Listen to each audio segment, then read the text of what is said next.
Chapter 1. The 3,000 Great States. Taishan State, the Great Qian Dynasty. As one of the paramount sovereigns of Taishan State, the Great Qian Dynasty boasts an expansive territory spanning billions of miles, teeming with countless formidable warriors.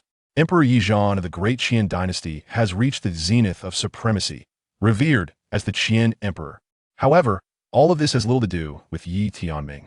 The crown prince of the Great Qian Dynasty, Ye Tianming, notorious for his excessive indulgence in alcohol and his debauched demeanor, has been found guilty of attempting to misappropriate the affections of Consort Shu. He is hereby demoted to a commoner and dispatched to the northern outskirts to guard the imperial tomb, with no allowance for return to the capital. With the proclamation of the imperial edict, the inebriated Ye Tianming was escorted by the imperial guard away from the capital, heading towards the northern outskirts and the imperial tomb. Everyone in the Great Qian Dynasty was well aware that Crown Prince Ye Tianming squandered his days in a drunken stupor, accomplishing nothing, and had brazenly sought to violate one of the emperor's 3,000 consorts, Consort Shu, while inebriated. Had it not been for the timely intervention of the Qian Emperor, Ye Tianming might have indeed succeeded in his nefarious endeavor. Listening to the news of his demotion to a commoner and assigned to guard the imperial tomb, Ye Tianming sighed deeply. No matter how he explained himself, the stain of being caught in the act was one that even the Yellow River could not wash away. Were it not for the fact that he was the emperor's own son, his punishment would likely have not only been demotion, but outright execution as well. I wonder who has orchestrated this treachery against me. Ye Tianming's gaze darkened. Having been steeped in alcohol since childhood, he had long since developed an immunity to drunkenness, treating wine as water. Yet that fateful night, despite having consumed relatively little, he inexplicably became intoxicated and stumbled into the palace of Consort Shu, located in the opposite direction from his own quarters. To assert that no one had conspired against him was a notion he could not accept. All of this was merely a maneuver for the coveted title of Crown Prince. Even as a notorious drunkard, he remained a source of concern for others. Before long, a myriad of figures flickered in Ye Tianming's mind. He pondered for quite some time, yet could not discern who among them sought to ensnare him. Was it the second prince who, residing in the palace, had the best chance of inheriting the title of Crown Prince? Or perhaps the fourth prince, who commanded 1,000,000 troops at the frontier, resisting foreign armies? Could it be the fifth prince, who had joined the Qingyun sword sect? Or was it the sixth prince, who had garnered the support of powerful noble families? After much contemplation, Ye Tianming could not arrive at a conclusion and chose to abandon the thought altogether. "Your Highness, we must depart swiftly," the imperial guard urged from behind. Ye Tianming offered a resigned smile and followed the guards away from the capital of the Great Qian Dynasty. As Ye Tianming's figure receded into the distance, the silhouette of the Qian Emperor gradually materialized from the void above the capital, accompanied by a shadowy figure whose features remained obscured. I hope that in the imperial tomb, Tianming may find clarity and abandon his reckless indulgence in alcohol. If he continues this way, the Qian Emperor's gaze was laden with complexity as he sighed deeply. "Your Majesty, shall I keep watch over His Highness Tianming to prevent any clandestine attacks against him?" The shadowy figure spoke solemnly. "There is no need. The imperial tomb is guarded by the 9 ancestors. No one dares to commit murder under their watch." The Qian Emperor waved his hand, his form vanishing from sight. Soon after, the imperial guards brought Ye Tianming to the entrance of the imperial tomb. This place served as the resting ground for the ancestors of the Great Qian Dynasty, steeped in a heavy aura of death, where ordinary folk would seldom tread. This was to avoid disturbing the slumber of the ancestors, and because prolonged presence here could adversely affect one's cultivation.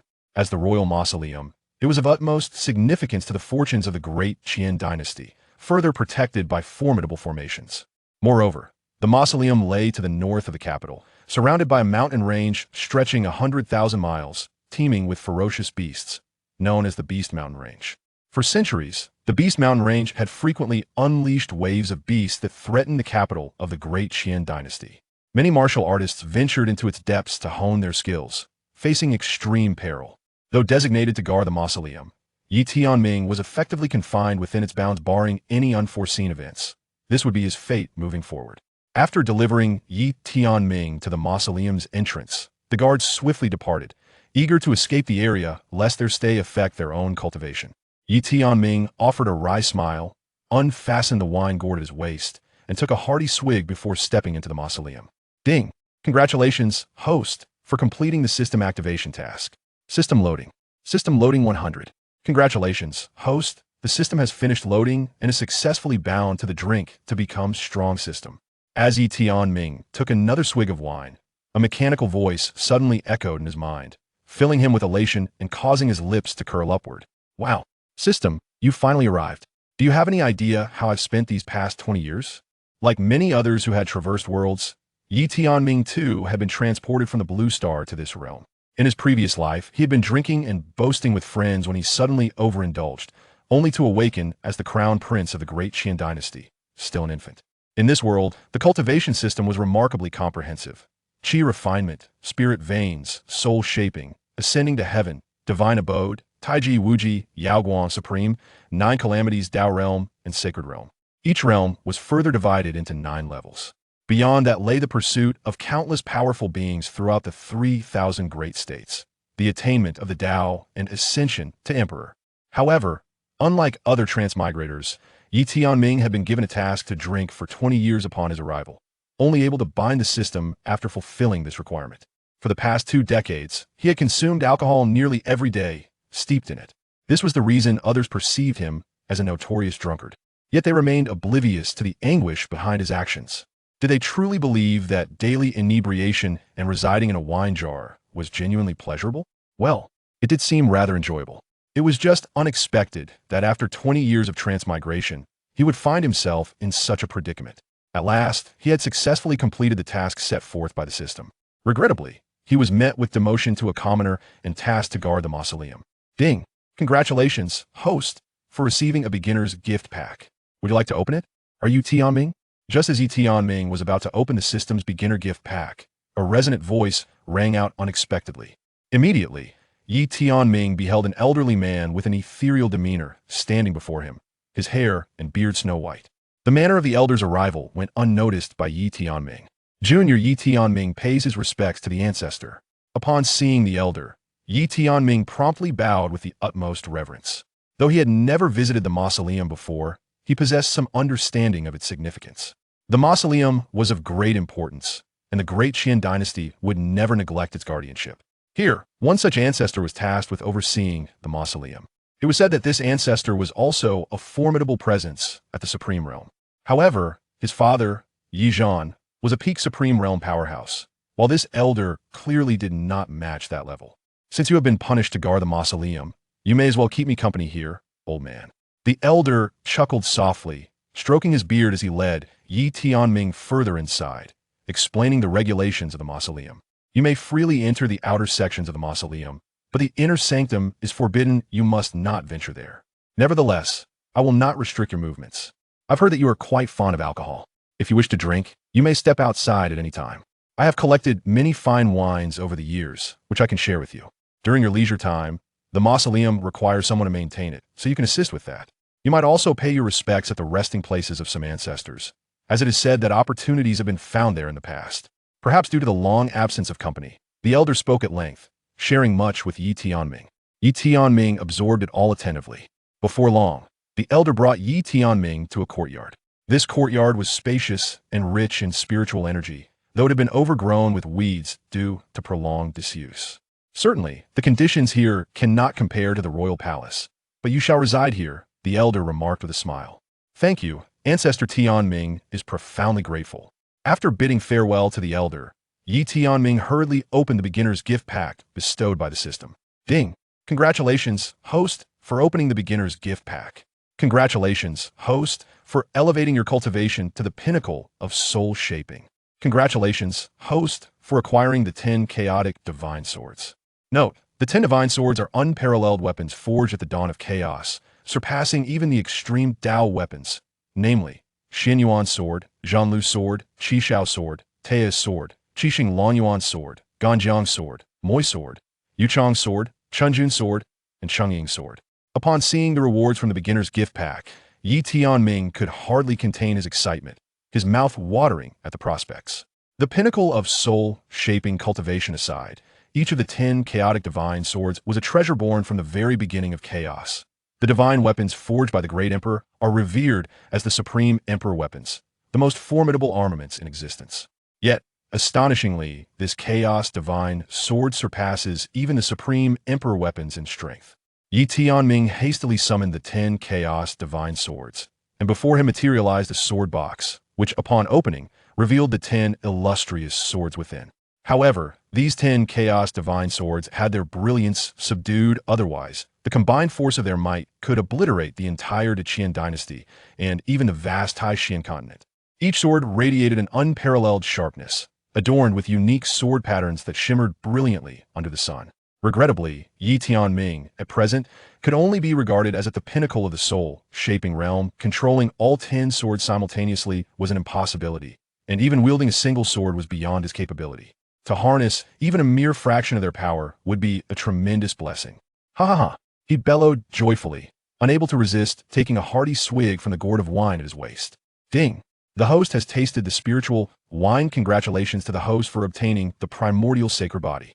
In an instant, a terrifying aura erupted from Ye Tianming, washing over him like a tide and purifying his very essence. The pressure emanating from him extended over hundreds of miles, affecting the surrounding area. Ye Tianming felt as if every inch of his bones, meridians, and flesh was being cleansed by this overwhelming force, undergoing a metamorphosis. As he assimilated the primordial sacred body, the anomaly rippled through the vicinity. Every martial artist within range sensed this extraordinary change, raising their heads to the heavens, eager to discern the cause of this phenomenon. What is this pressure? It is utterly terrifying. Could it be that a prodigy has emerged? What kind of genius could generate such a formidable aura? In the imperial palace of the Qian Dynasty, Emperor Qian Yizhan stood majestically, his dragon robe exuding an air of authority, as if he were the sovereign of the mortal realm, gazing down upon all. Behind him stood the esteemed officials of the Qian Dynasty, all exchanging perplexed glances, utterly bewildered by the unfolding events. This aura, it is the primordial sacred body. Realizing the implications, the emperor's expression shifted in astonishment. The Qian Dynasty had produced a primordial sacred body. It is well known that among the myriad of physical constitutions in the world, the rankings have always been a subject of debate, yet the supremacy of the primordial sacred body has never been contested. For a fully realized primordial sacred body can contend with an emperor. Investigate. I command you to investigate. Emperor Qian's consciousness swept across the entire capital, but he found no anomalies and promptly issued a decree. If the Qian Dynasty could boast a fully realized primordial sacred body, it would elevate them among the pinnacle of powers across the 3,000 great states. In such a scenario, perhaps he could challenge that particular family. Meanwhile, Ye Tianming, the catalyst for all these events, remained blissfully unaware of the stir he had caused. System, what capabilities do you possess? With eager anticipation, Ye Tianming inquired. The previous interruption by the ancestor had prompted him to remember to ask about the system's functions. Had he really just gained the legendary primordial sacred body from a mere sip of the most commonplace spiritual wine? A single sip of spiritual wine had bestowed upon him the primordial sacred body? Ding! As long as the host consumes wine, he will acquire various treasures and even enhance his cultivation. The more precious the wine, the greater the treasures and cultivation attained. However, the host should note that rewards from each type of wine after the first consumption will not surpass those obtained from the initial sip. Upon hearing the system's explanation, Ye Tianming swiftly grasped the concept. So, if he drank wine, he could gain treasures and enhance his strength? Could it truly be that simple? Skeptical yet intrigued, he took another hearty swig from his gourd. As the spiritual wine coursed through him, Ye Tianming felt an overwhelming sense of euphoria. Ding! The host has tasted the spiritual wine. Congratulations to the host for obtaining a low-grade, saint-level elixir, the 3-turns soul condensing pill. 3-turns soul condensing pill. It can amplify the user's soul power threefold and allows a scattered soul to reconstitute.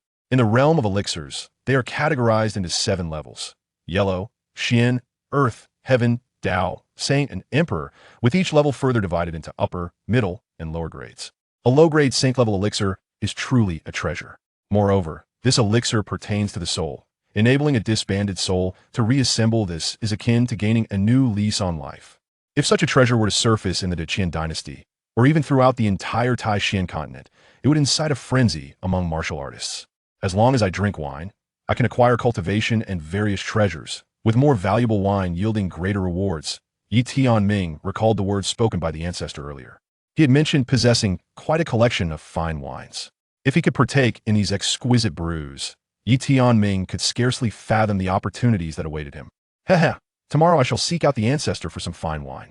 Ye Tianming chuckled to himself, planning to tidy up today.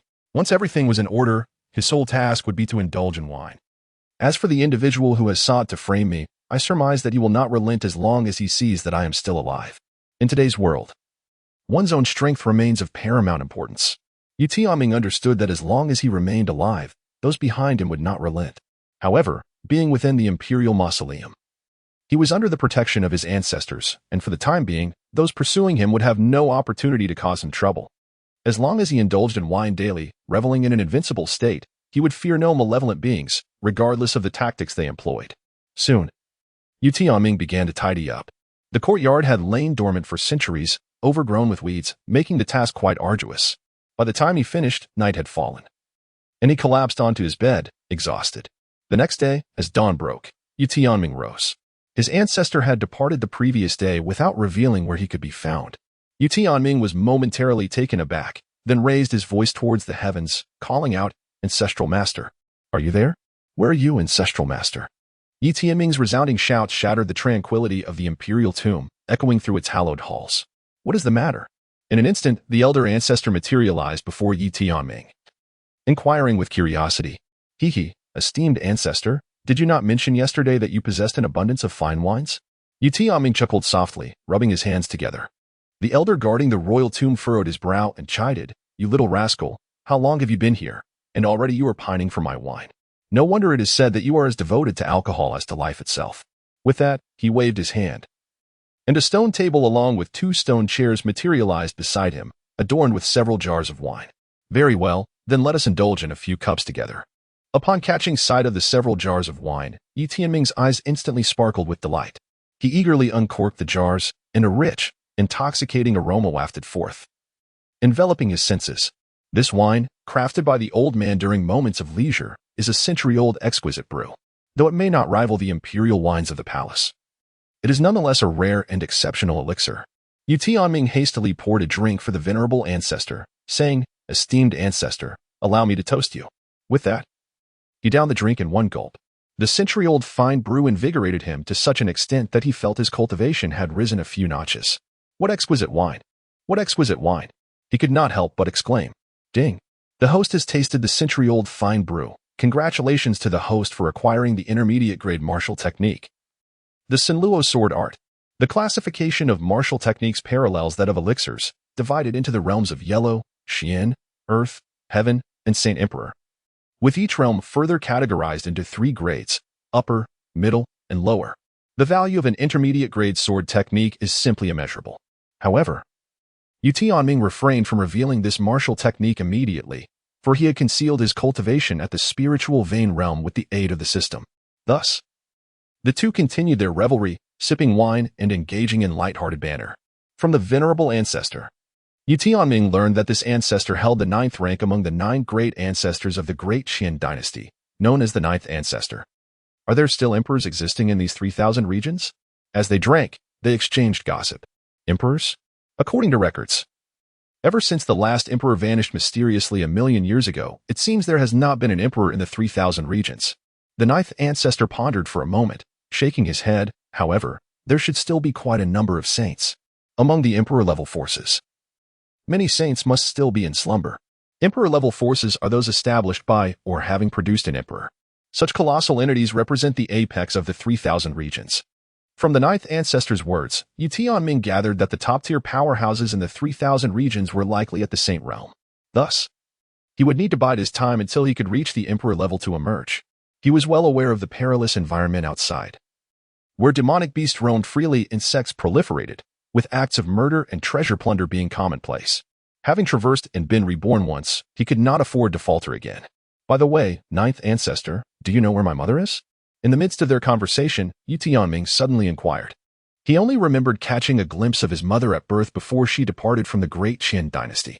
Upon hearing Ye Tianming's question about his mother, the 9th ancestor's body trembled slightly, and a hint of helplessness flickered in his eyes.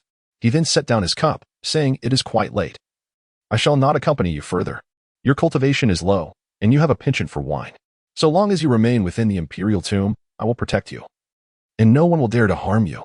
With that, the 9th ancestor's presence fluctuated, and in the blink of an eye, he vanished before Ye Tianming's eyes. Observing the ninth ancestor's unusual behavior, Ye Tianming was momentarily taken aback. Isn't it still just dawn? Not delving further into the ninth ancestor's peculiar actions, he gazed at the several large jars of wine on the table, a smile creeping onto his lips. All of this is mine. With that, he collected the jars into his storage ring, intending to savor them slowly. In the blink of an eye, 3 months slipped by. Throughout these months, Ye Tianming largely secluded himself in the courtyard, indulging in wine, while his cultivation soared as if propelled by a rocket, reaching the pinnacle of the Qitian realm. Nevertheless, he continued to conceal his true cultivation at the spiritual vein realm. Even the ninth ancestor could not discern his actual level. Huff. In the courtyard, Ye Tianming took a hearty sip of wine, relishing the rich spiritual energy within him, feeling an immense sense of satisfaction. With his cultivation at the pinnacle of the Qitian realm, he now possessed a modicum of self-protection. Over this period, he had also contemplated the individuals who had conspired against him. Their motives were merely for the position of crown prince. However, each of them was backed by significant forces. Each imperial conflict was a clash of these powerful factions. Among these great powers, many formidable beings resided. At this moment, although Ye Tianming yearned to uncover the identity of those who had wronged him, he comprehended that his current strength necessitated patience. He resolved to wait until the entirety of the Great Qian Dynasty was devoid of opponents before him. At that juncture, not only would he have no qualms about eliminating those who had betrayed him, but he would also face with indifference the formidable clans and families standing behind them. However, for now, Ye Tianming gazed at the empty wine jars arranged in the courtyard, lost in contemplation. Purchase wine. Although my father, the emperor, has forbidden me from returning to the capital without reason, I do have a reason. Thus, returning would not be considered a violation of the imperial decree. Ye Tianming pondered for a moment and concluded that indeed, there was no flaw in his reasoning. Soon, he set off towards the capital city with great enthusiasm. Meanwhile, within the palace of the Great Qian Dynasty, for the past 3 months, Ye Tianming's every action has been closely monitored by the shadow guards, who reported all developments to Emperor Qian. The emperor initially believed that banishing the boy to the imperial mausoleum would ignite his fighting spirit. However, he was dismayed to find that Tianming remained perpetually intoxicated, clinging to alcohol for the entirety of 3 months. The intelligence relayed back to the emperor caused him considerable distress. Your Majesty, has not the exile of His Highness Tianming to the mausoleum only served to further provoke him? Inquired the Chancellor of the Great Qian Dynasty, who was among the top 3 powerhouses of the realm, possessing supreme cultivation. The boy, having lost his mother at a young age, has suffered from my neglect as a father. I feared that his continued presence in the palace would lead to his demise amidst the fierce competition for the throne. Sighed Emperor Qian, harboring his own suspicions regarding the previous frame-up against Ye Tianming. Regrettably, the boy's insatiable thirst for alcohol has hindered his progress in cultivation, leaving him vulnerable to the other princes. Reluctantly, the emperor resolved to exile Ye Tianming to the mausoleum, distancing him from the political strife at the heart of the court. Within the mausoleum, protected by the spirits of his ancestors, no one would dare to harm him. The emperor pondered whether he was speaking to the chancellor or merely reflecting aloud. Perhaps it is a blessing in disguise that Tianming lacks talent in cultivation. When he enjoys a long life, I shall also be ready to depart this world. Your Majesty, concerning the Empress, the Chancellor began, but was swiftly interrupted by the Emperor. Chancellor, what progress has been made in the investigation of the whereabouts of the ancient sacred body? The Emperor redirected the conversation. Your Majesty, over the past 3 months, I have thoroughly searched the entire capital, yet there has been no advancement regarding the ancient sacred body, the Chancellor replied, visibly distressed. Despite scouring the depths of the Great Qian Dynasty's capital, not a trace of the ancient sacred body had been uncovered. Upon hearing the Chancellor's report, the Emperor narrowed his eyes slightly, pondering, could it be that the ancient sacred body has already been discovered by others? Innkeeper, quickly bring forth all your finest wines. Ye Tianming returned to the capital and immediately made his way to the drunken immortal pavilion. This establishment is renowned as the most opulent and extravagant tavern in the Great Qian Dynasty, boasting wines that rival even those served within the imperial palace.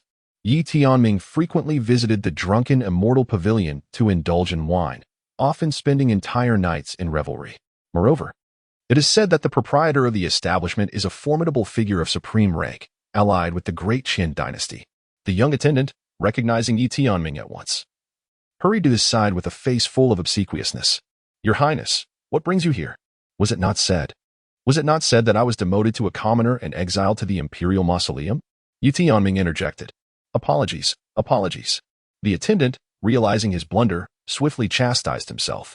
Your Highness, you have misunderstood. During your absence these past months, I have been eagerly awaiting your return, and at last, my wish has been fulfilled, despite Ye Tianming's exile. In the eyes of the attendants, he remained a prince of the Great Qian Dynasty, his status revered. Should he one day reclaim his princely title, it would be unwise to have offended him in the present. Enough of this nonsense. Bring forth your finest wine. Ye Tianming commanded grandly. Certainly, certainly. It has long been prepared for your Highness. The young attendant bowed deeply and swiftly retreated to the back, soon returning with several jars of wine. Your Highness. This is the exquisite Jioshu jade liquid, worth a fortune, specially reserved for you. The attendant chuckled, promptly pouring a cup for Ye Tianming. The rich aroma of the wine was intoxicating, and even the scent alone hinted at its extraordinary quality. Alongside the Jioshu jade liquid, there were numerous other fine wines such as Drunken Moon Nectar and Bichuan Spirit Wine, all set aside for His Highness. Without hesitation, Ye Tianming raised his cup and drank it in one gulp. Ding! The host has tasted the Jioshu jade liquid.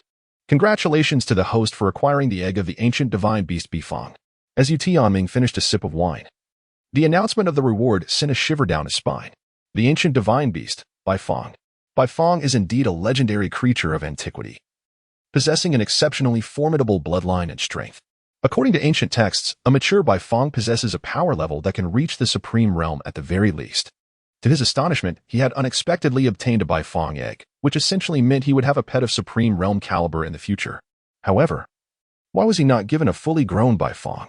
Was he expected to return and hatch the egg himself? Ye Tianming muttered to himself, though he paid it little mind. Hatching an egg was no great matter. Soon after downing a jar of 9 heavens nectar and having the waiter refill his gourd with fine wines, he left the drunken immortal pavilion in high spirits. Strolling along the road, sipping as he went, a pleasant tipsiness began to settle over him. Before long, he exited the capital through the northern gate, making his way toward the imperial mausoleum, a mere 50 li from the city. Your Highness, this is where your journey ends. Just as Ye Tianming had traveled roughly 20 li beyond the capital, several figures clad in black barred his path, each exuding an oppressive aura, all at the heavenly unity realm. At the sight of them, Ye Tianming jolted awake, his drunkenness evaporating instantly. Who dares block my way? Those who will end your life, the lead assassin sneered. In his eyes, Ye Tianming was nothing but a worthless cripple at the meridian opening stage. Any one of them could crush him like an insect. That their master had dispatched them all seemed an absurd waste of talent. In my life? Ye Tianming furrowed his brow. Over the years, he had not provoked any formidable enemies, yet there were individuals intent on taking his life. This must surely be connected to the treachery he had endured 3 months prior.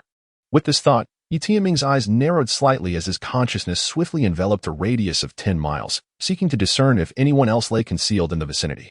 However, he soon realized that apart from the few figures clad in black before him, there was no one else around. It appeared that the mastermind behind this scheme had not arrived this time. Can you enlighten me as to who sent you to kill me? At the very least, grant me the clarity of understanding before my demise. A flicker of terror flashed in Ye Tianming's eyes. He did not intend to slay these individuals outright. He resolved to uncover the identity of the mastermind before proceeding with any executions. Your Highness, it would be prudent for you to consult with the King of Hell regarding this matter. The cloaked man scoffed, for he was no fool. How could he possibly divulge information about his master? Then it seems there is nothing further to discuss. As Ye Tianming's words hung in the air, several figures clad in black surged towards him from various directions, each wielding lethal strikes, leaving him no room for escape. Observing the impending threat, Ye Tianming, without a moment's hesitation, summoned a long sword into his grasp, the 7 Stars Dragon Abyss, one of the 10 divine swords. With a resounding clash, the sword gleamed, and in a flurry of blinding light accompanied by piercing cries of despair, the assailants fell one by one to Ye Tianming's might. The leader among them, witnessing this unfolding spectacle, widened his eyes in disbelief. You are not at the spirit vein realm. Everyone in the Great Qian Dynasty was aware of the first prince. Ye Tianming's reputation as a man of no skill, a notorious drunkard. Yet, here he stood, displaying an astonishing prowess in battle. With but a single stroke, he had vanquished several formidable opponents at the celestial realm. You have been concealing your true strength. Such depth of cunning. The black-clad leader bellowed, his voice laced with indignation. How can one possess such immense power yet masquerade as a fool? This is utterly despicable. Reveal the identity of your puppet master, and I shall grant you a swift end. Ye Tianming directed his long sword towards the figure cloaked in black, raising a gourd of wine to his lips, exuding an air reminiscent of a wine-sword immortal. To seek the master's information is akin to courting death.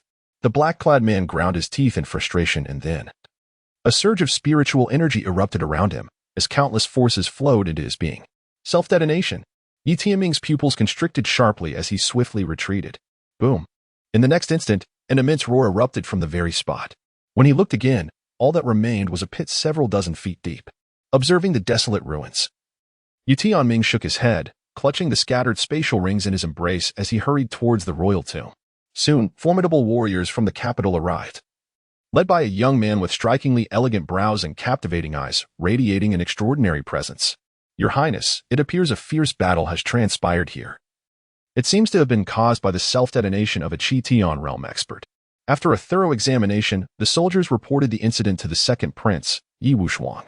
A self-detonation by a Qi Tian realm expert? What could have possibly transpired in the vicinity of the capital? Ye Wushuang furrowed her brows, contemplating the increasingly turbulent state of the world. It seemed that her royal brothers were all returning to the capital to vie for the position of crown prince, while various factions within the Great Qian Dynasty began to emerge slowly. Throughout her life, she had navigated treacherous paths, unlike her fourth brother. She had not aligned herself with other sects, nor did she possess military power like her fifth brother. And she certainly lacked the support of the court ministers that her sixth brother enjoyed. She could only wonder if she still had any chance at the coveted position of crown prince. Ye Wushuang shook her head, choosing not to dwell on such matters. She left a group of individuals to conduct the investigation while she returned to the capital alone. This token, could it belong to the Duke of Southern Town? Upon returning to the royal tomb, Ye Tianming gazed at the token from the Duke of Southern Town, lost in contemplation. In the Great Qian Dynasty, aside from Emperor Qian, if one were to consider the formidable figures, the four dukes undoubtedly stood among the most powerful. Each one possesses the cultivation of the supreme realm. The Duke of Northern Town, the Duke of Southern Town, the Duke of Eastern Town, and the Duke of Western Town. These four are referred to as the four pillars of the Great Qian Dynasty.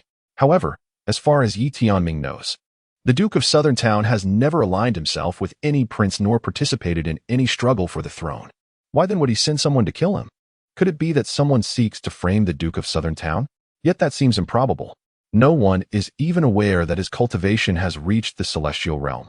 Deploying several celestial realm experts to ambush him would serve no purpose in implicating the Duke of Southern Town. How intriguing, this situation grows increasingly fascinating. Ye Tianming murmured softly and cast the token of the Southern Town King's residence into his spatial ring. Subsequently, he retrieved the ancient divine beast Bifang's egg from the system space. This egg, remarkably smooth and exuding a resplendent luster, was as large as a basketball. It was no wonder that he had obtained a beast-rearing manual during his earlier drinking spree. It seemed that he could finally put it to good use now. Ye Tianming's lips twitched slightly. Previously, the system had bestowed upon him a reward known as the Beast Raising Compendium.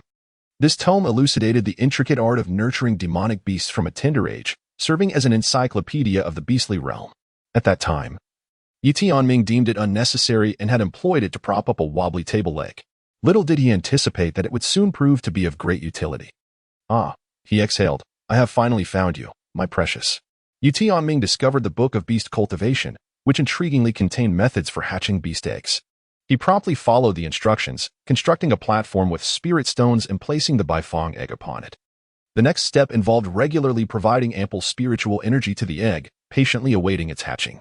With everything prepared, Ye Tianming took out the fine wine purchased from the drunken immortal pavilion and began to indulge in it heartily. Ding! The host has tasted the drunken moon nectar. Congratulations to the host for acquiring the holy level technique, Dragon Elephant Suppression Technique. Ding! The host has savored the spirit spring wine. Congratulations to the host for obtaining the holy level elixir, Meridian's Cleansing Pill. As Ye Tianming continued to drink, an array of treasures appeared within his system space. In the days that followed, Ye Tianming simultaneously nurtured the Bifang egg while diligently practicing his cultivation. Occasionally, he ventured to the 10,000-li Beast Mountain, 1,000 miles from the royal tomb, to hone his skills. Half a year passed in the blink of an eye. During this time, the 9 ancestors made several appearances. But Ye Tianming's courtyard was well concealed by the primordial Xianhuang Great Formation he had acquired. This formation was of holy level caliber. Neither the supreme 9 ancestors nor even saints could easily unravel its mysteries. To the eyes of the 9 ancestors and others, Ye Tianming's courtyard appeared as an ordinary place. devoid of any remarkable attributes. However, if the primordial Xianhuang Great Formation were to be lifted, it would reveal an entirely different realm. Inside the courtyard, Ye Tianming had cultivated a patch of barren land, flourishing with a variety of spiritual herbs, their fragrant aroma wafting through the air. The least of these were of Dao-level quality, as Ye Tianming would say. Herbs below the Dao level were no different from mere weeds by the roadside. Yet, should he release any heavenly great herbs, the entire Qian Empire would go into a frenzy to acquire them. Like elixirs, spiritual herbs were classified into 7 tiers: yellow, Qian, earth, heaven, Dao, saint, and emperor, with each tier further divided into upper, middle, and lower grades. In addition to elixirs and herbs, spiritual artifacts and martial techniques also followed a similar 7-tier, 3-grade classification. Today, just as Ye Tianming finished tidying up the royal tomb and returned to his courtyard, the previously dormant Bifong egg suddenly trembled slightly. Though the movement was faint, it did not escape Ye Tianming's keen perception. Oh my, is it finally hatching? My meticulous care over the past 6 months has not been in vain. Ye Tianming gazed at the gently trembling Bifong egg, his heart brimming with excitement. Soon, a crack appeared on the basketball-sized egg. Immediately, the spiritual energy from dozens of miles around surged toward this location. This is bad. Ye Tianming was taken aback and hastily deployed the primordial Xianhuang array. He had not anticipated that the emergence of the Bifong would provoke the surrounding spiritual energy. If this were to be discovered by others, it would spell disaster. Fortunately, Ye Tianming acted swiftly enough, and no one noticed the unfolding events. Soon, the cracks on the Bifong egg multiplied, resembling a spider's web that spread across the entire shell. Time passed, and at last, Ye Tianming beheld a small head emerging from the egg. Following closely were 2 wings and 2 claws. Before long, a creature strikingly similar to a rooster appeared before Ye Tianming. Was this truly the Bifong, or merely a chicken? Upon encountering this mythical creature, Ye Tianming's jaw dropped in astonishment. This was a far cry from the majestic and formidable image of the Bifong he had envisioned.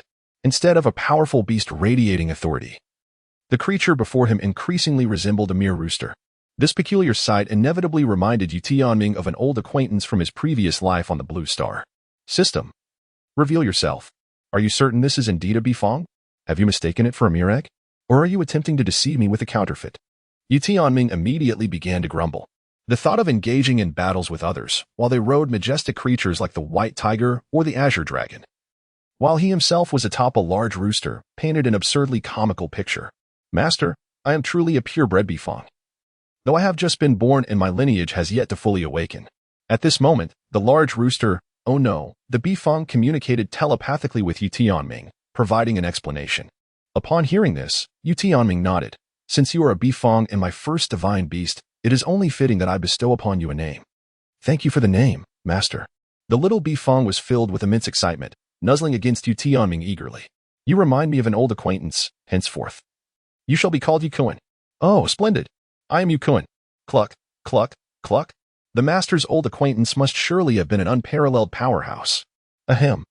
Upon hearing the call of the little Bifong, Ye Tianming nearly choked on his own saliva. Could it truly be just a mere chicken? After the little Bifong hatched, Ye Tianming resumed his cultivation. On ordinary days, he would have the little Bifong assist him in tidying the royal tomb and tending to the vegetable garden.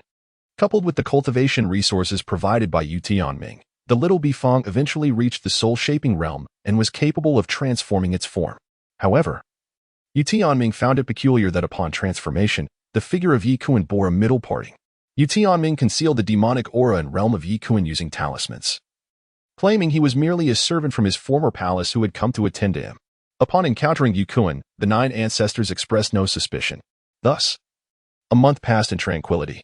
Today, Ye Tianming reclined leisurely in a chair, sipping wine and basking in the sun, his gaze wandering to Ye Qian, who was tidying up the imperial tombs nearby. Life could not be more delightful. Suddenly, an ethereal voice echoed, Elder brother. Elder brother. I miss you so much.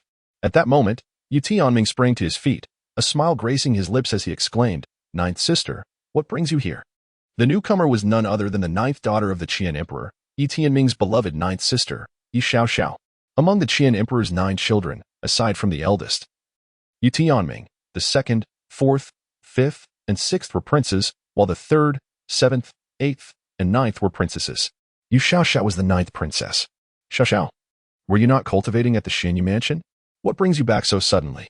As the ninth princess of the Great Qian Dynasty, Ye Xiaoxiao held a position of great esteem and had been sent to Xianyu Mansion from a young age to study and cultivate. This mansion is one of the foremost powers in Taishan Prefecture and maintains a favorable relationship with the Great Qian Dynasty. Ye Xiaoxiao had been sent to Xianyu Mansion for cultivation since her childhood.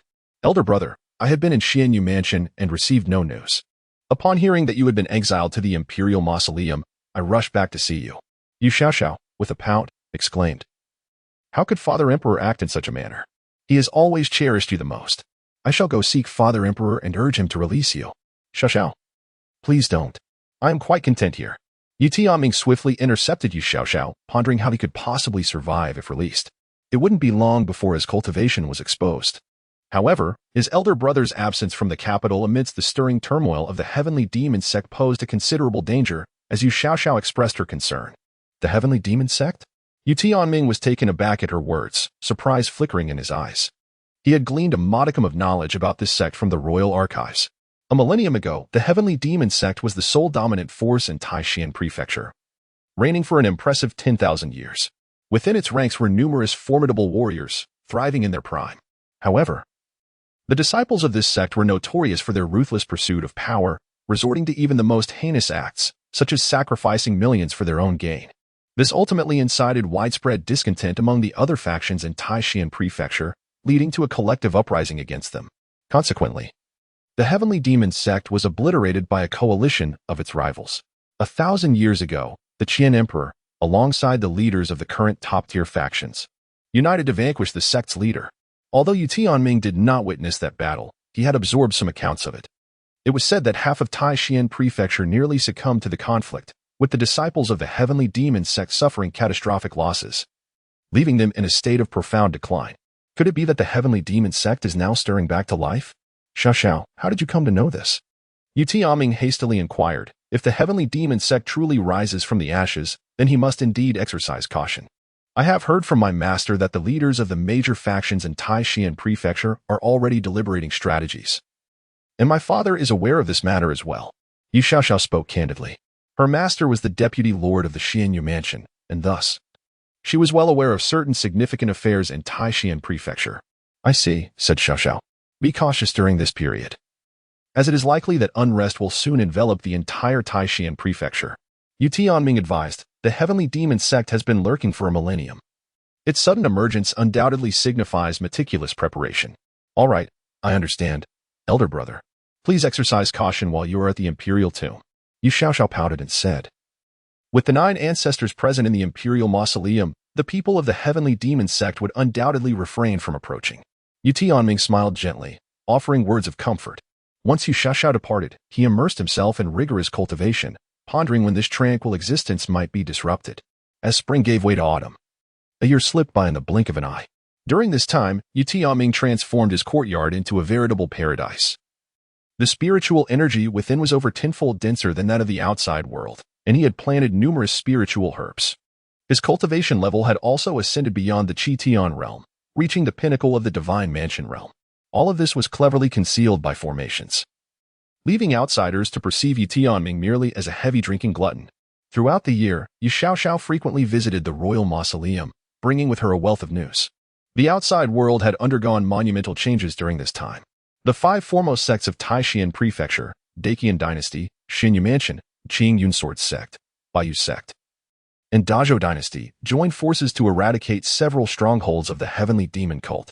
Regrettably, the results had been less than satisfactory, with no news from the cult's strongholds or their headquarters.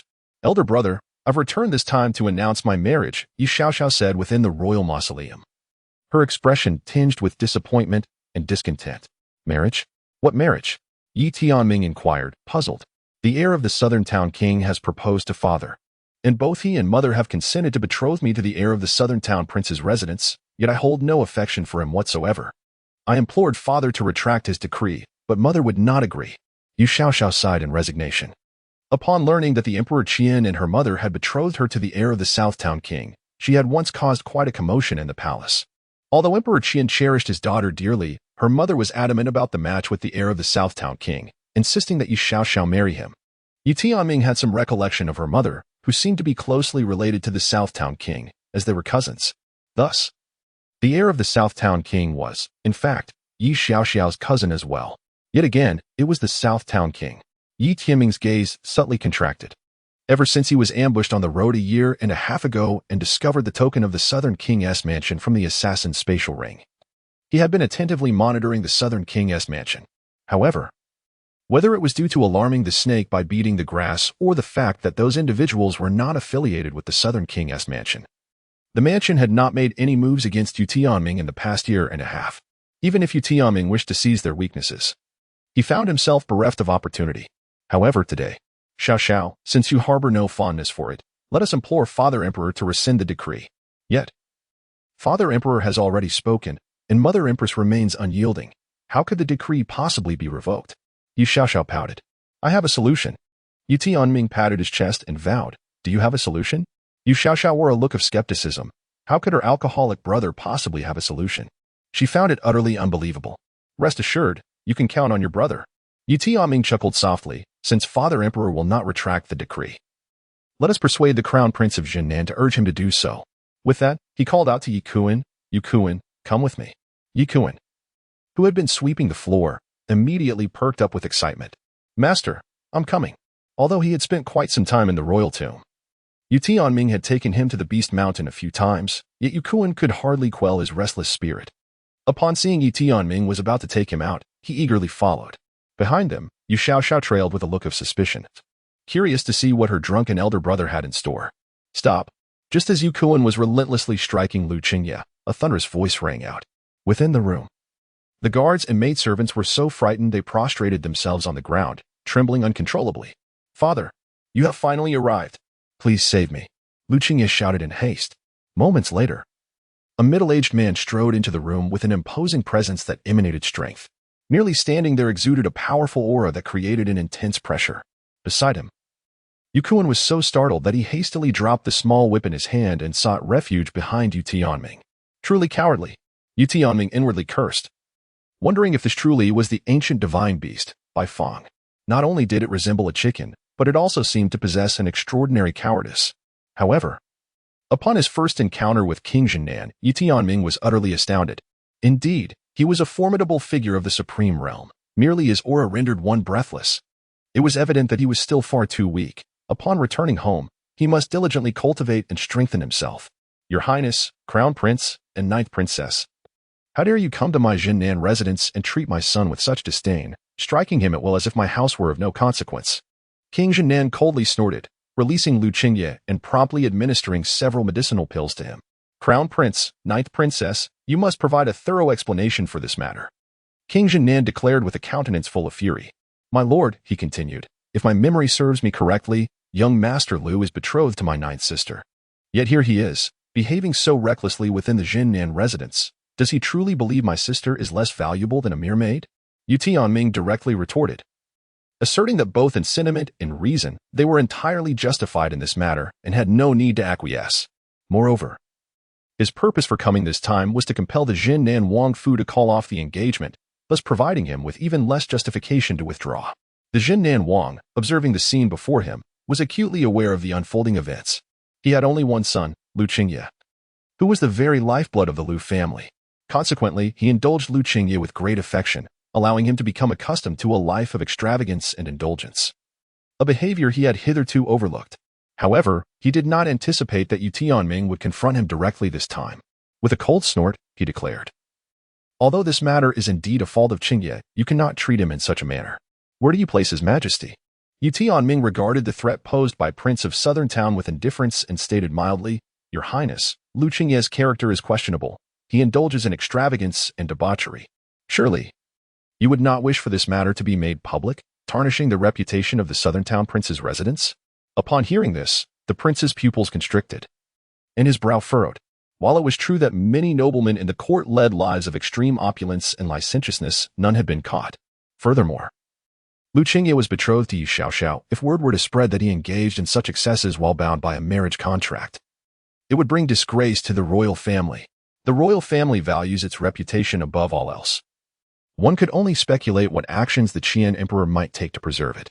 Your Highness, I had underestimated you, the prince thought, narrowing his eyes, surprised that he had fallen into the hands of this drunken Ye Tianming. He cast a disdainful glance at Lu Qingye, cursing him for being careless and allowing Ye Tianming to seize leverage, jeopardizing the engagement with Yu Xiaoxiao. Your Highness, what are your terms?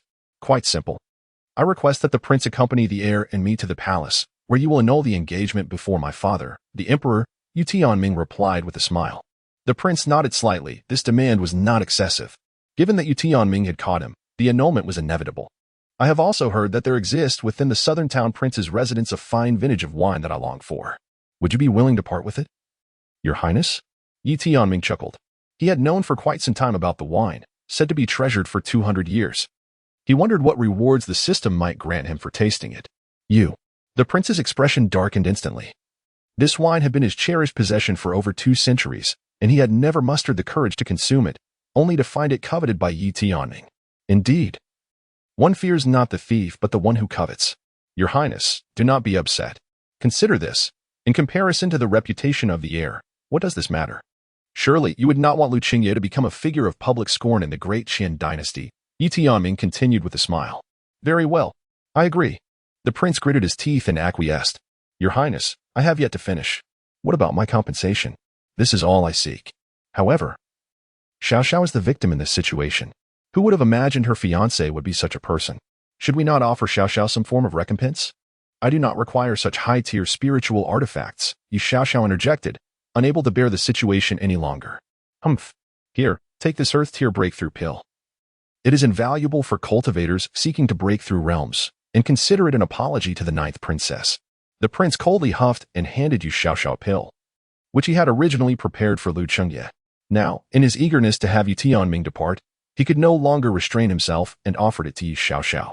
Thank you, Your Highness, Yu Xiaoxiao replied gratefully as she accepted the pill. It is merely an earth-tier item. How stingy. Ye Tianming curled his lips in disdain. For within his own system space lay an abundance of pills of the Tao and Saint levels. Thus, this earth-grade superior pill seemed rather trivial to him. However, his words ignited a fiery rage in the Prince of Jinan. Do you have any idea how precious this earth-grade superior pill is? You dare to look down upon it. My lord, we should hasten to bring the wine and make our way to meet my father, the emperor, Ye Tianming quickly interjected, noticing the prince's rising ire. Humph. Just wait. The Prince of Jinan retorted, striding toward the door. Ye Tianming followed suit. What are you doing following me? The prince coldly inquired. I merely wish to accompany your highness, to ensure no mistake is made in selecting the wine, and to offer a gentle reminder, Ye Tianming replied with a smile. Humph. I have no need for such trivialities. The prince shot back, dismissing Ye Tianming's presence. Yet, Ye Tianming trailed behind him, his consciousness probing the surroundings in search of any clues. Before long, the Prince of Jinan produced a jar of wine and tossed it directly to Ye Tianming. Ye Tianming accepted the drink and inhaled deeply, savoring the rich aroma of the wine that permeated the air. Thank you, Your Highness, he exclaimed, before taking a generous gulp. Ding. The host has tasted a 200-year-old fine brew. Congratulations to the host for acquiring the Tao-grade technique, Beast Taming. Beast Taming. This skill allows one to control demonic beasts of a lower realm than oneself, with the number of beasts under control increasing as the user's cultivation level rises. Beast Taming. Upon encountering the system's introduction, Ye Tianming was utterly astonished. This beast taming technique could actually control demonic beasts. Just imagine, during a confrontation with others, suddenly unleashing dozens of demonic beasts, would not the opponent, caught off guard, be torn to shreds in an instant? Realizing that this beast taming technique was a true treasure, Ye Tianming immediately resolved to venture into the demonic beast mountain range to test it out. What are you dawdling for? Come along with me to the royal palace. Just as Ye Tianming was lost in his reverie, the cold reprimand from Prince Jinan yanked him back to reality. Ye Tianming curled his lips slightly and immediately made his way towards the royal palace. Within the grand palace of the Great Qian Dynasty, Emperor Qian gazed down at the assembly of courtiers, his head aching with worry. Prince of the South, are you truly determined to annul the engagement? The emperor inquired. Your Majesty, Qingye is unworthy of the 9th princess. I humbly request your understanding, replied the Prince of the South, bowing respectfully. He then discreetly signaled to Lu Qingye. Upon noticing the gesture, Lu Qingye promptly fell to his knees, exclaiming, Your Majesty, I beseech you to rescind your decree. Observing Lu Qingye, whose face bore the marks of a recent altercation, Emperor Qian deduced the situation with considerable clarity and nodded. In that case, the betrothal between Qingye and Xiaoxiao is hereby dissolved. Wonderful, cheered Yu Xiaoxiao, leaping with joy and embracing Ye Tianming. Brother, It is all thanks to you. After the Prince of the South and his heir, Lu Qingye, resolved their matters, they took their leave. It was then that Emperor Qian spoke up. Now, tell me. What transpired? Ye Tianming then recounted the events that transpired within the Duke of Southern Town's residence. Upon hearing this, Emperor Qian nodded thoughtfully. Indeed, however, your consideration seems somewhat lacking. What if the Duke of Southern Town were to strike against you? You ought to have come to the palace accompanied by a formidable ally. Do not worry, father. I assure you, I shall not come to harm, Ye Tianming replied with a sly smile. Enough of this matter. Emperor Qian gestured dismissively and continued. It has been 2 years since you ventured to the royal tomb. Have you contemplated returning to the palace? Upon hearing the emperor's words, Ye Tianming hastily shook his head vigorously, akin to a rattling drum. Father, I find the royal tomb quite agreeable. Emperor Qian sighed in resignation at this response, but chose not to elaborate further. With the 9 ancestors present in the royal tomb, there is no dire need for concern. However, I advise you to consume less alcohol and dedicate more time to your cultivation. The situation in Taixin province is precarious, with the heavenly demon sect lurking ominously. Moreover, in 5 years, the beast tide will soon approach. In such tumultuous times, how can you, with your current spiritual pulse cultivation, ensure your own safety? The beast tide? Ye Tianming was momentarily taken aback, expressing his astonishment. Father, is it true that the beast tide will arrive in just 5 years? Emperor Qian nodded in affirmation. Every 20 years, the Beast Mountain Range experiences an eruption of beast tides, and the next one is indeed merely 5 years away. Furthermore, with the Taimao sect stirring restlessly, it seems that Taixin Prefecture will not enjoy tranquility.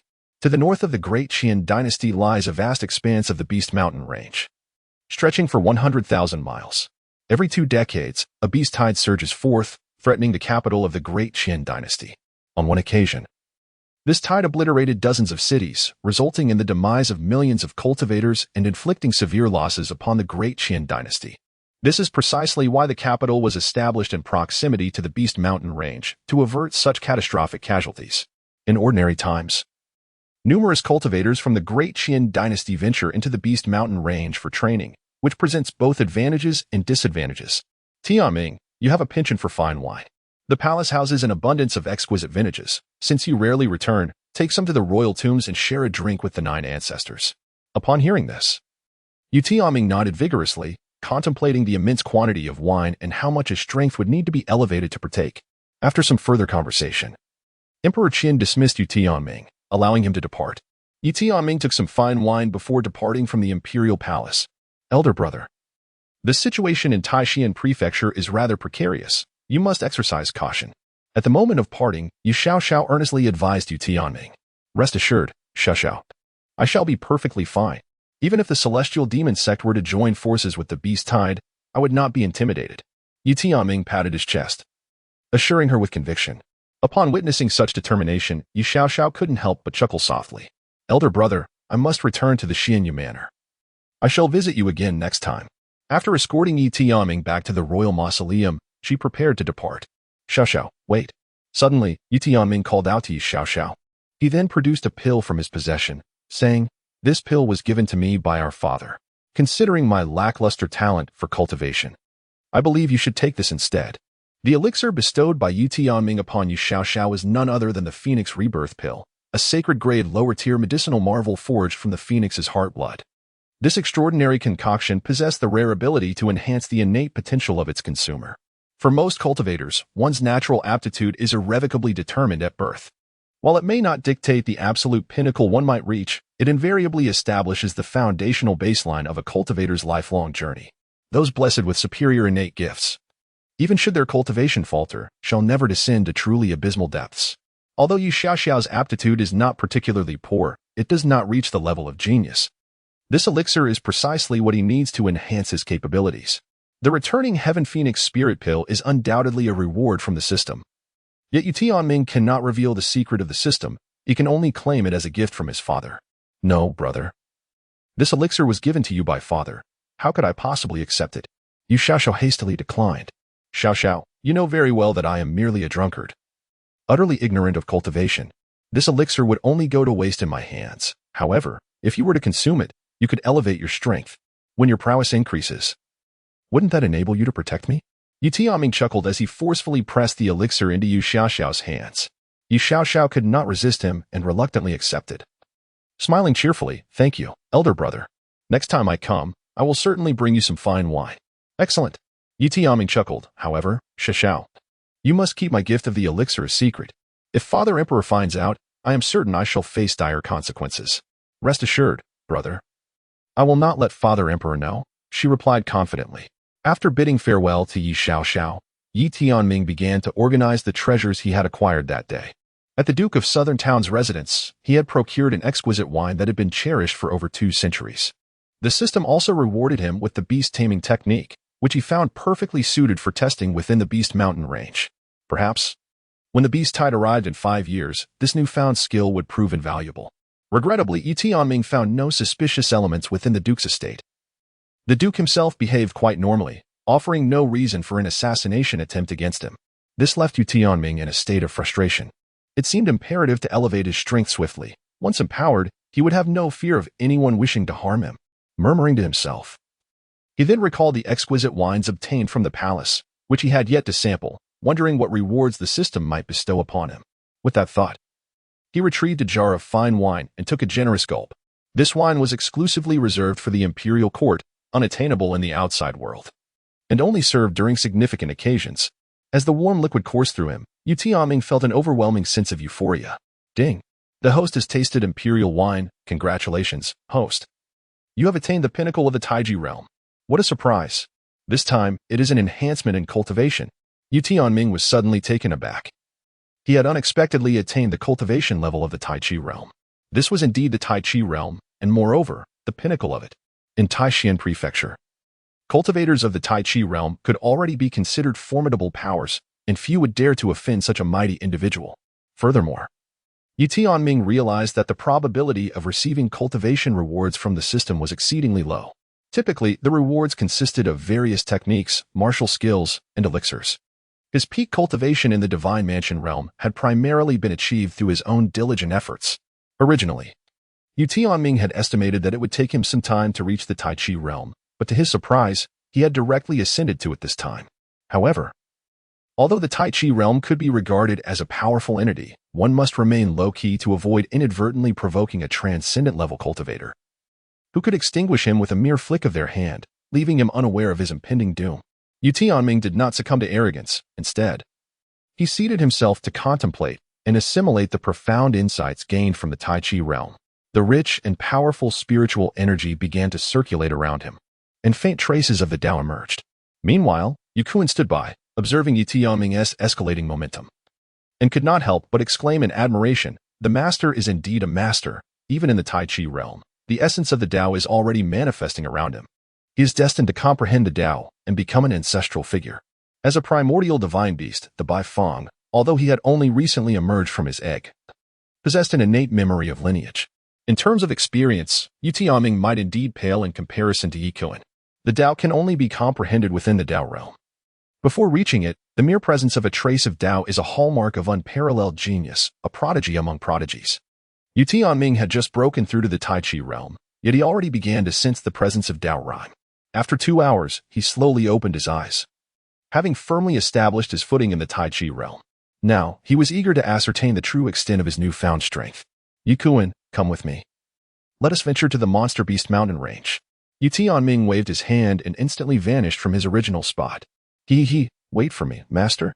Yukuin hastily exclaimed, making his way towards the Beast Demon Mountain range. The distance from the Imperial Tomb was a staggering 10,000 miles. Yet with Ye Tianming's current speed, he arrived at the edge of the mountain range in the blink of an eye, accompanied by a bird. He immediately ventured into the depths of the Beast Demon Mountain range. Spanning 100,000 miles, this mountainous region was teeming with countless demonic beasts. And at its innermost depths, 3 supreme realm demon kings awaited. Ye Tianming had visited this place several times before, and most of the lesser beasts in the periphery had been vanquished. This time, it was an opportune moment to test his beast-taming skills. Any creature whose realm was inferior to his could be subdued. Ye Tianming proceeded directly towards the depths of the Beast Mountain range. The creatures of the Taichi realm inhabit the inner sanctum of this mountain range, each claiming their own territory within a span of 50,000 li. Before long, Ye Tianming found himself deep within this forbidding expanse. Typically, this region remains untouched by human cultivators seeking to hone their skills. Shortly thereafter, He arrived at the entrance of a cave dwelling, which belonged to a fifth-tier Tai Chi realm beast, the Crimson Flame Tiger. As Ye Tianming stepped into this realm, a resounding roar echoed, reverberating through the air and causing the very earth to tremble. Soon after, a magnificent tiger, its back, limbs, and eyes ablaze with raging flames, emerged slowly from the depths of its lair. The Crimson Flame Tiger towered at an imposing height of 4 to 5 zhang, resembling a small mountain. Roar. Upon sighting Ye Tianming, the Crimson Flame Tiger bellowed, "Human, how dare a mere spirit vein realm creature trespass into my domain? You seek your own demise." The beast, having reached the soul-shaping realm, possessed the ability to communicate with humans, and the Tai Chi realm Crimson Flame Tiger had no difficulty in expressing itself. Upon witnessing the brashness of the Crimson Flame Tiger, Ye Tianming let out a derisive laugh and chose to disregard it. In an instant, he leaped into the air above the beast, brandishing a long sword that surged towards the tiger with unwavering resolve. Seeking death, roared the Crimson Flame Tiger, incensed that such a mere ant of the spirit vein realm dared to challenge him. With fury, it raised its claw, ablaze with fierce flames, attempting to swat Ye Tianming down. Clang! The sharp sound of metal clashing resonated through the air as Ye Tianming's sword cleaved the tiger away with ease. Moments later, he stood with one foot firmly planted upon the massive head of the Crimson Flame Tiger. Who is the true ant now? Spare me. Senior, I beg for your mercy. I am but an insignificant creature. The tiger growled, desperately pleading for clemency. In that moment, all semblance of its former ferocity had vanished. It lay prostrate on the ground, resembling a meek little kitten. If you grant me mercy, I swear to serve you faithfully, with no falsehoods. The Crimson Flame Tiger implored hastily. Upon hearing this, Ye Tianming initially presumed that the formidable adversary would offer some resistance. To his astonishment, without uttering a single word, the opponent relinquished their defiance. He had anticipated encountering a formidable opponent, only to discover that this individual possessed no fortitude whatsoever. Very well, since you have proclaimed this, then submit to me.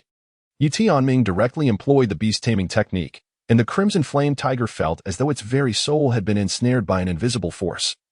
Any thought of rebellion or betrayal would result in its immediate annihilation. The Crimson Flame Tiger's realm was already inferior to Ye Tianming's, and this time it willingly submitted, facing no resistance to the beast-taming technique.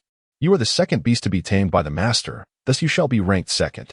As for me, I was the first to follow the master, so from now on, I shall be your elder brother.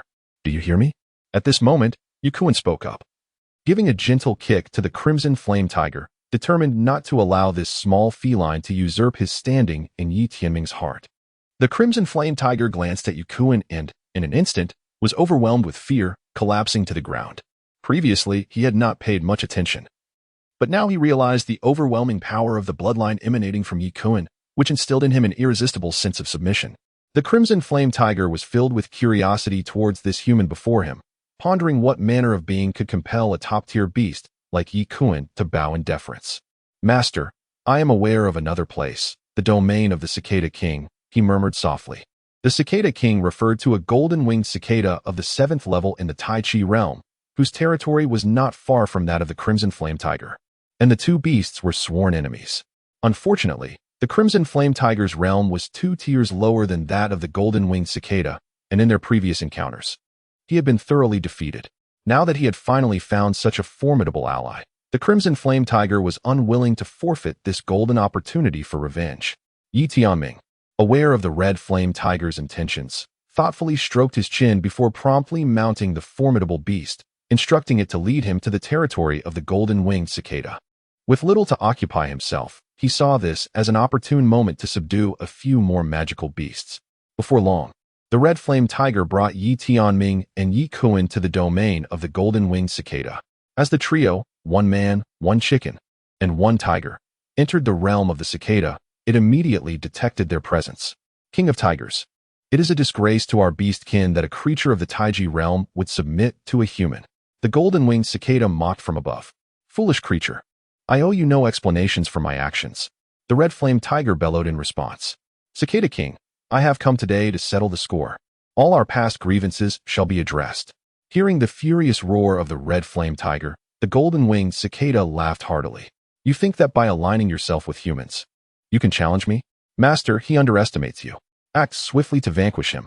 The Red Flame Tiger urged Ye Tianming, recognizing that he was no match for the cicada. Master, Allow me to take this one. It looks exceptionally appetizing. Ye Tianming suddenly chimed in, wiping the drool from the corner of his mouth. Inexplicably drawn to the golden-winged cicada as if he desired to consume it outright. At this moment, Ye Tianming's cultivation had reached the third level of the Tai Chi realm. However, he was, after all, a purebred ancient divine beast, the Bifang, possessing an extraordinarily formidable bloodline. Even a peak beast at the Tai Chi realm would struggle to exhibit much power in his presence. Ye Tianming nodded, as long as they did not kill him. It was acceptable. What an insufferable creature. How dare you confront this prince? Above, the golden-winged cicada let out a furious roar, ready to strike at Ye Tianming and his companions, but the words seemed to escape him. Suddenly, a beast resembling a crane, its entire body adorned in a vibrant azure hue, appeared before him. This splendid creature was none other than Ye Tianming's true form, the ancient divine beast, Bifang. At this moment, Ye Tianming's size was colossal, towering like a mountain. In comparison, the golden-winged cicada appeared as insignificant as a mere insect. At that instant, a surge of bloodline power emanated from Ye Tianming, enveloping a radius of 1,000 miles. All surrounding beasts found themselves utterly immobilized by the overwhelming force of Ye Tianming's lineage. The ancient divine beast Bifang was beyond the comparison of these muddled bloodline creatures. In the next moment, with a swift motion, Ye Tianming devoured one of the golden-winged cicada's wings. The cicada let out a pained cry, plummeting from the sky. Following this, Ye Tianming firmly pinned the cicada down with a foot, growling, "Insignificant insect. You do not even warrant the attention of Ye Tianming. Who are you?" The golden-winged cicada's eyes widened in horror, disbelief etched across its face. How could a mere bloodline suppress it to the point of immobility? Just how formidable was this creature before him? Moreover, this great beast was inexplicably subservient to a human? In that moment, he began to comprehend the choice made by the Crimson Flame Tiger. Ah, Cicada King, let this serve as your lesson in arrogance. At that juncture, the Crimson Flame Tiger dragged Ye Tianming to the side of the golden-winged cicada and, raising its paw, delivered several resounding slaps, leaving the cicada utterly bewildered. "You." The golden-winged cicada felt a wave of grievance wash over it. In the past, this tiger had acted as it pleased without consequences. Yet now it had mounted upon its head. "Do not kill me." Ye Tianming sighed helplessly, then turned his gaze towards the golden-winged cicada. "You have two choices, submit or perish. I am at least of the Tai Chi realm. Ye Tianming, devour him." Ye Tianming, disinterested in further conversation, prepared to have Ye Tianming devour the golden-winged cicada. Bifang was a bird-like demon beast, while the golden-winged cicada belonged to the insect category. For Bifang, the cicada was a rare delicacy. "I submit." Upon realizing his fate, the cicada shouted in haste. He had intended to negotiate with Ye Tianming, but the latter offered him no opportunity. Seeing the cicada yield, Ye Tianming smiled faintly and invoked his beast control technique to incorporate the cicada into his ranks. "Little cicada, you shall be the third in command. Ye Tianming is the leader, and I am the second. You have no objections, do you?" The Crimson Flame Tiger playfully patted the cicada, exuding an air of authority. The cicada dared not dissent and nodded in agreement repeatedly. Meanwhile, deep within the Demon Beast Mountain range, 3 towering peaks loomed, offering a panoramic view of the expanse below, serving as the domain of the 3 supreme realm demon kings. At this moment, an overwhelming aura of demonic energy erupted from the peaks, causing the surrounding beasts to tremble in fear. "Qihua, did you sense that presence just now?" A resonant voice inquired, belonging to one of the supreme realm demon kings, Yu Ming. The demon king known as Qihua nodded in acknowledgement. "Such a pure bloodline. It feels akin to the Tai Chi realm, yet underneath that bloodline, I find myself gripped by a tinge of fear." "What? Even you are afraid?" The final supreme realm demon king, Lei Ting, spoke gravely. They were well aware that Qihua's true form was a Qihua Qilin, albeit not a purebred, possessing merely a trace of Qilin bloodline. Nonetheless, this was sufficient to place Qihua at the pinnacle among their ranks. The faint aura released inadvertently by Ye Tianming had been sensed by them all, evoking a measure of trepidation even in Qihua, who bore the Qilin bloodline. His bloodline is exceptionally pure, should he reach our level. I fear that even if the 3 of us united, we would be no match for him, Qihua remarked solemnly. Humans typically prioritized physique, while the strength of demon clans was intricately linked to their bloodlines. Any demon beast possessing even a hint of divine beast bloodline was significantly stronger than others of the same rank. Can you discern what bloodline he possesses? No, Chiho replied, shaking his head. What then? Lei Tang continued. His inquiry plunged the atmosphere into silence. After a prolonged pause, Chiho finally spoke. Let us send demons to search for his whereabouts. Once located, we shall devise our next course of action. With that, Chiho ceased speaking, and Yu Ming and Lei Tang also withdrew into obscurity. Unbeknownst to Ye Tianming and Ye Qian, events unfolding within the Demon Beast Mountain range were unbeknownst to them. They remained focused on subduing various demon beasts, employing the beast control technique to inscribe slave marks upon them. However, Ye Tianming lingered between a distance of 40,000 to 50,000 miles. Venturing further would lead him to the realm of the Wuja-level demon beasts. It was unnecessary to mention that the beast control technique would be ineffective, and collectively, they would not stand a chance against such foes. 2 days passed, during which Ye Tianming managed to tame 2 more Tai Chi realm demon beasts. 1. A saint ghost leopard of the 6th layer, known as the Leopard King, and the other, a sky-eating python of the 8th layer, dubbed the Snake King. After concluding his expedition in the Demon Beast Mountain range, Ye Tianming prepared to return to the royal mausoleum with Ye Qian. As for the newly acquired demon beasts, Crimson Flame Tiger, Golden Winged Cicada, Saint Ghost Leopard, and Sky-Eating Python, Ye Tianming decided to leave them in the mountain range. Time flowed gradually, and half a year elapsed. Ye Tianming successfully broke through to the 1st layer of the Wuji realm. During this period, Ye Xiaoxiao visited several times. Since obtaining the Rejuvenation Phoenix Spirit Pill from Ye Tianming, her strength advanced rapidly, reaching the Qitian realm. Furthermore, Ye Tianming continued to capture various demon beasts within the mountain range. He had subdued over 100 Tai Chi realm beasts, ranging from the 1st to the 9th layer, and even managed to tame 3 Wuji realm demon beasts. On this day, within the imperial palace of the Great Qian Dynasty, the commander of the imperial guard unexpectedly arrived at the royal mausoleum bearing a decree. Upon hearing this, Ye Tianming promptly accompanied Ye Qian outside to receive the edict. He bore no resentment towards his father, knowing that the emperor cared for him deeply. He had learned from his ancestor during a previous drinking session that the emperor inquired about Ye Tianming as well-being regularly, sending fine wines and even dispatching agents to protect him discreetly. However, these agents were naturally oblivious to Ye Tianming's presence. General Chen, what brings you here? This mausoleum is hardly a suitable place, Ye Tianming greeted with a smile. Ha ha ha, Your Highness, I come bearing the emperor's command. General Chen chuckled. Are you aware that in a month's time, a significant event is upon us? What event? Ye Tianming questioned, puzzled, having forgotten the special occasion approaching. It is the emperor's 2000th birthday. His Majesty has specifically requested your attendance at the celebration, and he mentioned there will be exquisite wines you have yet to sample. Upon hearing this, Ye Tianming's eyes sparkled with excitement as he nodded vigorously.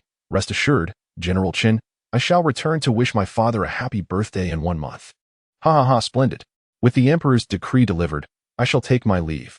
General Chen laughed heartily, bidding farewell to Ye Tianming before swiftly returning to the capital. A month passed in the blink of an eye. Ye Tianming had made all necessary preparations and was on his way to the royal palace. The 5 great powers of Taishan Prefecture were all led by formidable figures at the pinnacle of the supreme realm. However, Qian Huang stood as the foremost among these 5 supreme beings, rightly regarded as the strongest in Taishan Prefecture. Today marked the occasion of his 2000th birthday, and the other 4 powers had sent representatives to extend their felicitations. Furthermore, all the princes and princesses from afar had returned to the capital. Qian Huang had few offspring. He had only taken his first consort a century ago, and it was not until 20 years later that Ye Tianming was born. Upon Ye Tianming's arrival at the palace, Yu Xiaoxiao had already been waiting outside for quite some time. Brother, you have finally arrived. You were the last to come. Yu Xiaoxiao exclaimed with excitement, promptly leading Ye Tianming to the rear garden. The venue for this banquet was indeed the rear garden, where numerous formidable figures had already gathered, each wearing a radiant smile as they congratulated the Emperor Qian. Oh, is that not my elder brother? What brings you here? Did Father Emperor permit your presence at this banquet? Just as Yu Xiaoxiao settled Ye Tianming into their designated seats in the garden, a discordant voice suddenly pierced the air. Ye Tianming lifted his gaze and discovered that the voice belonged to his 5th brother, Ye Hongxue, the 5th prince who had joined the Qingyun sword sect.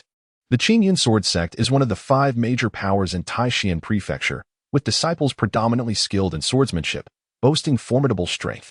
Ye Hongxue had been sent to the Qingyun sword sect for training since childhood, rising to dominate the younger generation within the sect, ranking among the top 3 disciples of his cohort. The Qingyan Sword sect has also shown intentions to support Ye Hongxue from behind the scenes. Should Ye Hongxue ascend to the throne of the Qian Dynasty, the sect would undoubtedly reap considerable benefits. Although the eldest brother has been relegated to the status of a commoner, it is evident to all that their father favors him. Fifth brother, you must be cautious. If father hears your words, he may take action against you, scoffed the fourth prince, Ye Tianming, from the side. For many years, Ye Tianming has honed his skills within the border army, commanding a force of 1 million. He is the most esteemed figure in the army of the Qian Dynasty and a formidable contender for the throne. Moreover, Ye Tianming possesses formidable cultivation in his 20s. He has already reached the pinnacle of the Qitian realm. Elder brother, what do you mean by that? He is our elder brother. How can he not attend our father's birthday banquet? At this moment, Ye Xiaoxiao could no longer bear it and interjected in protest. Ninth sister. He has been relegated to commoner status by our father. Why do you insist on defending him? The third princess, Ye Xueyu, spoke indifferently. Ye Xueyu, despite being a woman, has long harbored ambitions for the imperial throne. Furthermore, her mother was the former saintess of the Baiyu sect, one of the 5 great powers.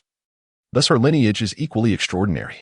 At this moment, Ye Tianming observed the numerous princes and princesses present, all of whom exhibited profound animosity towards him. However, this was hardly surprising. As a mere drunkard with a cultivation level only at the spirit vein realm, he was expected to be the least favored among the royals. Yet, it was evident to all that his father, the emperor, held him in considerable affection. Enough. Today marks the emperor's birthday banquet. Attended by the esteemed figures of Taishan Prefecture, we should prioritize harmony and refrain from providing fodder for ridicule, as the others seem poised to engage in further disputes. The second prince, Yi Wushuang, interjected with a sharp reprimand. The remaining princes and princesses, upon witnessing this, promptly silenced themselves. Nonetheless, their disdain for Ye Tianming was palpable, with only Ye Xiaoxiao willing to converse with him throughout the banquet. Ye Tianming remained unfazed by their sentiments. He had come solely for the purpose of indulging in fine wines. The emperor had prepared an abundance of exquisite spirits for this celebration, many of which Ye Tianming had yet to sample. Just then, a middle-aged man clad in a dragon robe, exuding an air of authority and majesty, made his slow entrance into the hall. His eyes sparkled as if they contained falling stars, and the essence of the Tao flowed around him, emanating waves of profound energy. Behind him, the regal aura of the emperor coiled, and his mere presence instilled a sense of overwhelming pressure among those gathered. "Look, it is the emperor," someone exclaimed loudly, swiftly capturing the attention of all attendees. Upon the emperor's arrival, many guests knelt in reverence, a gesture of respect towards a formidable figure. "Thank you, everyone. There is no need for such formalities," the emperor chuckled warmly as he took his seat at the head of the table. At this moment, Ye Tianming, Ye Xiaoxiao, and the other princes and princesses also rose to respectfully bow before the emperor. Upon noticing Ye Tianming, the emperor's eyes sparkled with delight. "Tianming, come here." Ye Tianming, perplexed yet resolute, swiftly approached the side of Emperor Qian. "Tianming, my son, it has been ages since we last met. I am well aware of your fondness for fine wine, and thus, I have instructed my attendants to bring you an abundance of exquisite vintages. Today, indulge yourself to your heart's content." The emperor beamed with delight, gesturing grandly as an array of fragrant wines appeared before Ye Tianming, each cask exuding an intoxicating aroma. Witnessing the emperor's affectionate demeanor towards Ye Tianming, the other princes and princesses, including Ye Hongxue and Ye Xueyu, were enveloped in jealousy. Had Ye Tianming displayed even a modicum of diligence in his cultivation, the title of crown prince would likely have been well within his grasp, leaving little room for the others. Not only the royal siblings, but also several formidable figures sensed the emperor's unique regard for Ye Tianming. A few ministers sighed, contemplating that if Ye Tianming dedicated himself to his training, the position of crown prince could scarcely belong to anyone else. Alas, the emperor's most cherished son remained a hopeless drunkard. Ye Tianming gazed at the exquisite wine before him, his heart swelling with joy as he clasped his hands together and exclaimed, "Thank you, father." Without hesitation, he seized one of the jars of fine wine and drank it down in one gulp. Ding! The host has tasted amber spirit wine. Congratulations to the host for acquiring the Saint-Tier mid-grade martial technique, the shadowless sword technique. Shadowless sword technique. The shadowless sword technique. When this technique is employed, the blade's light flashes like lightning, swift as a meteor, Amidst the flickering shadows of the sword, it becomes nearly impossible to discern its trace, thus earning the name Shadowless. As the description of the Shadowless sword technique unfolded in his mind, Ye Tianming immediately began to comprehend it. Countless sword techniques manifested within his consciousness, executed with astonishing speed. Darting like lightning, elusive and enigmatic. Before long, a glimmer of sword light flashed in Ye Tianming's eyes, emanating an awe-inspiring power. However, he swiftly concealed it. In but a fleeting moment, no one noticed. He then picked up another jar of wine and indulged in it with great delight. Ding! The host has tasted 9 fragrance spirit wine. Congratulations to the host for obtaining the 9 Heavens Star Visualization Diagram. 9 Heavens Star Visualization Diagram. What is this? Ye Tianming pondered, promptly investigating further. 9 Heavens Star Visualization Diagram. By contemplating this diagram, one can commune with the power of the stars, at night, under the stars' augmentation. One's combat prowess may be enhanced 9-fold. Hiss. Upon reading the description of the 9 Heavens Star Visualization Diagram, Ye Tianming gasped in astonishment. Could it truly elevate his combat strength 9-fold? This was nothing short of a divine artifact for slaying foes and seizing treasures. Just imagine. In the midst of battle, suddenly becoming 9 times stronger. If an adversary was caught off guard, they could be struck down in a single blow. Alas. The 9 Heavens Star Visualization Diagram could only augment one's power under the star's influence. During the day, when the stars were absent, it held little utility. Before long, after several rounds of wine, the second prince, Ye Wushuang, stood up. Father, to celebrate your birthday, I have specially sought this treasure for you. With that, the second prince, Ye Wushuang, produced a jade box. A eunuch, noticing this, hurried over to accept the jade box and presented it to Emperor Qian. Upon opening it, a rich fragrance of medicinal herbs wafted through the entire garden, leaving the guests in utter astonishment. It was the heavenly tier, supreme, 9 Heavens Snow Lotus. Some recognized the precious herb and exclaimed in awe. The 9 Heavens Snow Lotus is the pinnacle of heavenly tier herbs, maturing once every 900 years and only available for harvest within a fleeting 9-day window. If not gathered within this time, it dissipates into the ether, making it exceedingly precious. To think that Ye Wushuang had managed to procure the 9 Heavens Snow Lotus. Ha ha ha, Wushuang. Acquiring this 9 Heavens Snow Lotus must have required considerable effort. Rest assured, as long as it benefits father, I would willingly go to any lengths, Ye Wushuang replied. Emperor Qian laughed heartily and accepted the 9 Heavens Snow Lotus. With Ye Wushuang's offering, the third princess, Ye Xueyu, also stepped forward. Father, this is the heavenly tier supreme pill, the Taiqing divine pill, which I obtained unexpectedly from the dwelling of a mighty figure of the 9 tribulations realm. Upon hearing of Ye Xueyu's offering, the guests were once again taken aback. It was the Taiqing divine pill, though classified as a heavenly tier pill. Its worth surpasses that of many Dao tier pills. It can eliminate inner demons, providing immense assistance during tribulations. It is well known that the supreme realm transitions from the 9 tribulations realm, where practitioners must endure 9 heavenly tribulations. Should they harbor inner demons, they risk failure and ultimate demise.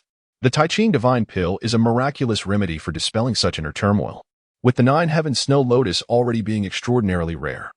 It was astonishing that the banquet would also feature the Taiqing divine pill. After Ye Xueyu produced the miraculous elixir, even the Qian emperor found himself breathless with anticipation. The 9 calamities realm had eluded him for so long, primarily due to the lingering presence of inner demons. With the acquisition of the Taiqing divine pill, he believed that while it may not completely eradicate his inner turmoil, it would undoubtedly enhance his chances of entering the esteemed 9 calamities realm. Xueyu, your intentions are commendable. The Qian emperor chuckled heartily as he accepted the pill. Witnessing this exchange, the 4th Prince Ye Yuanming and the 5th Prince Ye Hongxue exchanged glances, their expressions slightly altered. The treasures they had meticulously prepared were indeed rare gems in their own right, yet they paled in comparison to the Taiqing divine pill. Only the 6th Prince Ye Shouju wore a confident smile, assured of the value of his own offering. Subsequently, the 4th and 5th princes presented their respective treasures to the Qian emperor. However, these offerings seemed somewhat inferior in the presence of the Taiqing divine pill. It was not until Ye Shouju revealed his gift that the atmosphere shifted. Father, I present to you the insights from a master of the 9 calamities realm who dedicated his life to study. May it assist you in your pursuit of the 9 calamities realm. With that, Ye Shouju produced a tome and handed it to the Qian emperor. Upon hearing this, the guests in attendance gasped, their breaths quickening. Insights from a master of the 9 calamities realm. Such knowledge, while exceedingly precious to supreme realm experts, could also be perceived as merely an ordinary book. However, should one truly grasp the wisdom contained within, traversing the 9 tribulations would become a far more manageable endeavor. Failure to do so could result in demise during the first tribulation. Nevertheless, many Supreme Realm experts were willing to take the gamble. For even the slightest chance of entering the 9 calamities realm was a temptation too great to resist. This tome, if exposed to the outside world, would undoubtedly attract the attention of numerous Supreme Realm experts, particularly those at the pinnacle of their power. Even if they could not ascend to the 9 calamities realm, they would be eager to peruse its contents. After all, for individuals of their caliber, there was little left to entice them beyond the 9 calamities realm. The Qian Emperor took the tome and began to study it intently. After a while, a glimmer of enlightenment crossed his eyes as he murmured, "So it is. So it is." Bursting into laughter, he exclaimed, "Xiuzhu, you have truly been a tremendous aid to your father. With these insights from the predecessor of the 9 calamities realm, I shall surely enter that realm within 500 years at the latest." At this proclamation, many powerful ministers and dignitaries in attendance congratulated him. "Congratulations, Qian Emperor." They cheered. "With this treasure, the 9 calamities realm is within reach, and the heavenly demon sect will be of no consequence. Xiuzhu, speak your desires. What reward do you wish for?" The Qian Emperor inquired, his joy evident. In response, Xiuzhu humbly replied, "Father, it is my duty to alleviate your burdens. I do not dare to covet any reward." "Nonsense. You lack neither techniques nor spiritual artifacts. How about I grant you a day in the ancestral grounds to contemplate the path?" The Qian Emperor suggested nonchalantly. Upon hearing this, all but Ye Tianming, who continued to indulge in his drink, turned their envious gazes toward Xiuzhu. The royal ancestral grounds were the birthplace of the Great Qian Dynasty, where generations of monarchs had left behind their insights. Spending a day there for cultivation would undoubtedly lead to significant advancements in his prowess. Xiuzhu, whose previously calm demeanor was now filled with fervent excitement, immediately knelt on the ground and exclaimed, "Thank you, Father Emperor." Witnessing Xiuzhu being awarded the privilege to enter the royal ancestral grounds, Ye Wushuang, Ye Xueyu, Ye Yuanming, and Ye Hongxue all displayed expressions of discontent. They had believed that the treasures they presented would sufficiently please the Qian Emperor. Yet none of them could compare to the offerings made by Xiuzhu, although this appeared to be a simple act of presenting treasures. The significance lay in whose offerings would most benefit the Qian Emperor. The chances of vying for the position of crown prince would increase accordingly. It seemed that Xiuzhu had emerged as the greatest victor in this affair. Subsequently, the 6th prince, Xiuzhu, would undoubtedly gain the favor of the emperor. And with the support of numerous influential ministers and families, the position of crown prince appeared to be within his grasp. Soon after, the 7th princess, 8th princess, and 9th princess, Ye Xiaoxiao, each presented their gifts. However, in the presence of the insights from the formidable beings of the 9 tribulations realm, these treasures seemed as insignificant as refuse. The Qian Emperor merely offered a few words of praise without elaborating further. "Elder brother, do you not have a treasure to present to Father Emperor?" At that moment, a smirk appeared on Xiuzhu's lips as he turned his gaze toward Ye Tianming, who was indulging in copious amounts of wine. "Ah, me?" Ye Tianming, with a perplexed expression, pointed at himself. "Indeed, my brother, you are our elder.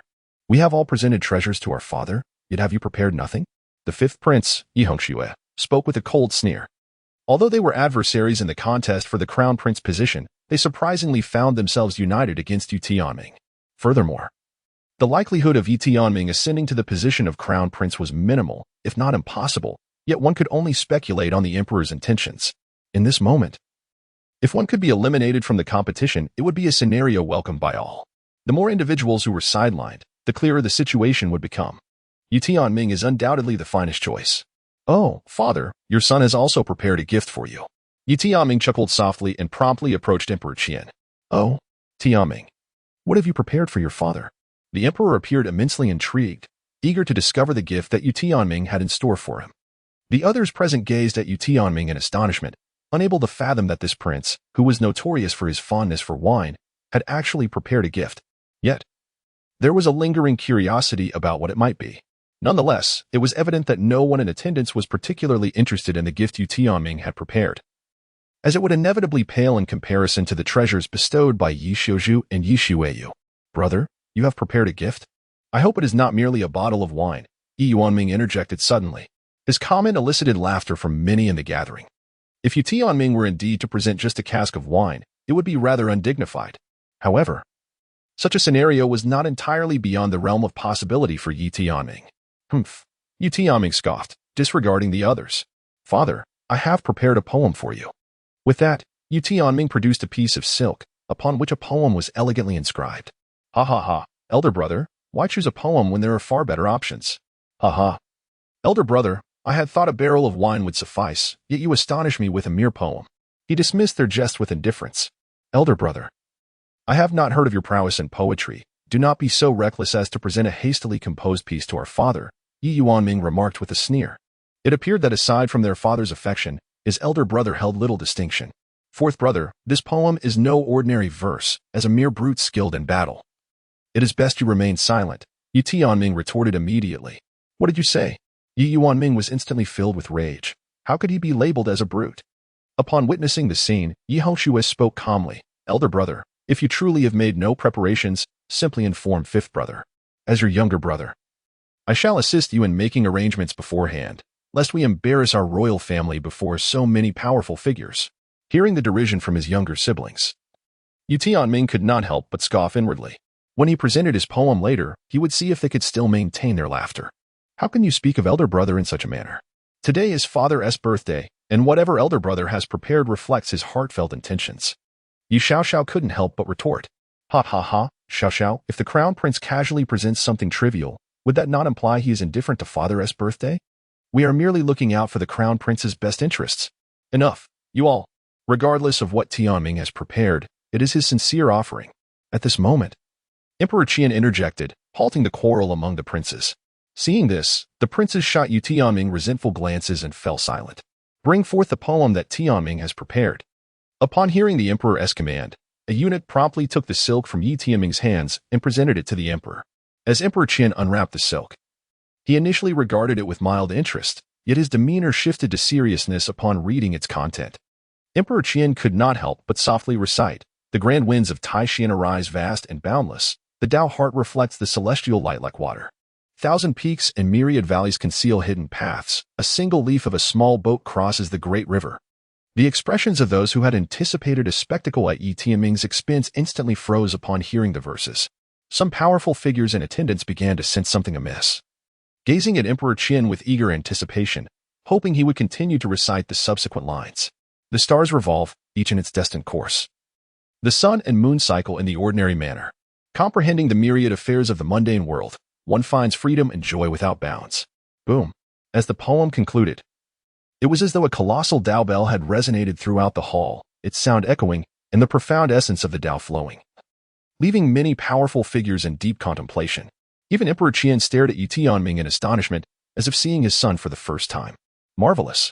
Marvelous. Truly remarkable. After a long pause, a powerful figure exclaimed, I never imagined the crown prince could encapsulate such profound insights into the Tao within just a few verses. Extraordinary. Indeed. The imagery of thousand peaks and myriad valleys, a single leaf of a small boat, mirrors the challenges and obstacles encountered on the path of cultivation. And the revolving stars? The cyclical sun and moon symbolize the laws of the cosmos and the natural order. Particularly, the final line encapsulates the crown prince's carefree and unrestrained state of mind. Instantly, another powerful figure echoed his sentiments. What we pursue, fame, fortune, and cultivation, have become shackles that confine us, hindering our ascension to new realms. In contrast, the crown prince's liberated mindset resonates with the Tao. All present were supreme beings, their understanding of the Tao unmatched, yet Ye Tianming's brief verses elevated their own comprehension. Hearing the multitude of praises from the powerful figures, Ye Tianming and Ye Hongxue wore expressions of dismay. They had initially thought Ye Tianming merely penned a trivial poem. Eager to witness his embarrassment, little did they know that he would receive such accolades from so many esteemed figures. Humph. Even so, you remain a mere drunkard with meager cultivation. The sixth prince, Lin Xiuzhu, glared fiercely at Ye Tianming. Even if your poem inspires insight, what of it? You are but at the spirit vein realm. Your cultivation will forever keep the throne out of your reach. Ha. After hearing the crown prince's recitation, I have been inspired. I shall take my leave and return to seclusion. Perhaps it will lead to further advancement in my cultivation. At that moment, an elderly man laughed heartily, immediately bowing to Emperor Qian and taking his leave. Alongside him, several other powerful figures also rose to depart, evidently moved by Ye Tianming's poem. Needing to retreat and contemplate their newfound insights, even Emperor Qian was deeply affected. After a considerable time, he turned to Ye Tianming and inquired with a smile, Tianming, did you compose this poem? Ye Tianming hastily clarified, Father, this poem was composed by me during a moment of inebriation. At that time, it felt profoundly enigmatic. Alas, I doubt I can recapture that sensation now. The Emperor Qian harbored no suspicions regarding this matter, stating, in the realm of enlightenment, the profound is indeed enigmatic. Some, even as mere mortals, stumble upon enlightenment by chance and thereafter traverse their cultivation journey without encountering any impediments. Conversely, others may reach the ninth tribulation realm yet fail to attain enlightenment, spending their entire lives without stepping into the Tao. He chuckled. Who would have thought that your indulgence in wine would yield such insight? This poem of yours is far more valuable than the insights of any adept in the ninth tribulation realm. Originally, it would have taken me 500 years to reach that realm, but now it appears I shall not have to wait long. Upon hearing this, Ye Shouju's complexion darkened. The emperor's words implied that the preparations he had made paled in comparison to a mere poem by Ye Tianming. Regret washed over him as he realized that had he known this outcome, he would not have opposed Ye Tianming, ultimately causing his own downfall. Congratulations, father. Ye Tianming quickly interjected with a smile. The emperor nodded slightly. Speak. What reward do you desire? I shall fulfill all your wishes. Ye Tianming scratched his head and chuckled. Father, you are aware that I have few preferences. I simply enjoy indulging in fine wines. If you could share some of your treasured collection with me, that would suffice. Upon hearing this, Emperor Qian erupted into hearty laughter. Not a problem at all. He then turned his gaze toward Ye Yuanming, and Ye Hongxue, Yuanming, Hongxue. If I recall correctly, you also possess a commendable selection of fine wines. Do ensure they are sent to Tianming as well.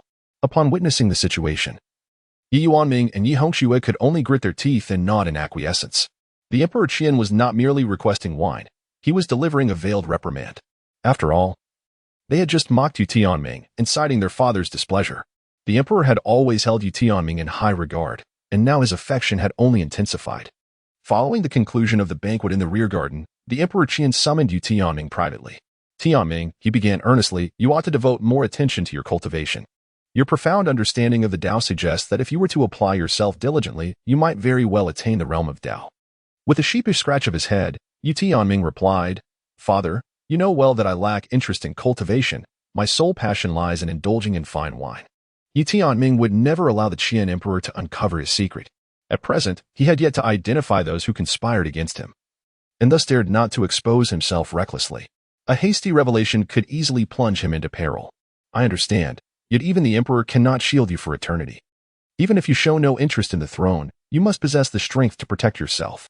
The Qian emperor sighed bitterly, lamenting that his son had not inherited his diligent and resolute nature. With the current instability in Taishan Prefecture, marked by the resurgence of the heavenly demon sect and the impending beast tide, it was imperative that Ye Tianming cultivated the ability to defend himself. The Qian emperor continued to speak at length, his words imbued with an evident fondness for Ye Tianming. Father, your kindness towards me surpasses that shown to my siblings. Is it due to my mother? Ye Tianming suddenly asked, unable to contain his curiosity. Previously, he had struggled to comprehend his father's preferential treatment, especially in light of his banishment to the royal mausoleum. Today, upon hearing the Qian emperor's concerns regarding his lack of strength, Ye Tianming realized that the emperor feared him being ensnared by others. It was apparent to any discerning observer that the other princes, even the princesses, were eyeing the position of crown prince with avarice. His father had no reason to remain oblivious to this fact. By relegating him to the mausoleum, coupled with the presence of the 9 ancestors, his safety would be considerably enhanced. He then pressed further, since childhood, you have withheld information about my mother, and the 9 ancestors have avoided the topic as well. Father, what of my mother? Upon hearing Ye Tianming's inquiry, the Qian emperor appeared momentarily stunned. After a prolonged silence, he finally sighed deeply. You may return. Your mother passed away during your difficult birth. I have failed her. Ye Tianming was skeptical of the Qian emperor's explanation. The secret of his transmigration was known only to him, and he distinctly remembered that his mother had not died during his birth. However, with the emperor's assertion, he refrained from further questioning, offering a deep bow before departing the palace. As Ye Tianming exited, the prime minister of the Great Qian Dynasty emerged from the shadows. Your Majesty, should we truly keep the matter of the empress from His Highness Tianming? He inquired. What could he possibly do if he were to know? Even I cannot effect any change. I merely wish for Tianming to live a life of tranquility, the Qian emperor replied, a resigned smile touching his lips. his eyes reflecting an inescapable sense of helplessness as he murmured, "My time is limited." Nearby the mausoleum, 3 figures cloaked in black stealthily approached. "Eldest brother, is it true that a supreme realm expert resides within the mausoleum? Are we truly safe?" One queried. "Fear not. Today marks the Qin Emperor's 2000th birthday. Everyone has gone to the capital to celebrate, leaving only a mere avatar of the Wuji realm behind, who is no match for us." The leader of the black-clad figures reassured them. The aura emanating from the 3 indicated they were all formidable practitioners of the Wuji realm. "Our mission is to disrupt the mausoleum's seal. Once accomplished, the grand scheme of our sect shall unfold, and all of Taishan Prefecture will fall under our dominion," the leader declared gravely, while the others nodded in agreement. "Let us proceed to the mausoleum." At that moment, a somewhat languid voice interrupted, "Gentlemen, what grand scheme do you speak of?" Startled, they turned to find Ye Tianming standing a short distance away, a wine gourd in hand, drinking unabashedly. "Who are you?" one of them stammered. "Do not be alarmed. He is merely the useless prince of the Great Qian Dynasty, a wine aficionado with mere spirit vein cultivation." The leader exhaled in relief upon recognizing Ye Tianming's appearance. Ye Tianming, the debauched prince who is utterly enslaved by his addiction to alcohol, has certainly attracted the attention of the heavenly demon sect through their investigations. Upon delving deeper, they discovered that he is indeed a prince of squandered potential, wholly devoted to his vice and devoid of any substantial skills. Since that revelation, they have regarded Ye Tianming with nothing but disdain. "Oh, you still recognize me?" Ye Tianming, inebriated, remarked in surprise at the extent of his own renown. "Humph, there is no need to waste words with him, lest we attract the attention of the other formidable warriors of the Great Qian Dynasty." The leader of the black-clad figure snorted coldly and immediately unleashed a lethal strike towards Ye Tianming. He endeavored to conceal his aura, fearful that it might betray him to the other powerful beings, yet Ye Tianming discerned his presence with a mere glance. The assailant was a 6th-level master of the Wuji realm, accompanied by 2 5th-level masters. However, Ye Tianming merely scoffed at their prowess. Such cultivation might indeed denote a formidable warrior in the outside world, yet he regarded them with utter disdain. Instantly, the area behind him was engulfed in an impenetrable darkness, and the surrounding light began to fade as an endless void of shadow emanated from him. In an instant, the 3 men found themselves ensnared in this abyss, their very consciousness consumed by the darkness, rendering them incapable of perceiving anything. Clang, clang, the sound of metal colliding echoed, and the leader of the black-clad figures felt a warm liquid spray onto his face. When he reached out to touch it, he found it to be somewhat viscous. At that moment, the darkness lifted, revealing his horrified gaze fixed upon Ye Tianming, who remained unmoved in his position. The preceding events felt like a fleeting illusion. It was only then that he noticed the 2 black-clad figures who had accompanied him. Their heads had been severed without his awareness, leaving behind 2 lifeless corpses, gushing forth a torrent of blood. The liquid that had splattered upon his face was, in fact, their blood. You. The black-clad man was rendered speechless in his terror as Ye Tianming pierced through his body with a single stroke of his sword, the furious sword energy instantly shredding his internal organs and soul. You lack martial virtue. You concealed yourself so well." At this moment, the black-clad man comprehended that everything was orchestrated by the very prince they had deemed to be a mere waste. To his astonishment, he realized that his opponent was, in fact, a concealed top-tier master. "Cut it out. Must I really go to the lengths of letting the entire world know just how extraordinary I am?" Ye Tianming took a sip of wine and stowed away the spatial rings of the 3 individuals. Just as he intended to investigate further, he sensed a powerful presence rapidly approaching. Realizing the urgency of the situation, he let out a soft sigh and instantly vacated the spot. In the next moment, the figure of the 9 ancestors materialized at the location, his brow furrowing as he beheld the 3 lifeless bodies on the ground. Caught off guard, he was astonished that someone had infiltrated the imperial tomb he was guarding, and worse yet, that they had been slain. Who could possibly be responsible for their deaths? The 9 ancestor murmured softly, and with a ripple in the fabric of space, he vanished from sight. Before long, formidable individuals arrived at the imperial tomb from within the palace. Ye Tianming strolled out of his courtyard with an air of nonchalance. "General Chen, Shashao, are you not attending the Emperor Father's birthday banquet? What brings you to the royal mausoleum?" He feigned confusion. Since his encounter with Empress Qian, he had departed from the feast, not anticipating a fortuitous meeting with the cloaked figures infiltrating the royal tomb. "Elder brother, are you unharmed?" Upon seeing Ye Tianming, Ye Xiaoxiao hurriedly embraced him, her tone tinged with concern. "Elder brother, it is a relief to see you safe." Ye Tianming smiled gently and inquired, "Xiaoxiao, what is the matter?" At that moment, General Chen, clad in armor, saluted and replied, "About an hour ago, several individuals dressed in black infiltrated the imperial mausoleum. We have come here specifically to investigate. The ninth princess, concerned for your safety, accompanied us." Upon hearing General Qin's words, Ye Tianming feigned a look of terror, exclaiming, "What? Someone has breached the imperial mausoleum? General Qin, have they been apprehended?"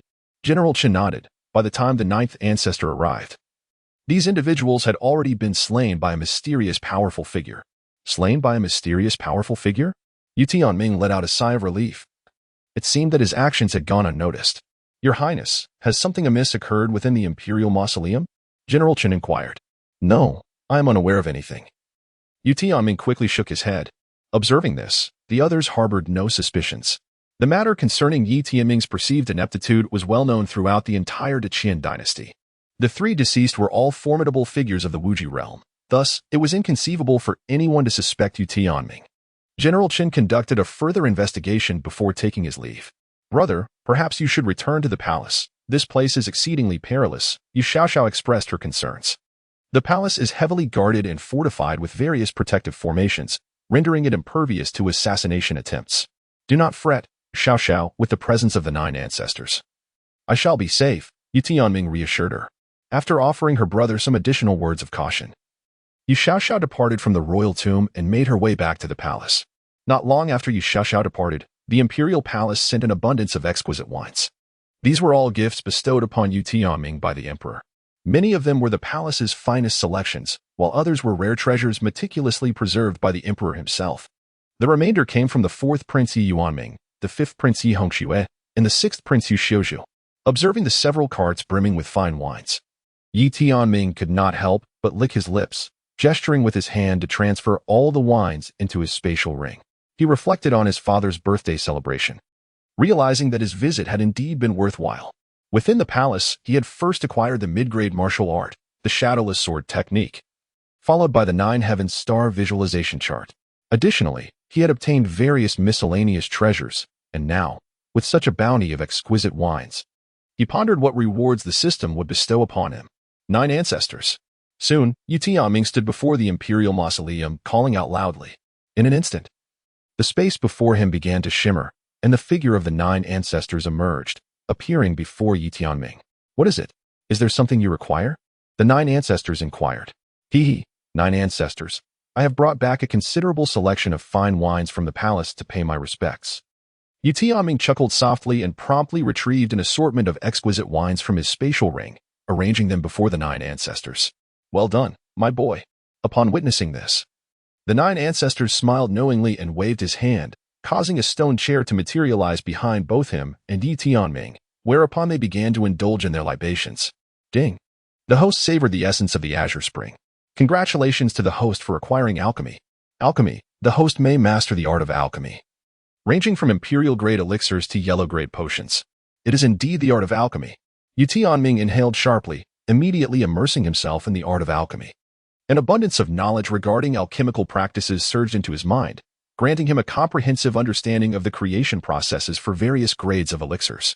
However, despite this influx of information, mastering the art of alchemy required his diligent contemplation. The essence of alchemy lies in the adept control and comprehension of each spiritual herb. Many herbs may appear similar, yet each possesses unique properties and effects, with their medicinal qualities varying drastically. Such nuances necessitate meticulous discernment from the alchemist. Furthermore, the practice of alchemy demands patience and tranquility. A hurried mindset can easily disrupt one's mental state, leading to failure in the process. Numerous alchemists have faltered due to their impatience, unable to resist the urge to open the furnace before the proper moment. Subsequently, he seized a jug of wine and heartily drank several mouthfuls, acquiring a considerable amount of elixirs, which filled him with delight as he reached for another barrel. Ding! The host has tasted the purple cloud nectar. Congratulations on acquiring the heavy pupil.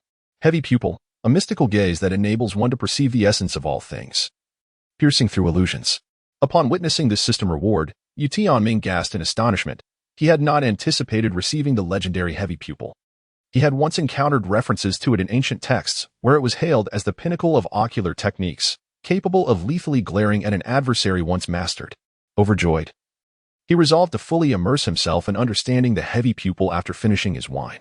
After several rounds of drink, Ye Tianming finally inquired, 9 ancestors. What was the background of those who previously entered the royal tomb? How dare they infiltrate such a sacred place? Truly reckless.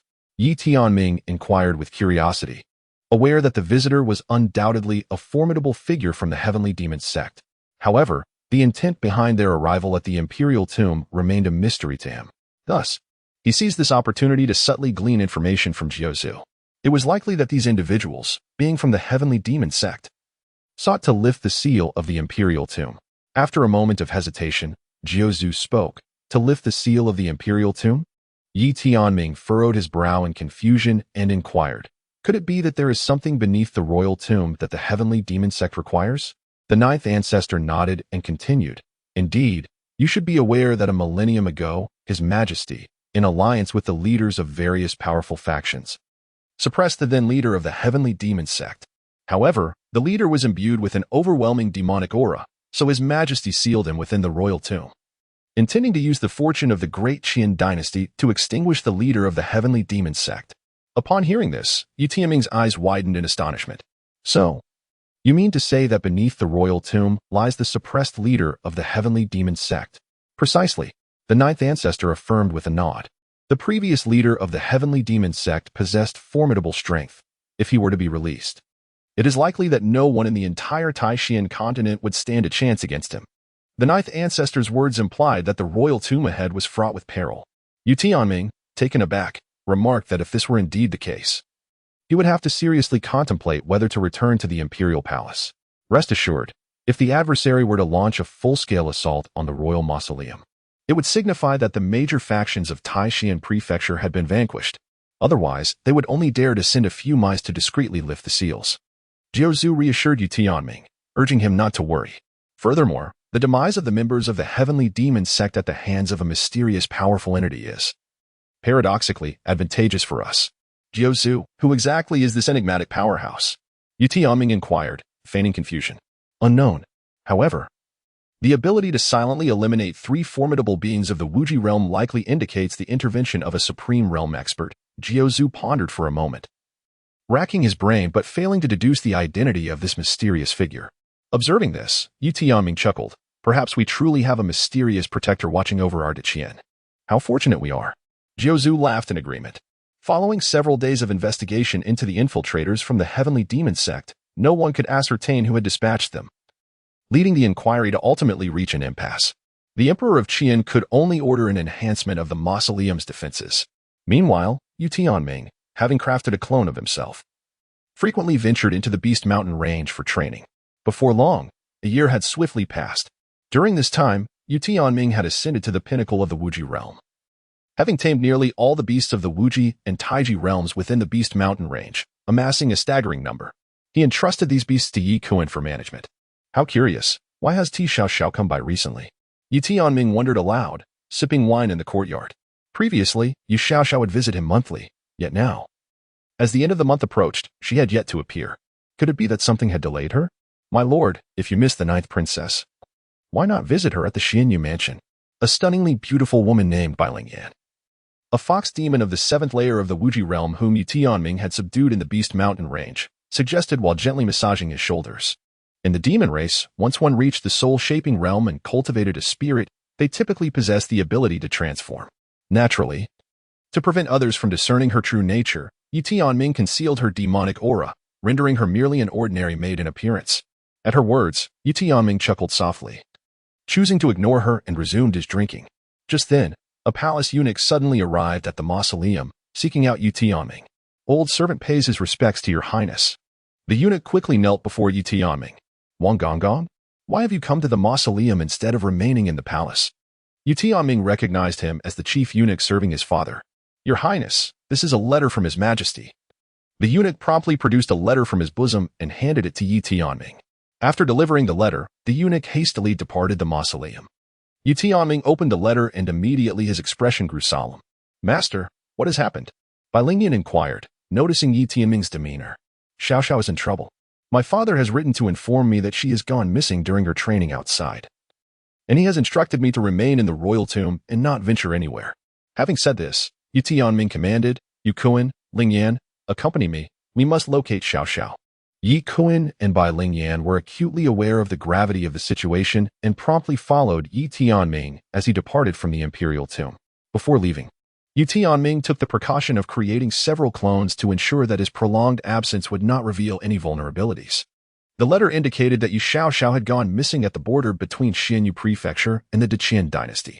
Upon receiving this information, Ye Tianming could not afford to delay for even a moment and swiftly made his way to the aforementioned border. This border area was known as Mizong Valley, a natural barrier where any cultivator who ventured within would inevitably lose their sense of direction, unable to escape even by flight. It was a veritable dead zone. Typically, few cultivators dared to enter Mizong Valley, often opting to circumvent it instead.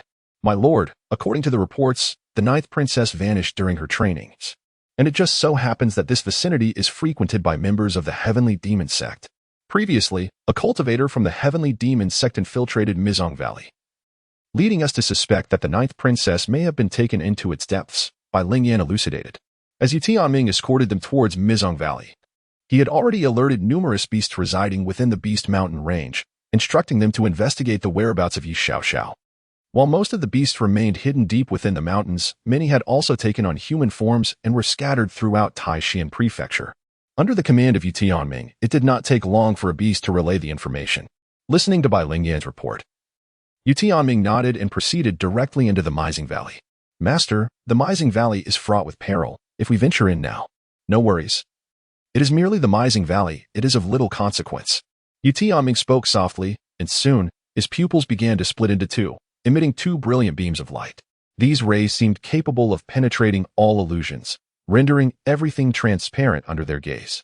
This was the bestowed upon Ye Tianming by the system 2 years prior. And after 2 years of comprehension and cultivation, he had nearly mastered its power. Unexpectedly, today he found himself utilizing it.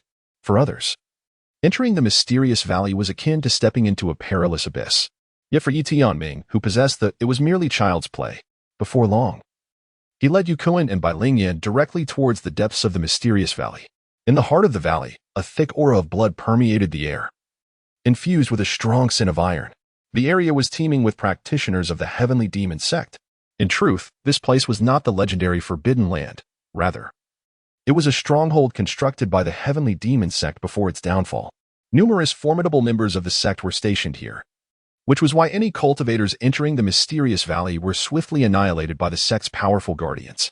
This led to the valley's fearsome reputation, instilling dread in ordinary cultivators. A millennium ago, following the Great War that led to the destruction of the Heavenly Demon Sect, this location transformed into one of its strongholds. Coupled with the valley's notorious past, it deterred many practitioners from approaching, allowing the sect's stronghold to remain concealed. At this moment, in the core area of the mysterious valley, a massive blood pool bubbled and simmered with an intense heat. This pool was formed from the accumulated blood of countless cultivators, exuding a rich and potent aura. Within the blood pool, a stunningly beautiful man with crimson hair was immersed, cultivating amidst the sanguine depths.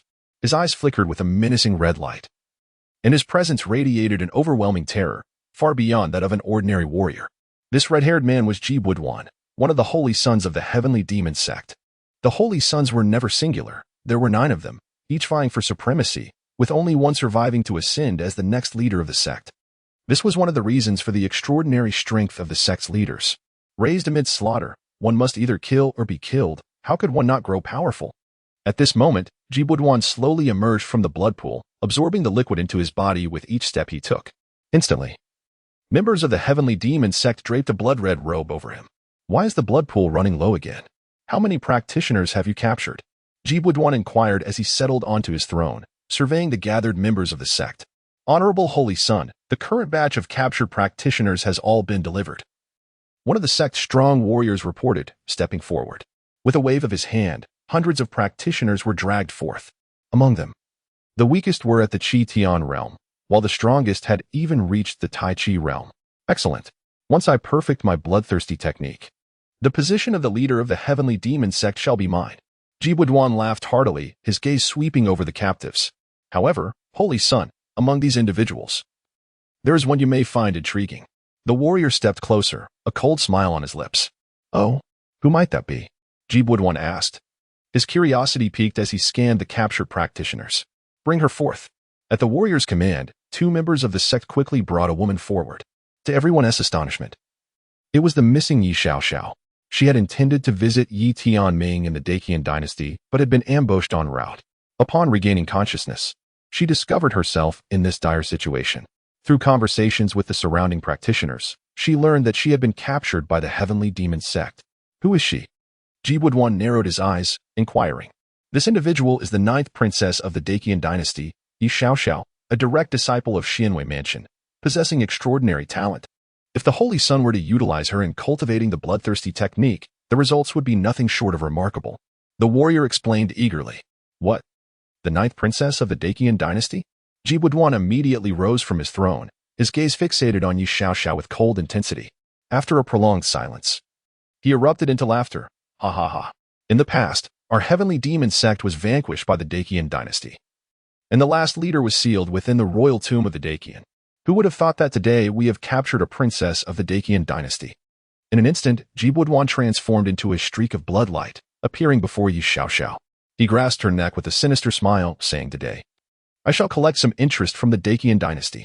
You, my father will surely kill you. She gasped, struggling against his grip. Ye Xiaoxiao's face turned crimson under his grip. And after a long moment, she managed to utter a single phrase. Heh? Once this Holy Sun's powers are fully realized, will I still fear the Great Qian Dynasty? At that moment, I shall personally slay your father, allowing you all to reunite in the afterlife. Jibo let out a cold laugh. Today, I shall use your blood to honor our fallen disciples. What do you intend to do? Ye Xiaoxiao felt a profound sense of dread. Despite her considerable cultivation, she had always been a sheltered flower, rarely encountering the brutal realities of life and death. Now, confronted with such a harrowing scenario, her face drained of color, betraying her fear. What do I intend to do? Just watch, for this Holy Sun has plans of his own. Ji Buduan sneered, gesturing with his hand, prompting the other disciples of the heavenly demon sect to comprehend his intent. They seized a fellow cultivator and thrust him towards the blood pool. In a swift motion, a long knife was raised, and with a single stroke, the cultivator's head was severed from his body. With a resounding splash, torrents of blood surged forth, cascading into the blood pool. Once parched and drained, the pool was once again replenished with vibrant crimson liquid. Almost immediately, another cultivator was pushed forward, and the blade swung once more, claiming yet another head in an instant. With each severed head, the blood within the pool bubbled and boiled, radiating an intense heat. Fear not, for this Holy Sun shall not end your life so swiftly. I shall draw your blood gradually, allowing you to witness how our divine sect will slay your father, obliterate the Great Qian Dynasty, and unify Taishan Prefecture. Ji Buduan's words echoed like the whispers of a demon in Ye Xiaoxiao's ears. At that moment, she was rendered speechless by terror. As the disciples of the heavenly demon sect wielded their blades, an ever-increasing number of cultivators became sustenance for the blood pool. The blood previously absorbed by Ji Buduan began to bubble and boil once more. Do not fear, your turn is imminent. Ji Buduan grinned maliciously, producing a dagger in his hand, eager to draw Ye Xiaoxiao's blood. Meanwhile, Ye Tianming had arrived at the heart of the mysterious valley. Who dares to intrude upon the mysterious valley? Another fool seeking death. Seize him and deliver him to his holiness. Ye Tianming strode boldly towards the stronghold of the heavenly demon sect, immediately drawing the attention of its disciples. Upon noticing those who intended to take action against him, Ye Tianming wasted no time. A longsword materialized instantaneously from the void. This sword seemed to pierce through the fabric of reality, appearing before him. It was none other than the Xianyuan sword, one of the 10 chaotic divine swords. Ye Tianming grasped the Xianyuan sword and, with a single sweeping strike, unleashed a powerful arc of energy. The resonant sound of the blade rang out fiercely, and in an instant, those disciples of the heavenly demon sect who had rushed forward were cleaved in two. Witnessing this scene, the remaining disciples of the heavenly demon sect were taken aback. How could this newcomer possess such formidable strength? Altogether, with a fierce roar from one disciple, the rest of the heavenly demon sect members surged towards Ye Tianming, surrounding him in a matter of moments. After witnessing Ye Tianming's earlier feat of dispatching several of their comrades with a single stroke, the mockery in their eyes was replaced by a palpable tension. Ever since the notorious reputation of the Mizu Valley spread, few cultivators dared to venture within its confines. Those who did typically traveled in groups, and before they could even reach the core area of Mizu Valley, they were invariably slaughtered by the disciples of the heavenly demon sect. It had been centuries since a solitary cultivator like Ye Tianming had dared to tread into the heart of Mizu Valley. Young man, do you comprehend the gravity of this place? How dare you intrude? A disciple of the heavenly demon sect spoke in a low, menacing tone, attempting to gauge Ye Tianming's capabilities. Yet Ye Tianming had no interest in idle conversation. He swung the Xianyuan sword, unleashing a dazzling array of sword lights, with waves of sword intent emanating from the blade. As a chaotic divine sword that transcends the realm of imperial weapons, Ye Tianming could only summon a mere fraction, 1,000th, or even 1/10,000th, of its true power. Nonetheless, this was more than sufficient to deal with the disciples before him. The sword energy surged forth with unparalleled ferocity, decimating the encircling disciples of the heavenly demon sect, many of whom did not even have time to react before being reduced to mere blood mist. Concurrently, more and more disciples surged from the depths, intent on besieging Ye Tianming. However, with a mere thought, 10 chaotic divine swords materialized, piercing through the void to hover before him. Go! Ye Tianming uttered a soft command, and 10 chaos divine swords seemed to possess their own sentience as they frantically weaved through the ranks of the disciples of the heavenly demon sect. With each swing of the chaos divine swords, countless heads of the disciples would fall. An array of sword chi erupted from the chaos divine swords, mercilessly annihilating the disciples of the heavenly demon sect, leaving even their souls with no escape. Ye Tianming's gaze was icy, while Yu Kuan and Bai Lingyan stood by, entirely unnecessary for them to intervene. The master's power was truly terrifying. Bai Lingyan swallowed hard, a hint of fear flickering in her eyes. This is just the beginning. The master is formidable, Yu Kuan remarked with a dismissive curl of his lips. Who dares to trespass upon the domain of my heavenly demon sect? A thunderous roar suddenly erupted from within, followed by an overwhelming wave of demonic energy that instantly enveloped Ye Tianming. The emergence of Ye Tianming had long since stirred the powerful members of the heavenly demon sect. Initially, they paid little heed, but when they witnessed Ye Tianming effortlessly slaying thousands of their disciples as if they were mere vegetables, they could no longer remain seated and rushed out in haste.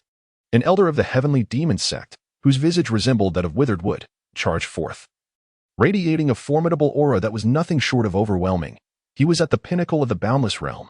Behind him trailed several other elders of the same realm, each exuding an aura of demonic energy, akin to true fiends. Within the heavenly demon sect, ranks were strictly enforced. Aside from the sect leader, who was at the supreme realm, there were 10 guardians of the supreme realm. Following them were the 36 palace masters, all of whom were formidable beings of the radiant light realm. As for the elders of the boundless realm, they were innumerable, with at least hundreds within the sect. You are from the Qingyan sword sect. An elder began to inquire, but before he could finish his sentence, one of the 10 chaotic divine swords, the Yuchang sword, appeared before him and struck with a single slash. Boom! In the blink of an eye. The elder had no time to react before the fierce and violent sword energy obliterated him into a fine mist of flesh, which fell from the sky. Upon witnessing this scene, the remaining elders of the heavenly demon sect changed their expressions in alarm. What manner of powerhouse was this? Merely wielding a flying sword was enough to annihilate a boundless realm elder. Before they could process the situation, a chaotic divine sword floated before each of them. As they gazed at the swords, cold sweat broke out on their brows, and they instinctively began to retreat. They moved with astonishing speed, quickly covering a distance of 1,000 feet. However, the chaotic divine swords were swifter still, appearing as if they had traversed the very fabric of space. Each chaotic divine sword unleashed a piercing radiance, obliterating the elders of the heavenly demon sect in an instant. Countless blood mist rained down from above, splattering before the eyes of the sect's disciples. The elders had perished? In that moment, the disciples of the heavenly demon sect collapsed in despair, scattering in panic. In their eyes, the once invincible elders of the sect could not withstand even a single casual strike from their adversary. What kind of powerhouse was this? Could it be that a supreme realm expert had arrived? Run! Someone shouted, igniting a frenzied retreat among the disciples of the heavenly demon sect. Previously, they had hesitated to flee, believing that the elders would swiftly eliminate Ye Tianming. Yet now, witnessing their seemingly invulnerable elders being slain by a single sword strike, their faith shattered instantaneously. Fear gripped their hearts as they realized that to lag behind could lead to a similar fate. Escape? Could they truly escape? Ye Tianming let out a cold snort, and with a mere thought, 10 chaos divine swords soared into the sky, forming a formidable sword array. In an instant, countless sword shadows emerged, cascading down like a torrential rain upon the earth. Within moments, all the disciples of the heavenly demon sect were mercilessly slain by Ye Tianming. Meanwhile, deep within the stronghold of the heavenly demon sect, the captured cultivators had all been dispatched by the sect's disciples, leaving only Yu Xiaoxiao alive. What? The peak elder of the infinite realm was slain in a single encounter? Who is this person? Ji Budwan exclaimed in astonishment, his eyes reflecting a mix of disbelief and intrigue. Holy Sun, this individual is a sword cultivator capable of simultaneously wielding 10 flying swords. He appears to be a formidable figure from the Qinyan Sword sect. One of the disciples of the Heavenly Demon sect reported hurriedly, still trembling from the fear instilled by Ye Tianming's prowess. The Qinyan Sword sect? The Holy Sun was well aware of the strength of its cultivators. To control 10 flying swords simultaneously required not only formidable spiritual strength but also exceptional cultivation. Such a powerful figure did not exist within the ranks of the Qinyan Sword sect. Ji Budwan furrowed his brow, unable to fathom the existence of such a powerhouse within the sect. Controlling 10 flying swords demanded immense spiritual prowess. A cultivator typically only needed to manage a single sword effortlessly, while handling 2 was already a sign of genius. To command 10, however, was a testament to extraordinary spiritual strength. Perhaps he is a hidden powerhouse from the Qinyan Sword sect. These sects seldom reveal their trump cards. One disciple of the Heavenly Demon sect whispered. Ji Budwan nodded, a smile gracing his lips. It seems we have lured out a big fish. Let us see what he is capable of. He then cast a glance at Ye Xiao. Consider yourself fortunate.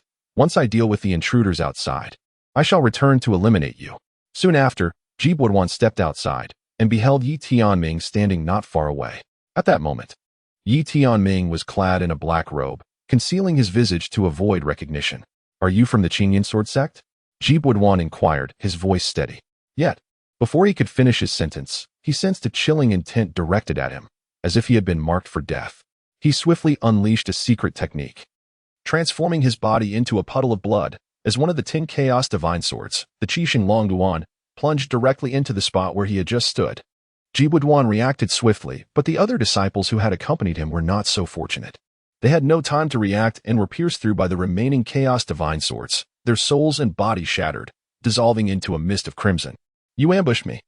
Ji Budwan bellowed in fury, outraged that someone could strike without uttering a single word. How could one be so devoid of martial ethics? Did he expect me to announce when and how I would strike? Ye Tianming scoffed, incredulous that such a person could hold the title of Holy Sun in the Heavenly Demon sect. You seek death, Ji Budwan roared, charging toward Ye Tianming with lethal intent. Swords, come forth. Ye Tianming let out a thunderous roar as 10 chaos divine swords swiftly soared from all directions, encircling him. Slash! With that single utterance, the 10 swords lunged menacingly towards Ji Budwan. Ji Budwan unleashed a surge of energy, revealing his cultivation at the Yaoguang realm. However, Ye Tianming remained undaunted. The 10 chaos divine swords surged forth in unison, instantly overpowering Ji Budwan. These 10 swords were no mere weapons, they transcended the realm of supreme imperial artifacts, manifesting as divine instruments born alongside the cosmos. Ye Tianming could only barely manage to wield 10 chaos divine swords simultaneously. Even so, Ji Budwan was no match for him. Numerous sword marks marred his body, blood spurting forth. This was merely because Ye Tianming wished to practice his skills against him. Otherwise, he could effortlessly slay him with a single stroke at any moment. Ji Budwan attempted to resist several times, yet his attacks could not even graze Ye Tianming. Being easily deflected, you have forced my hand. Ji Budwan roared in frustration, feeling utterly suppressed and unable to retaliate. Should he perish here, all his years of scheming would be for naught. He cared little for the unification of Taishan Prefecture by the Heavenly Demon sect. What truly mattered to him was the position of the sect master. Transformation. With a fierce shout, Ji Budwan's body swelled to an immense size. His muscles exploded forth, tearing through his blood-red robe, and he grew from a height of 7 feet to over 3 times that. Countless barbs emerged from his form, each comparable to a low-tier earthly spiritual weapon. His aura surged violently, initially at the first level of the radiant light realm, in the blink of an eye. He now exuded the might of the 5th level. The technique Ji Budwan employed was a long-standing secret art of the Heavenly Demon sect, wielded only by the Holy Sons, Palace Masters, and Protectors. This art could instantly elevate the user's cultivation but came at a dire cost, risking serious injury to one's meridians. The consequences could range from regression in cultivation to becoming utterly incapacitated or even death. As the rightful Holy Son and the next sect master of the Heavenly Demon sect, Ji Budwan felt that all his aspirations were thwarted by Ye Tianming. Today, he vowed to kill him, ensuring that he would suffer endlessly.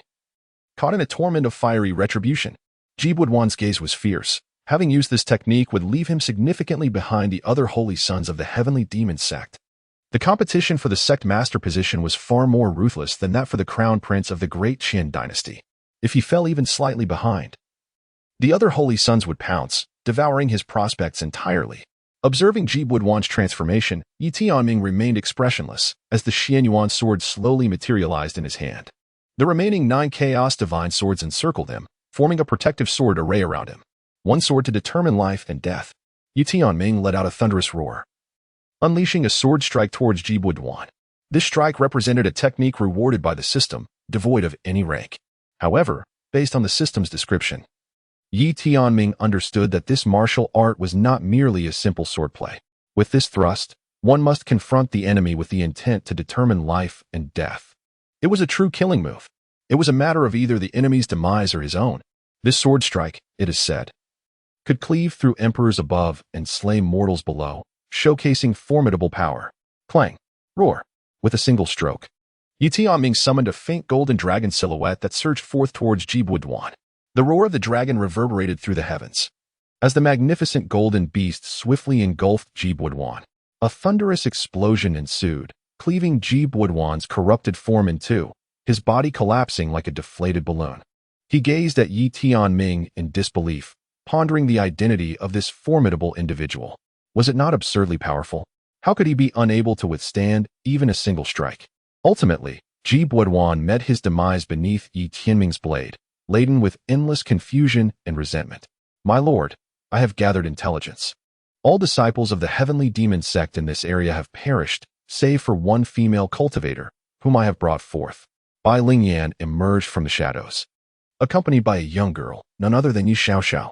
Just moments earlier, while Ye Tianming was vanquishing the disciples of the heavenly demon sect, she and Yu Kuan had infiltrated their ranks, discovered Ye Xiaoxiao, and brought her to safety. I am Ye Xiaoxiao, a junior. I am profoundly grateful for your life-saving grace. Esteemed senior, Ye Xiaoxiao gazed upon the multitude of corpses belonging to the disciples of the heavenly demon sect. Fully aware that it was the swordsman before her who had come to her rescue, she promptly bowed in reverence. Observing this, Ye Tianming hastily assisted Ye Xiaoxiao to her feet, masking his voice to adopt a weathered demeanor. It is of no consequence. The heavenly demon sect has committed numerous atrocities, and it is our duty as cultivators to vanquish them. Senior, might I inquire your name? I shall surely repay your kindness in the future, Ye Xiaoxiao continued. Cough. I am but a mere wandering cultivator, fortunate enough to stumble upon the mysterious valley and the traces of the heavenly demon sect. There is no need for repayment. Ye Tianming replied with a light cough, consciously refraining from disclosing his true identity to Ye Xiaoxiao. Subsequently, he informed her of the route taken by Bai Lingyan and Ye Kuan, while he contemplated scavenging the stronghold of the heavenly demon sect in search of treasures. For others, the mysterious valley might pose a formidable challenge. Yet, for Ye Tianming, endowed with the power of dual pupils, it was merely an expansive illusionary array, insignificant in the grand scheme of things. Ye Xiaoxiao wished to inquire further, yet upon noticing that Ye Tianming remained resolute in concealing his identity, she could only depart in disappointment. Ye Tianming gradually ventured into the stronghold of the heavenly demon sect. As his divine consciousness swept across the area, he indeed uncovered a plethora of treasures. To his surprise, there were numerous exquisite wines here, which piqued his interest. Ye Tianming gazed at the jars of wine nestled in the corner and promptly collected them all into his spatial ring.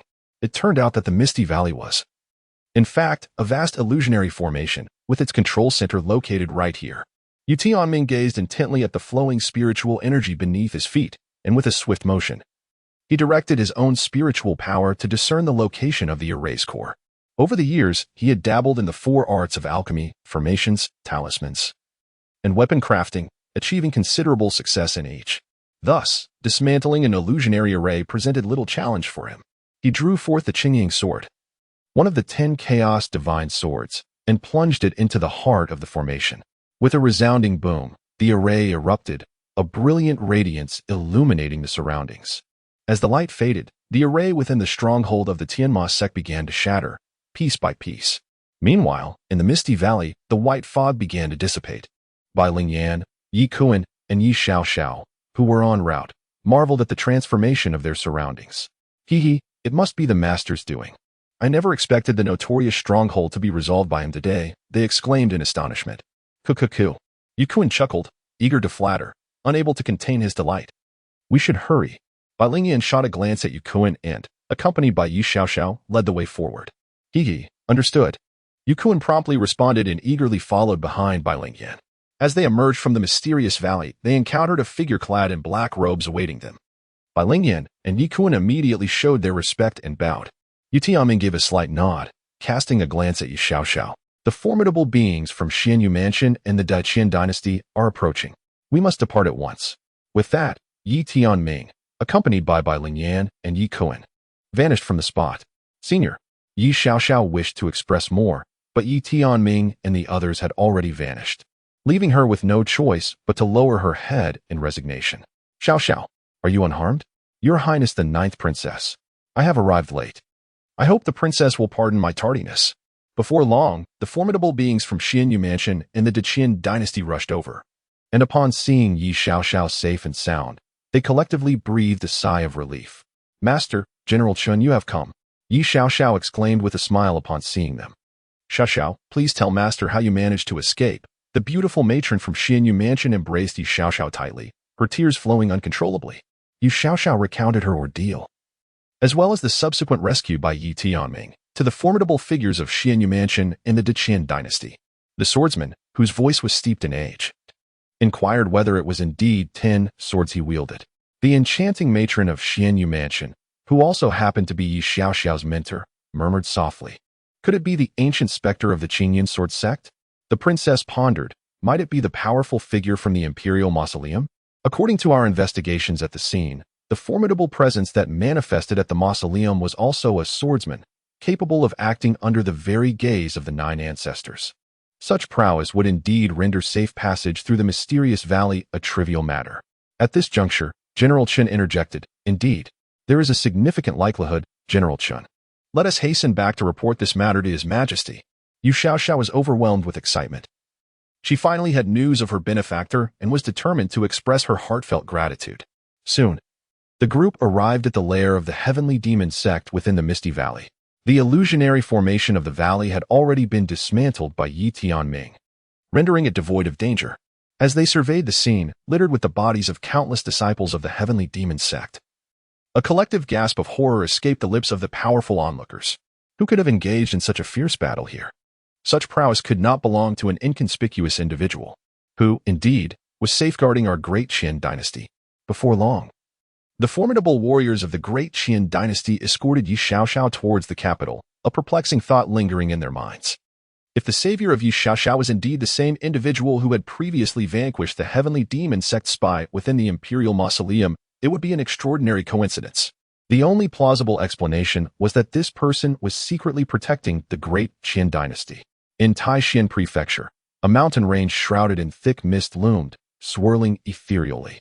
At the heart of the mountains stood a colossal, fragmented sword, piercing the earth. This giant sword, hundreds of feet tall, bore the scars of time, its surface ravaged and decayed. This place was one of the forbidden zones of Taishan Prefecture, known as the Abyss of Fallen Swords.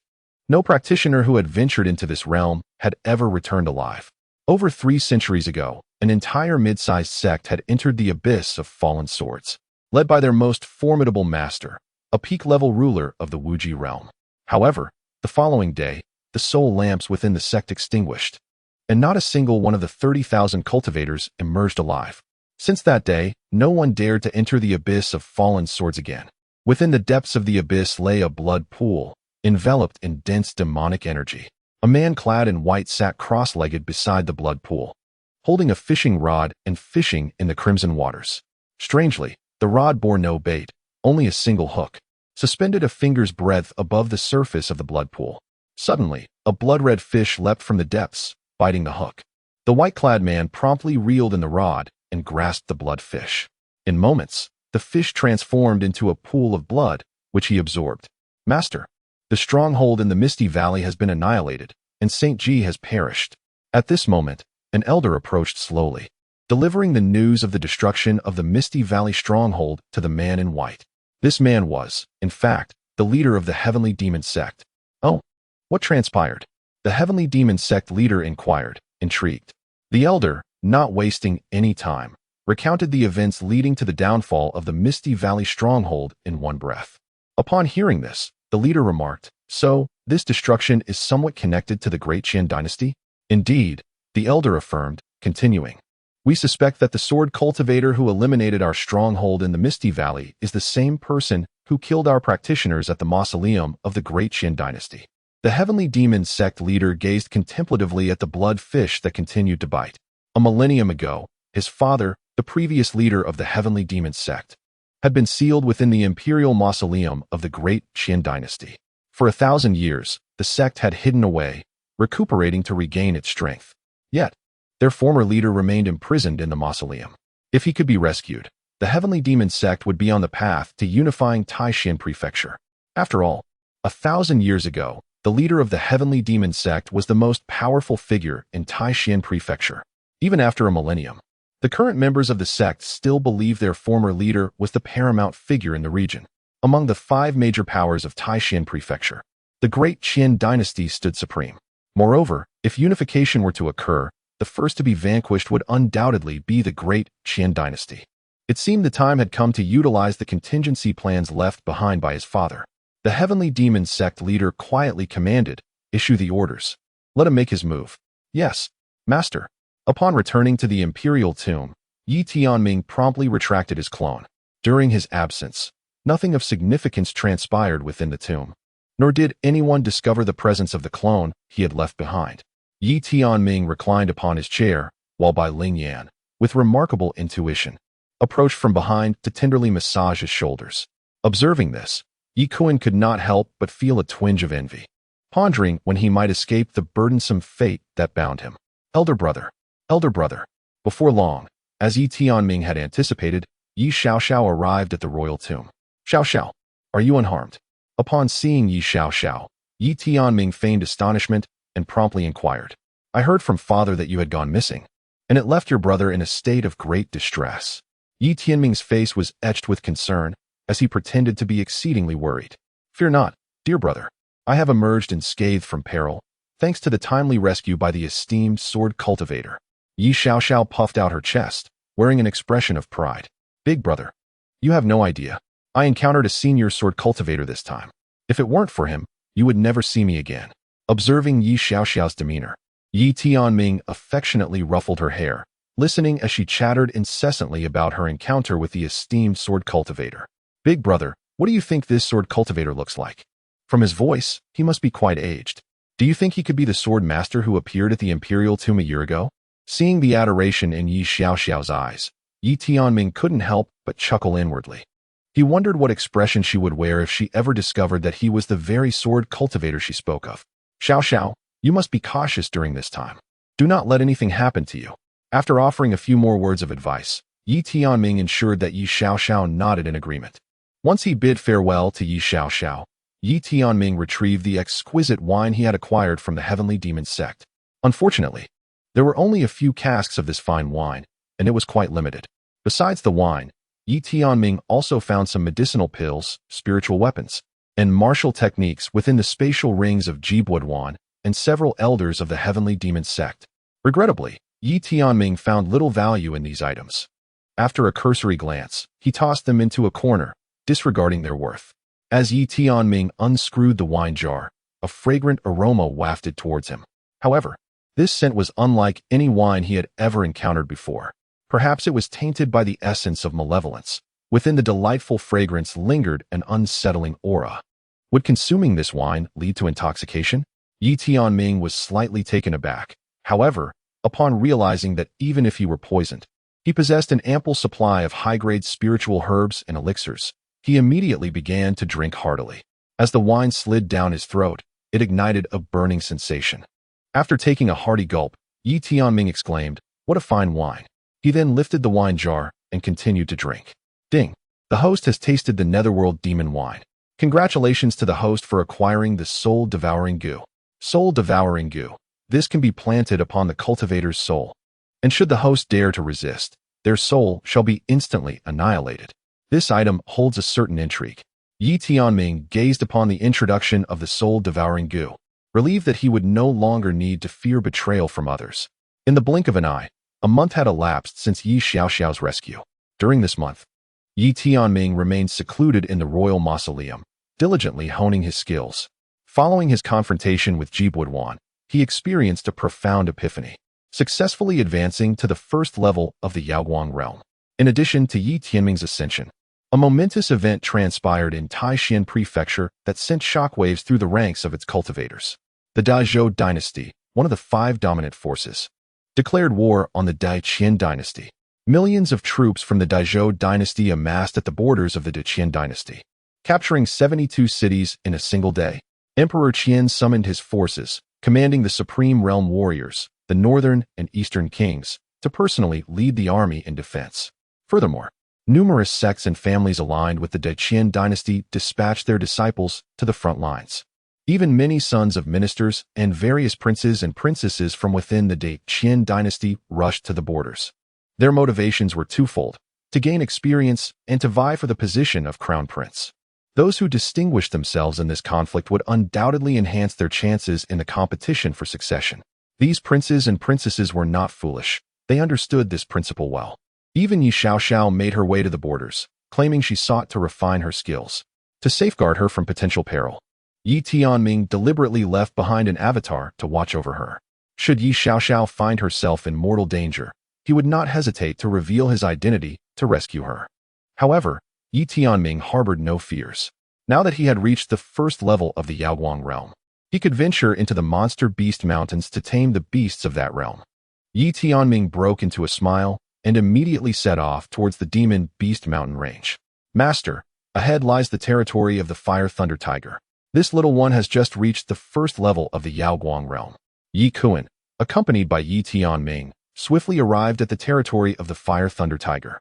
Ever since Ye Tianming entrusted him with the command of the formidable beast army captured from the demon beast mountain range, Ye Kuan had frequently ventured into the depths of the mountain. Apart from the domains of the 3 supreme sovereign beast kings, he had thoroughly familiarized himself with numerous regions. Today, however, his focus was set squarely upon it. Ye Tianming let out a light chuckle as he stepped into the territory of the fire thunder tiger, only to be greeted by a low growl. Before him stood a ferocious tiger, towering like a small mountain. It was none other than the first tier of the Yaoguang realm's fire thunder tiger. Upon seeing this creature, Ye Tianming was reminded of another tiger, the first beast he had tamed upon entering the monster beast mountain range, the crimson flame tiger. However, unlike the crimson flame tiger, the fire thunder tiger's skin was adorned with numerous lightning patterns, through which electric currents danced. Its 4 paws and tail, akin to those of the crimson flame tiger, blazed with fierce flames. Oh, how intriguing. A mere human has dared to intrude upon my domain in the monster beast mountain range. Truly, a foolhardy endeavor. The fire thunder tiger remarked, its tone laced with disdain. Cough, cough. Ye Tianming lightly cleared his throat and extended 2 fingers. I present you with 2 choices. First, submit to me. Second, endure a beating before submitting to me. Upon hearing Ye Tianming's audacious proclamation, the fire thunder tiger was instantly consumed with rage. How dare you demand my submission, you insolent human? You are courting death. Despite having recently ascended to the radiant light realm, he was a formidable beast renowned throughout the beast mountain range.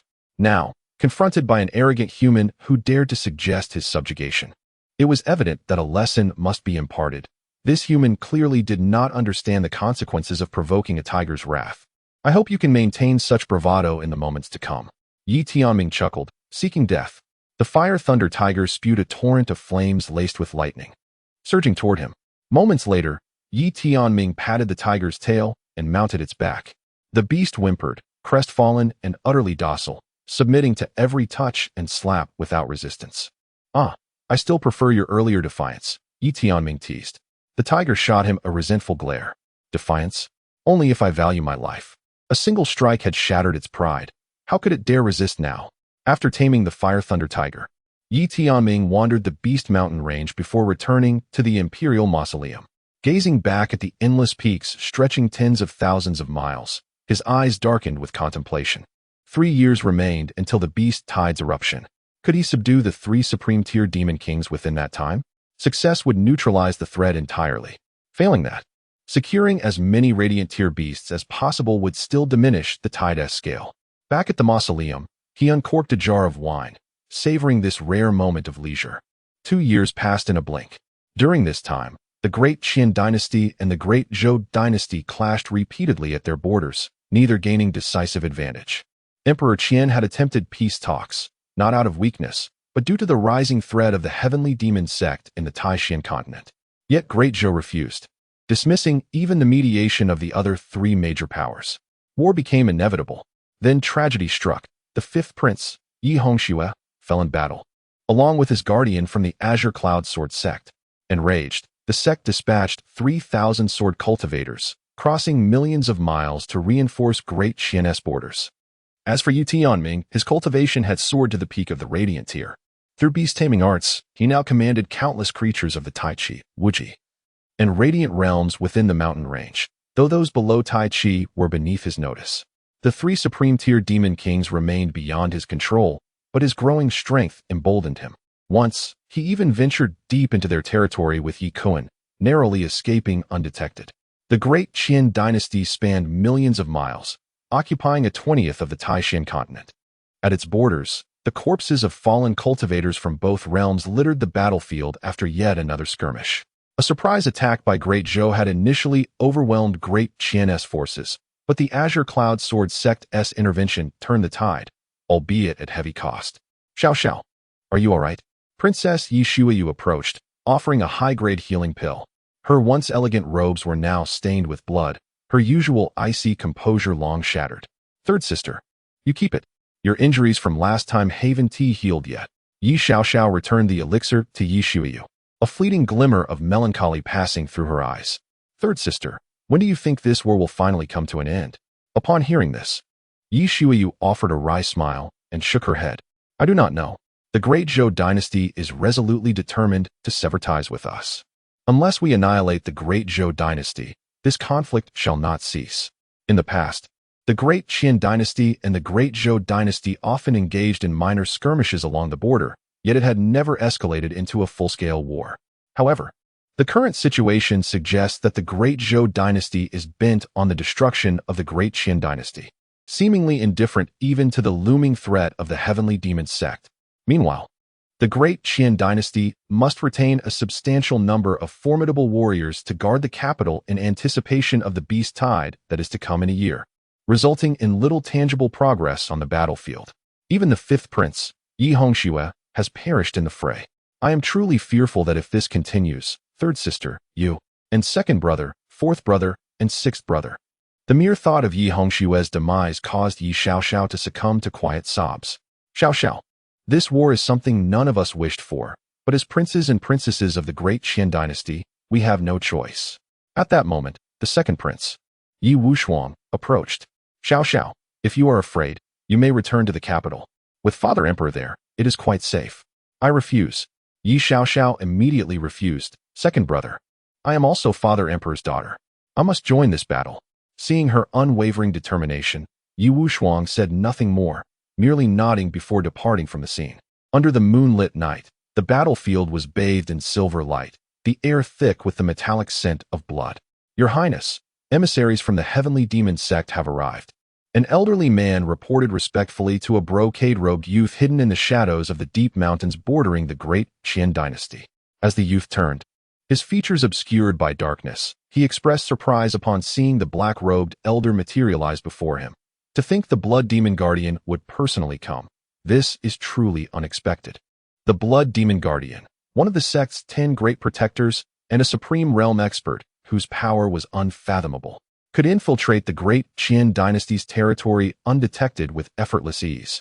The sect master has a confidential decree, a sinister voice rasped from the elder's throat. Tonight, the Great Zhou Dynasty will launch a joint surprise attack with our sacred sect against the Great Qian Dynasty and the Qingyun Sword sect. We request your Highness's cooperation. Agreed. However, remind your sect master not to forget his promises to me. 2 years have passed, and only Ye Hongxue has perished. The brocade-robed youth's tone dripped with dissatisfaction. 8 years prior, the heavenly demon sect's leader had sought him out, proposing an alliance.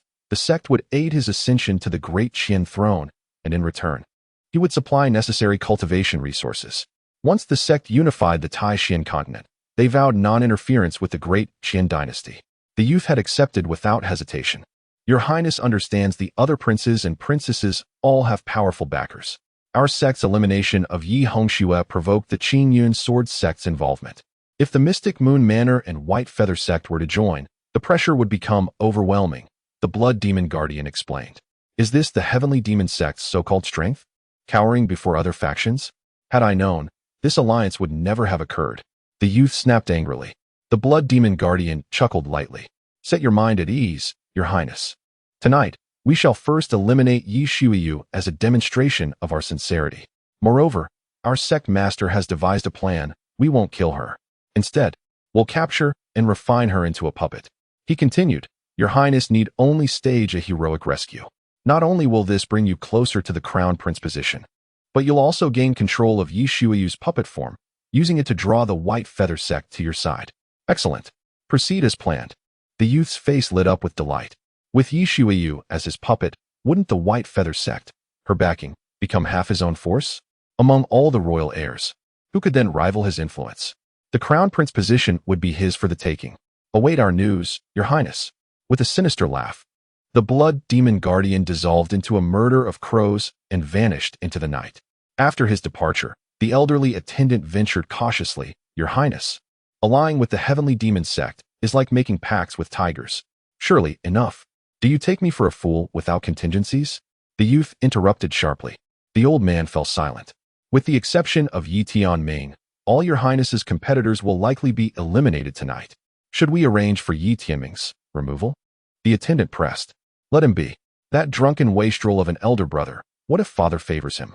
Would he truly pass the throne to such trash? The youth's voice oozed contempt as he gazed at the starless sky. Come. The Great Zhou Dynasty and Heavenly Demon sect's assault is imminent.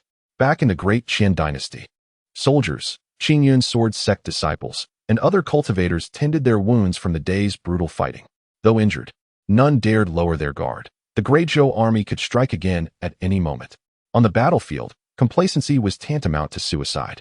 Ye Xiaoxiao and Ye Xiuyu were together, reminiscing about the amusing tales from their childhood in the palace. Third sister, I firmly believe that elder brother is not without merit. Do you remember that time when we were young?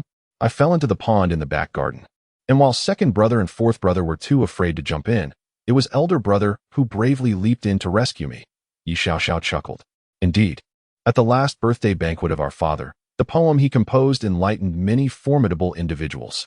If he dedicates himself to diligent cultivation, he might achieve remarkable feats, alas. Upon hearing this, Ye Xiuyu chose to remain silent. In the past, she had urged Ye Tianming to dedicate himself to his cultivation. But her words fell on deaf ears, as he dismissed her advice with phrases about not underestimating the youth's poverty.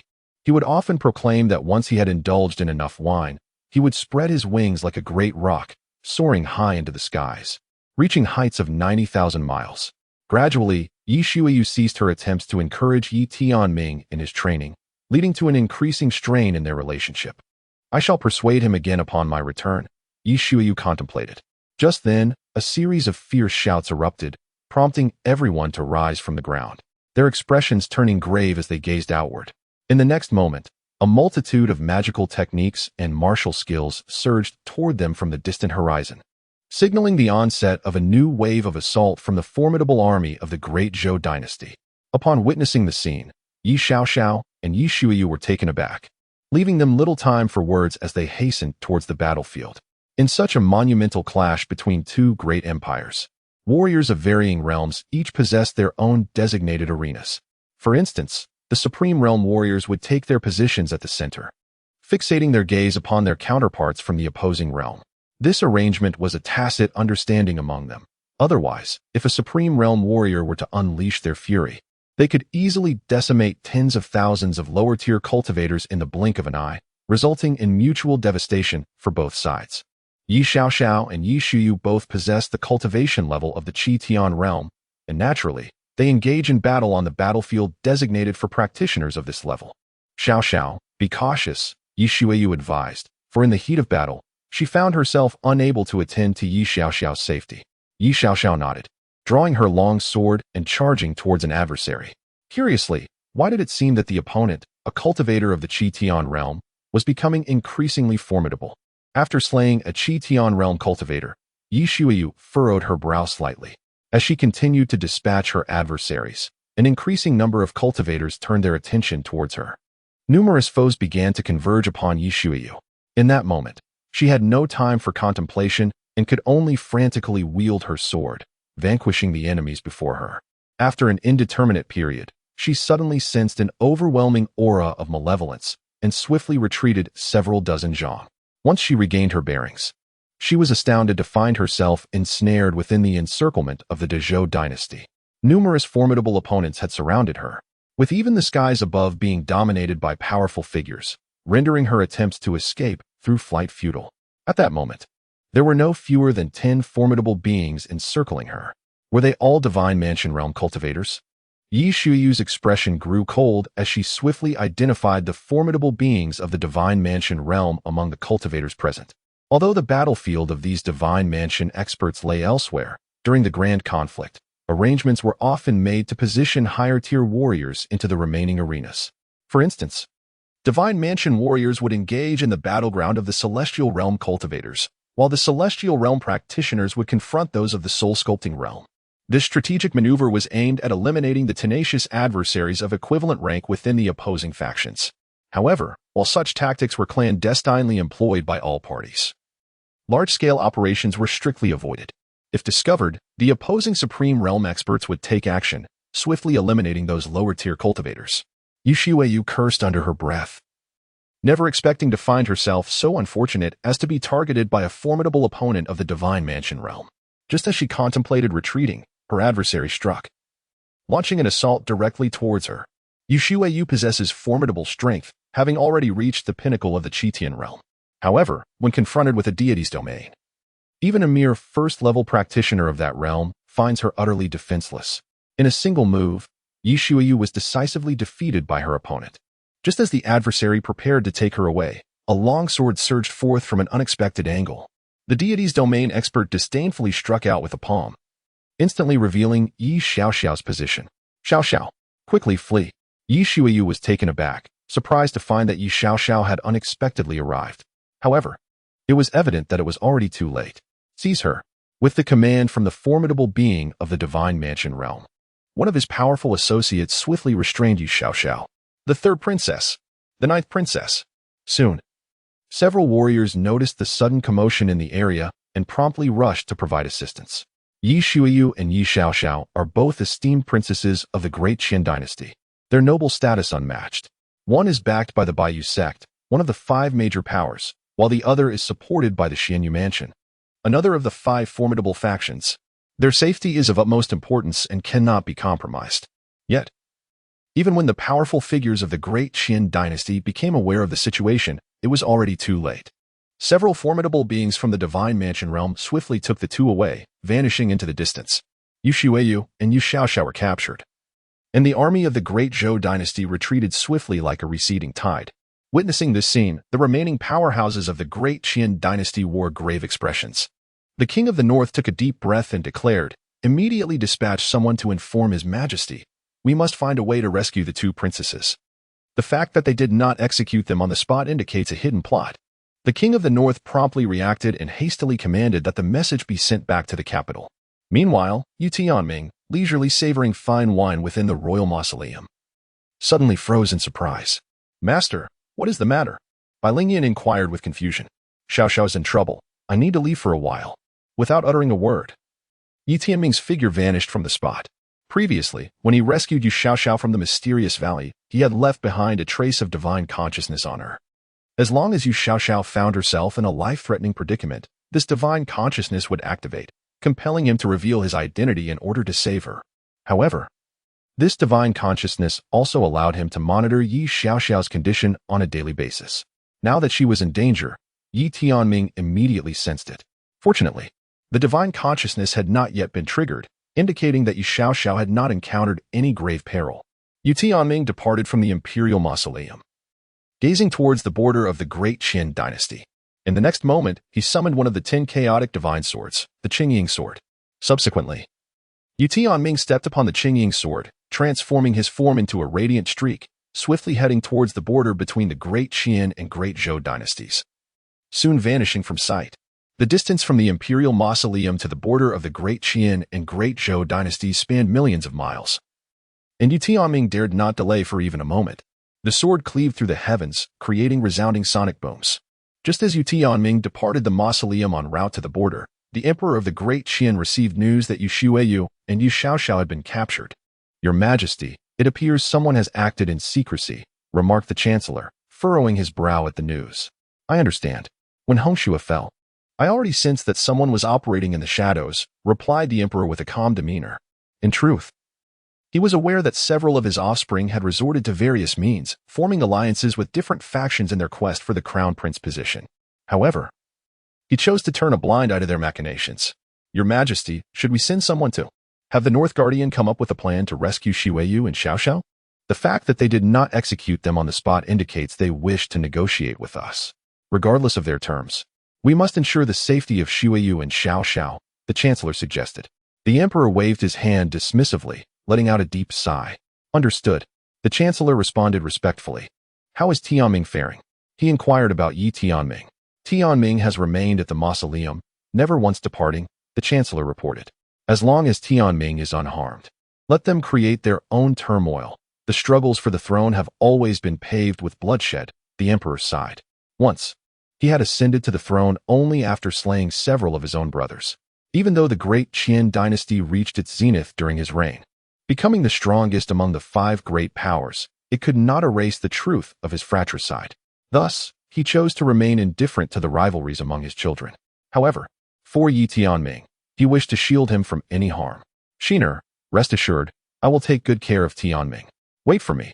I will surely bring you away," the emperor whispered softly.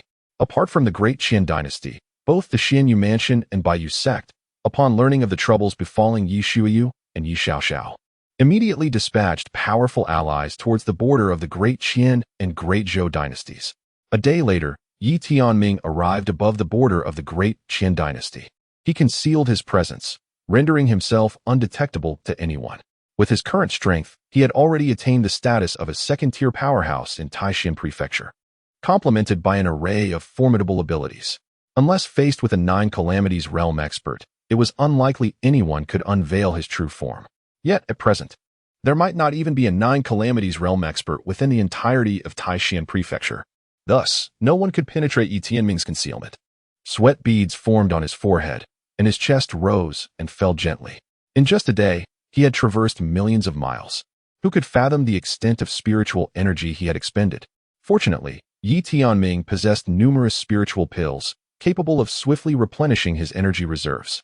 Whenever his spiritual energy waned, he would consume a pill, instantly restoring himself to peak condition. Thus, he had effectively consumed a plethora of pills along his journey to cover the immense distance within a day, arriving at the border. "Is it over there?" Ye Tianming sensed his divine consciousness and immediately discerned the direction. With a swift movement, he transformed into a radiant streak, vanishing into the horizon in the blink of an eye. Even a supreme being might not be able to unleash such velocity. "Is it the boundary wall mountain? Is it there?"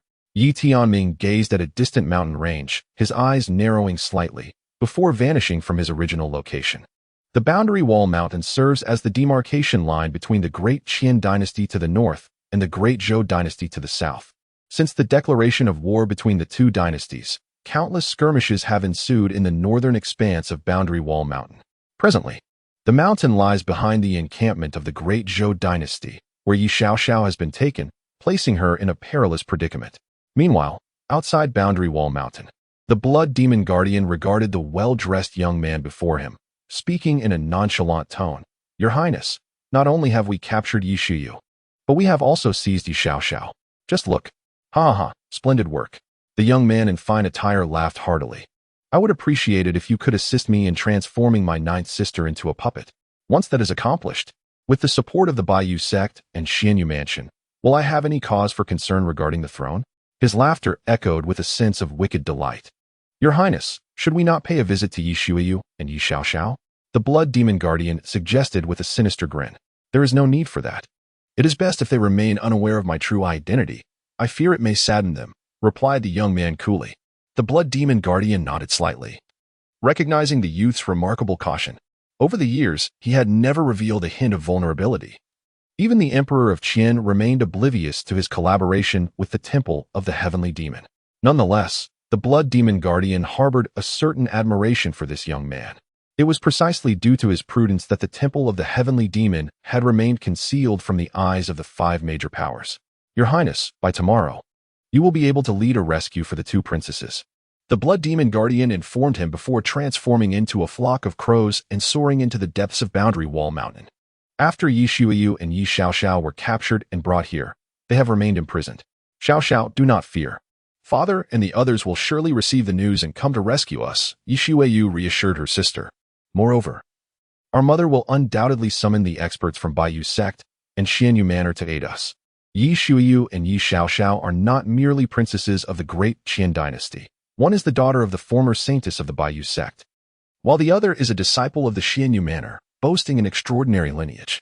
Should misfortune befall them, it would undoubtedly send tremors throughout the majority of Taishan Prefecture. Ye Xiaoxiao nodded and said, Third sister, I am not afraid. Moreover, I have an intuition that the sword cultivator who rescued me before will come again. Upon hearing this, Ye Shuiyu was taken aback for a moment, then shook her head helplessly. Ever since Ye Xiaoxiao was saved by that mysterious sword cultivator, she frequently spoke of the cultivator's immense power in front of her, expressing a desire to one day become that formidable sword master's disciple. Ye Shuiyu found herself intrigued by the powerful sword cultivator. However, she harbored doubts about the likelihood of their arrival to rescue her. In this vast world, how could such coincidences exist? Expecting someone to come to your aid? If that sword cultivator dares to show up, I, as the protector of the Heavenly Demon sect, will ensure they understand the consequences of offending us. At that moment, the Blood Demon Protector approached with a sinister grin. You are merely a group of mice hiding in the shadows. If you possess any courage, emerge into the light. Ye Xiaoxiao retorted with a cold huff. Princess 9, your temperament is rather unappealing, the Blood Demon Protector remarked, gripping Ye Xiaoxiao's neck. If it weren't for someone instructing me to turn you into a puppet, I would genuinely wish to taste your blood. I have yet to experience the blood of a royal descendant of the Great Qian Dynasty. Turn us into puppets? Who dares to attempt such a thing? Ye Shuiyu immediately inquired, What do you have to say? Nothing to disclose. The Blood Demon Guardian scoffed, clapping his hands. Instantly, several figures emerged behind him. These figures, both male and female, exhibited formidable prowess. However, their expressions were eerily vacant, devoid of any emotion. Allow me to present to you, esteemed princesses, the fruits of my labor. The Blood Demon Guardian exclaimed, his voice tinged with madness, obscuring the emotions concealed beneath his dark robe. Among these puppets are formidable individuals from your esteemed Qian Dynasty, as well as notable figures from Xianyu Mansion and Baiyu sect. Ye Shuiyu and Ye Xiaoxiao were solemn expressions. Could it be that they were truly destined to become puppets, neither human nor ghost? The Blood Demon Guardian seemed to revel in their distress and continued, however, dear princesses, fret not.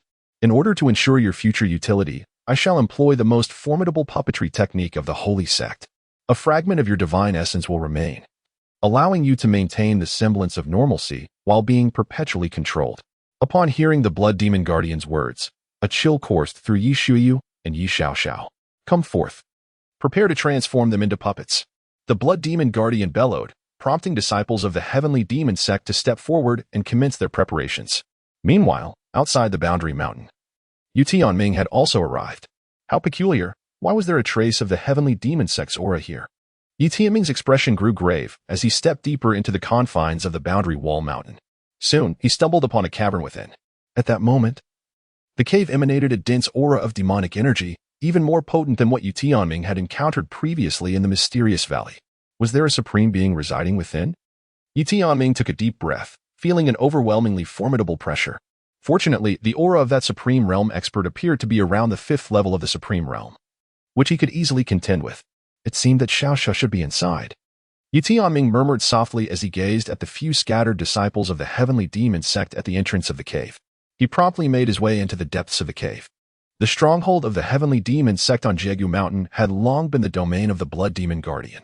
As one of the 10 guardians of the Heavenly Demon sect and a formidable being of the Supreme Realm, the Blood Demon Guardian required only a handful of disciples. Furthermore, with the ongoing conflict between the Great Qian Dynasty and the Great Zhou Dynasty, in an effort to evade detection, the Blood Demon Guardian had retained only a select few disciples of the Heavenly Demon sect, while the majority had returned to the headquarters. Consequently, The cave of the heavenly demon sect on Jigu Mountain was sparsely populated, to the point of being nearly devoid of presence. Who would dare? As Ye Tianming made his entrance, disciples of the heavenly demon sect immediately intercepted him. However, before they could utter a word, one of them felt himself being lifted into the air. Looking down, he was horrified to see a headless corpse, blood gushing forth in torrents. Beside him, two of his fellow disciples were staring at the newcomer in sheer terror. What on earth is happening? A thought echoed in his mind, but before he could grasp it, darkness enveloped him, rendering him blind to all. Witnessing Ye Tianming swiftly dispatch one of the heavenly demon sect's disciples, the remaining two were stricken with fear. Just as they were about to flee deeper into the cave, two flying swords pierced through their chests. With the effortless elimination of 3 disciples, Ye Tianming advanced into the cave. At this moment, the blood demon guardian had everything meticulously prepared. He produced 2 pitch-black pills, holding them aloft. 2 princesses. These are exquisite soul-devouring pills. Once consumed, your souls will be methodically stripped away, leaving but a mere fragment of your essence. Worry not, for this process will be immensely pleasurable, devoid of any pain. With that, he brandished the soul-devouring pills, intent on forcibly administering them to Ye Shuiyu and Ye Xiaoxiao. No, don't come any closer. Ye Xiaoxiao, startled, quickly retreated and sought refuge behind Ye Shuiyu. Ye Shuiyu's gaze sharpened. Your heavenly demon sect will inevitably face our obliteration. Haha. Obliteration? A millennium ago, you failed to extinguish our holy sect, and a millennium hence, it shall be our holy sect that brings about your demise. The blood demon protector exhibited an extreme frenzy, seizing Ye Xiaoxiao with fervor. Let the 9th princess partake of this first elixir, shall we? 3rd princess. Do take note of the 9th princess's expression. Rest assured, your turn shall come swiftly. You shall pay for this. Release Xiaoxiao. Ye Shuiyu let out a furious roar. Yet the blood demon guardian paid her no heed, preparing to force the elixir into Ye Xiaoxiao's mouth. Is this the way of the heavenly demon sect? To bully 2 women? Just as the blood demon guardian was about to thrust the soul-devouring pill into Ye Xiaoxiao's mouth, a cold, piercing voice echoed through the air. Who goes there? The blood demon guardian's expression shifted dramatically as he turned around, his tone grave.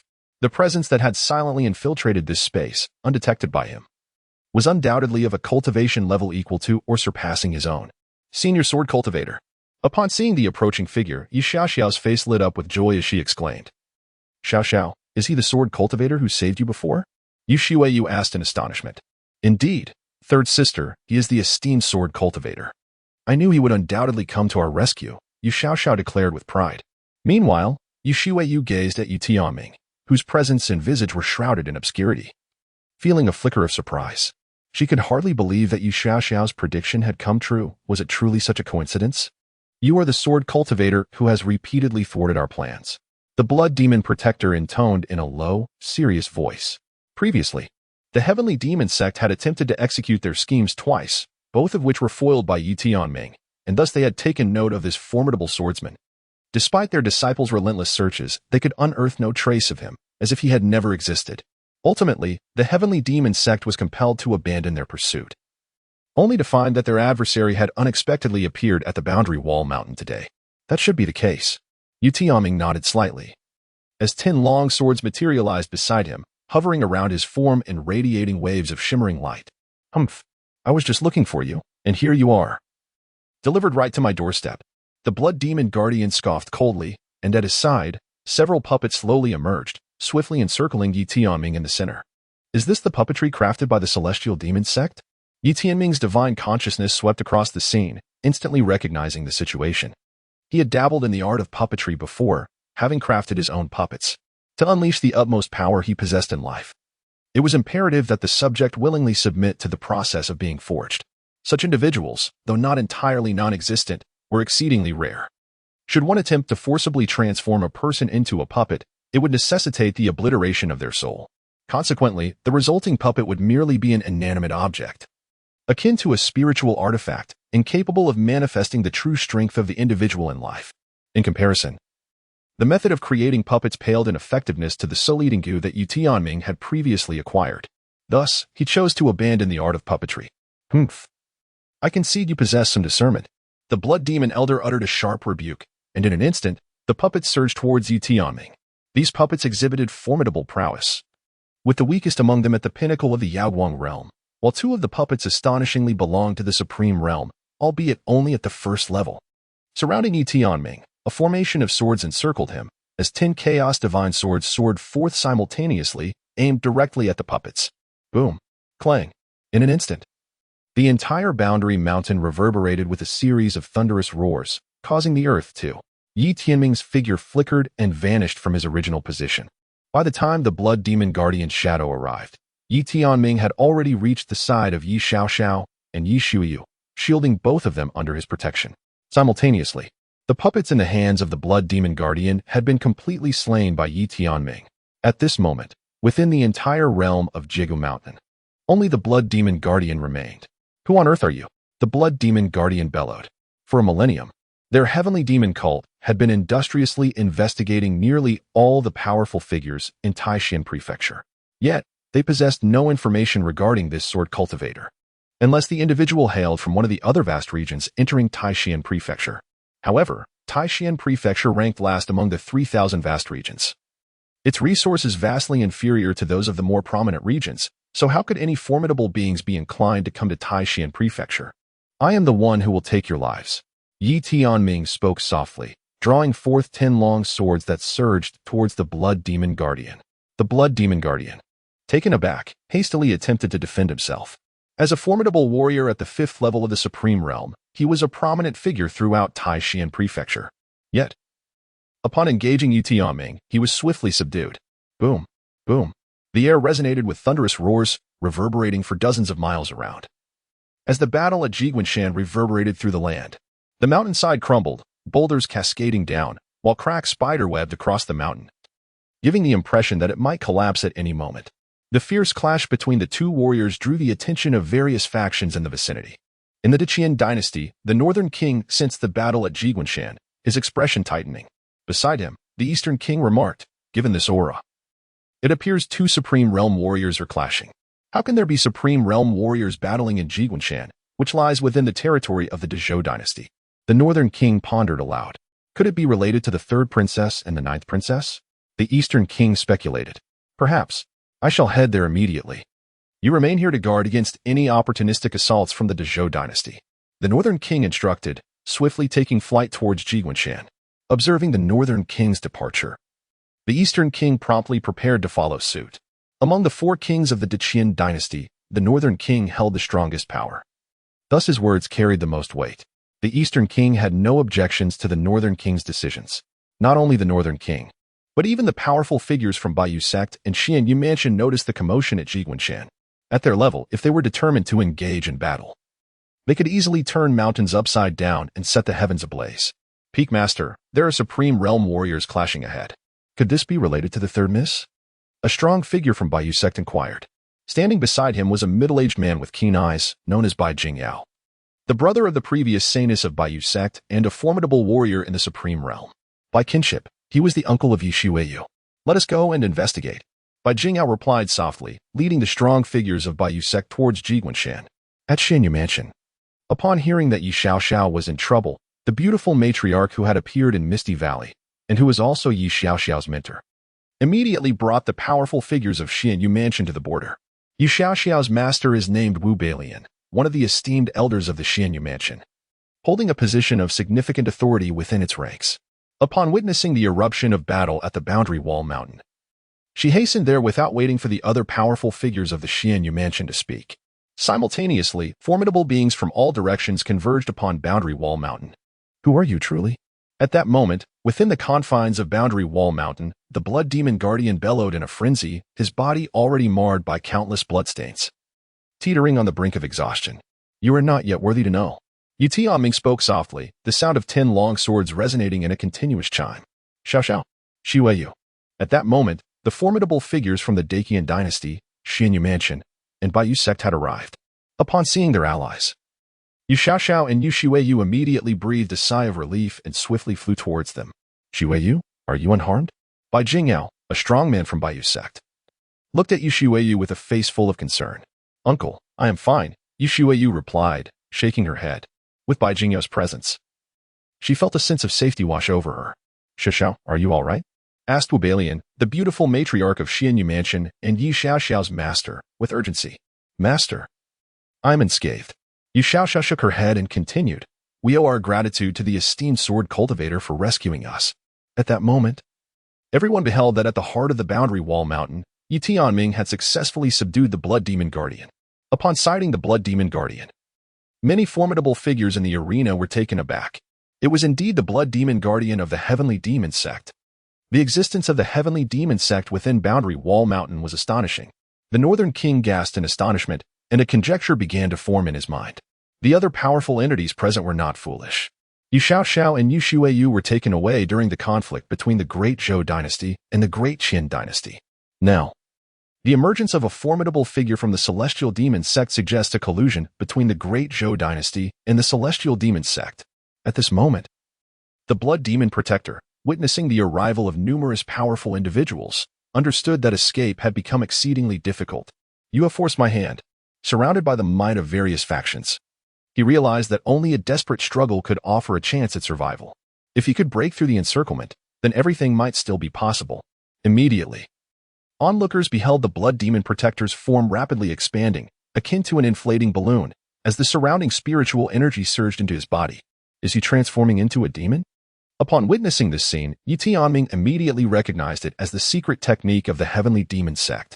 When he had slain Jibudwan, the latter had also employed this very maneuver. This esoteric art is not commonly mastered by many within the ranks of the sect. However, the Blood Demon Guardian, being one of the 10 protectors of the Heavenly Demon Sect, possesses the esteemed status and thus wields this technique.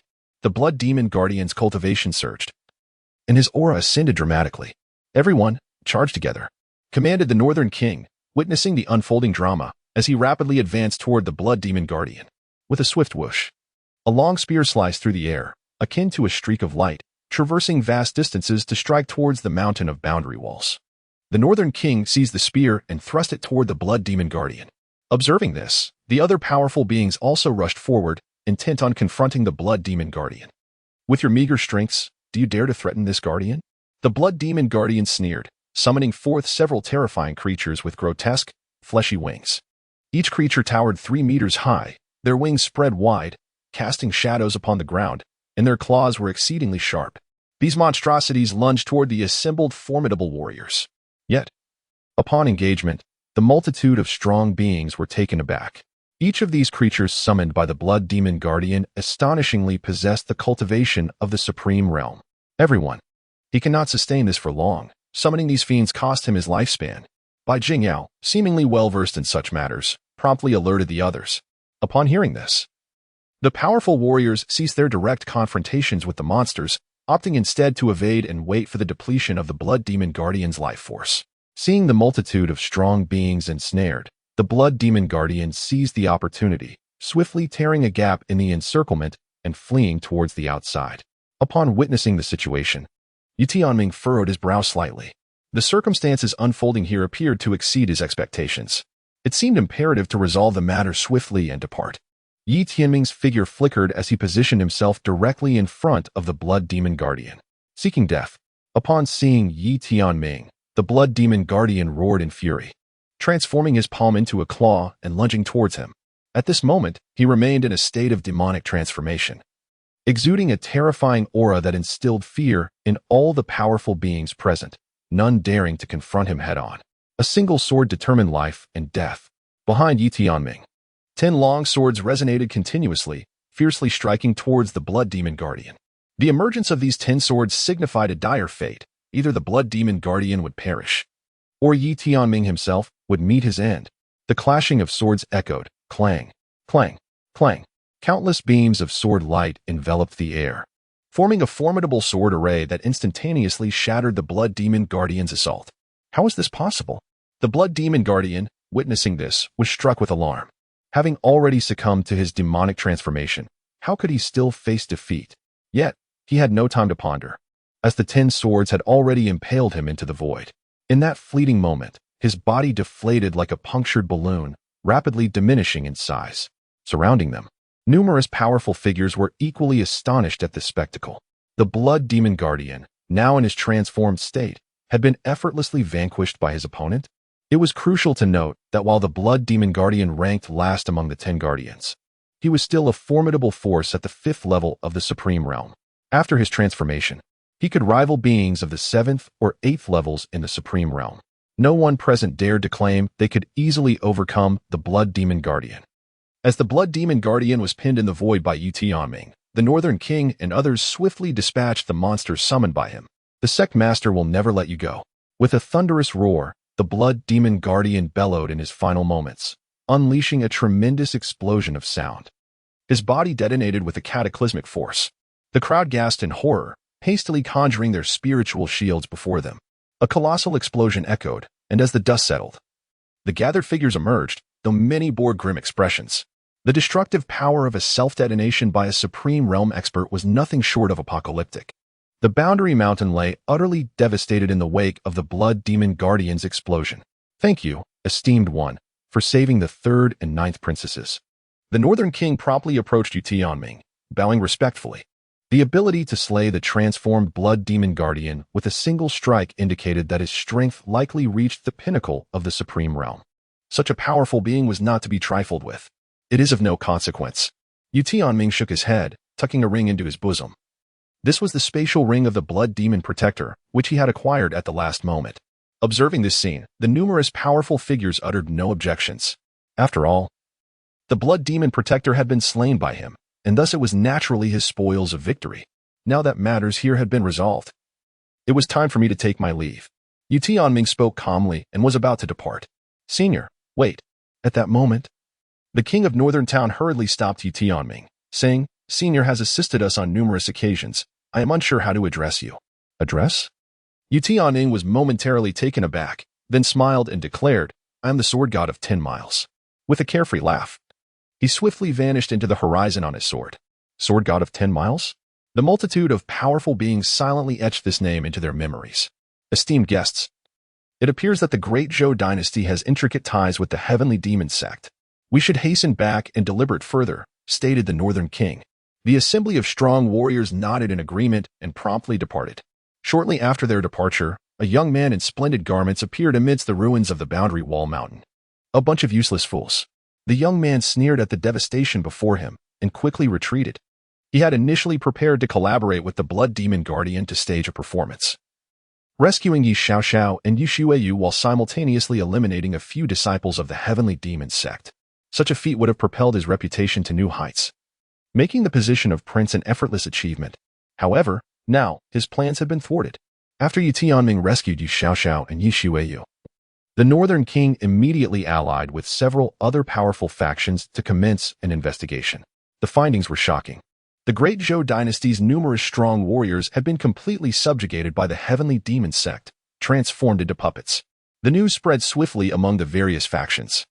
In the palace of the Great Qian Dynasty, the Chancellor exclaimed, Your Majesty, the powerful figures of the Great Zhou Dynasty are now mere puppets of the Heavenly Demon sect. We must swiftly eradicate the Great Zhou Dynasty.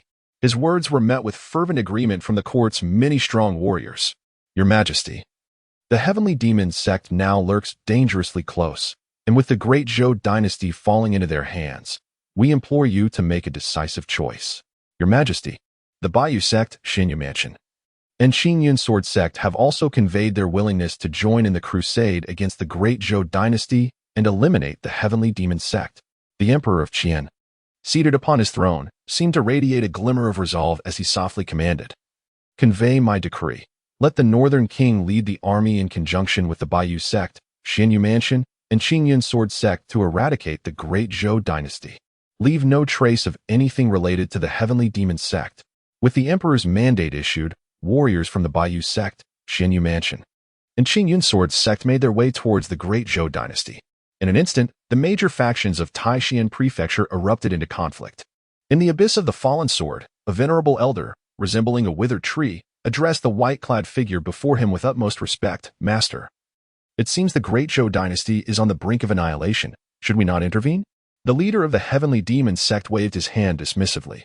The Great Zhou Dynasty was merely a pawn in my father's game laid down a millennium ago. If it falls, so be it.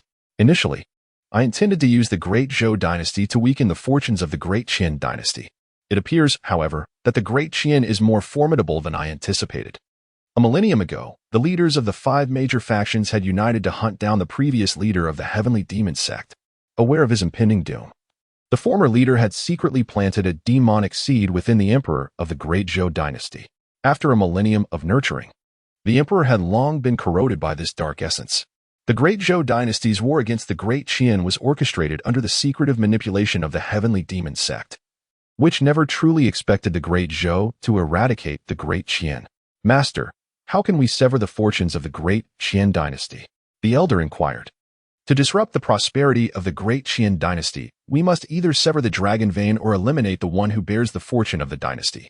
The leader of the heavenly demon sect paused before continuing, yet, I cannot fathom that the Qian emperor is the one who carries the dynasty's fortune.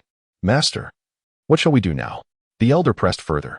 It is said that this turmoil stems from a sword cultivator known as the Sword God of 10 Miles.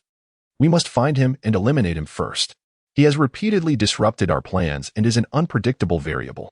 Understood, Master, the elder replied respectfully before taking his leave. Once the elder departed, the leader of the heavenly demon sect's eyes suddenly glowed crimson, piercing through the blood pool before him. At the center of the pool lay a peculiar blood egg, the size of a human head, exuding a faint aura of demonic energy. When the demon descends, no matter who you are, you shall perish, the leader murmured ominously. Simultaneously, within the imperial tomb, after leaving the boundary wall mountain, Ye Tianming returned to the royal tomb, continuing to live his leisurely life. Brother, you cannot fathom the prowess of the sword god from Shirley. His swordsmanship is nothing short of transcendent. Even the demonic guardian of the heavenly demon sect, after succumbing to corruption, could not withstand a single strike from the sword god. I believe that the strength of that corrupted guardian has likely reached the 9th tribulation realm. What do you think, brother? Could it be that this sword god is a Dao realm expert? It is even possible that he might be a Dao ancestor. The term Dao ancestor is a title of reverence for those who have reached the pinnacle of the Dao realm. Such beings have long comprehended the great Dao and can, with a mere thought, command the fates of countless lives. Cough, cough, Xiaoxiao, how is that even possible? Ye Tianming was amused by Ye Xiaoxiao's conjecture, nearly choking on his drink. He wondered what expression would grace this little girl's face if she were to discover that he was the legendary sword god of the 10 Miles. Brother, who exactly is the sword god? He has saved me several times. Why does he not reveal his identity? Ye Xiaoxiao inquired, perplexed. Perhaps the sword god is right beside you, guarding you. Ye Tianming replied with a smile. Is that so? Ye Xiaoxiao questioned, still in doubt. Now, do tell your brother what has been happening outside lately. Ye Tianming encouraged, still smiling. The 4 major powers have already mobilized against the Great Zhou Dynasty. Father has ordered all of us to return to the capital, citing the dangers outside. The heavenly demon sect is lurking menacingly, and he is concerned for our safety. Ye Xiaoxiao explained. Upon hearing this, Ye Tianming responded with a grin, then Xiaoxiao, you should stay safely in the capital and not venture out. During this time, be extra cautious. Ye Xiaoxiao nodded slightly, exchanged a few more words with Ye Tianming, and then took her leave.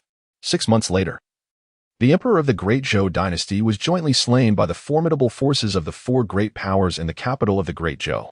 It is said that during that battle, Emperor Qian struck from a distance of countless miles, delivering a devastating blow to the Zhou emperor.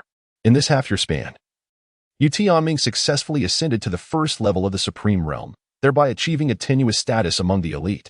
Upon reaching the Supreme Realm, the disparity between each level becomes immensely pronounced, akin to an insurmountable chasm. The path to elevating one's realm requires arduous cultivation, allowing for a gradual ascent through each tier.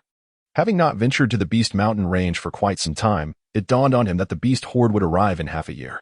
He wondered if this time he could tame the 3 great beast kings. Ye Tianming stretched lazily and called upon Yu Kuan and Bai Lingyan to venture towards the Beast Mountain range. At that moment, deep within the mountains, 2 young ladies walked stealthily, conversing with one another. Miss, do you think father will be upset with us for sneaking out like this? One asked anxiously. Rest assured, I am merely accompanying my sister to inspect her future husband in advance, the leading girl replied with a mischievous grin.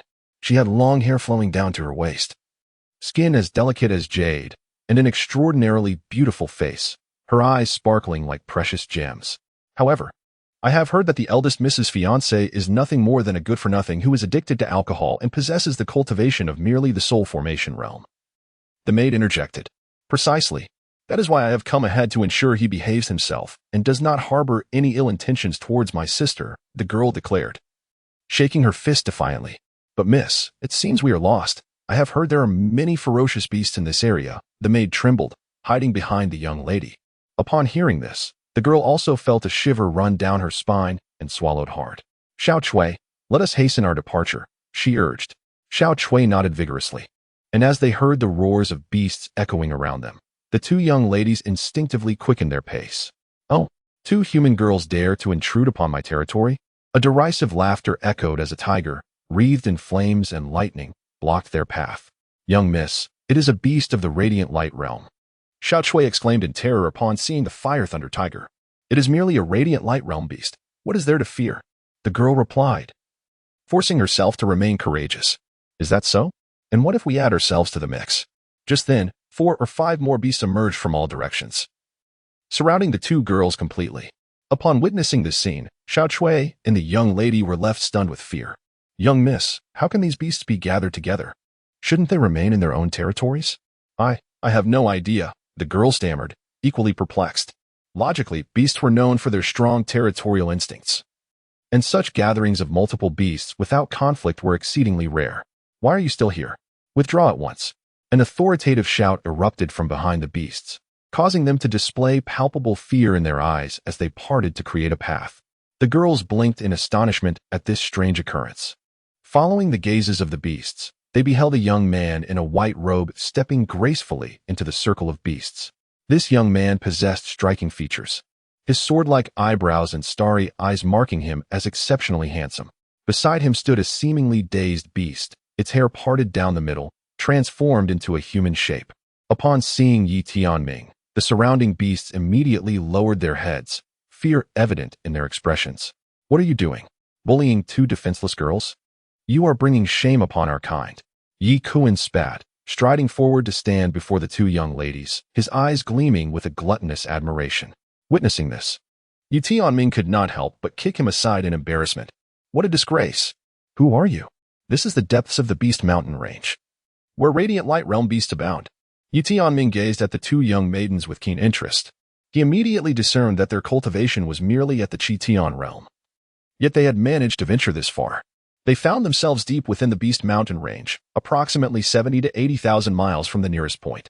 This region was teeming with monsters of the Yaoguang realm and was perilously close to the territories of the 3 supreme monster kings in Taishan Prefecture.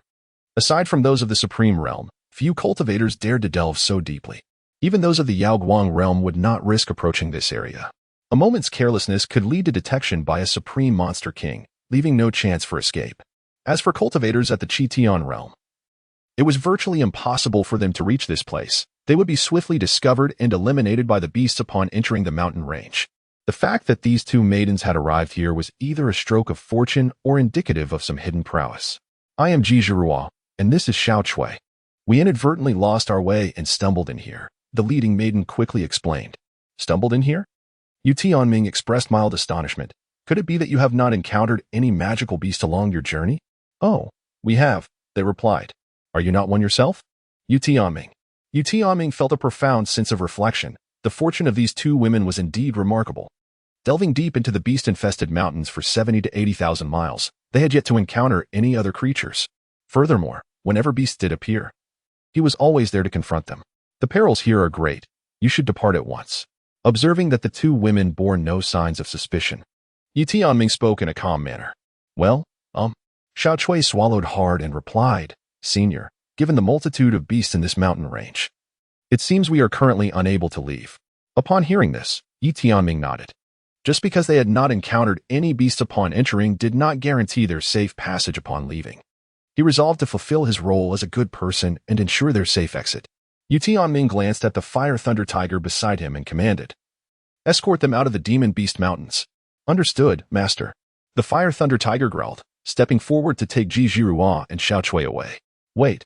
Suddenly, Ji Zhirua hurriedly intervened, casting a glance at Ye Tianming as she spoke. Esteemed senior, I am fearful of these demonic beasts. Could you possibly escort us out? Ye Tianming, rest assured, with my command, they dare not act against you. Ye Tianming outright refused. He had significant matters to attend to in the demon beast mountains. It seemed rather trivial to personally escort someone away from such a formidable place. What, then, was the purpose of the demonic beast he had tamed? However, When Ji Zhihua and Xiao Cui beheld the fierce gaze of the fire thunder tiger, they could not suppress their trembling. Esteemed senior, might we accompany you for a time? When you depart from the Demon Beast Mountains, you could take us along, Xiao Cui hastily implored. Although they were unaware of Ye Tianming's true identity, he did not appear to be a malevolent figure. Moreover, the multitude of demonic beasts from the Yao Guang realm that bowed to him indicated his formidable strength. Being in his company certainly promised safety within the treacherous expanse of the Demon Beast Mountains. Far preferable to being accompanied by a beast that seemed poised to devour them at any moment. It is entirely up to you, but should you follow me? I cannot guarantee your lives, he replied. Ye Tianming surveyed the two individuals before him, choosing to disregard them as he ventured deeper into the Beast Mountain range. Observing this, Ji Zhihua and Xiao Cui exchanged glances of delight and cautiously followed in his wake. Senior, did you subdue all these beasts? Indeed. Senior, what is your cultivation level that you can tame such formidable beasts? You must possess at least the supreme realm, correct? Ji Zhihua's mouth fell open in astonishment. It is well known that although the human race and the demon race do not harbor a profound enmity, the notion of the demon race submitting to humans, especially those encountered in the wild, is utterly inconceivable. The human race regards the demon race as a sharpening stone, yet the demon race sees humans as stepping stones. Each utilizes the other for their own growth and experience. Yet here stands a young man who has managed to subjugate a significant number of Yao Guang realm demons. How powerful must he truly be? Senior, what is your name? Which faction do you belong to? Ji Zhihua's curiosity about Ye Tianming was palpable as she continued to inquire. Do you not think your questions are rather excessive? Should you persist in this manner, do you believe I would hesitate to let them feast upon you? Ye Tianming spoke coldly, gesturing toward the monstrous beast behind him, causing Ji Zhihua and Xiao Cui to shudder in fear. Senior, please do not take offense. My lady harbors no ill intentions. Xiao Cui hurriedly stepped forward, positioning herself protectively in front of Ji Zhihua, as if genuinely afraid that Ye Tianming might command the beast to devour her. Once he noted their sudden stillness, Ye Tianming continued deeper into the heart of the Monster Beast Mountain range. By the way, Senior, are you aware of the Great Qian Dynasty? Not long after, Ji Zhihua could no longer contain her curiosity and inquired again. However, upon hearing her question, Ye Tianming paused momentarily, turning his gaze towards her. I shall refrain from asking. Seeing his expression, Ji Zhihua assumed he was angered and quickly sealed her lips. I know. Ye Tianming nodded. Wonderful. Noticing that the other party was not angry, Ji Zhihua continued. We are heading to the Great Qian Dynasty to find my sister's fiancé. I need to investigate him beforehand. However, Senior, you may not be familiar with my sister's fiancé. I have heard that he is a waste who cannot cultivate and is lacking in other aspects as well. I cannot allow my sister to fall into his hands. Listening to Ji Zhihua's disparaging remarks about her sister's fiancé, Ye Tianming could not help but feel curious. What kind of despicable scoundrel could provoke such disdain from his family? By the way, what is your sister's fiancé's name? Which family does he belong to that makes you all despise him so? Ye Tianming could not restrain his inquiry. Oh, him? He is the eldest prince of the Great Qian Dynasty. I believe his name is Ye Tianming. As Ye Tianming walked ahead, he nearly stumbled upon hearing Ji Zhihua's response. Even the demonic beasts following behind were wide-eyed in disbelief, questioning if they had misheard. He isn't. Ye Kun was about to say something, but was met with a fierce glare from Ye Tianming, causing him to quickly cover his mouth in fright. Observing this scene, Ji Zhihua scratched her head in confusion and asked, What's wrong? Senior, do you know him? I do not. Ye Tianming offered a gentle smile, shaking his head. I knew it all along. How could someone as formidable as the senior recognize such a waste? Ji Zhihua, beaming with delight, remarked, I have heard that the crown prince of the Great Qian Dynasty is an inveterate drunkard, particularly fond of wine brewed from the blood of young maidens. If I ever encounter him, I shall ensure he experiences some well-deserved hardship. While Ji Zhihua chattered incessantly beside him, Ye Tianming had already succumbed to deep contemplation. When did he acquire an fiancée?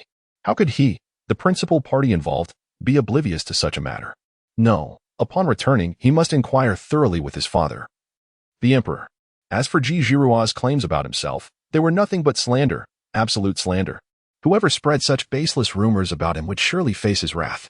Which sect do you disciples belong to, and how are you associated with Ye Tianming? He inquired with a smile. We are from the Ji family, Ji Zhihua declared, her chest puffed out with pride, seemingly reveling in her lineage. The Ji family? Ye Tianming furrowed his brow, for it appeared that such a family did not exist in Taishan Prefecture. Senior, it is understandable that you are unaware. Our Ji family is not in Taishan Prefecture, but rather in the neighboring Kanglan Prefecture, Ji Zhirua elucidated. Kanglan Prefecture, you say? Ye Tianming murmured softly.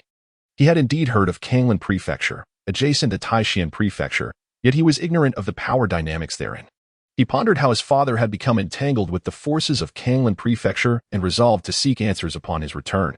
Master, we are now approaching the territory of the three great demon kings, Fire Thunder Tiger growled, stepping forward to offer a low warning. Ye Tianming gazed ahead at the three towering peaks, nodding slightly. These three summits marked the territory of the three supreme demon kings. They resembled colossal swords, piercing the heart of the Beast Mountain range. Ye Qian, let us proceed. Ye Tianming's current expedition into the Beast Mountain range is aimed at subduing the three supreme realm beast kings, with half a year remaining until the beast tide. Capturing these three formidable creatures would allow him to preemptively resolve the impending crisis. However, he has chosen to bring only Ye Qian along this time. Wait, Senior. I wish to accompany you. Ji Zhirua quickly interjected, casting a wary glance at the surrounding ferocious beasts, their malevolent aura palpable in the air. Upon witnessing the situation, Ye Tianming merely remarked, if anything goes awry later, I shall have no time for you. With that, he proceeded directly towards the territory of the three supreme demon kings. Ji Zhirua glanced around, gritted her teeth, and promptly followed suit. She would rather embrace danger than remain amidst these beasts that could devour her at any moment. Miss, wait for me, Xiao Chui called out hastily, keeping pace beside Ji Zhirua. Soon, the trio, accompanied by a demon, ventured into the realm of the three demon kings. Humans have intruded. The strongest among them barely reaches the Qitian realm. How could they possibly arrive here? There seems to be a trace of demonic energy as well. As Ye Tianming and his companions entered the domain of the three supreme demon kings, they were immediately detected. One of the kings, Thunder, manifested high in the sky, coldly scrutinizing Ye Tianming and his group below. What is wrong with the rest of the demon clan? Have they simply allowed these intruders to enter? Thunder expressed his dissatisfaction. As rulers of the Beast's Mountain, it had always been their prerogative to invade human territories. It was unheard of for humans to trespass into theirs. In Thunder's eyes, humans were merely fodder for demons. If a formidable human were to breach their domain, it might be comprehensible, but a swarm of insignificant humans dare to intrude? Insignificant creatures. They can be eliminated with ease. One of the supreme demon kings, Yu Ming, spoke indifferently. Hold your horses. Their arrival may not be as simple as it appears, Qian interjected. Eliminate me? You are hardly worthy. Just as they prepared to take action, a detached voice resonated within their minds. The three demon kings' expressions shifted dramatically as they fixated on Ye Tianming and his companions below. Ye Tianming, gazing skyward, met the gaze of the three kings perched high above. Who dares to trespass into the Beast's Mountain? Thunder, known for his impulsive nature, charged downwards upon being discovered. With a thunderous roar, a colossal impact erupted before Ye Tianming and his companions, creating a deep pit spanning several dozen feet. In the center of this pit stood a man, his body crackling with electricity, muscles rippling. He was none other than Thunder's avatar, one of the three supreme demon kings. As Thunder emerged, Qian and Yu Ming instantaneously materialized before him. Yu Ming was shrouded in a dark robe, obscuring his features, while Qian sported fiery red hair and eyes ablaze with flames. The overwhelming aura emanating from the three was palpable, casting a shadow of dread over the entire Beast's Mountain. Outside, many beasts quaked in fear, sensing the presence of the three supreme demon kings. Surely, they were the illustrious Qian, Yu Ming, and Thunder, were they not? Upon encountering the three individuals, Ye Tianming offered a gentle smile, displaying an air of indifference. However, beside him, Ji Zhirua and Xiao Chui trembled at the sight of the trio, or rather, the three demons. They had never before encountered supreme realm beasts, and these three appeared far from benign. Could their elder truly stand as a match against such formidable opponents? What audacity! How dare you intrude upon our territory? Roared the Thunder Demon King, with thunder crashing from the heavens, akin to divine retribution. Thunder! Interjected the blazing flame, turning towards Ye Tianming. It appears we are unaware of our esteemed guest's intentions. In contrast to Thunder's impulsiveness, the blazing flame exhibited a more measured demeanor. The Demon Beast Mountain range was home to at least 10,000 creatures, yet the fact that their visitor had arrived unscathed suggested that he was anything but ordinary. Proper etiquette must still be observed. Ye Tianming found himself favoring the blazing flame Demon King, appreciating his sensibility over the brutish Thunder. How dare you speak to me in such a manner? Thunder seethed with rage. My friend, there is no need for circumlocution. Let us address the matter at hand directly.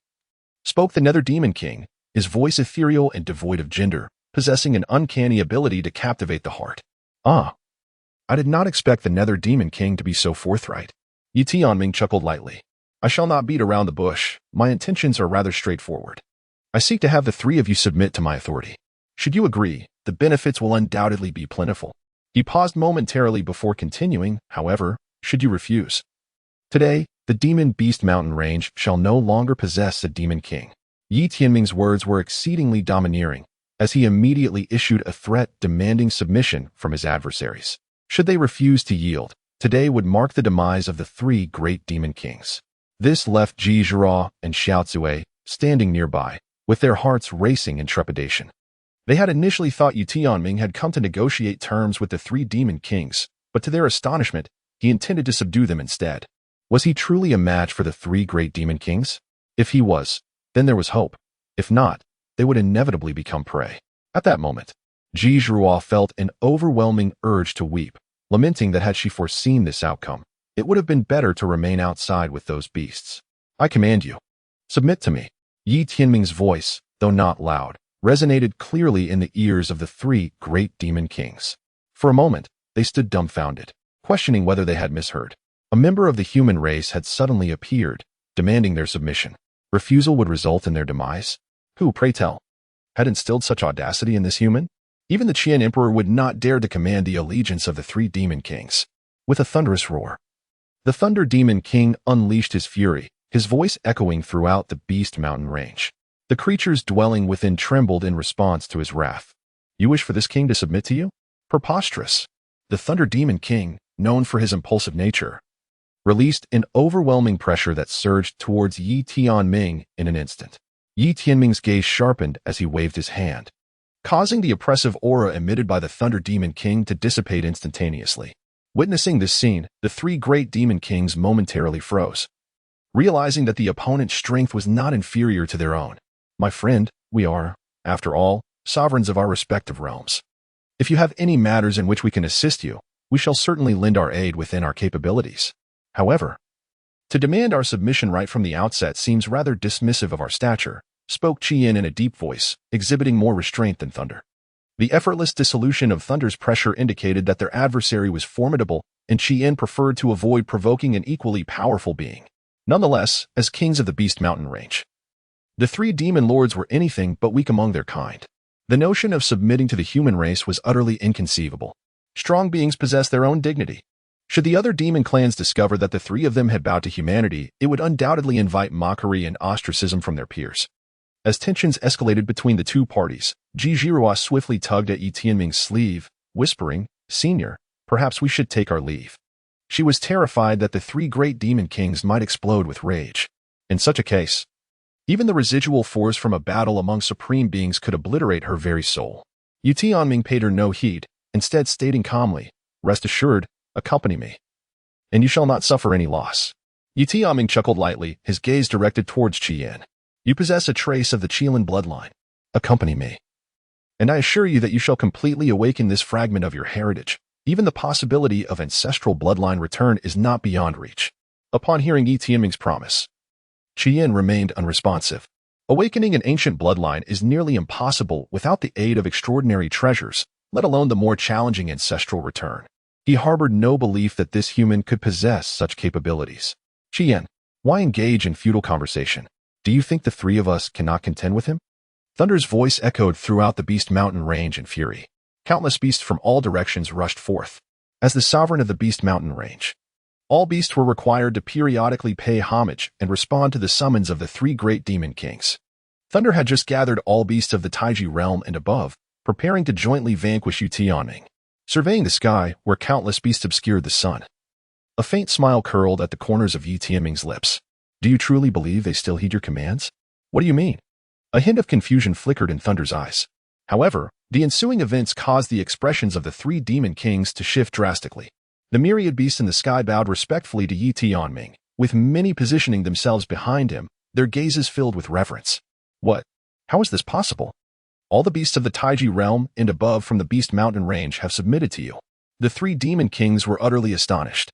This beast mountain range had always been under their control. When had these beasts ever been tamed by this human? How dare you submit to a human? Have you forsaken the dignity of the demon race? Thunder roared, his pressure sweeping across the entire beast mountain range. Upon hearing this, the multitude of beasts wore complex expressions. Master is extraordinary. By following him, our lineage of beasts shall find a way forward. Indeed, Master, not only us, but even Lord Ye Tianming has submitted to him. A beast spoke up amidst the crowd. Outrageous. As members of the demon race, how dare you submit to a human? You have brought shame upon your ancestors. Thunder was infuriated. Lord Ye Tianming? However, both the Qian Demon King and the Yuming Demon King noticed the peculiarities in the beast's words. To be addressed as Lord indicates considerable strength, which the three Demon Kings certainly recognized. Yet, they had no recollection of any beast named Ye Tianming. Hiki. This esteemed one is none other than Lord Ye Tianming. At that moment, Ye Tianming, upon hearing his name, realized it was the perfect opportunity to flaunt himself. Transforming into a colossal bird that blotted out the sun, he appeared before the multitude of beasts. Ye Tianming's form was extraordinarily colossal. His wings unfurled to an impressive span exceeding 100 zhang, his physique no less imposing than that of the three great demon kings. The aura of the ancient divine beast by Fang emanated from Ye Tianming, causing the surrounding demon clans to tremble in fear beneath its weight. Even the likes of Qian and the other two demon kings found themselves compelled to resist this overwhelming presence. It is you.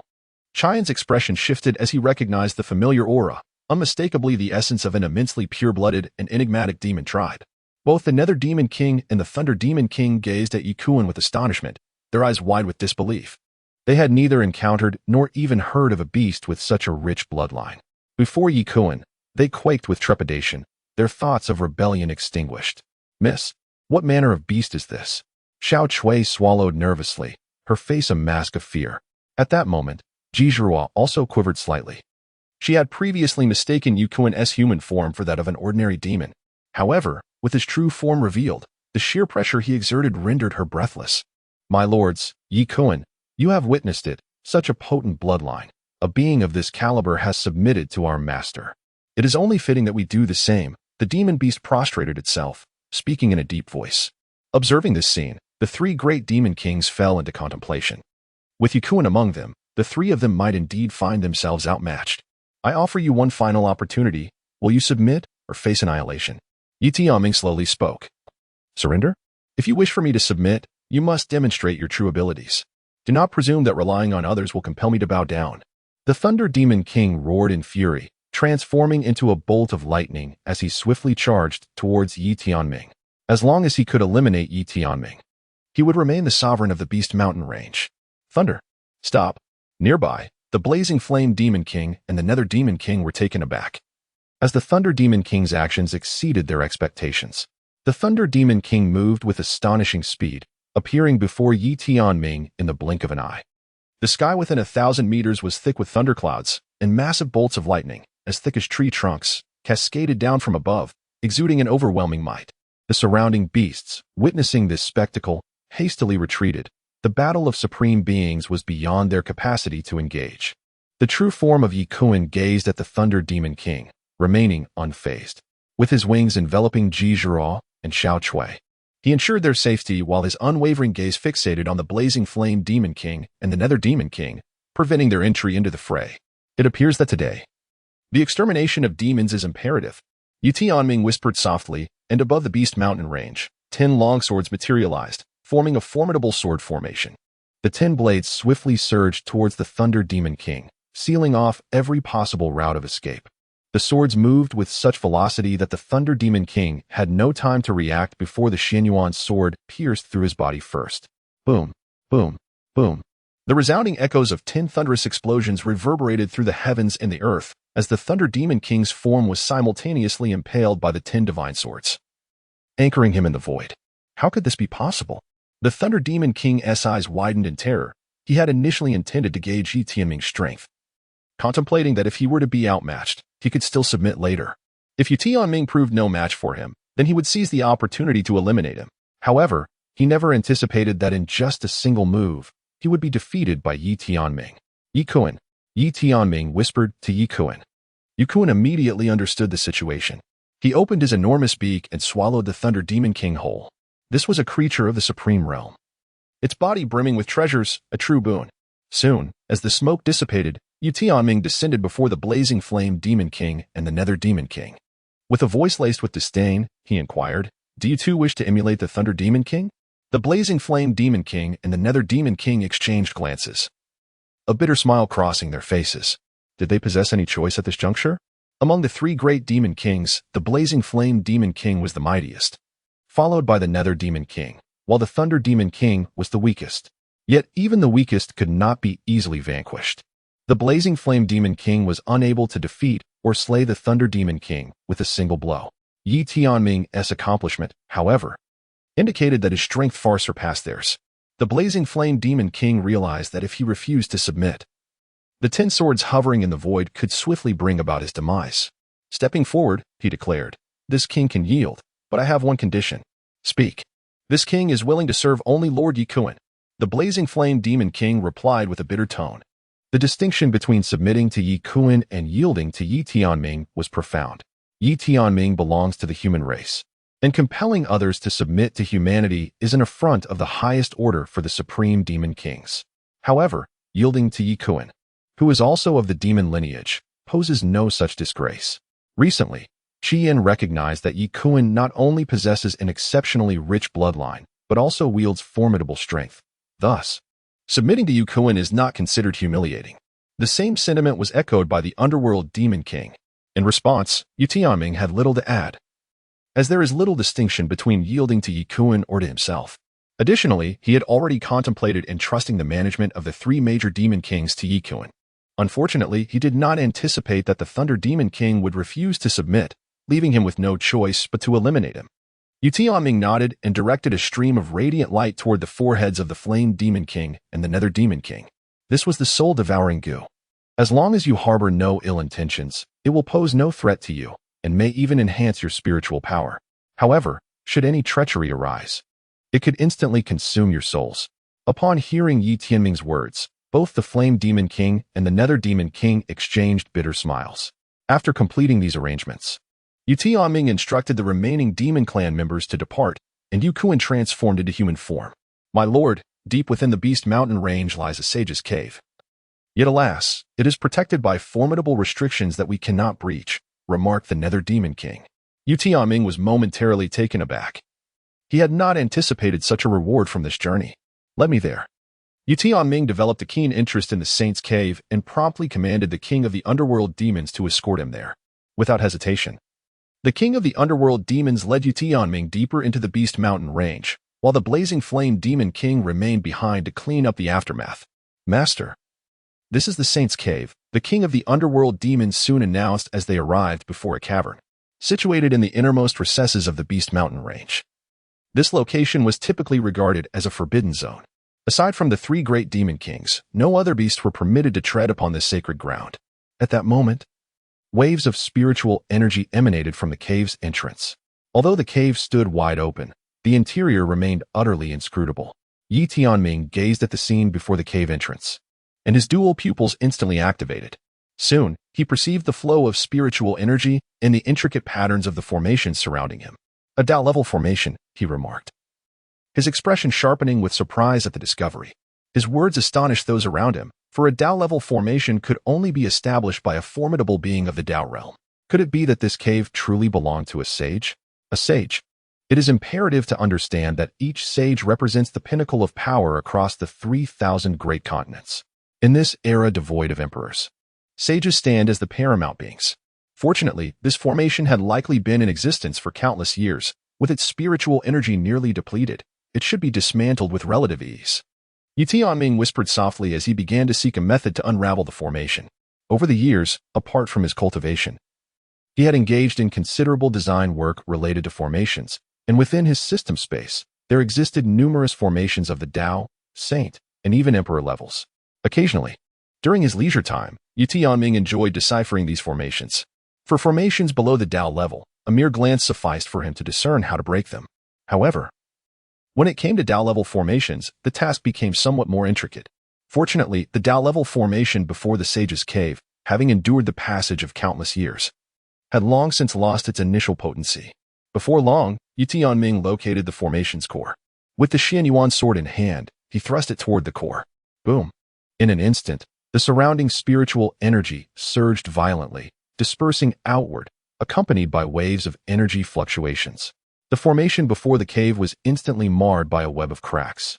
In a heartbeat, the formation was shattered by Ye Tianming. Witnessing this scene, the underworld demon king gasped in astonishment. He never anticipated that a formation which had obstructed their three great demon kings for thousands of years could be dismantled by Ye Tianming in an instant. In the underworld demon king's view, even if Ye Tianming possessed the capability to breach the formation, it would likely require years, if not decades. Yet it took him less than half an hour. In that moment, the underworld demon king's eyes reflected a myriad of complex emotions. Let us proceed and take a look.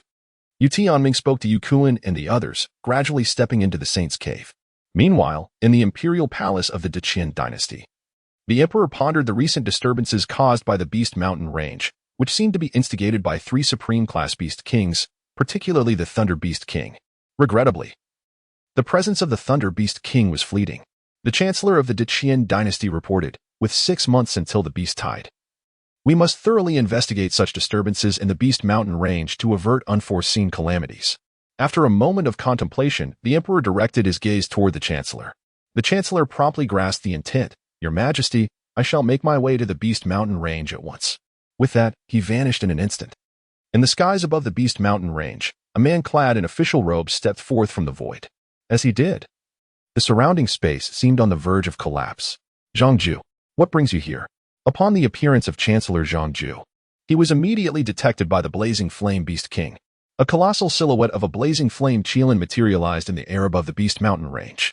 Ah, Blazing Flame friend, it has been quite some time. I wonder how my esteemed companions, the Phantom and Thunder friends, fare? Chancellor Zhangju responded with a smile. Humph. The affairs of the Beast Mountain range are of no concern to your human race. The Blazing Flame Beast King retorted coldly. Zhangju, why do you venture to our Beast Mountain range? Are you not afraid we might join forces to eliminate you? At that moment, the silhouette of the Phantom Beast King also emerged. Phantom friend, I presume Thunder friend is nearby as well. Zhangju continued to smile amiably. Whether he is or not is of no concern to you. The Blazing Flame Beast King growled. Should you utter another word, do not blame me for being merciless. Faced with the advancing threats of the Blazing Flame and Phantom Beast Kings, Zhangju chuckled lightly. Dear friends, there is no need for anger. I shall take my leave at once. With that, Zhangju vanished from sight. Once he disappeared, the Blazing Flame Beast King furrowed his brow. It seems the commotion caused by Thunder and our master has already alerted the Great Qian Dynasty. What is there to fear? Though the Great Qian Dynasty could once suppress us, it was merely suppression. Now, with our master, we have no reason to fear them, the Phantom Beast King replied. The Blazing Flame Beast King nodded in agreement and gradually faded from view. Upon Chancellor Zhangju's return to the Great Qian Dynasty, he informed the emperor of the events that transpired. What is your perspective? The emperor inquired. Your Majesty, I discovered evidence of a great battle in the Beast Mountain range. Unfortunately, Thunder was slain by a single sword strike, and remnants of sword intent linger there, Chancellor Zhangju speculated. As for why the Blazing Flame and Phantom remain unharmed, I cannot say. A single strike to slay a supreme-class beast? The emperor's expression grew serious as a figure flashed through his mind. Who do you think it might be? Your Majesty, it is highly likely to be the Sword God of 10 Miles. The Sword God of 10 Miles? The emperor immediately thought of the recently renowned Sword God, though he could not fathom why the Sword God would venture to the Beast Mountain range. Do you believe this Sword God to be a friend or foe? The emperor continued. The Sword God possesses formidable strength, and based on his actions, the probability of him being an enemy is quite low. Chancellor Zhangju replied softly. The emperor nodded in acknowledgement, choosing not to elaborate further. Master, this cave appears to have existed for several millennia. It is uncertain whose sanctuary it is, remarked Ye Qian as they entered the saint's cave. The interior was simply arranged, with numerous empty spaces on the walls, each adorned with various storage pouches. Ye Tianming's spiritual awareness swept through the storage bags, revealing an assortment of spiritual stones, medicinal herbs, elixirs, martial techniques, and cultivation methods. Unfortunately, the passage of time had been exceedingly long, causing many of these items to lose their spiritual essence, and there were few treasures of particular value. Master, come quickly. Suddenly, Ye Qian exclaimed, prompting Ye Tianming to swiftly appear beside him. Ji Zhirua and Xiao Chui hurriedly followed suit. Before them lay a cushion upon which a skeleton, emanating a golden radiance, was arranged neatly, maintaining the meditative posture it held in life. The bones of this skeleton resembled jade, translucent and radiant, adorned with intricate array patterns that glimmered with a brilliant golden light. Even after countless years, this remains were as pristine as ever. Master, this must be the owner of this cave, who was a sage in life, Ye Tianming remarked. Upon witnessing this, Ye Tianming inhaled deeply, a hint of emotion flickering in his eyes. He had not anticipated that even a sage would ultimately fall and become mere dust. Although sages possess seemingly boundless lifespans, Ye Tianming felt a profound impact upon witnessing the remains of a once mighty sage. Without achieving the status of a great emperor, some truths remain immutable. Ye Tianming waved at the jade bone, carefully storing it away. After all, it was a remnant from a transcendent sage. And even a single fragment of such a being could rival a sacred tier spiritual artifact, potentially proving invaluable in the future. Once he had secured the sage's jade bone, Ye Tianming's gaze fell upon a corner of the cave dwelling, where he discovered a jar of wine. Upon seeing this, Ye Tianming's eyes instantly sparkled with excitement. He opened the jar, and a rich aroma of wine wafted towards him, intoxicating even Ye Tianming, who stood beside him. Having accompanied Ye Tianming for many years, Ye Tianming had also developed a taste for wine. With a single whiff, he recognized the uniqueness of this brew. Master, this wine hails from the sage's cave, and after countless years of fermentation, it must be extraordinarily exquisite. Ye Tianming chuckled softly as he stored away the wine jar. In my opinion, nothing within this sage's abode can compare to this jar of wine. Senior, has this wine, which has been preserved for so many years, not spoiled? Ji Zhirua inquired. Ah. The longer the wine is aged, the more exquisite its flavor becomes. Moreover, there are protective seals placed upon it by the revered sage, ensuring its preservation, Ye Tianming replied. Senior, do you also have a penchant for wine? Ji Zhirua asked again. Ye Tianming nodded in affirmation and continued. There are no treasures left in this sage's dwelling. Let us take our leave. Shortly thereafter, Ye Tianming departed the sage's abode, accompanied by Ye Tianming and Ji Zhirua. Once they had exited, the blazing flame demon king and the nether demon king approached, bearing news of the recent arrival of Zhang Ju, the prime minister of the Great Qian Dynasty. My lord, in 6 months, we shall thwart the beast tide's assault on the Great Qian Dynasty. This time, we, the nether king, looked to Ye Tianming, seeking his counsel. Traditionally, the 3 demon kings would unleash a beast tide every few years, primarily to plunder the cultivation resources of the human race. The demon clan, too, requires resources for their cultivation. The resources from the Beast Mountain range are scarcely sufficient to sustain their numerous kind. Ye Tianming cast a cold glance at them, warning, should you dare to unleash a beast tide, do not blame me for being unmerciful. Certainly, certainly. The Phantom Demon King and the Blazing Demon King replied awkwardly. Subsequently, Ye Tianming tossed a storage bag to each of the 2 demon kings, stating, this contains some cultivation resources, sufficient for your needs. The 2 demon kings accepted the storage bags, forcing a bitter smile. They knew these resources would hardly suffice. However, when they probed the bags with their divine senses, they were astounded to find them overflowing with spirit stones and elixirs. Each one of them was left dumbfounded.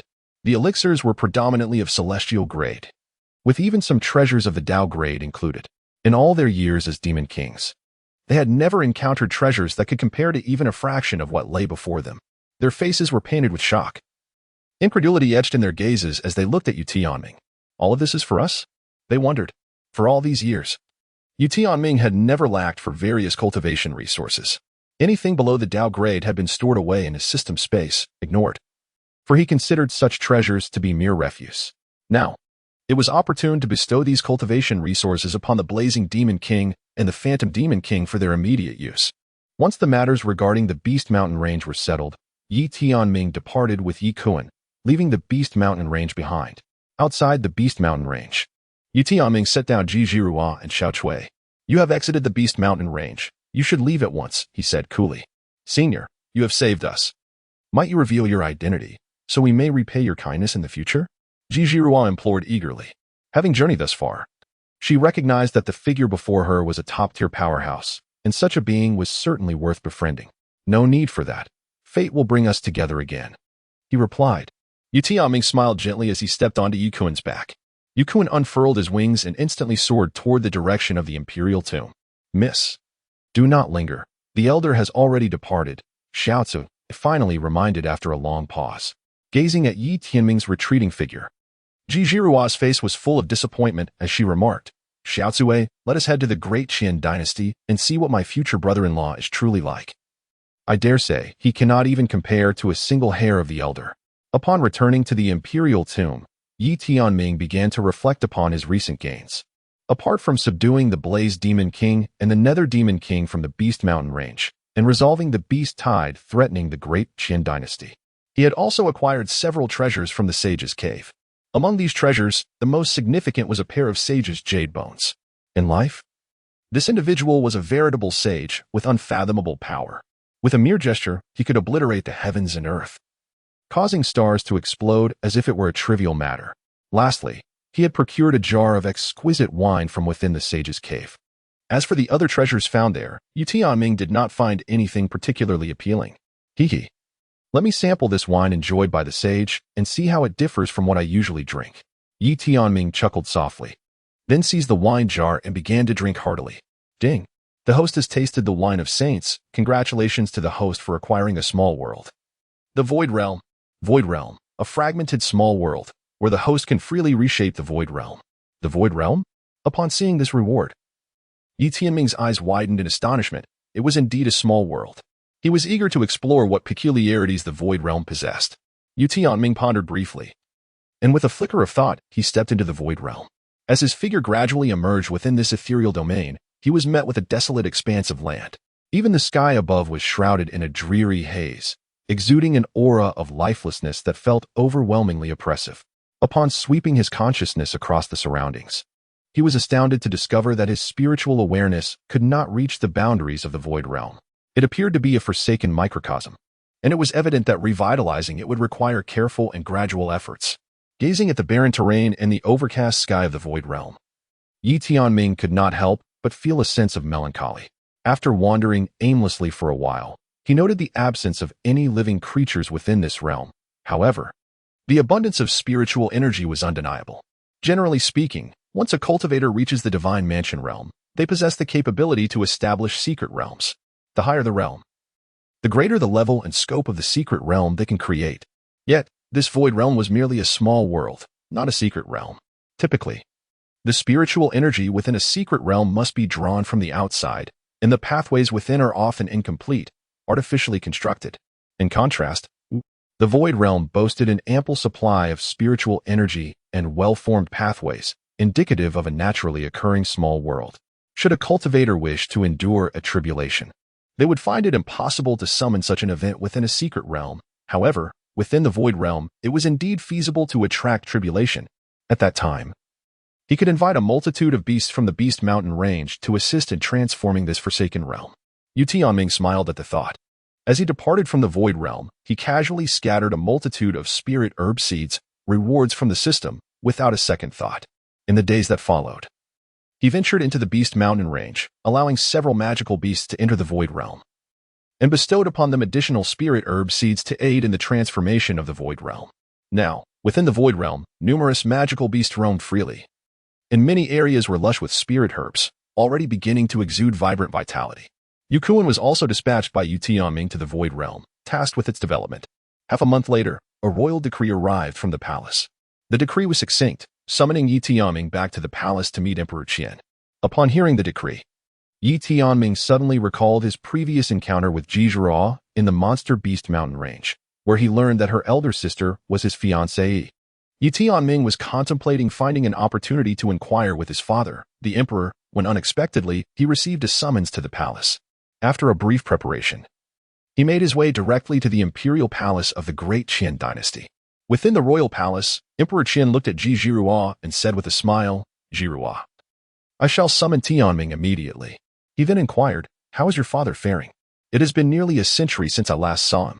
Uncle Yi is in good health, and he often speaks fondly of you." Ji Zhirua replied with a smile. "Ha ha ha, Zhirua, why did your sister not accompany you this time?" The emperor continued, "Your Majesty." This time the young lady sneaked out on her own, claiming she wanted to investigate Prince Tianming. Xiao Chui interjected with a chuckle. "Xiao Chui, mind your tongue." Ji Zhirua shot her a glance. "Ha ha ha, rest assured, my son may lack in cultivation, but his character is impeccable. He possesses considerable literary talent as well. He composed a poem during my birthday celebration that truly resonated with me. Before long, he may well reach the ninth tribulation realm, the emperor remarked with a grin. Oh, is that so? Upon hearing this, Ji Zhirua felt a flicker of interest in the wine-loving Prince Tianming. By the way, Uncle Ye, do you know of a formidable swordsman who wields 10 swords simultaneously? At that moment, Ji Zhirua suddenly recalled something and inquired of the emperor. She had been at the palace for several days, but due to the emperor's pressing matters concerning the heavenly demon sect, he had not had the opportunity to meet her until today. Are you referring to the sword god of Tenli? The emperor asked, taken aback by her knowledge. Uncle Yi, you indeed know him. Do you know where the sword god is now? Ji Zhirua asked eagerly. The emperor chuckled. Zhirua, I do not know the sword god either. Have you met him? Hearing that even the emperor was unfamiliar with the sword god, Ji Zhirua's spirits dampened. She then recounted the events that transpired in the Monster Beast Mountains to the emperor. Are you saying that the sword god of Tenli defeated the Thunder Demon King with a single strike and also subdued the Blazing Flame Demon King and the Nether Demon King? The emperor's eyes widened in astonishment. It seemed that the disturbances he sensed in the Monster Beast Mountains were indeed caused by the sword god slaying the Thunder Demon King. Furthermore, if the sword god had tamed the Demon Kings, did that not imply a resolution to the impending beast tide in 6 months? The emperor was left speechless, his mind still reeling from the revelation. Indeed, but it is unfortunate that we do not know where the sword god is now, Ji Zhirua said. Her expression one of disappointment. Do not fret, Zhirua. The sword god has made numerous appearances in Taishan Prefecture. You will surely have the opportunity to meet him. The emperor reassured her with a smile. Just then, a eunuch entered to report, Your Majesty, Prince Tianming has arrived at the Great Hall. Excellent. Quickly let Tianming enter. The emperor exclaimed with delight, prompting the eunuch to summon Ye Tianming into the palace, announcing the arrival of Crown Prince Ye Tianming. As the eunuch's voice echoed, a figure clad in white robes slowly made his way into the hall, prompting Ji Zhirua to stretch her neck in curiosity about this esteemed prince. Haha, Tianming. You have finally arrived. Come, your father has delightful news to share. The emperor boomed with laughter. Your humble son pays his respects to father, Ye Tianming said. Ye Tianming bowed respectfully, and then slowly raised his head, revealing his handsome features. It is him, the young lady exclaimed. Beside her, Xiao Zui and Ji Zhirua stood frozen in place upon seeing Ye Tianming's visage. Ye Tianming cast a glance at the other party and communicated telepathically, If you reveal my identity, I cannot guarantee that you won't encounter a rampaging beast. Upon hearing Ye Tianming's ominous warning, Ji Zhirua and Xiao Cui were immediately struck with fear, sealing their lips in silence. They could hardly fathom that the infamous, wine-loving wastrel prince was, in fact, the very senior who had rescued them in the Beast Mountain range. At that moment, Ji Zhirua and Xiao Cui's hearts surged with tumultuous waves, unable to find tranquility. Oh, Zhirua, do you know Tianming? Qian Huang remarked, observing their reactions with intrigue. However, Ji Zhirua and Xiao Cui were oblivious to Qian Huang's words, remaining frozen in place as they processed the revelation. It was simply too astonishing. The notorious wine enthusiast wastrel prince was, undeniably, the formidable sword god. Moreover, it appeared that Qian Huang was still unaware of Ye Tianming's true prowess. For a brief moment, Ji Zhirua and Xiao Cui forgot to respond to Qian Huang's inquiry. Miss Ji, what brings you here? Ye Tianming inquired with a slight smile, addressing Qian Huang respectfully. Father, I happened to be purchasing wine in the capital when I encountered Miss Ji. At that time, I had forgotten to bring any money for the wine, and it was Miss Ji who graciously assisted me with the payment. Ye Tianming's words jolted Ji Zhirua and Xiao Cui back to reality, both enveloped in disbelief. Ji Zhirua, upon hearing this, quickly responded, Yes, precisely. Who would have thought that the gentleman is none other than His Highness Tianming? What a remarkable fate, she hastily replied, fearful that a delayed response might displease Ye Tianming, resulting in some unfortunate consequences for herself. Oh, is that so? Emperor Qian laughed heartily, harboring no suspicions. Tianming, you procure wine without bringing any money, and you expect Zhuo to cover your expenses. Father, I shall remember this, the son replied. Ye Tianming chuckled lightly before inquiring, Father, what is the purpose of your summons? Ye Tianming was acutely aware of the reason why Emperor Qian sought him out. It was merely to discuss the matter of his betrothal to sister Ji Zhirua. However, Ye Tianming could not reveal his understanding of the situation and feigned confusion as he inquired, Is it true that father has arranged a marriage for you? The prospective bride hails from a prestigious family. What are your thoughts on this, young man? Emperor Qian chuckled amiably. A marriage? Father, I am not inclined to settle down at this moment. Surely, this is inappropriate? Ye Tianming responded, pretending to be astonished. What is inappropriate about it? Emperor Qian retorted, visibly agitated. You, my boy, are neglecting your cultivation. Finding a fiancé, it would serve as a proper motivator to keep you from meandering aimlessly through life. At this remark, Ye Tianming could only smile sheepishly. Uncle Ye, I believe that with brother Tianming's remarkable looks, sister will surely take a liking to him. Ji Zhirua suddenly interjected from beside them. Ye Tianming cast a glance at Ji Zhirua, only to find her deliberately ignoring him, which instantly incited his ire. What are you doing? Quickly renounce this engagement. Ye Tianming secretly transmitted his voice, saying, No, if you insist that I refuse, I shall reveal your true identity to Uncle Ye. Ji Zhirua made a face at Ye Tianming. Ye Tianming felt a surge of irritation. Do you not fear that I might take your life? I have been following Uncle Ye. If you wish to kill, then do so. However, Ji Zhirua paid no heed to Ye Tianming's threats. She had made her decision. She would follow the Qian emperor at all costs to ensure her safety. Meanwhile, although Ye Tianming maintained an impassive facade, his heart seethed with frustration. He never anticipated that he would encounter a setback today at the hands of Ji Zhirua. Uncle Ye, perhaps we should allow brother Tianming and sister to meet before making any decisions? Who knows, brother Tianming might take a liking to her, Ji Zhirua suggested with a smile. Upon hearing her words, the Qian emperor found them to be quite reasonable. Indeed, Tianming, you have yet to meet Rushua. Go and see her first before making a decision.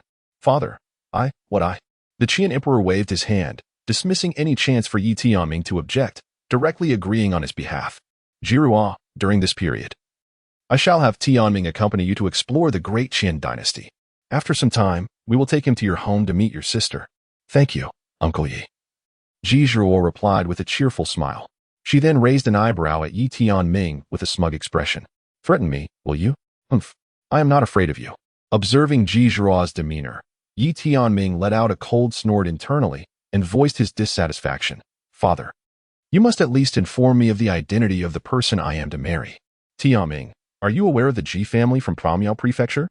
The Qian emperor countered. The Ji family from Piaomiao Prefecture? Ye Tianming was momentarily taken aback. Hadn't Ji Zhirua previously informed him that the Ji family resided in Kanglan Prefecture? Why then did his father refer to them as being in Miaomiao Prefecture? Ye Tianming was well aware of Miaomiao Prefecture. It was one of the foremost regions among the 3,000 great prefectures, ranking within the top 10. It was a place teeming with formidable beings, where even powerful factions like the Great Qian Dynasty held little sway. Indeed, Miaomiao Prefecture was a realm where supreme beings were as common as grains of sand, and the 9 tribulations roamed freely. The Ji family of Miaomiao Prefecture was one of the imperial clans, with an illustrious ancestry that had once produced a great emperor known as the Void Emperor, whose might was unparalleled, placing him among the elite of all emperors. The Void Emperor fought valiantly throughout his life and was a revered sage of the human race. During the tumultuous times of the Forbidden Zones, it was the Void Emperor alone who quelled the chaos by subduing the 9 great Forbidden Zone masters, thus securing peace for humanity. When the Void Emperor was mentioned, the Emperor Qian appeared to hold him in high regard, offering lofty praise. This was the first time Ye Tianming had heard tales of an emperor, and he listened with rapt attention. In his era, the Void Emperor single-handedly dominated the 9 great Forbidden Zone masters, instilling fear across the myriad realms. During his reign, no Forbidden Zone dared to stir unrest. In that moment, Ye Tianming felt immense reverence for the Void Emperor.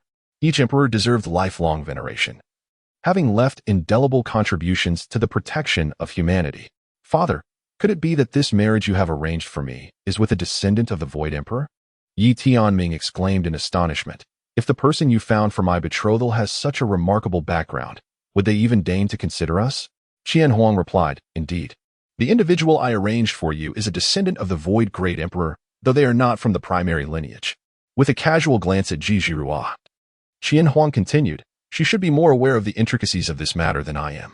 A millennium ago, the Ji family experienced a tumultuous upheaval, the precise reasons for which remain unclear to me. Ji Zhao interjected, All I know is that following that event, our branch of the Ji family migrated to the Kanglan continent and established our life there. However, Kanglan continent pales in comparison to the Piao Miao continent, and gradually, our lineage has fallen into decline. Upon hearing Ji Zhirua's explanation, Ye Tianming finally grasped the situation. So, it turns out the Ji family was cast aside by their kin in Piao Miao continent. No wonder they sought to ally with our Great Qian Dynasty through marriage. Ji Zhiruo remained silent, as did Qian Huang. Let us not dwell on this, Qian Huang continued. The Ji family of Kanglin is indeed descended from the imperial Ji family, possessing formidable strength. Even our Great Qian Dynasty is not their match. Clearing his throat, Qian Huang elaborated.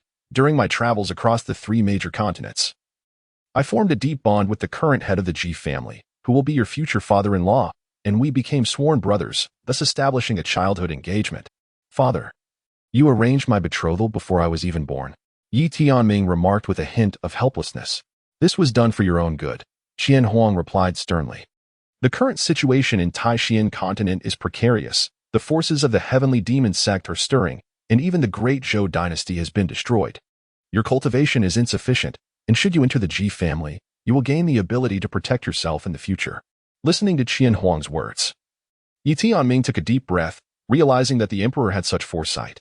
However, what Qian Huang did not know was that Ye Tianming had already acquired the means to safeguard himself, not to mention his own abilities.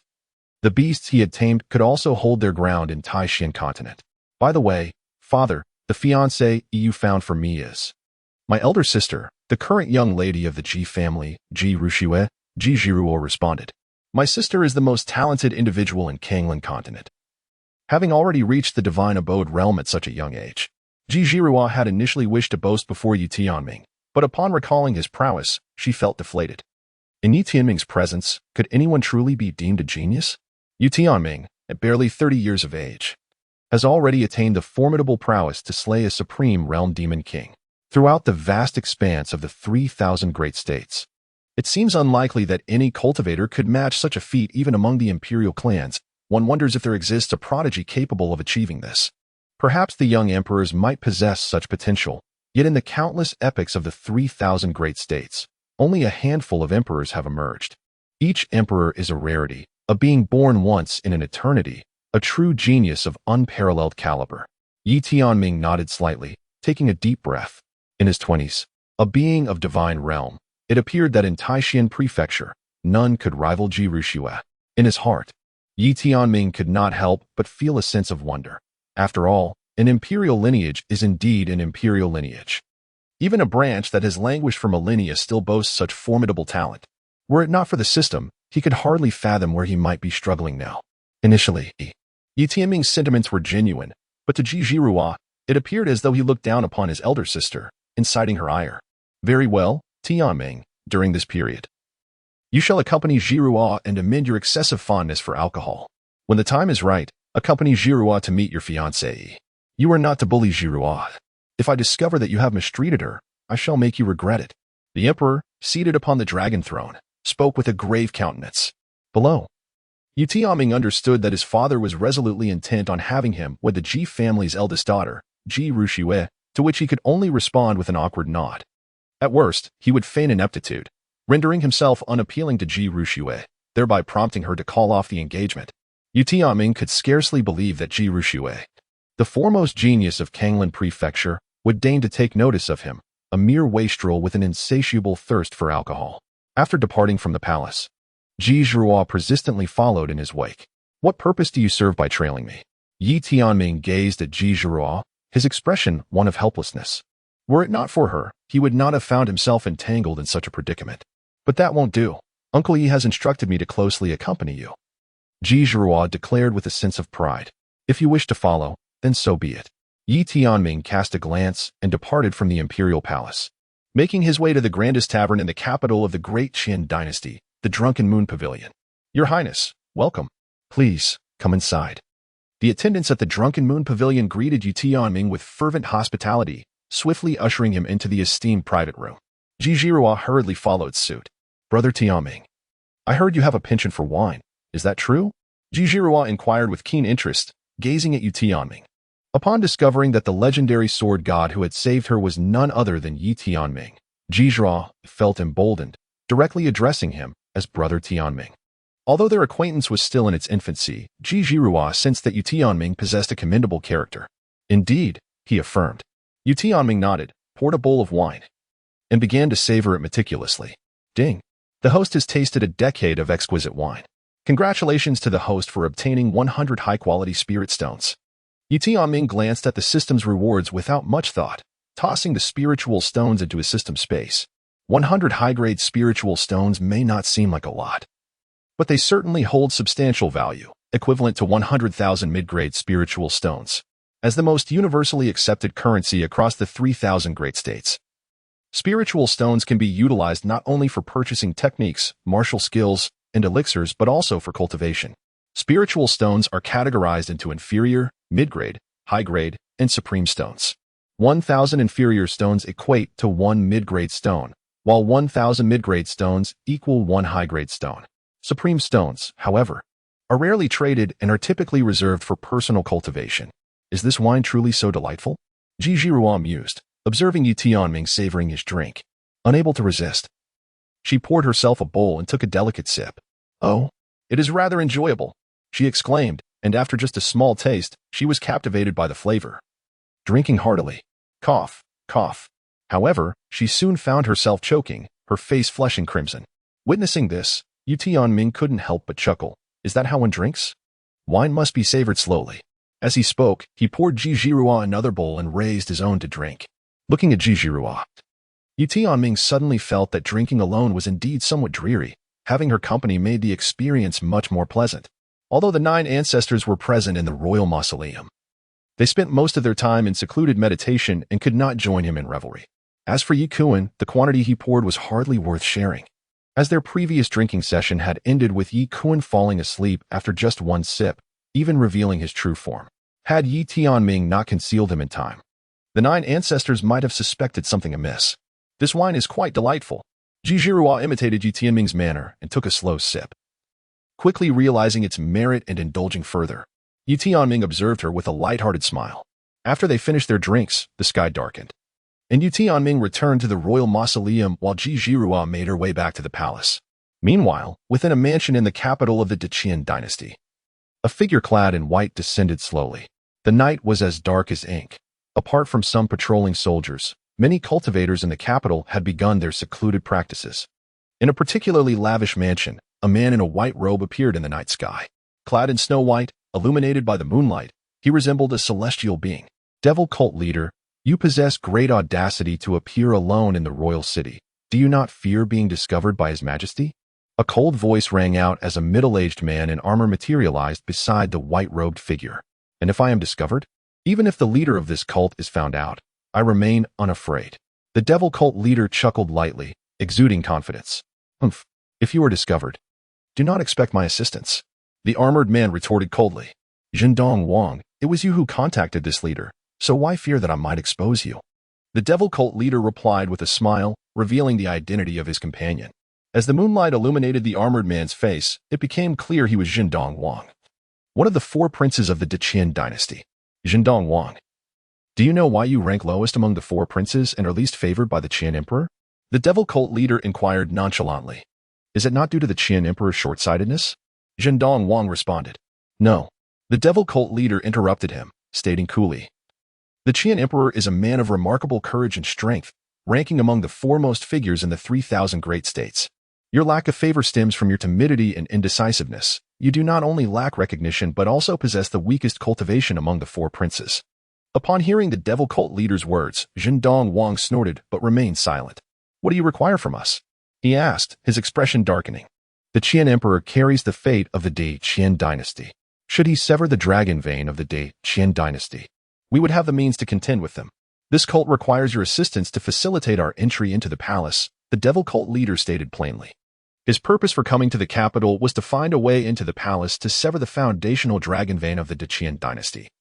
And he naturally needed Zhendong Wang's help, as he was backed by a prince, making it relatively easy to bring a few individuals into the palace. After pondering the devil cult leader's request, Zhendong Wang nodded slightly. His Majesty intends to form an alliance with the Ji family of Kanglan Prefecture, with the candidates being Ye Tianming and the Ji family's eldest daughter, Ji Rushiwei.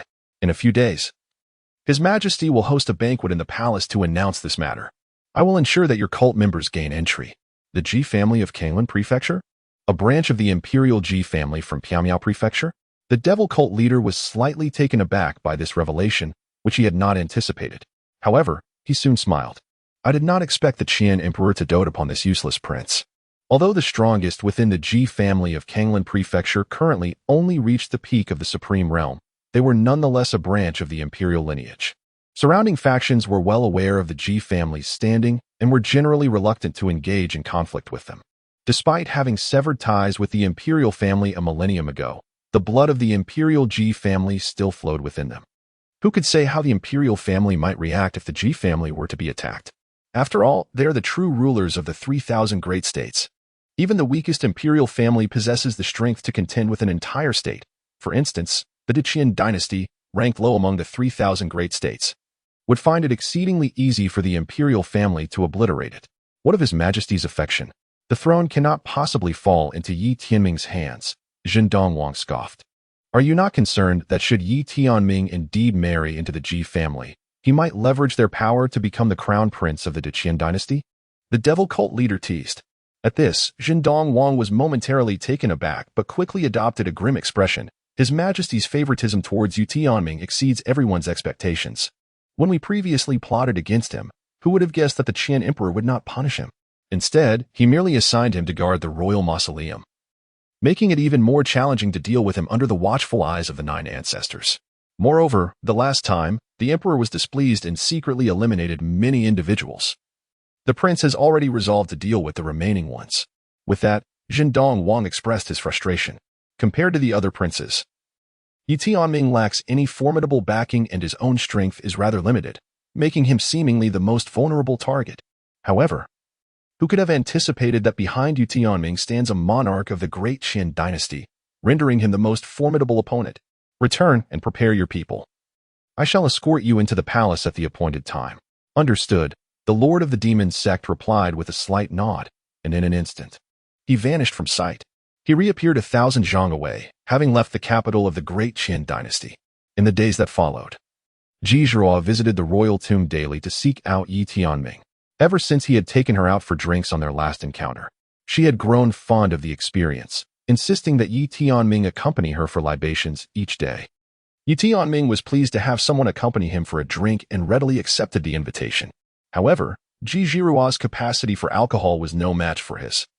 She would invariably become utterly intoxicated.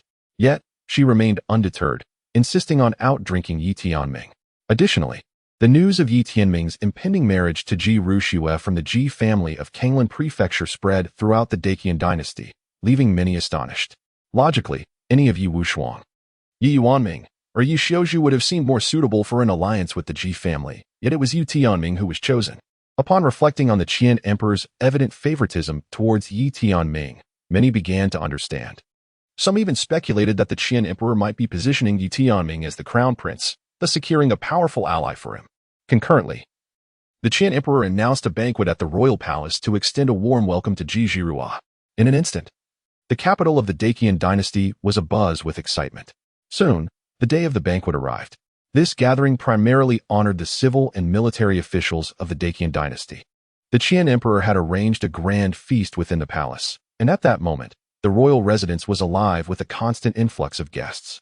Ye Tianming was summoned early in the morning by the Qian emperor's emissaries from the royal mausoleum, and at this moment, he stood at the gates of the palace, greeting the assembly. Elder brother, I never imagined that our father would arrange a marriage for you. Hee, does this mean I shall have a sister-in-law in the future?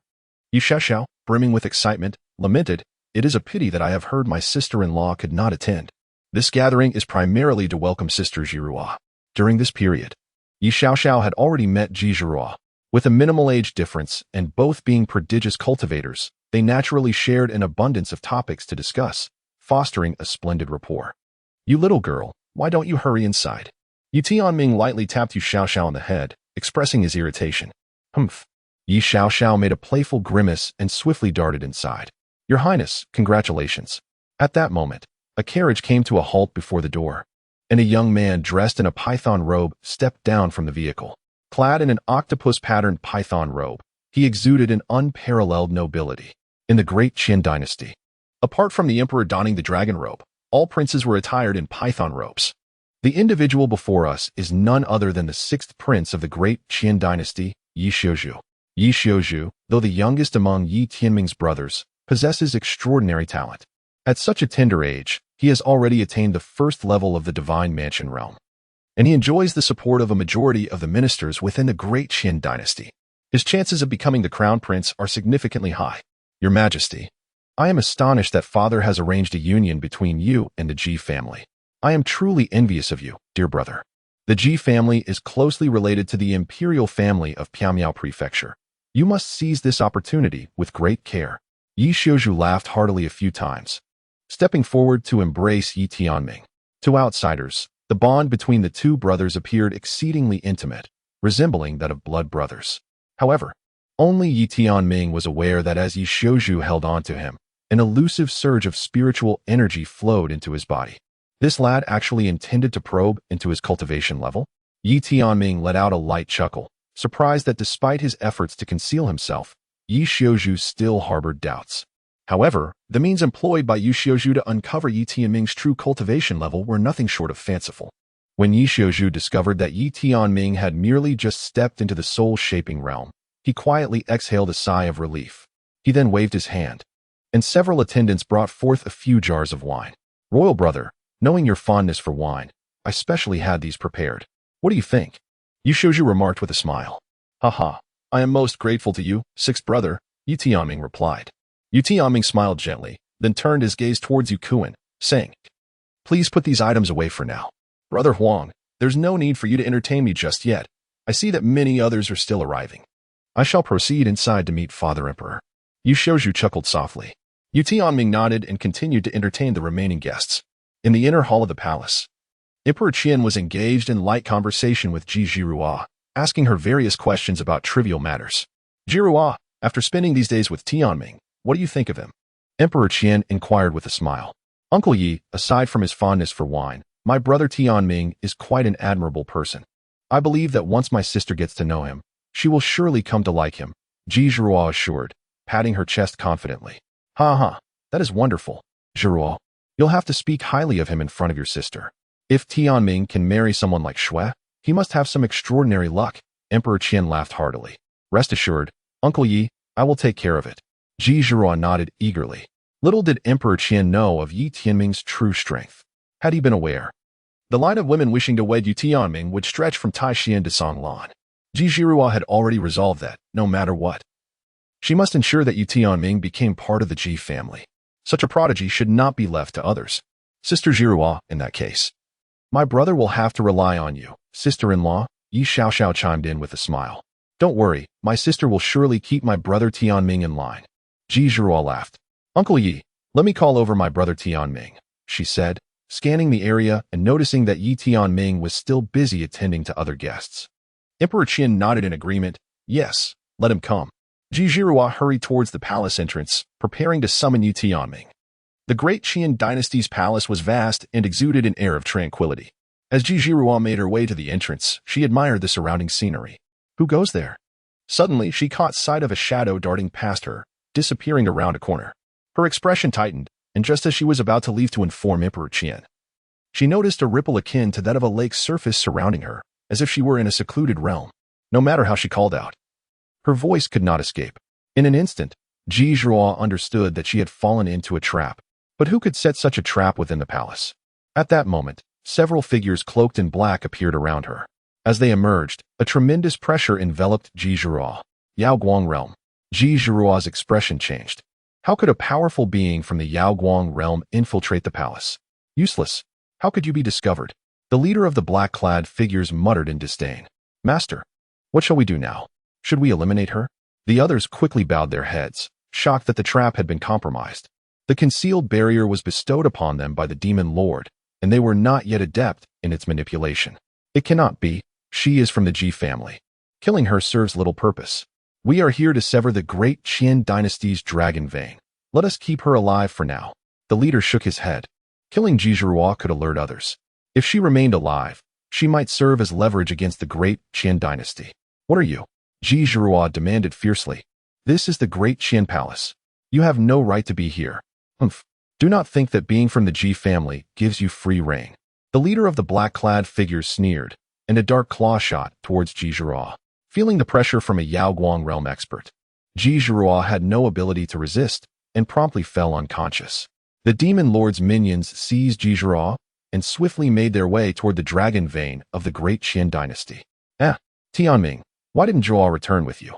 In the main hall, upon seeing Ye Tianming return alone, Emperor Qian inquired with a puzzled expression. Zhirua? Wasn't she with you all this time? Ye Tianming furrowed his brow, a sense of foreboding suddenly washing over him. She said she would come to find you. Did you not see her? Qian Huang inquired in astonishment. No, came the reply. Ye Tianming shook his head, instantly realizing that something was amiss, and hurriedly dashed toward the outer hall. At that moment, Emperor Qian also sensed the disturbance, his expression turning icy. Everyone, seal the palace and activate the Great Formation. With the Emperor's command, a wave of agitation swept through the crowd, and many of the soldiers tasked with guarding the palace were mobilized. The Emperor's divine consciousness enveloped the palace in an instant, yet his countenance darkened immediately. There was no sign of Ji Zhirua anywhere within the palace. She was missing. A troubling thought flickered through the Emperor's mind. Ji Zhirua was likely in peril. But in the blink of an eye, where could she have gone? The intruder had managed to infiltrate the palace unnoticed, so they surely possessed means to escape as well. She might have already departed. Meanwhile, Ye Tianming had swiftly exited the hall, his divine consciousness sweeping across the entire palace and even the whole city. Had she gone to the dragon vein? Ye Tianming's consciousness was extraordinarily powerful, swiftly locating Ji Zhirua's position. Even with the concealment bestowed upon them by the Lord of the Heavenly Demon Sect, they could not evade Ye Tianming's probing awareness. This restriction, undetectable even by the peak powers of the Supreme Realm, was unfortunate for them, as they encountered me. He promptly discovered Ji Zhirua, ensnared by demonic claws. And upon realizing she was merely unconscious, he let out a sigh of relief. Subsequently, he left behind a projection and, in a flash, made his way toward the dragon vein. Master, here lies the dragon vein of the Great Qian Dynasty, beneath the imperial palace. A colossal spiritual vein traversed the entirety of the Great Qian Dynasty's capital. The spiritual energy here was exceedingly dense, a staggering tenfold that of the outside world. Moreover, there lingered faint remnants of the Great Tao. Cultivating in this place would undoubtedly accelerate progress several times over compared to the external realm. This was the dragon vein of the Great Qian Dynasty, a vessel of its fortune. If the dragon vein were severed, the Great Qian Dynasty would inevitably decline, ultimately vanishing from Taishan continent in a few years' time. There would be no need for intervention from the Heavenly Demon Sect. To their surprise, infiltrating the Great Qian Dynasty's imperial palace was not as effortless as anticipated. Once the dragon vein was cut, the nation's fortune would plummet, leading to the downfall of the Great Qian Dynasty, allowing our sect to unify Taishan continent. The leading figure in black robes let out a sinister laugh, emitting an eerie sound from his mouth. Soon, an enormous demonic blade, spanning dozens of feet, materialized behind him. With one strike, the entire dragon vein of the Great Qian Dynasty would be obliterated. Swish! A cacophony of slicing winds echoed as the demonic blade descended upon the dragon vein. However, just as the blade was about to make contact, it shattered into fragments, dissipating into ethereal demonic energy. What is happening? A few unwelcome intruders had infiltrated. Just as the group in black robes exchanged bewildered glances, a cold voice suddenly rang out. When they looked again, they beheld Ye Tianming, clad in white, standing atop the dragon vein, gazing down at them with disdain. Ye Tianming, the leader of the black-robed figures, narrowed his eyes, exclaiming, "You are not. I understand now. You have been concealing yourself." Upon seeing Ye Tianming, the leader was initially puzzled as to how a seemingly useless prince could have found this location. However, once he realized he could not sense Ye Tianming's aura, he understood that Ye Tianming's strength was undoubtedly formidable. The other party had been hiding their power all along. This matter no longer concerns you. Ye Tianming extended his hand with a beckoning gesture, and Ji Zhirua immediately appeared beside him, gradually regaining consciousness. Brother Tianming, you have finally arrived.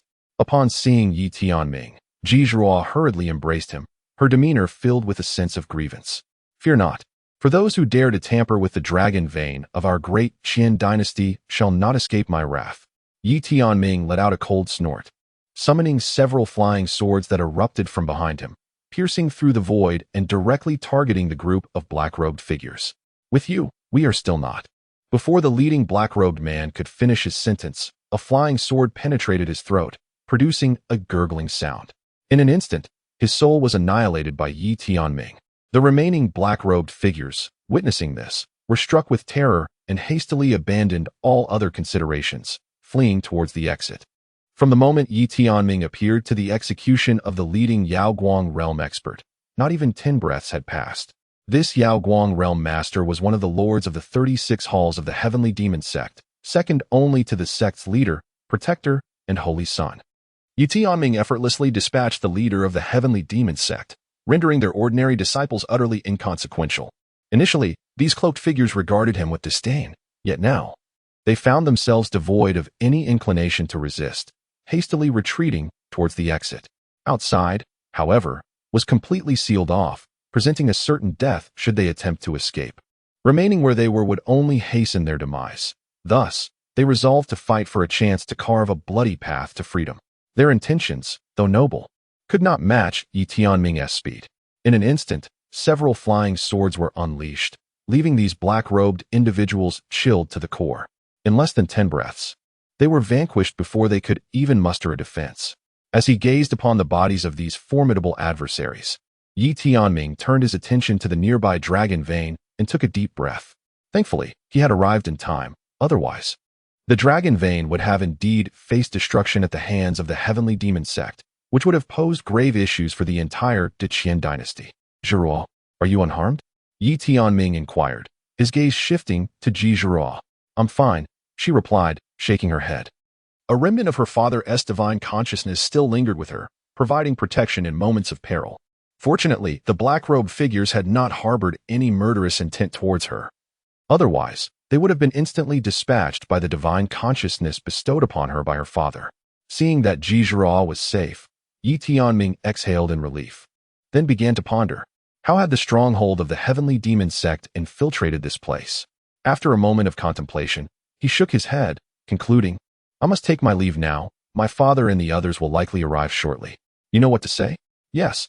It was the senior sword god of Shirley who saved me, though he has already departed." Zhiruo nodded earnestly, noting her understanding.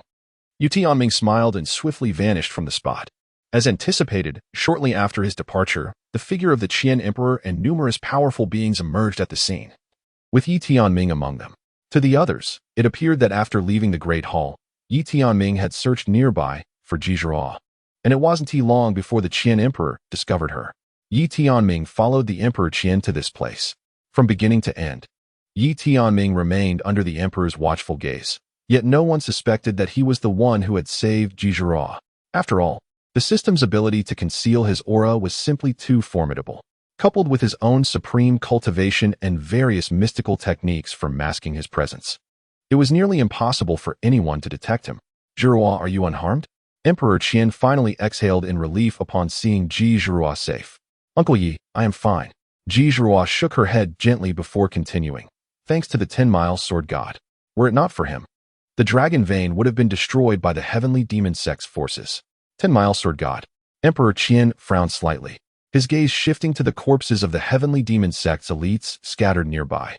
Zhiruo then recounted the events, though she replaced Ye Tianming's name with that of the 10-mile sword god. After slaying these heavenly demon sect members, the 10-mile sword god departed, she explained. To eliminate them without making a single sound, his strength must at least be at the peak of the supreme realm, Emperor Qian murmured after inspecting the bodies. The slain cultivators were no weaklings, one at the peak of the Yaoguang realm, and 4 others above the 6th level of the same realm. For someone to infiltrate the dragon vein sanctuary unnoticed, sever its connection, and escape undetected was no small feat at present. This 10-mile sword god does not appear to be an enemy.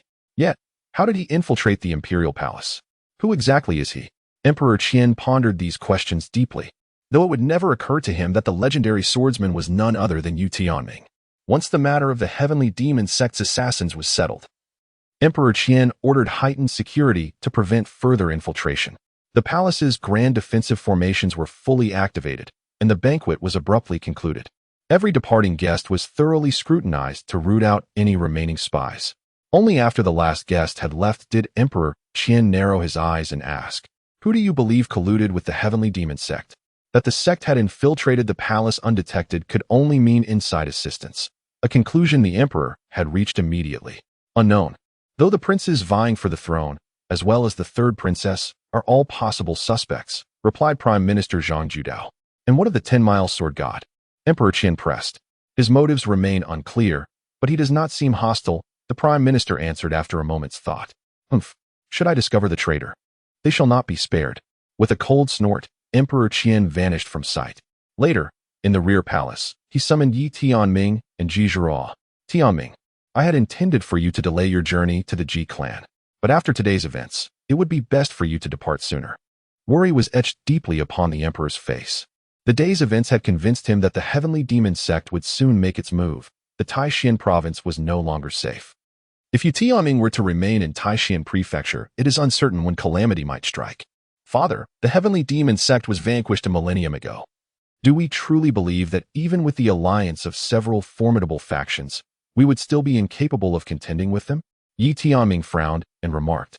For these past years, our 4 major factions have been tirelessly searching for the headquarters of the celestial demon sect within the Taishan prefecture. Yet we have consistently come up empty-handed.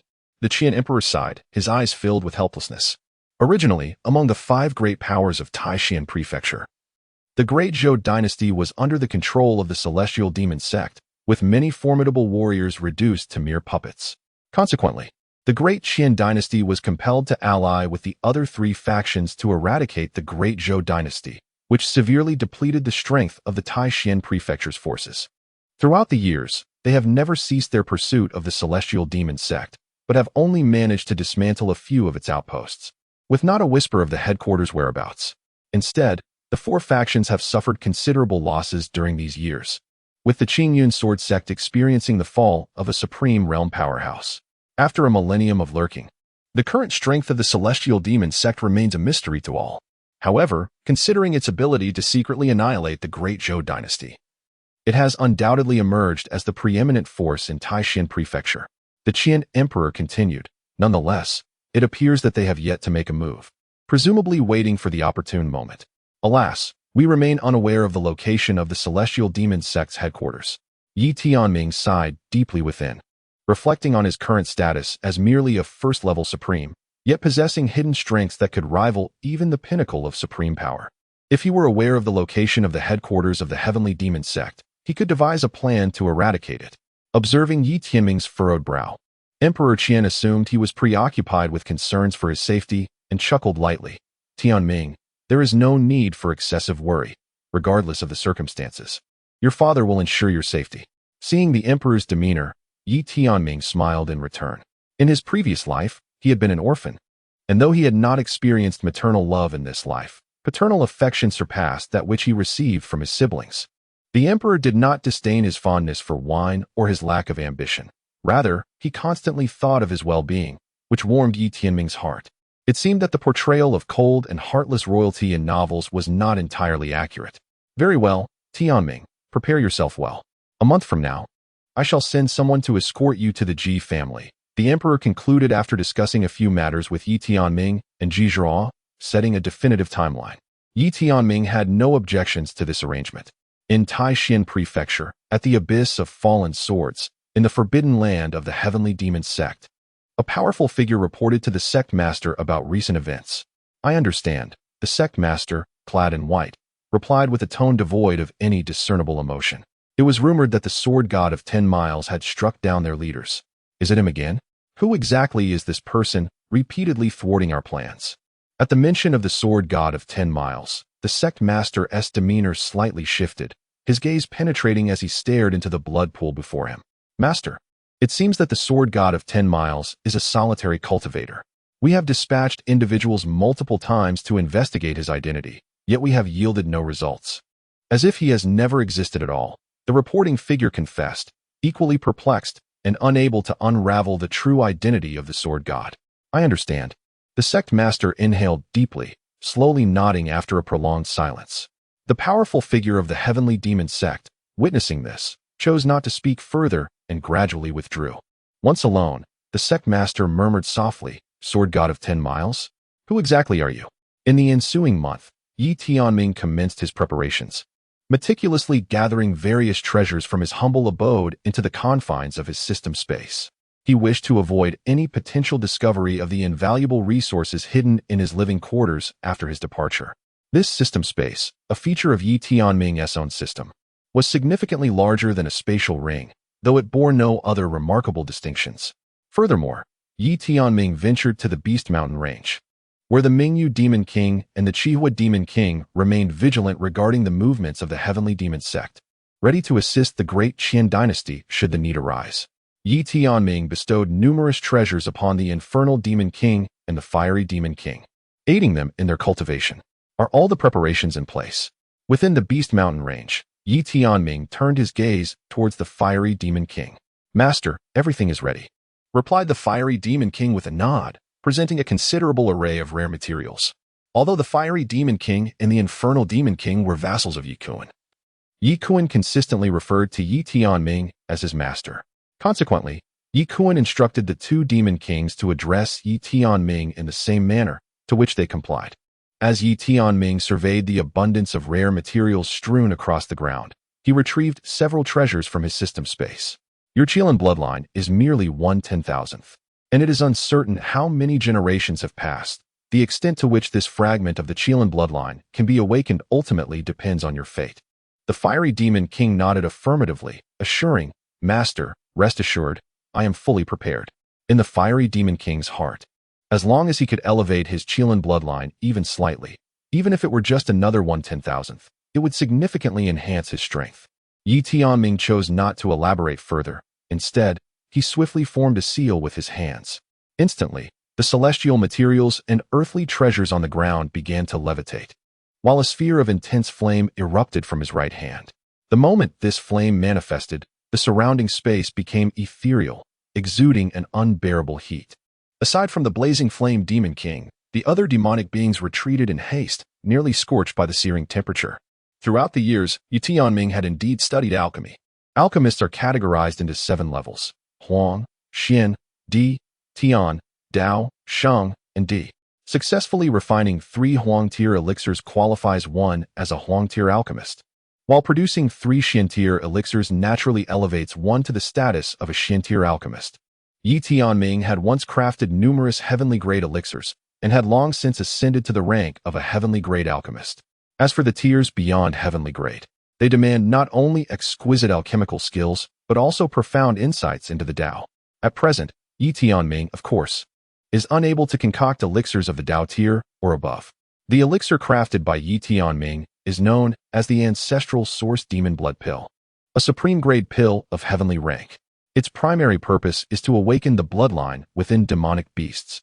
Although the Blaze Demon King possesses merely a fraction of Qilin blood, 1 part in 10,000, he has struggled through countless generations and, relying solely on himself, has been unable to activate this lineage.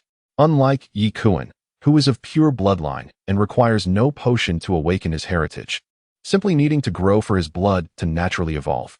Around him, spiritual energy surged wildly into Ye Tianming's hands, mingling with an array of invaluable spiritual herbs. Under the fervent heat of the forge, a pill began to take shape. The Blaze Demon King fixated on the process of pill refining, his eyes wide open, fearful that any misstep could lead to failure. To create this ancestral source demon blood pill, he had laid bare all his resources. During this time, he endured considerable hardship to gather the necessary herbs for the concoction. Only then did he manage to assemble the components for the pill. Should he fail, all his efforts would indeed be in vain. Pill complete. After an indeterminate time, with a resounding proclamation from Ye Tianming, a blood-red pill materialized in his grasp. This elixir shone with a brilliance reminiscent of flames, adorned with engravings of Qilin motifs, emanating a rich aura of spiritual energy. Ye Tianming's forehead glistened with fine beads of sweat, for the crafting of this elixir had demanded considerable exertion. He hastily produced a gourd of wine, taking a hearty swig before casting the elixir to the Flame Demon King. "This is the sole ancestor source demon blood pill. The rest depends on your fortune." Upon receiving the elixir, the Flame Demon King was instantly elated, bowing deeply in gratitude. "Thank you, Master." He treated the ancestor source demon blood pill as a treasured gem, consuming it in one swift motion. In an instant, the vast expanse of the Beast Mountain range was engulfed in a tempest of thunder and lightning. Dark clouds swirling ominously as spiritual energy surged with ferocity. With a resounding roar, the Flame Demon King transformed into his true form, the blazing Qian, soaring into the heavens. His colossal body towered like a mountain, reaching for the clouds. Within the Flame Demon King's form surged a torrent of searing energy, akin to a raging river. Tumultuous and overwhelming. His cry echoed through the 10,000-mile Beast Mountain range, resonating with the might of his presence. As the power of the ancestor blood pill awakened, the scales upon the Flame Demon King's body shimmered with an extraordinary luminescence, and the flames enveloping him intensified, distorting the very fabric of space. From afar, one could behold the immense figure of the blazing Qian, standing proud amidst the 10,000-mile Beast Mountain range, exuding an aura of supremacy. In the capital of the Great Qian Dynasty, the commotion caused by the Flame Demon King undoubtedly drew the attention of formidable figures within the dynasty, many of whom took to the skies, gazing towards the Beast Mountain range. Your Majesty, it seems the Flame Demon King has managed to awaken the bloodline within himself. Judging by his aura, he has likely reached 1% of his Qian bloodline. High above in the skies, Prime Minister Zhang Ju stood suspended in the void, his expression grave as he surveyed the direction of the Beast Mountain range. Although the crisis of the Beast Tide had been quelled by the 10-mile sword god, they could not guarantee when another outbreak might occur. The stronger the beasts within the mountain range, the greater the threat to the Great Qian Dynasty. I wonder what fortuitous opportunity the Flame Demon King has encountered, Zhang Ju mused. This is not merely the Flame Demon King's fortune. It must be connected to the 10-mile sword god, the Emperor of Qian remarked. Connected to the 10-mile sword god? Zhang Ju was momentarily taken aback. Why has the Flame Demon King, who has shown no signs of bloodline activity for centuries, suddenly awakened his bloodline after being subdued by the 10-mile sword god? The Emperor explained. Upon hearing the Emperor's words, Zhang Ju's expression turned serious. Your Majesty, the 10-mile sword god possesses unparalleled strength and can infiltrate the palace undetected. Now, he aids the Flame Demon King in awakening his bloodline. We must remain vigilant. Currently, the 10-mile sword god poses no hostility towards us. We need only to exercise caution without prying into his intentions, lest we invite trouble. Understood. As they beheld the increasingly potent Flame Demon King in the void, the Nether Demon King felt a pang of envy. Regrettably, he was but an ordinary demon beast, devoid of any extraordinary bloodline. Such opportunities were destined to elude him. The Nether Demon King sighed, his eyes brimming with lamentation. Nether, I possess a martial technique that you may cultivate. It is quite suitable for you. Observing the Nether Demon King's yearning, Ye Tianming retrieved a martial technique from his spatial ring. Thank you, Master. The Nether Demon King promptly bowed respectfully to Ye Tianming, accepting the martial technique and delving into its profound insights. 9 Shadow Clone Technique. A mere glance was enough for the Nether Demon King to sense the formidable nature of this technique, and his heart swelled with joy. It appeared that this master had indeed made no error in his judgment. The 9 Shadow Clone Technique, a superior grade Dao technique, when cultivated to the 9th level, allowed the summoning of 9 clones, each possessing strength equal to that of the original. Ye Tianming spoke softly. This martial technique was, of course, acquired by Ye Tianming from the system. Having nearly mastered it himself, he decided to impart it to the Phantom Demon King. After all, having taken them under his wing, it was only fitting to offer some rewards at the appropriate time. Upon hearing Ye Tianming's explanation, the Phantom Demon King's eyes instantly ignited with fervor. The skills of creating martial techniques and forging spiritual artifacts were inherently inferior in the demon race compared to the human race. Even the most formidable martial technique possessed by the Phantom Demon King was merely of the mid-tier celestial grade. Yet, Ye Tianming presented a superior grade martial technique of the Dao tier, which stirred immense excitement within the Phantom Demon King. At that moment, the Flame Demon King in the void had also completed the activation of his bloodline. Transforming back into human form, he descended before Ye Tianming. With a radiant smile, the Flame Demon King expressed his gratitude, stating that after consuming the ancestral source demon blood pill, his bloodline had been activated to 1%. While 1% of the Qian bloodline may seem modest, it was, in reality, extraordinarily formidable. This would significantly enhance the Flame Demon King's power. Indeed, I shall be departing from Taishan Prefecture for a while. You all should diligently cultivate and strengthen your abilities. When the time is right, lend your assistance to the Great Qian Dynasty. Ye Tianming commanded, Rest assured, my lord, with us here, the Great Qian Dynasty shall undoubtedly remain safe. The Flame Demon King and the Nether Demon King spoke in unison. Upon hearing this, Ye Tianming gave a slight nod. The Flame Demon King and the Nether Demon King were both pinnacle beings of the Supreme Realm. coupled with the other demon beasts of the Taiji, Wujing, and Yaoguang realms in the Demon Beast Mountain Range. Unless the other forces of Taishan Prefecture united with the Heavenly Demon Sect to launch a concerted assault on the Great Qian Dynasty, they would undoubtedly stand no chance against it. After addressing the Flame Demon King and the Nether Demon King, Ye Tianming proceeded to transport all the demon beasts below the Taiji realm into the Void Realm.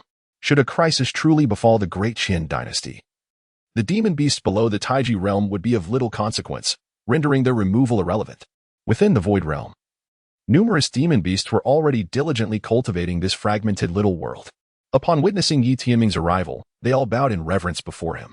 Remarkably, Ye Tianming did not employ beast control techniques or soul-devouring curses to command them, as it was entirely unnecessary. Many of these demon beasts had developed a degree of intelligence and recognized the formidable power of the human before them, daring not to entertain any treacherous thoughts. Moreover, their king had already submitted to this human, leaving them no reason to resist. As Ye Tianming observed the demon clan diligently cultivating the void realm below, a colossal creature resembling a white crane soared toward him from the distance, emitting a series of cooing sounds. This white crane was none other than Ye Qian. Seeing Ye Qian swiftly approach, Ye Tianming could only shake his head in resignation, pondering whether Ye Qian simply enjoyed cooing or if the sound was intrinsic to the creature's nature. "Master, what brings you here?" Ye Qian flew close to Ye Tianming and hurriedly smiled ingratiatingly. Since the establishment of the Void Realm, Ye Tianming had cast Ye Qian here, assigning him the task of leading the beasts to cultivate the Void Realm. "Take a look," Ye Tianming remarked casually, his consciousness sweeping through the Void Realm.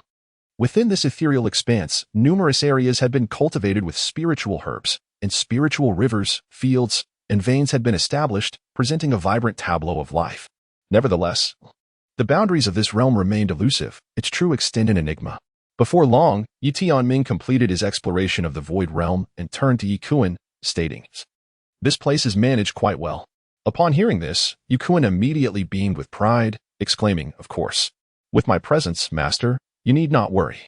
Ye Tianming did not elaborate further. After surveying his surroundings, he departed from the Void Realm and returned to the Imperial tomb. Once he had arranged everything, he dismantled the formation concealing his residence, restoring the area to its original state. What remained was to await the passing of a month before heading to the Ji family in Kanglan Prefecture. Recently, the Heavenly Demon Sect had been stirring restlessly, casting a shadow of unrest over the entirety of Taishan Prefecture. Indeed, it was said that a city housing 300,000 cultivators had transformed overnight into a ghost town, littered with corpses and rivers of blood, a true hell on earth. Even the Great Zhou Dynasty had been covertly obliterated by the Heavenly Demon Sect. It was uncertain what strategies the Great Qian Dynasty, Baiyu Sect, Shenyu Mansion, and Qingyin Sword Sect might employ. What strategies could they possibly have? If they had any effective plans, they would have dealt with the Heavenly Demon Sect long ago. Within a bustling tavern, patrons engaged in fervent discussions about recent significant events, predominantly revolving around the Heavenly Demon Sect, what forces had been annihilated and which cities had faced slaughter at their hands. To everyone's astonishment, numerous factions within Taishan Prefecture had fallen victim to the Heavenly Demon Sect's eradication. At one table in the tavern sat 4 individuals, 2 men and 2 women, comprising Ye Tianming, Ji Zhirua, Ye Qian, and Xiao Chui. They were preparing to journey to the Ji family in Kanglan Prefecture to discuss the marriage between Ji Ruxue and Ye Tianming. Initially, the Emperor of Qian intended to dispatch a grand escort to accompany Ye Tianming to the Ji family. However, Ye Tianming interjected, asserting that with the Heavenly Demon Sect lurking, a grand display would only attract their attention. Should they choose to act, the larger target would pose an even greater danger.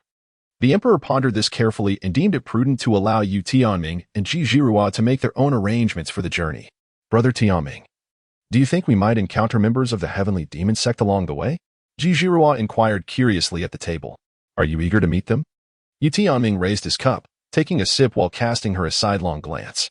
"The last time they dared to capture me, if I were to encounter them again, I would certainly teach them a lesson," Ji Zhirua declared, shaking her fist. While she knew she could not confront the formidable members of the Heavenly Demon Sect alone, she felt reassured with Ye Tianming, a peerless powerhouse, by her side. She believed that no matter how many from the Heavenly Demon Sect came, they would not stand a chance against him. Rest assured, should we truly come across any members of the Heavenly Demon Sect, there will be no need for us to take action. Ye Tianming chuckled helplessly, then directed his gaze towards the 2 nearby tables, where a total of 10 individuals were seated. As Ye Tianming and Ji Zhirua entered the tavern, they were immediately surrounded by a group of individuals. Among these 10, only a few dishes of peanuts adorned the table, and they did not order any wine or delicacies. They simply sat there. Initially, the waiter intended to shoo them away, concerned that their presence might disrupt the establishment's business.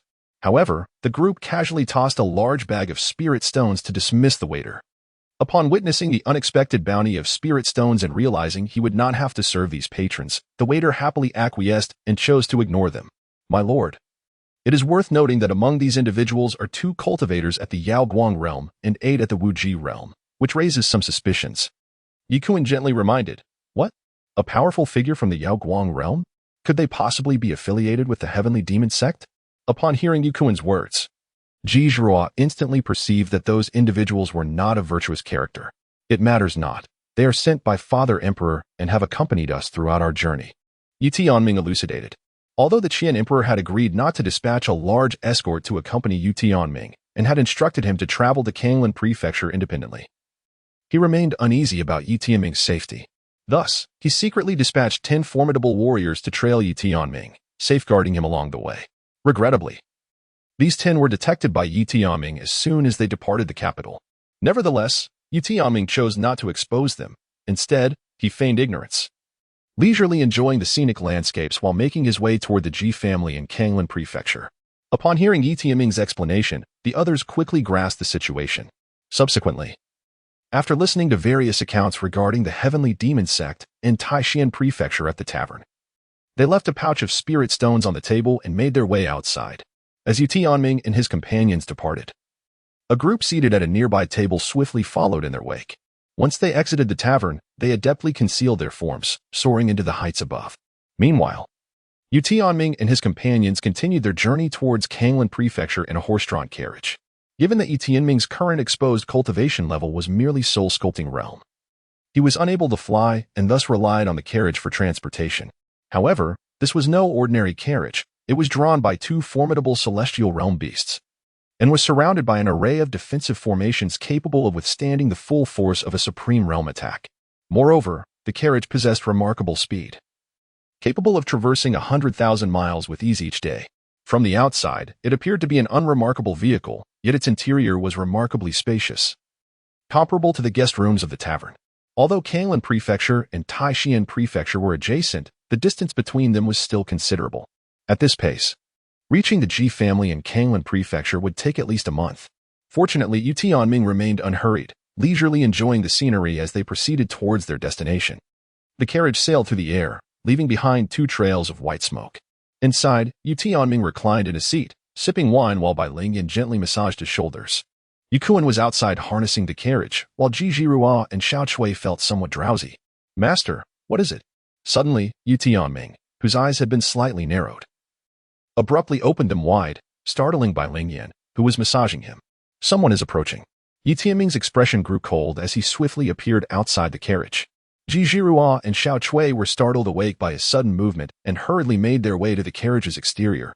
However, upon reaching outside, they beheld a figure not far away, standing in the void with arms crossed, facing away from them. Master, there is someone blocking our path. Upon seeing Ye Tianming emerge, Ye Tianming promptly inquired, Brother Tianming, what has transpired? Ji Zhirua also hastily asked.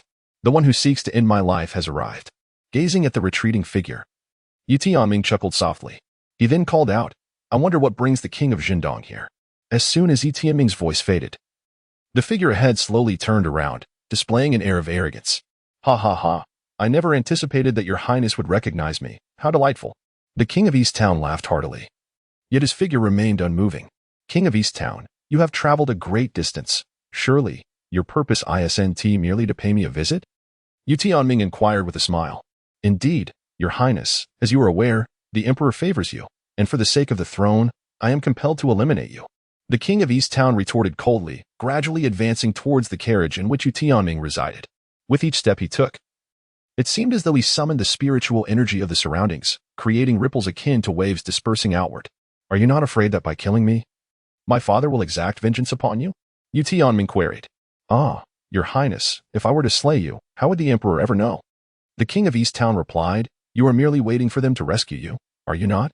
Upon finishing his words, he gestured with his hand, and instantly, 10 shadowy figures soared from his presence. Upon closer inspection, they recognized the severed heads of the 10 individuals they had encountered earlier at the tavern. Your Highness, at this moment, no one can save you. The king of East Town bellowed, and with a swift motion, he charged towards Ye Tianming. In an instant, darkness enveloped the area, shrouding Ye Tianming and his companions in an inescapable gloom. It felt as though the entire space had been severed from the main world, plunging into an endless abyss of darkness. Ha ha ha, as long as I slay you within the black domain, no one shall uncover the truth. The voice of the king of East Town echoed from all directions, seemingly omnipresent. In his pursuit to eliminate Ye Tianming, he had summoned the black domain from the leader of the heavenly demon sect. This black domain was a treasure of spatial nature that could sever all connections. Once one entered the black domain, all causalities would become convoluted, rendering any attempts to discern the happenings within futile. Furthermore, even avatars left by powerful beings could not be activated within the black domain. The king of East Town took this measure to prevent the Qian Emperor from leaving a protective avatar on Ye Tianming's behalf. King of East Town, before I perish, might you reveal which of my siblings intends to bring about my demise? Ye Tianming gazed upon the shrouded darkness enveloping him, unfazed as he spoke. Your Highness, the dead need not know so much. The king of the East let out a cold snort, his figure materializing from the periphery of the black domain, advancing menacingly towards Ye Tianming. Noticing the king's silence, Ye Tianming refrained from further inquiries, having never anticipated that the king would divulge anything, rather than engage in futile conversation. He resolved to extract the truth directly from the soul when the time came. As the king of the East drew nearer, Ye Tianming stood his ground, slowly lifting his gaze. Witnessing this scene, the king believed Ye Tianming had been rendered speechless by fear, a sinister smile creeping across his face. Yet, in the next moment, Ye Tianming sprang into action. 10 flying swords shot forth from behind him, exuding a brilliant aura, radiant and blinding. The clash of swords resonated, an unrelenting symphony of metallic echoes filling the air as the blades released an unparalleled sword intent, slicing through the confines of the black domain. Boom! Thunderous roars reverberated. The entire black domain erupted with deafening sounds, resembling a spider's web, the surrounding space fracturing. Beams of light streamed through the fissures, piercing into the darkness. With a resounding crash, the black domain shattered, and Ye Tianming and his companions re-emerged in their original location.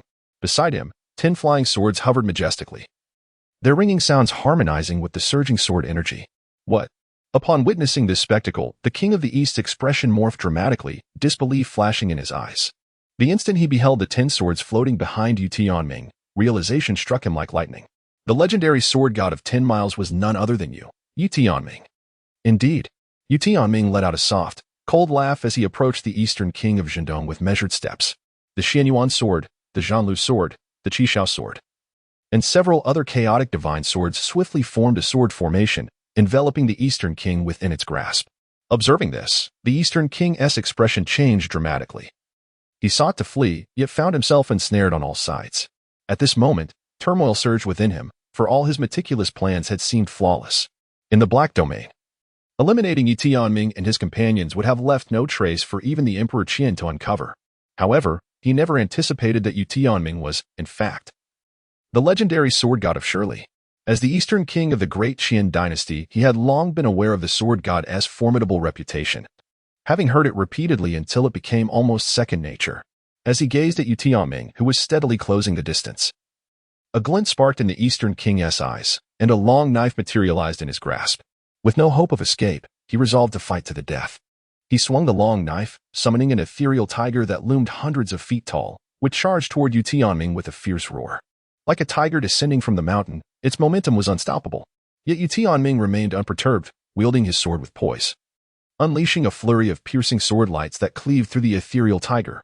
In an instant, the eastern king was violently shaken, retreating under the onslaught of Ye Tianming's relentless sword strikes. At that moment, the ethereal tiger was vanquished by a single stroke from Ye Tianming, dissipating into the void, while the 10 chaotic divine swords locked onto the eastern king's aura. Your Highness, please, I beseech you, spare my life. I, the eastern king, realizing he could not withstand even a single move against Ye Tianming, hastily knelt and pleaded for mercy. At this juncture, the tumult within him surged anew. For the might displayed by Ye Tianming was not even a shade less than that of a pinnacle supreme realm expert, perhaps even surpassing it. Speak. Who sent you to kill me? Ye Tianming let out a cold snort, his sword pointing at the king of East Town. Indeed, Just as the king of East Town was about to reveal the mastermind behind the scenes, his eyes suddenly bulged, and a mouthful of black blood spurted forth. Demon Lord. How dare you? Boom. With those words, the king of East Town's body exploded in place, his very soul obliterated in the ensuing blast. Clearly, a restriction had been placed upon him. The moment he attempted to disclose the identity of the true orchestrator, the restriction would activate, utterly annihilating the king of East Town. Witnessing this scene, Ye Tianming couldn't help but feel a pang of regret, astonished by the extreme caution of the one behind the king of East Town. It is worth noting that a cultivator at the 7th level of the Supreme Realm is considered among the elite in Taishan Prefecture, with few able to match their strength. Yet, the adversary had still laid a restriction within the king of East Town's very being, evidently fearing that he might falter and reveal their identity. Just how formidable is this demon lord to have silently planted a restriction within a cultivator of such high caliber? Ye Tianming took a deep breath, realizing that he had underestimated the heavenly demon sect master. He initially believed that the sect master's strength was merely at the pinnacle of the Supreme Realm. However, it now appeared that the sect master had indeed reached the 9th Calamity Realm. Furthermore, not only the King of the East, but Ye Tianming also recalled the ambush he had encountered years ago while returning to the imperial tomb from the capital. The assassins had borne the insignia of the King of the South, although he had subsequently investigated the King of the South's residence. There was no assurance that the king was innocent. The internal strife within the Great Qian Dynasty for the throne was indeed deeply rooted and chaotic, Ye Tianming mused. Master, several cultivators from the heavenly demon sect nearby have already been eliminated. At that moment, Yukuan approached Ye Tianming. As soon as Ye Tianming severed the black domain, Yukuan had immediately pinpointed several formidable opponents from the heavenly demon sect and swiftly advanced to eliminate them. Yukuan had been by Ye Tianming's side for many years, and his cultivation had reached the Supreme Realm. Slaying a few practitioners of the heavenly demon sect was merely a trivial matter. Upon hearing this, Ye Tianming nodded slightly and returned to the carriage. Let us continue our journey. A light and airy voice emerged from within the carriage. Soon, Yukuan was driving the carriage onward towards the location of the Ji family in Kanglan Prefecture. Tianming, after we pass North River City, we will enter the territory of Kanglan Prefecture. In the vast expanse of the sky, a carriage drawn by mystical beasts sped along rapidly. Inside the carriage, Ye Tianming was leisurely sipping wine while reclining in a chair, indulging in the massage provided by Ling Yan. It had been nearly half a month since the slaying of the Eastern Town King, and during this time, Ye Tianming and his companions had arrived at the juncture of Taishan Prefecture and Kanglan Prefecture. As for the matter of having slain the Eastern Town King, Ye Tianming was disinclined to dwell on it further. Jiruo, does your Ji family truly have no ties with the imperial Ji family any longer? I find myself quite curious. He inquired suddenly. Your ability to dominate Kanglan Prefecture signifies a considerable power. Even the imperial Ji family of Pyramyao Prefecture should not be averse to having a few more Supreme Realm experts, should they? Upon hearing this, Ji Jiruo suddenly displayed a bittersweet smile. In truth, despite our ability to occupy the entirety of Kanglan Prefecture, before the imperial family, we are no different from mere ants. Ye Tianming was momentarily taken aback by Ji Jiruo's words. The Ji lineage, after all, commanded the whole of Kanglan Prefecture. Could it really be insignificant in the eyes of the imperial family? Yet, what Ji Jiruo said next left Ye Tianming even more astonished. Tianming, you ought to be aware that our continent comprises no less than 3,000 vast prefectures, each one immensely expansive. Even a Supreme Realm expert would require months to traverse a single prefecture. Upon hearing this, Ye Tianming nodded slightly.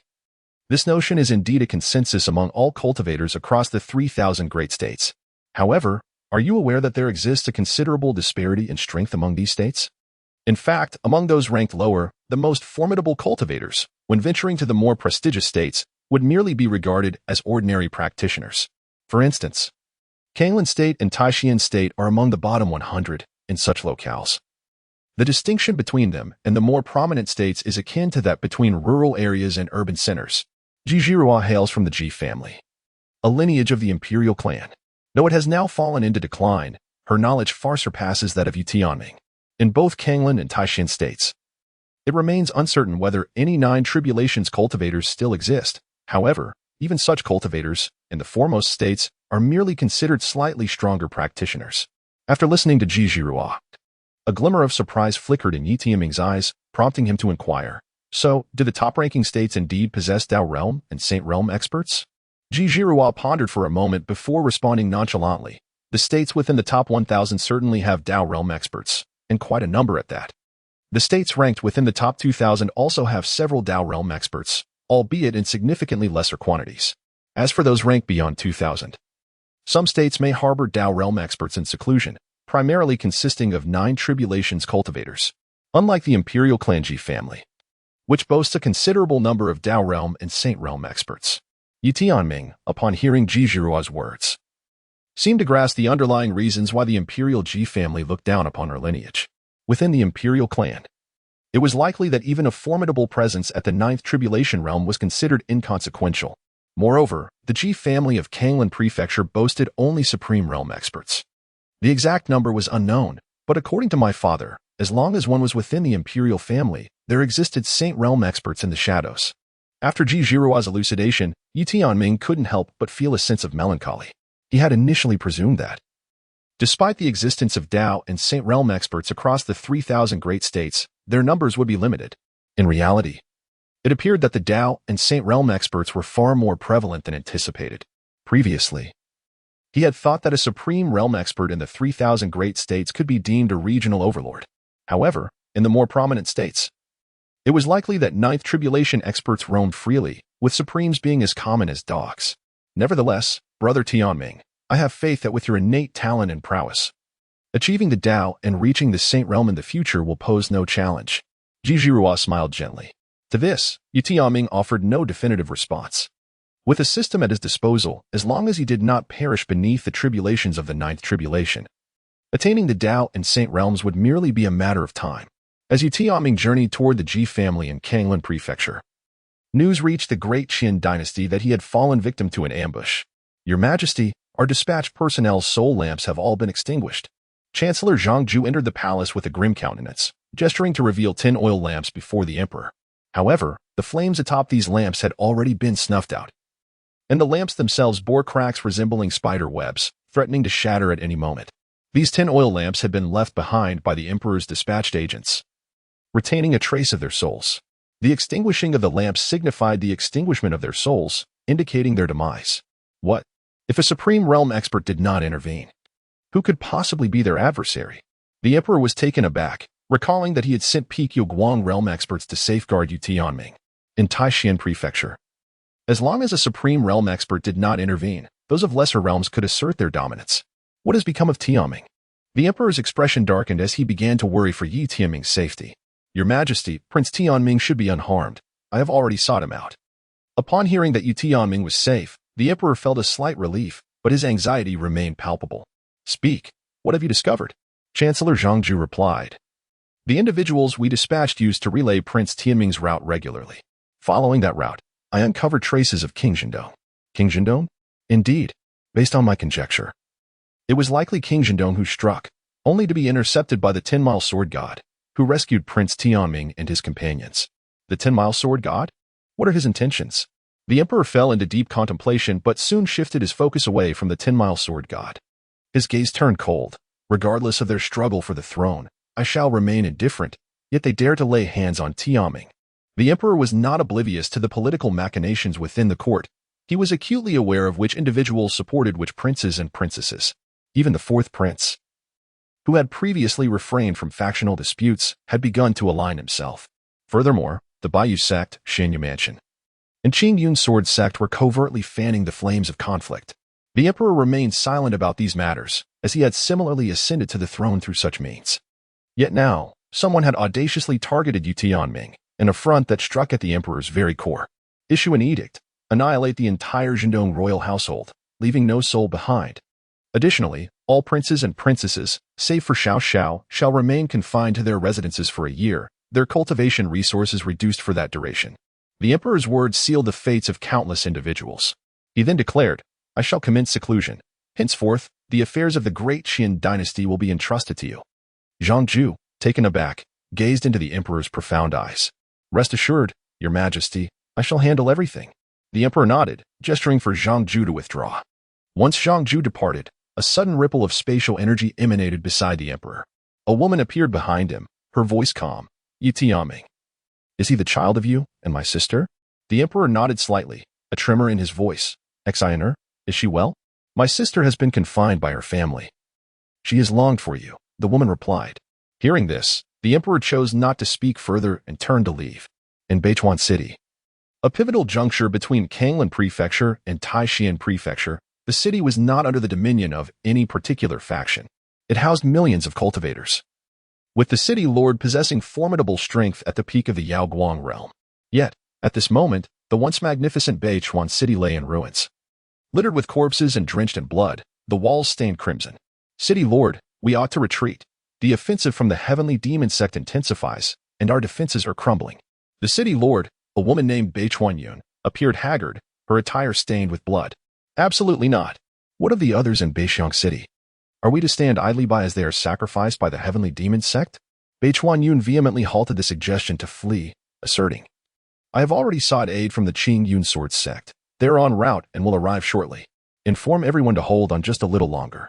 The cultivator who had proposed retreating, with a flicker of resignation in his eyes, could only grit his teeth and depart. Standing atop the city walls, Beichuan Yun gazed at the endless sea of heavenly demon sect cultivators, despair creeping into her heart. This assault was led by 5 powerful hall masters, with tens of thousands of heavenly demon sect cultivators aiming to bloodily sacrifice the millions of inhabitants of Beichuan City to enhance their strength. Since the last joint eradication of the Great Qian Dynasty by the 4 major factions of Taishan Prefecture, the supreme realm experts of the heavenly demon sect had faded into obscurity. However, those beneath the supreme realm had become increasingly active, with numerous cities and sects in Taishan Prefecture decimated. Despite the numerical advantage of Beichuan City's cultivators, many were of lower ranks, destined to be mere fodder. The truly capable fighters were fewer than those from the heavenly demon sect. Were it not for the protective array of Beichuan City, it would have succumbed long ago. Yet even now, the city's defenses teetered on the brink of collapse. Sister, trouble brews. The heavenly demon sect is launching another assault. Suddenly, Beichuan Yu's brother, Beichuan Lei, flew to her side, his expression grave. Upon hearing his words, Beichuan Yu hastily glanced outside the city, only to witness 5 towering streams of demonic energy rising into the air, with 5 figures materializing beyond Beichuan City. Among them were 2 men, 1 woman, an elder, and an old crone, their faces adorned with terrifying runes, shrouded in oppressive demonic energy that engulfed the surrounding 10,000 miles. They were undeniably 5 of the lords from the 36 halls of the heavenly demon sect. I advise you to surrender early, as with your strength, you could easily serve as a hall master within our holy sect.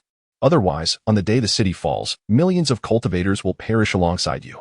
The elder, leading the group, was cloaked in a dark robe, obscuring his visage, his voice resonating with a low, ominous tone.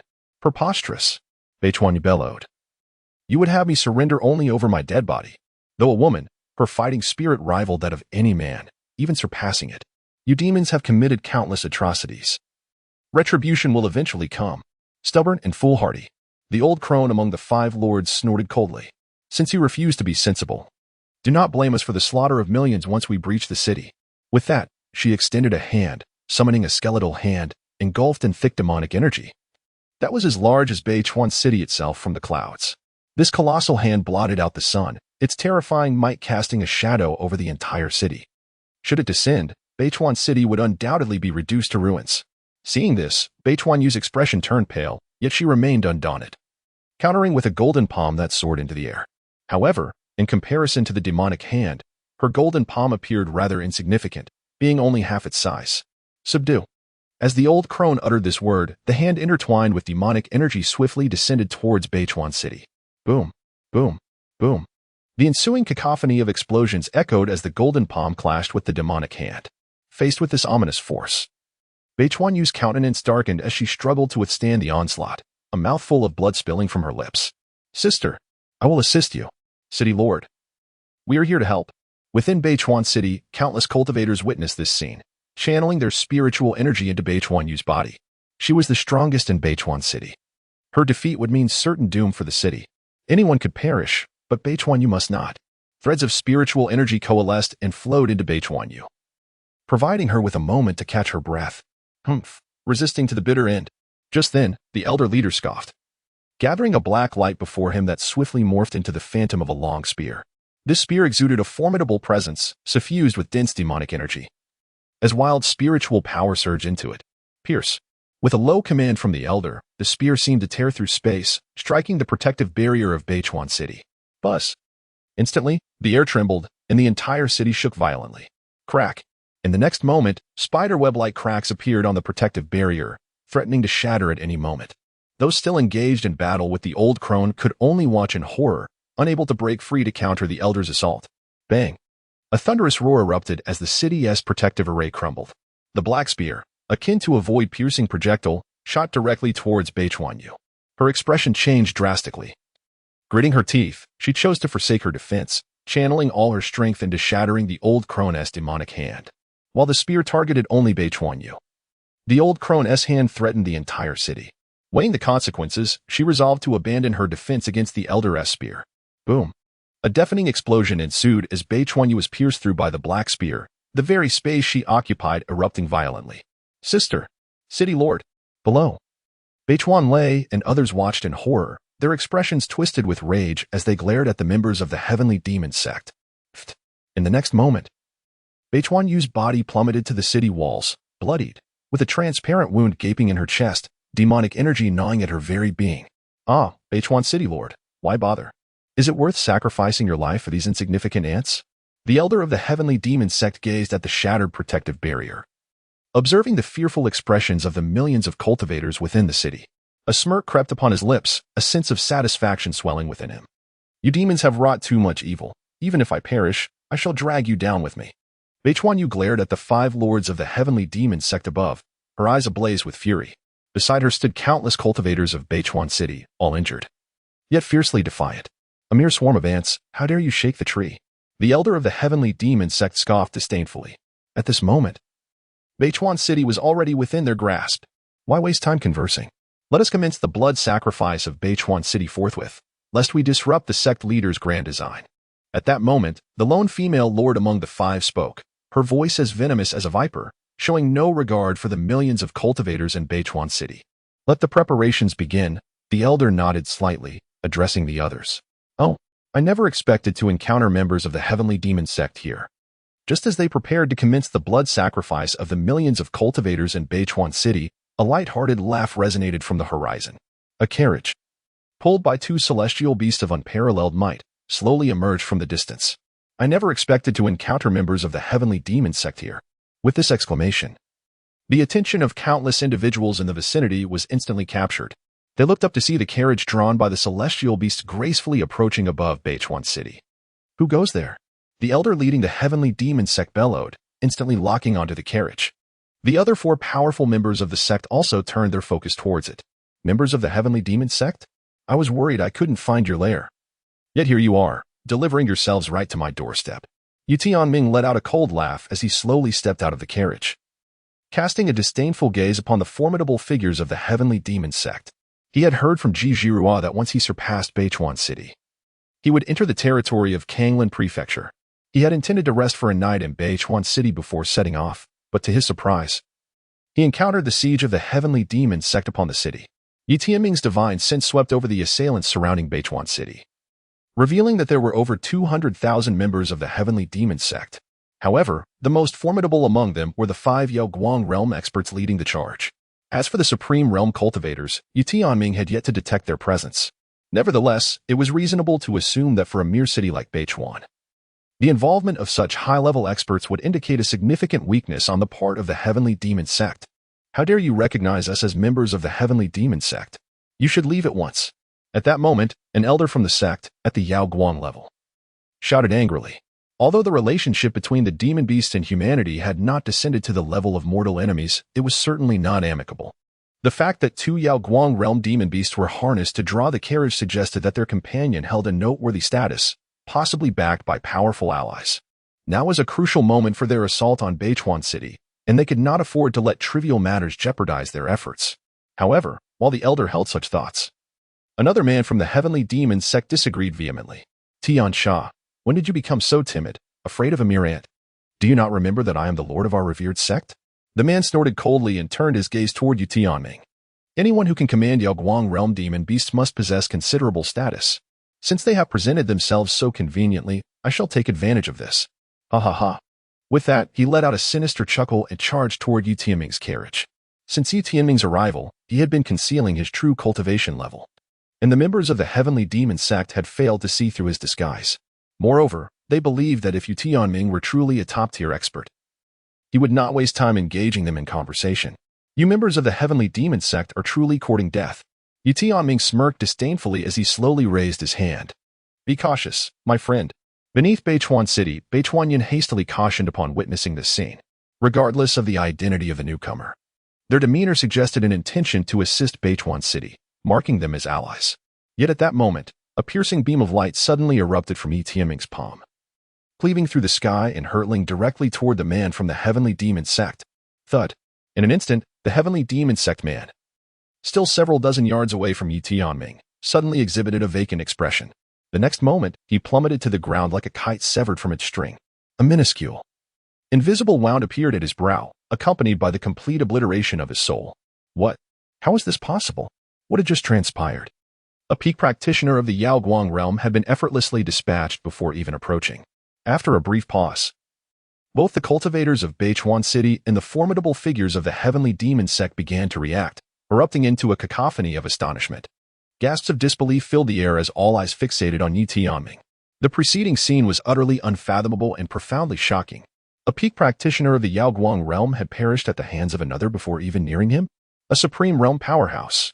The minds of the onlookers reverberated with this realization. Only a supreme realm cultivator could so effortlessly eliminate a peak Yaoguang realm practitioner with but a mere gesture. Unbeknownst to them, the elder from the heavenly demon sect was the first to regain his composure, immediately bellowing in fury. In the face of a supreme realm powerhouse, he felt no flicker of resistance. The chasm between the supreme and Yaoguang realms could not be bridged by sheer numbers.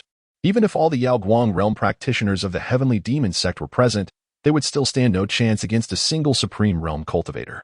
In an instant, the heavenly demon sect practitioners outside Beichuan City began to scatter in all directions, desperately seeking escape. But could they truly flee? Ye Tianming softly murmured, and instantly, 10 flying swords erupted from behind him, embedding themselves in the four corners of Beichuan City. In a mere heartbeat, these 10 chaotic divine swords formed an enormous sword formation, encircling a radius of 100 miles around the city. The sight was breathtaking as countless illusory swords swirled around the area. The swift disciples of the heavenly demon sect, upon making contact with the formidable sword formation, were swiftly annihilated, their physical forms shredded and souls obliterated. Witnessing this scene, the elder of the heavenly demon sect lamented his misfortune. How could he be so unlucky? Upon receiving the order to conduct a blood sacrifice in Beichuan City, he had presumed it to be a fortuitous endeavor, only to find himself ambushed by a mysterious supreme being. The remaining cultivators of the heavenly demon sect shared the elder's sentiments. After all, it was merely a blood sacrifice of Beichuan City. Once they breached the city, would they not have their way? Yet now, their initial expressions of mirth had been replaced by a grim realization. As for returning, it seemed that was no longer an option. Esteemed elder, might you reveal your name, so we may perish with clarity? The 4 remaining Yaoguang realm experts turned to face the slowly approaching Ye Tianming. The leading elder took a deep breath and inquired. He was aware that the supreme realm experts in Taishan Prefecture were all accounted for within the heavenly demon sect, and he was certain that none bore the name Ye Tianming. Yet, this could not be entirely certain, as many supreme beings preferred to live in seclusion, making their absence from the sect quite understandable. Me? Ye Tianming let out a light chuckle and said nonchalantly, "You are not worthy to know my name." With that, he slowly extended his hand, and behind him, 4 enormous phantoms of flying swords gradually materialized. These 4 phantoms of flying swords instantly locked onto the remaining 4 formidable Yaoguang realm practitioners of the heavenly demon sect. Each phantom sword was 100 feet in size, radiating a resplendent golden light, exuding an unparalleled sharpness. Strike! With a commanding voice, Ye Tianming summoned 4 ethereal flying swords, which swiftly descended upon the 4 adversaries. Boom, boom, boom, boom. The sound of 4 tremendous explosions reverberated through the air, obliterating the 4 formidable members of the demon sect without leaving a trace of their essence. After vanquishing the leader, Ye Tianming cast his gaze upon the more than 200,000 disciples of the demon sect below. These individuals continued to assault the sword formation formed by the 10 chaotic divine swords, with an increasing number of demon sect disciples perishing beneath its might. Observing the chaos, Ye Tianming extended his hand and pointed. The very fabric of the void seemed to tear open. Subsequently, a massive arm of a formidable beast emerged from the rift. "Master!" this king has arrived. The voice belonged to the Crimson Flame Tiger, who had previously been tamed by Ye Tianming in the Beast Mountain range. As it emerged from the fissure, a multitude of terrifying presences followed closely behind. Old tiger, why are you blocking the way? Step aside quickly. You'll have to face the consequences when I return. Upon hearing the furious roars of other beasts from behind the rift, the Crimson Flame Tiger shuddered and promptly cleared a path. Soon after, a legion of over 1,000 beasts stood ready behind Ye Tianming. Since acquiring the Void Realm, he had gathered the majority of the beasts from the Beast Mountain range into this domain. He had initially intended for them to assist in transforming the Void Realm, never anticipating that their time of need would arrive so soon. Annihilate all the disciples of the demon sect below, leaving not a single one alive. Ye Tianming commanded coldly. He could certainly slay all the disciples of the heavenly demon sect beneath him, yet it would consume considerable time. It was far better to let the Crimson Flame Tiger and his kin handle it. Upon hearing this, the monstrous army behind Ye Tianming lit up with excitement. Since their subjugation to him, they had seldom engaged with humans, and their impatience had grown unbearable. With unwavering confidence, they declared, "Rest assured, Master. We shall take care of it." The Crimson Flame Tiger let out a resounding roar, rallying his brethren. "Brothers, let us charge forth and strike." Before he could finish, the 1,000-strong beast army surged toward the disciples of the heavenly demon sect below. The 5 formidable Yao Guang realm experts at the helm of the sect fell to Ye Tianming's blade, while the remaining disciples, either lacking in strength or paralyzed by fear, could only tremble at the sight of such a monstrous horde. Within moments, the arena was filled with cries of anguish and terror. Ye Tianming paid no heed to the trivialities and instead ascended the ramparts of Beichuan City. At this moment, Ji Zhirua and Xiao Chui emerged, while Yu Kuan let out a series of exuberant howls, joining the fray. "I, Beichuan City's Lord, Beichuan Yun, humbly greet you, esteemed senior. We, too, pay our respects to you, venerable one."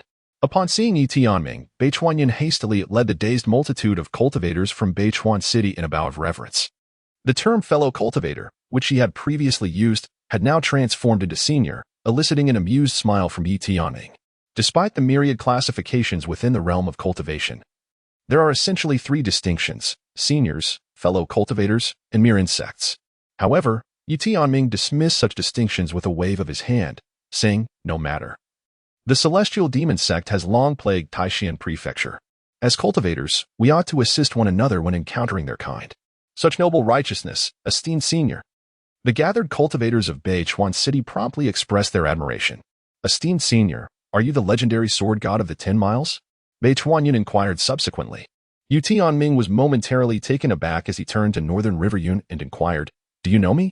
Upon hearing that Ye Tianming was indeed the renowned sword god of 10 miles, Northern River Yun was overwhelmed with excitement and quickly responded, "Esteemed senior, you may not be aware, but your recent exploits have already spread throughout the entire Taishan Prefecture, and even neighboring regions are familiar with your illustrious name.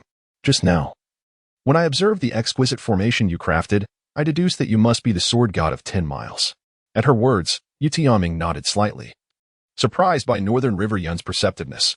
"Master, everything has been resolved." At that moment, Yu Kuan soared to the city wall, his expression brimming with pride, clearly seeking recognition for his achievements. Ye Tianming turned his gaze and beheld the grim sight before him. Over 200,000 disciples of the celestial demon sect lay lifeless, their bodies scattered across the ground beneath Beichuan City, with not a single intact corpse remaining. The Crimson Flame Tigers, along with other beasts, occasionally seized the fallen disciples' bodies to feast upon them voraciously. Many of these creatures huddled together, their bellies distended from their gluttonous indulgence. Ye Tianming nodded slightly, opening the entrance to the Void Realm. Upon witnessing this, the beasts eagerly stepped into the realm, some even carrying corpses, presumably to savor later. "Elder, it's of no concern, merely a few small pets I collected casually." Observing this scene, the inhabitants of Beichuan City swallowed hard, their expressions a mix of bewilderment and disarray. They could sense several auras emanating from these beasts, each comparable to the Yao Guang realm beast of Beichuan Yun. Should these creatures decide to assault the city, Beichuan would likely stand no chance. The fact that all these beasts obediently followed Ye Tianming left the people of Beichuan in a state of stunned silence. Once all the beasts had entered the Void Realm, Ye Tianming finally inquired, "Why does the heavenly demon sect seek to attack Beichuan City?" "Elder, you may not be aware, but during this period, the heavenly demon sect has been rampaging throughout Taishan Prefecture, burning and pillaging. Numerous cities and sects have fallen victim to their plunder. As for Beichuan City, It appears they have a base nearby, with rumors suggesting they intend to conduct a blood sacrifice of 1,000,000 cultivators from Beichuan City. Beichuan took a deep breath and promptly relayed all the information she possessed to Ye Tianming. Blood sacrifice? Ye Tianming was taken aback by her words, his brow furrowing in contemplation. The method of enhancing one's cultivation through the slaughter of others, where the more one kills, the greater the effect, was indeed a practice that allowed the heavenly demon sect to flourish rapidly, closely tied to the blood sacrifices, as explained by Beichuan. At that moment, Beichuan gazed at Ye Tianming, suddenly biting her lip as if steeling herself for a momentous decision. She knelt before him, imploring, "I beseech you, esteemed senior, to eradicate this stronghold of the heavenly demon sect and restore clarity to our Taishan prefecture. Esteemed senior, the heavenly demon sect has committed numerous atrocities, and our Taishan prefecture has suffered greatly. Now, they plan to conduct a blood sacrifice of 1,000,000 cultivators from Beichuan City. I earnestly hope you can show mercy to the 1,000,000 cultivators of Beichuan City and assist us in obliterating the heavenly demon sect's presence here." Having lived her entire life in Beichuan City, Beichuan belonged to the Beichuan family, the foremost clan in the city, from which the city's lords had emerged. Her family, friends, and loved ones resided within the city. Now, faced with impending calamity, she was determined not to squander the opportunity presented by the legendary sword god of 10 miles. Despite Ye Tianming having vanquished countless strong adversaries of the heavenly demon sect, she knew that once he departed, the sect would inevitably return, leaving Beichuan City to face its doom. She could not bear the thought of her loved ones perishing at the hands of the heavenly demon sect. As the 1,000,000 cultivators of Beichuan City knelt in unison, their voices rose in fervent supplication, pleading for Ye Tianming's assistance in saving them, in saving Beichuan City. Witnessing the fervor of these cultivators stirred a myriad of emotions within Ye Tianming. He had initially intended to merely survive until the end of time. Yet in the blink of an eye, he had become a figure of strength in the eyes of his fellow cultivators. Esteemed senior, in gratitude, Beichuan City is prepared to offer all its treasures to you. Please, save our city. Please, save Beichuan City. The voices of the 1,000,000 cultivators resonated powerfully, their faces etched with determination. Seeing this, Ye Tianming sighed softly and replied, "I promise you, I will assist you in dealing with the remnants of the heavenly demon sect here." Upon hearing Ye Tianming's agreement, the eyes of Beichuan and the other cultivators from Beichuan City sparkled with joy. "Thank you, esteemed senior," Beichuan exclaimed, hastily expressing her gratitude. "I shall arrange for the treasures of Beichuan City to be prepared for you." "No need for such preparations," he interjected. Ye Tianming thwarted Beichuan, for he regarded the treasures of Beichuan City with disdain. Even if bestowed upon him, he would treat them as refuse, discarding them within his spatial ring. It is said that in Beichuan City lies a spring known as the 10 Absolute Fairy Spring, renowned for producing the illustrious 10 Absolute Fairy Wine. "Prepare the 10 Absolute Fairy Wine and await my return." Ye Tianming spoke softly. Upon hearing his request, Beichuan was momentarily taken aback. But soon her heart leapt with joy, and she promptly commanded her subordinates to make the necessary preparations. The 10 Absolute Immortal Wine was indeed a specialty of Beichuan City. Exceedingly rare, and combined with certain spiritual herbs, only 10 jars were produced every century. However, despite the preciousness and scarcity of the 10 Absolute Immortal Wine, there were still quite a few available in Beichuan City. Even if all were given to Ye Tianming, it would undoubtedly be a lucrative transaction in Beichuan's eyes. Little did she know that Ye Tianming had also heard from Jizhira about the remarkable reputation of the 10 Absolute Immortal Wine in Beichuan City. He had originally intended to seek an opportunity to taste this renowned wine upon arriving in Beichuan City, but unexpectedly found himself embroiled in the siege of the heavenly demon cult. Soon, preparations were underway. As for Beichuan, she had initially planned to wait until Ye Tianming had rested before launching an assault on the stronghold of the heavenly demon cult. Yet Ye Tianming directly requested her to take him there. Consequently, Beichuan had no choice but to comply, instructing her brother Beichuan Lei and the formidable warriors of Beichuan City to prepare for the subsequent matters. Ye Tianming also left Jizhira and Xiaozue in Beichuan City, while he and Beichuan headed towards the direction of the heavenly demon sect stronghold. Not long after their departure, a multitude of formidable presences surged in from the horizon. At the forefront was an elder whose eyes resembled those of a hawk, standing atop a flying sword, flanked by dozens of powerful sword cultivators. Each of these cultivators possessed strength at least at the level of the Wujijing, with the foremost among them reaching the Yaoguang realm. They were the formidable warriors of the Qingyun sword sect. Upon receiving a distress signal from Beichuan City, they had rushed to the scene without delay. "Master, we have arrived at Beichuan City, yet where are the disciples of the heavenly demon sect?" The leading cultivators were taken aback, their expressions turning grave as they noted the absence of Beichuan Yun's aura. The ground beneath them was littered with severed limbs and blood flowed like rivers, suggesting that Beichuan City had already fallen. The elders surveyed the devastation of Beichuan City, inhaling deeply and exhaling a sigh of sorrow. The scene was horrific. Remnants of bodies, once belonging to the disciples of the heavenly demon sect, now lay scattered, with many having been consumed by the fiery tigers, while others were taken away. For a moment, the sword cultivators failed to recognize these corpses as those of the heavenly demon sect, mistakenly believing them to be the fallen of Beichuan City. Just then, a resounding cry echoed from within Beichuan City, capturing the attention of the powerful beings outside. Soon after, Beichuan Lei led a group of cultivators from Beichuan City to the vicinity of the Qingyun sword sect's warriors. "Beichuan Lei is still alive. Beichuan City has not fallen." Shock rippled among the powerful figures as they questioned the situation. Wasn't it said that Beichuan City was on the brink of disaster, facing imminent blood sacrifice? Where is Beichuan Yun? Why is it Beichuan Lei? They were well acquainted with Beichuan City and the Beichuan family. The absence of Beichuan Yun evoked expressions of sorrow among them. One elder from the Qingyun sword sect approached Beichuan Lei, gently patting his shoulder while expressing condolences. "May you find peace in your grief." "Indeed, may you find peace." The other members of the Qingyun sword sect echoed, their faces adorned with expressions of regret. They had come in response to a plea for help, yet upon arrival, they found not Beichuan Yun but Beichuan Lei, leading them to instinctively feel that Beichuan Yun had perished in battle against the heavenly demon sect. However, upon hearing the words of condolence, Beichuan Lei was momentarily frozen, his smile abruptly fading. "What? Are you cursing my sister?" he thought, his anger barely contained. Nevertheless, he suppressed his urge to lash out and began to clarify the situation. "Everyone, my sister is not here because she is with the senior sword god of 10 miles to eradicate the heavenly demon sect. She is alive and well." "What? Your sister is not dead? How can that be?" A powerful figure gasped in disbelief, causing Beichuan Lei and the rest to once again be taken aback. "Why do you all seem so unhappy that my sister is alive?" he retorted. "What does the sword god of 10 miles have to do with this?"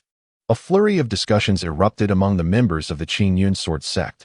Could it be that the sword god of 10 miles has taken an interest in the city Lord Beichuan Yun? Listening to their wild speculations, Beichuan Lei felt his patience waning. "Could you please refrain from making such unfounded guesses?" he thought, struggling to maintain his composure in the face of their conjectures. Finally, the elder of the Qingyun sword sect intervened, asking Beichuan Lei, "Now, could you please elucidate what has transpired?" Beichuan Lei then recounted the events in detail. "So you are saying that the sword god of 10 miles subdued thousands of demonic beasts and single-handedly annihilated hundreds of thousands of heavenly demon sect disciples? Those 5 Yaoguang realm disciples were dispatched with a single strike?" The members of the Qingyun sword sect gaped in disbelief at the astounding feats of Ye Tianming. "Is that truly the case?" Beichuan Lei nodded in affirmation. "Who exactly is this sword god of 10 miles, to possess such extraordinary prowess?" Many of the Qingyun sword sect cultivators expressed their astonishment. "So, you mean to say that the sword god of 10 miles and your sister are currently on a mission against the heavenly demon sect stronghold?" The elder inquired further. "Indeed. Let us proceed. We must witness the might of this sword god of 10 miles." The elder of the Qingyun sword sect promptly commanded, leading the group in the direction Beichuan Lei indicated. Watching them depart, Beichuan Lei sighed and turned back towards Beichuan City to continue his preparations. Meanwhile, Ye Tianming and Beichuan Yun had arrived at a mountainous region. "Senior, this is the location of the heavenly demon sect stronghold," Beichuan Yun murmured, pointing towards the ominous mountains that emanated a dark, purplish aura. Ye Tianming lowered his gaze, observing the vast mountain ranges stretching for thousands of miles, shrouded in ominous black mist, rendering the situation within obscured. This mountain, known as Qingyuan Mountain, marked the border between our Taishan state and Kanglan state. Typically, it is a desolate place, seldom visited by cultivators. However, just a month ago, it was suddenly enveloped by demonic energy, heralding the emergence of the heavenly demon sect. Bei Chuanyu explained. Upon hearing her words, Ye Tianming merely replied, "Let us proceed and take a look." With that, the two transformed into streaks of light, leaving no trace of their passage as they surged toward the mountain below. Saint Sun, a grave situation has arisen. A disciple of the heavenly demon sect rushed in, panic evident in his demeanor as he called out to a young man before him. This young man was Nie Yuanliang, one of the 9 saint sons of the heavenly demon sect. Though he was yet to reach 1,000 years of age, he had already attained the pinnacle of the Yaoguang realm. He had come to Qingyuan Mountain to conduct a blood sacrifice of all nearby cultivators, aiming to break through to the supreme realm and contend for the position of the next leader of the heavenly demon sect. What troubles you? Nie Yuanliang inquired, frowning slightly as he held a wine cup fashioned from human skulls, filled with crimson blood. As one of the saint sons, he relished drinking the fresh blood of young maidens, preferring the most recent captures. Thus, he would regularly seize a group of maidens, slay them, and consume their blood. 2 powerful figures have arrived outside. Judging by their aura, they should be Yaoguang realm cultivators, the disciple reported hurriedly. Oh, mere Yaoguang cultivators dare to trouble me? Nie Yuanyang chuckled softly after finishing the blood in his cup. Send a heavenly kill to deal with them. Understood. The disciple nodded vigorously. Meanwhile, Ye Tianming and Bei Chuanyu had arrived within Qingyuan Mountain, where they confronted 2 peak Yaoguang realm masters of the heavenly demon sect. Bei Chuanyu?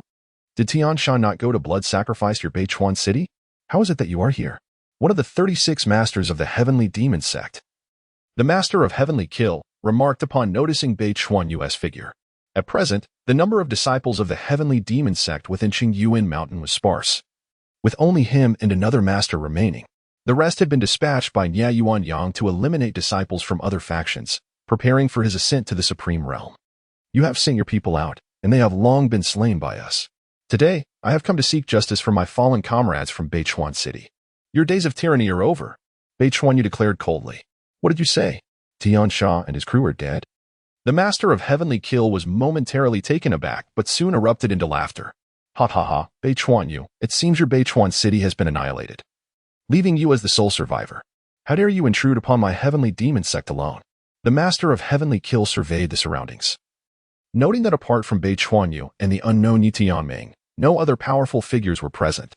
He swiftly concluded that if the vast army of the heavenly demon sect had truly been defeated, Bei Chuanyu could not have come alone. You managed to escape but dared to intrude here. I shall ensure you regret this. The master of heavenly kill sneered, licking his lips as he slowly advanced toward Bei Chuanyu. Hee. The saint sun delights in women like you, still untouched by men. Your skull shall make a fine wine cup, and your blood will be exquisitely delicious. In an instant, the auras of the master of heavenly kill and another master of the heavenly demon sect locked onto the two, their oppressive presence akin to towering mountains descending upon Ye Tianming and Jizhirua. Enough. Just as this overwhelming pressure emerged, Ye Tianming emitted a cold grunt, unleashing an immense aura from within him that shattered the oppressive force of the two. What? The 2 masters of the heavenly demon sect were taken aback, their expression shifting to one of shock as they stared incredulously at Ye Tianming. Who might you be? The master of heavenly kill's expression grew serious as he scrutinized Ye Tianming. He had initially presumed Ye Tianming to be merely a Yaoguang realm cultivator, but now he sensed something extraordinary about him. Suddenly, he recalled Bei Chuanyu's earlier words, causing his heart to tremble. Could it be? You are not worthy to know my name. Ye Tianming let out a cold snort, pointing a finger towards the 2 individuals. In an instant, a radiant sword light shot forth from the space between his index and middle fingers, hurtling directly towards them. Bang! Clang! Following this, 2 muffled groans echoed as the master of the heavenly kill palace and another lord of the heavenly demon sect were sent flying backward. Puff! Puff! The 2 coughed up blood, their faces painted with terror as they gazed at Ye Tianming. One strike? Merely a single strike. They had been grievously wounded. Could it be that all the members of the heavenly kill had truly perished? As this thought crossed their minds, astonishment filled their eyes, accompanied by profound fear. Nearby, the disciples of the heavenly demon sect, who had initially encircled Ye Tianming and Bei Chuanyu, began to retreat in fright upon witnessing this scene. The once exalted lords, seemingly divine in their stature, could not even withstand a single attack from the opponent? Who exactly are you? This is the territory of the heavenly demon sect. Even if your strength is formidable, you must consider whether you are truly a match for us. The master of the heavenly kill palace wiped the blood from the corner of his mouth, his eyes wide with dread as he saw Ye Tianming drawing closer. He hastily began to issue threats, having realized that the tens of thousands of cultivators dispatched had likely all fallen victim to the individual before him. With their current strength, how could they possibly stand against such an adversary? The heavenly demon sect? One day, I shall discover the lair of your sect and eradicate it with a single sword. Ye Tianming let out a cold snort, as a long sword gradually materialized in his hand. Two useless fools. You cannot even handle such a trivial matter. Just as Ye Tianming was about to slay the lord of the heavenly kill temple and another temple master of the demon cult, a chilling snort echoed from afar. Emerging from the darkness was a strikingly enchanting young man, holding a wine cup crafted from a skull, filled to the brim with blood. He was none other than Ye Yuanyang, one of the holy sons of the demon cult. Holy son, please save us. Upon seeing Ye Yuanyang's arrival, the lord of the heavenly kill temple clung to him like a drowning man grasping at a straw, hastily crawling towards him. You two are utterly useless. Ye Yuanyang observed the two with disdain, crushing the wine cup in his hand, blood trickling through his fingers. He then turned his gaze to Ye Tianming, his eyes icy, as if regarding a lifeless corpse. Who you are is of no concern to me. I only know that you shall perish. Holy son? Ye Tianming gazed at the enchanting young man before him, momentarily taken aback. He inquired, if my memory serves me correctly. Your heavenly demon sect once had a holy son who met his demise at my hands. This was quite some time ago, back when I was merely at the Wuji realm. Are you the 10-mile sword god? However, Ye Tianming's words sent a jolt through Ye Yuanyang, who stared at him in utter astonishment. Over the years, among the 9 holy sons of the heavenly demon sect, only Ji Boda had fallen. If what Ye Tianming stated is indeed true, then the identity of this individual. Precisely. Ye Tianming raised his head and gazed at Ye Yuanyang. What? He is the sword god of 10 miles? How could this be possible? Beside him, the severely injured master of the heavenly kill palace widened his eyes in disbelief, staring at Ye Tianming. The fame of the sword god of 10 miles was most widely known within the ranks of the demon sect. Over the years, the sword god had thwarted their significant plans time and again. Within the demon sect, the sect master had even issued a decree. Anyone who could provide information about the sword god would be elevated to the status of one of the top 10 protectors of the sect. Should someone manage to slay the sword god, that individual would instantly become the deputy sect master among the holy sons of the demon sect. Whoever killed the sword god would become the next sect master. Thus, the name of the sword god resonated profoundly within the hearts of the practitioners of the demon sect. Aha! Upon hearing the name of the sword god, Ye Yuanyang suddenly burst into laughter. I was beginning to find it troublesome to deal with the rest of you slowly. But unexpectedly, you have come to me personally. I am no waste like Jibudwan. Saint's son, this person is likely a powerful being at the supreme realm. We should. The master of the heavenly kill palace swallowed hard and hurriedly advised. In this place, there were no protectors of the supreme realm from the demon sect. How could they, a group of practitioners at the radiant realm, possibly contend against a powerful being at the supreme realm? Humph. What does the supreme realm matter? Today, I shall demonstrate my prowess. Ye Yuanyang roared, and suddenly the aura within a radius of 10,000 miles surged towards his body. Blood sacrifice! Ye Yuanyang shouted in fury, and the eyes of the surrounding disciples of the demon sect widened in shock. Their blood, seemingly uncontrollable, transformed into threads of crimson, flowing from their bodies into Ye Yuanyang. As for Ye Yuanyang, with the influx of countless auras and blood, his own strength began to rise, inching ever closer to the supreme realm. What is this? The master of the heavenly kill palace stared in disbelief at the sight before him. The blood sacrifice secret technique. A method to absorb the blood essence of others to enhance one's own power. Another master spoke in a hushed tone, his eyes betraying a flicker of fear. But more so, excitement. The saint's son is already at the pinnacle of the radiant realm, merely a step away from the supreme realm. Now, having absorbed the blood essence of so many disciples of the demon sect, he will undoubtedly reach the supreme realm. At that point, the sword god of 10 miles will be no match for the saint's son. Senior, this.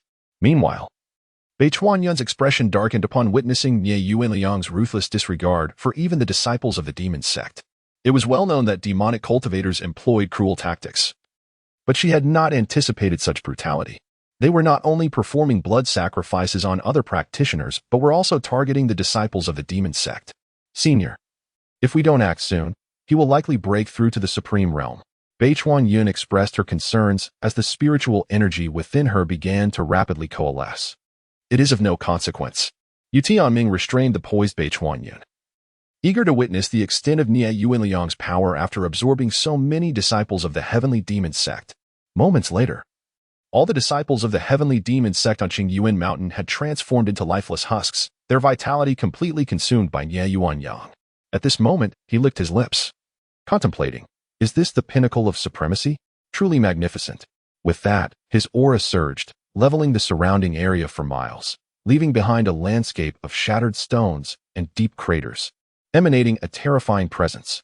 Meanwhile, at a considerable distance from Qingyuan Mountain, the formidable warriors of the Qingyuan sword sect were hastening towards the scene on their flying swords. Master, such an overwhelming aura. This is dire. It seems that the 10-mile sword god is no match for the heavenly demon sect. We must rush to assist. An elder from the Qingyuan sword sect intoned gravely, accelerating his pace as he soared forth like a sharpened blade. The other strong members of the Qingyuan sword sect followed suit, hastening towards Qingyuan Mountain. Oh, is this the extent of your might? Ye Tianming gazed at Nie Yuanliang in astonishment. Just moments ago, he was at the pinnacle of the Yaoguang realm, and now he had unexpectedly surged into the supreme realm, exuding an aura that was not at all inferior to that of a formidable practitioner at the third level of the supreme realm. The methods of the demon cult are indeed formidable. However, Ye Tianming immediately discerned that Nie Yuanliang's condition was precarious, teetering on the brink of madness at any moment. Is this the true essence of the celestial demon cult? Ye Tianming pondered softly, acquiring a clearer understanding of the heavenly demon sect. 10-mile sword god, should you be willing to submit to this holy sun, I may yet consider sparing your life. Otherwise, you shall meet your end. Nie Yuanliang hovered in the void, his gaze haughty and imperious, looking down upon Ye Tianming with an air of invincibility. Below, the two hall masters of the heavenly demon sect were visibly excited. Splendid. The holy sun has broken through. They shall not face death. Alas, this power ultimately does not belong to you. Ye Tianming let out a light chuckle as 10 chaos divine swords materialized beside him, swiftly advancing toward Nie Yuanliang. After such a prolonged wait, he had gathered sufficient understanding, and it was time to eliminate Nie Yuanliang. Seeking death, Nie Yuanliang, witnessing Ye Tianming's charge, was instantly engulfed in fury. A colossal demonic hand emerged behind him, descending upon Ye Tianming with fierce intent. The transformation demon palm. The crown prince's transformation demon palm had reached its pinnacle. Splendid. This sword god of 10 miles would certainly be. Below, the two palace masters, upon seeing Nie Yuanliang's move, were filled with exuberance. They were acutely aware of the power this technique wielded. Even a practitioner at the 5th level of the supreme realm might struggle to withstand it. Yet, before they could finish their thoughts, the transformation demon palm suddenly dissipated into the air. In an instant, Ye Tianming severed Nie Yuanliang's head with a single stroke, which rolled to rest beside them. What? This was inconceivable. The two were taken aback, rendered speechless by the shock. They had presumed that Nie Yuanliang, having absorbed the lifeblood of countless disciples from the celestial demon sect and breaking through to the supreme realm, would be capable of contending with Ye Tianming. Yet, who could have anticipated such a swift conclusion? The once invincible crown prince had perished just like that? The palace masters could hardly believe their own eyes. No, this cannot be real.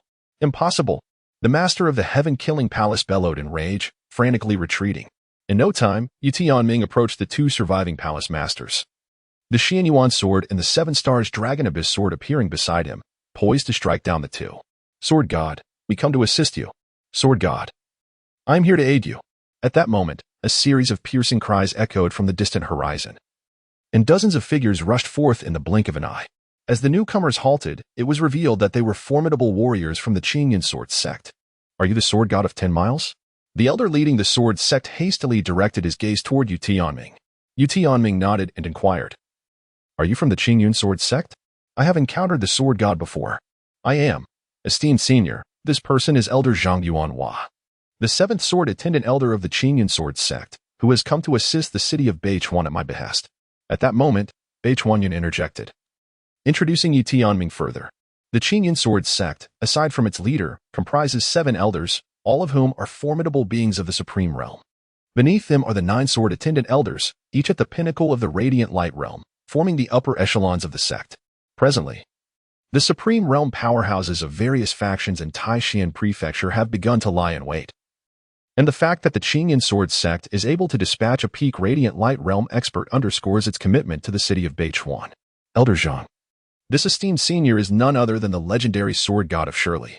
The safety of Beichuan City is greatly owed to the sword god's intervention.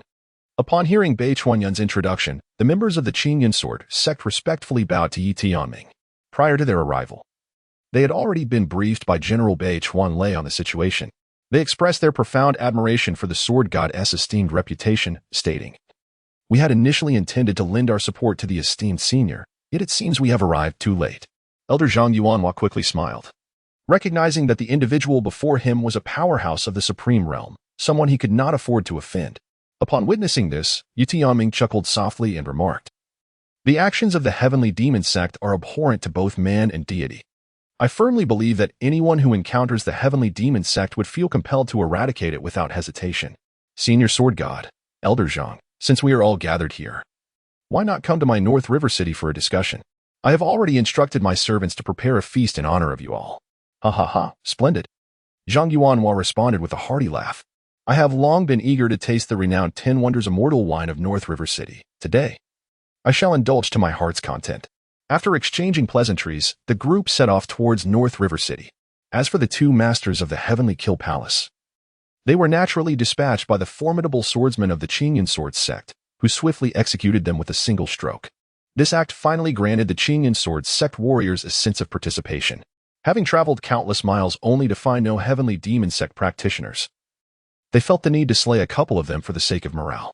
Upon their return to North River City, everything had been meticulously arranged by North River Lei. The bodies outside the city had been cleared, and numerous cultivators were diligently repairing the city walls in the defensive array. At the banquet, both the Qingyun Sword sect and the cultivators of North River City expressed profound respect towards Ye Tianming.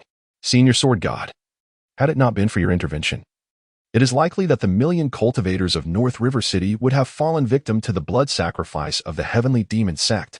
We owe you our lives. Senior Sword God, whenever you require assistance, do not hesitate to command us." North River Yu raised her wine cup, her spirits high. "This cup is a toast on behalf of the million cultivators of North River City, to you, Senior Sword God." With that, North River Yu led the multitude of cultivators in a respectful bow towards Ye Tianming. The crowd of cultivators raised their voices in unison, joyfully drinking to their heart's content. Upon witnessing this, Ye Tianming chuckled softly, raised his wine cup, and drank it in one gulp. Ding! The host has tasted the 10 absolute immortal wine. Congratulations to the host for acquiring one of the 10 divine flames, the Ziwei Heavenly Fire. Soon, the system's reward echoed in Ye Tianming's mind. The 10 divine flames? The Ziwei Heavenly Fire? What are these? Ye Tianming pondered in confusion. However, he swiftly began to examine the information regarding the 10 divine flames. Ziwei Heavenly Fire, one of the 10 divine flames, also known as the Fire of Stellar Origin, is a supreme flame formed by the convergence of the power of the 7 stars, possessing destructive capabilities of cataclysmic proportions under the vast expanse of the starry sky. Its damage escalates exponentially. Note: flames in the world are classified into earth fire, heaven fire, exotic fire, and divine fire, with divine fire reigning as the king among flames. Born from the chaos of primordial creation, each type of divine fire wields the power to annihilate the heavens and earth. Collecting all 10 divine flames can incinerate all realms of existence. Immediately, a vision materialized before Ye Tianming's eyes. He found himself amidst the boundless starry sky, where a figure shimmering with golden light appeared beneath the celestial expanse. The figure stood with its back to the world, obscuring its visage, yet exuded an overwhelmingly terrifying aura. With the principles of the Tao swirling around, resonating like a symphony, just one glance instilled an irresistible urge to submit. Suddenly, the figure conjured a ball of flames in its hand and directed it towards a distant star. In an instant, that star ignited in a blazing inferno. Before long, the colossal star vanished from the vast cosmos. This ball of flames was none other than the Ziwei Heavenly Fire, one of the 10 divine flames that Ye Tianming had just acquired. Gasping upon witnessing the introduction of the 10 divine flames in the Ziwei Heavenly Fire, Ye Tianming inhaled sharply. From the earlier vision, it was evident that the 10 divine flames were on par with his 10 chaotic divine swords. Moreover, gathering all 10 divine flames could obliterate all realms, and perhaps even imperial weapons would be unable to withstand the forging of the 10 divine flames. However, given Ye Tianming's current strength, he likely could not yet wield the Ziwei Heavenly Fire to incinerate stars as seen in the vision. The 10 divine flames are indeed terrifying. Ye Tianming inhaled deeply. It had been quite some time since the system bestowed upon him any extraordinary treasures. To his astonishment, This time he was granted one of the 10 divine flames, the Ziwei heavenly fire.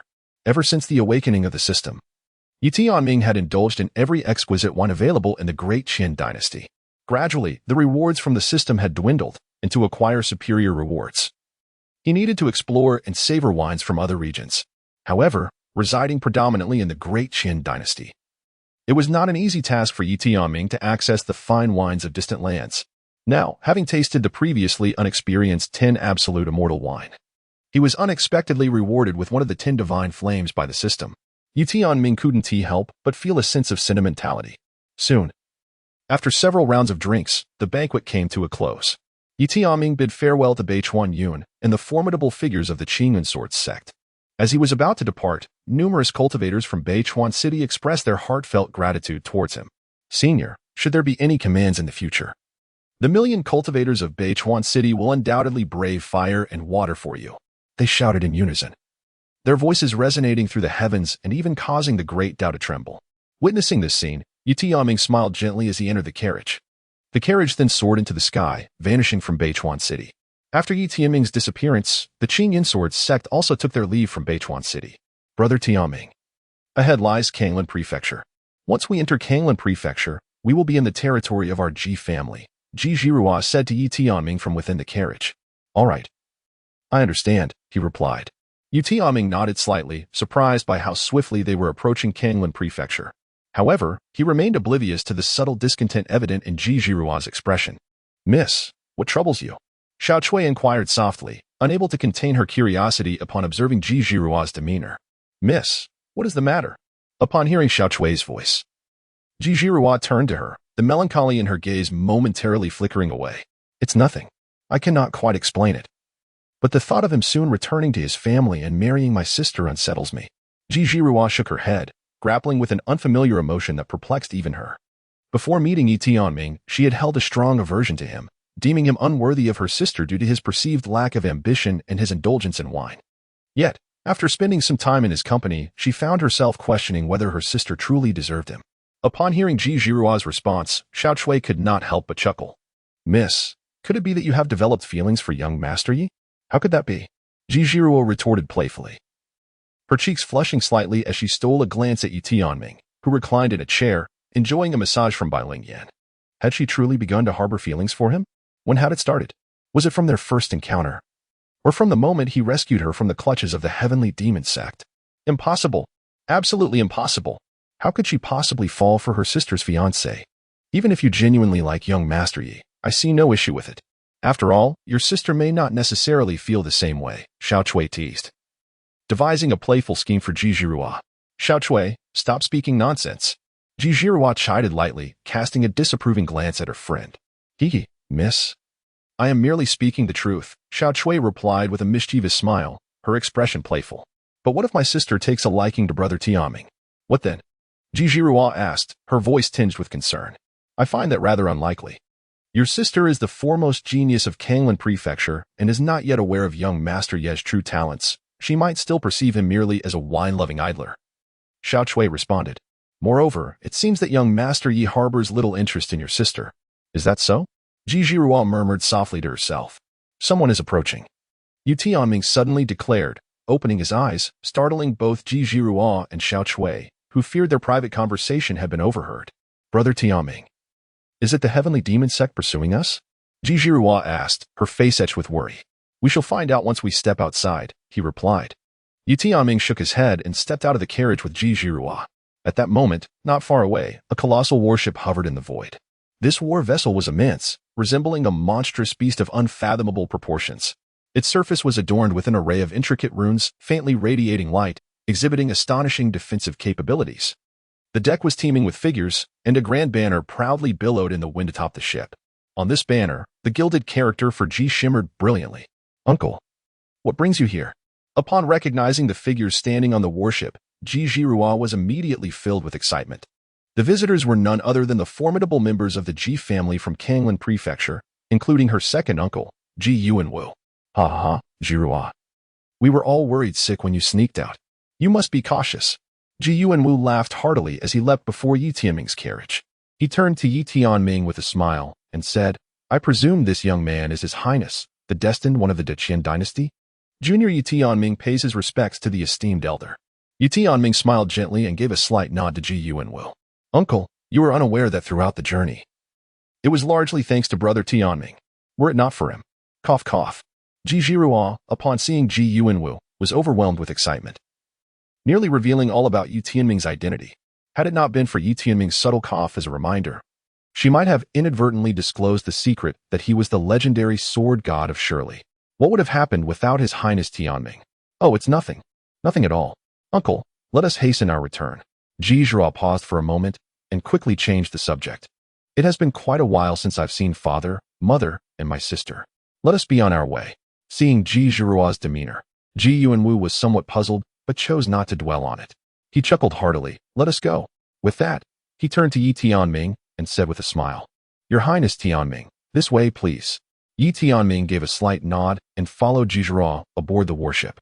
Master, the Ji family is truly formidable. They managed to ascertain our whereabouts, Ye Kuan remarked as they boarded. There is likely a remnant of spiritual consciousness left by a powerful member of the Ji family on Zhiruo, enabling them to sense her approximate location, Ye Tianming replied calmly. Then, Master, regarding your identity, do you believe they will uncover my methods? Ye Tianming cast a glance at Ye Kuan, surprised that this fellow did not trust him. It was indeed amusing. How could the unparalleled methods of his master possibly be perceived by a mere ant at the supreme realm? Ye Kuan hurriedly began to flatter him. Your Highness Tianming, I am truly grateful for your care of Zhiruo during this time. Otherwise, we would have been quite uneasy with her venturing out alone. At that moment, Ji Yuanwu approached, smiling as he spoke.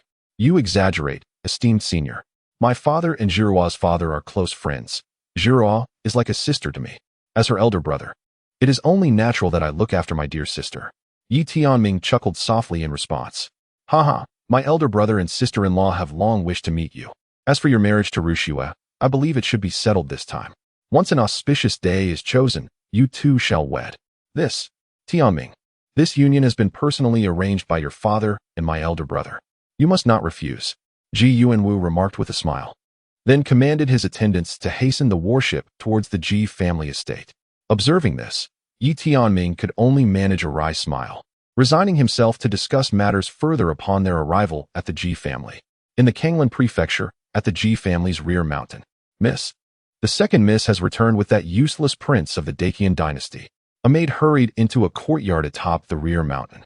This courtyard, perched at the peak of the Ji family's rear mountain, served as the residence and training ground for the eldest daughter, Ji Rushue. Typically, only Ji Rushue and a single maid resided here.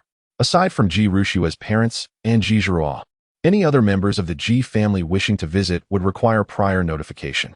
At this moment, a woman with cascading white hair and a delicate nose was playing the guqin. Her eyes sparkled like stars, and her demeanor exuded an air of grace and vigor.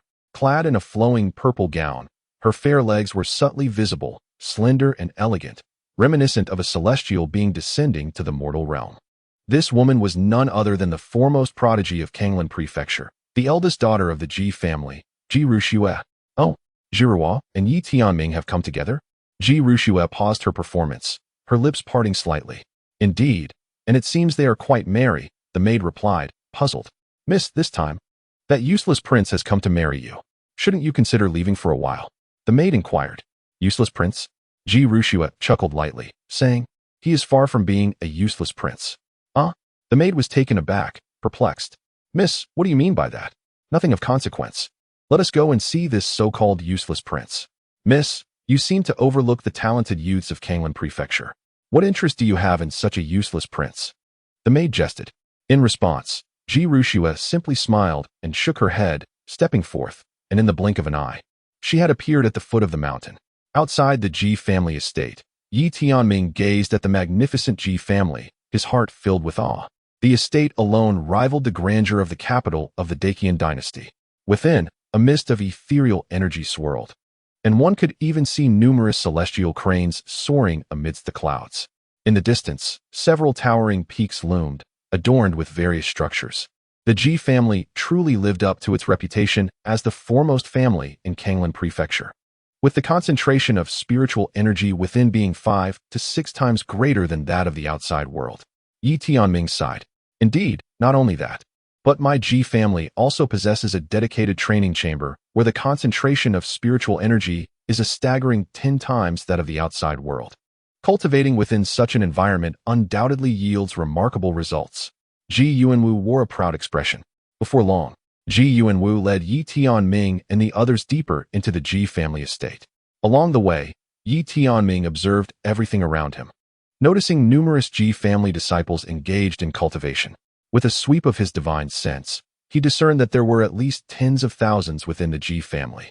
Moreover, there were many formidable individuals among them, and this was merely a branch of the once mighty imperial Ji family. One could only imagine the terror of the true imperial Ji family. As Ye Tianming reflected on his thoughts, Ji Yuanwu ushered him into the grand hall of the Ji family. At the elevated position within the hall sat a formidable middle-aged man, exuding an aura of immense power, akin to a deity safeguarding the entire Ji lineage. This individual was none other than Ji Yuanwu, the current patriarch of the Ji family, and the father of Ji Ruxue and Ji Zhiruo, a peak expert in the supreme realm. Beside Ji Yuanwu sat an elegant and graceful woman, known as Xin Muxin, the mother of Ji Ruxue and Ji Zhiruo. Brother, sister-in-law, this is His Highness Tianming, Ji Yuanwu exclaimed with a hearty laugh as he entered the hall, introducing Ye Tianming to Ji Yuanming and Xin Muxin.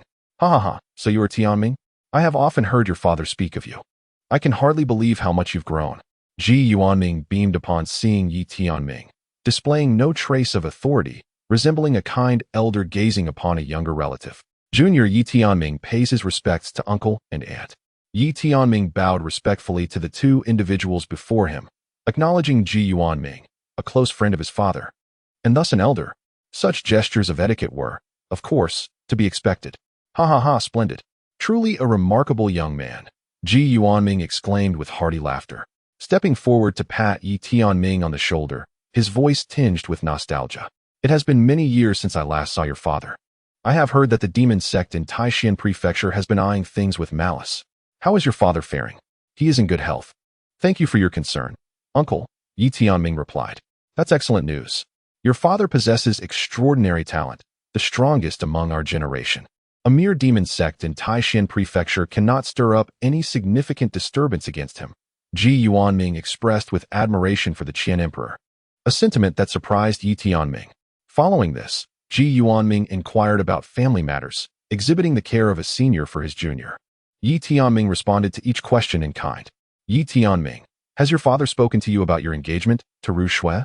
Ji Yuanming suddenly ventured, testing the waters. My father has informed me fully. I have come here primarily concerning this engagement, Ye Tianming stated. Ha ha ha, splendid indeed. Ji Yuanming chuckled, then turned to the side to glance at Xin Muxin. Where's Ruxue? Was she not told that today is the day of your arrival? I shall send someone to urge her. Xin Muxin smiled gently and immediately prepared to dispatch a servant. Tianming, prior to your arrival, I received word from your father as well. This meeting with Ruxue is simply to get acquainted. We shall not pressure you to fulfill the engagement. Everything shall be decided by you young individuals, Ji Yuanming said with a warm smile. Upon hearing this, Ye Tianming felt a wave of relief wash over him. However, he remained unaware that Ji Yuanming had heard murmurs regarding his reputation. Ji Yuanming was well aware of Ji Ruxue's character. If even the talented youth of Kanglan Prefecture dismissed her, how could they expect a prince with a penchant for wine to be any different? Though he was in favor of the union, he had to consider the well-being of his daughter. At that moment, a graceful figure entered the grand hall, instantly capturing the attention of all present. Sister, you have finally arrived, Ji Zhiruo exclaimed excitedly as she rushed to Ji Ruxue's side. After greeting the assembled elders, Ji Ruxue turned to Ye Tianming.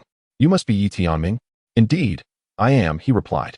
Ye Tianming, neither servile nor arrogant, clasped his hands respectfully before Ji Ruxue, a sense of astonishment quietly stirring within him. Ji Ruxue possessed an unparalleled beauty, complemented by an ethereal grace that set her apart from any woman he had ever encountered. At their first meeting, even Ye Tianming found himself momentarily entranced. If he were truly able to take Ji Ruxue as his wife, it might not be a bad fate after all. In the depths of his heart, Ye Tianming pondered. However, when he considered that Ji Ruxue, a paragon of celestial beauty, might regard him with favor, he felt a twinge of doubt. Unless he revealed his true cultivation, which would contradict his intentions, To expose his abilities would undoubtedly lead to a cascade of troubles, essentially inviting suffering upon himself. Rushue, do take a moment to assess Tianming. What do you think of him? Ji Yuanming called out to Ji Rushue with a smile. Ji Rushue cast a glance at Ye Tianming and replied, Young Master Yi is indeed a distinguished figure, worthy of being likened to a dragon among men. Upon hearing this, Ye Tianming couldn't help but touch his nose, acknowledging the compliment. Generally, as one's cultivation deepens, their appearance tends to become more appealing. Yet, Yi Wushuang was undeniably handsome. After all, how else could such a phenomenon as reincarnation have befallen him? In this era, those of unattractive visage were unlikely to traverse realms, as it would detract from the reader's immersion. Upon hearing Ji Rushue's praise for Ye Tianming, Ji Yuanming beamed with delight. The engagement between you and Tianming has been arranged since childhood. As the time for your union approaches, what do you think? With that, Ji Yuanming and Shen Muxin gazed at Ji Rushue with eager anticipation.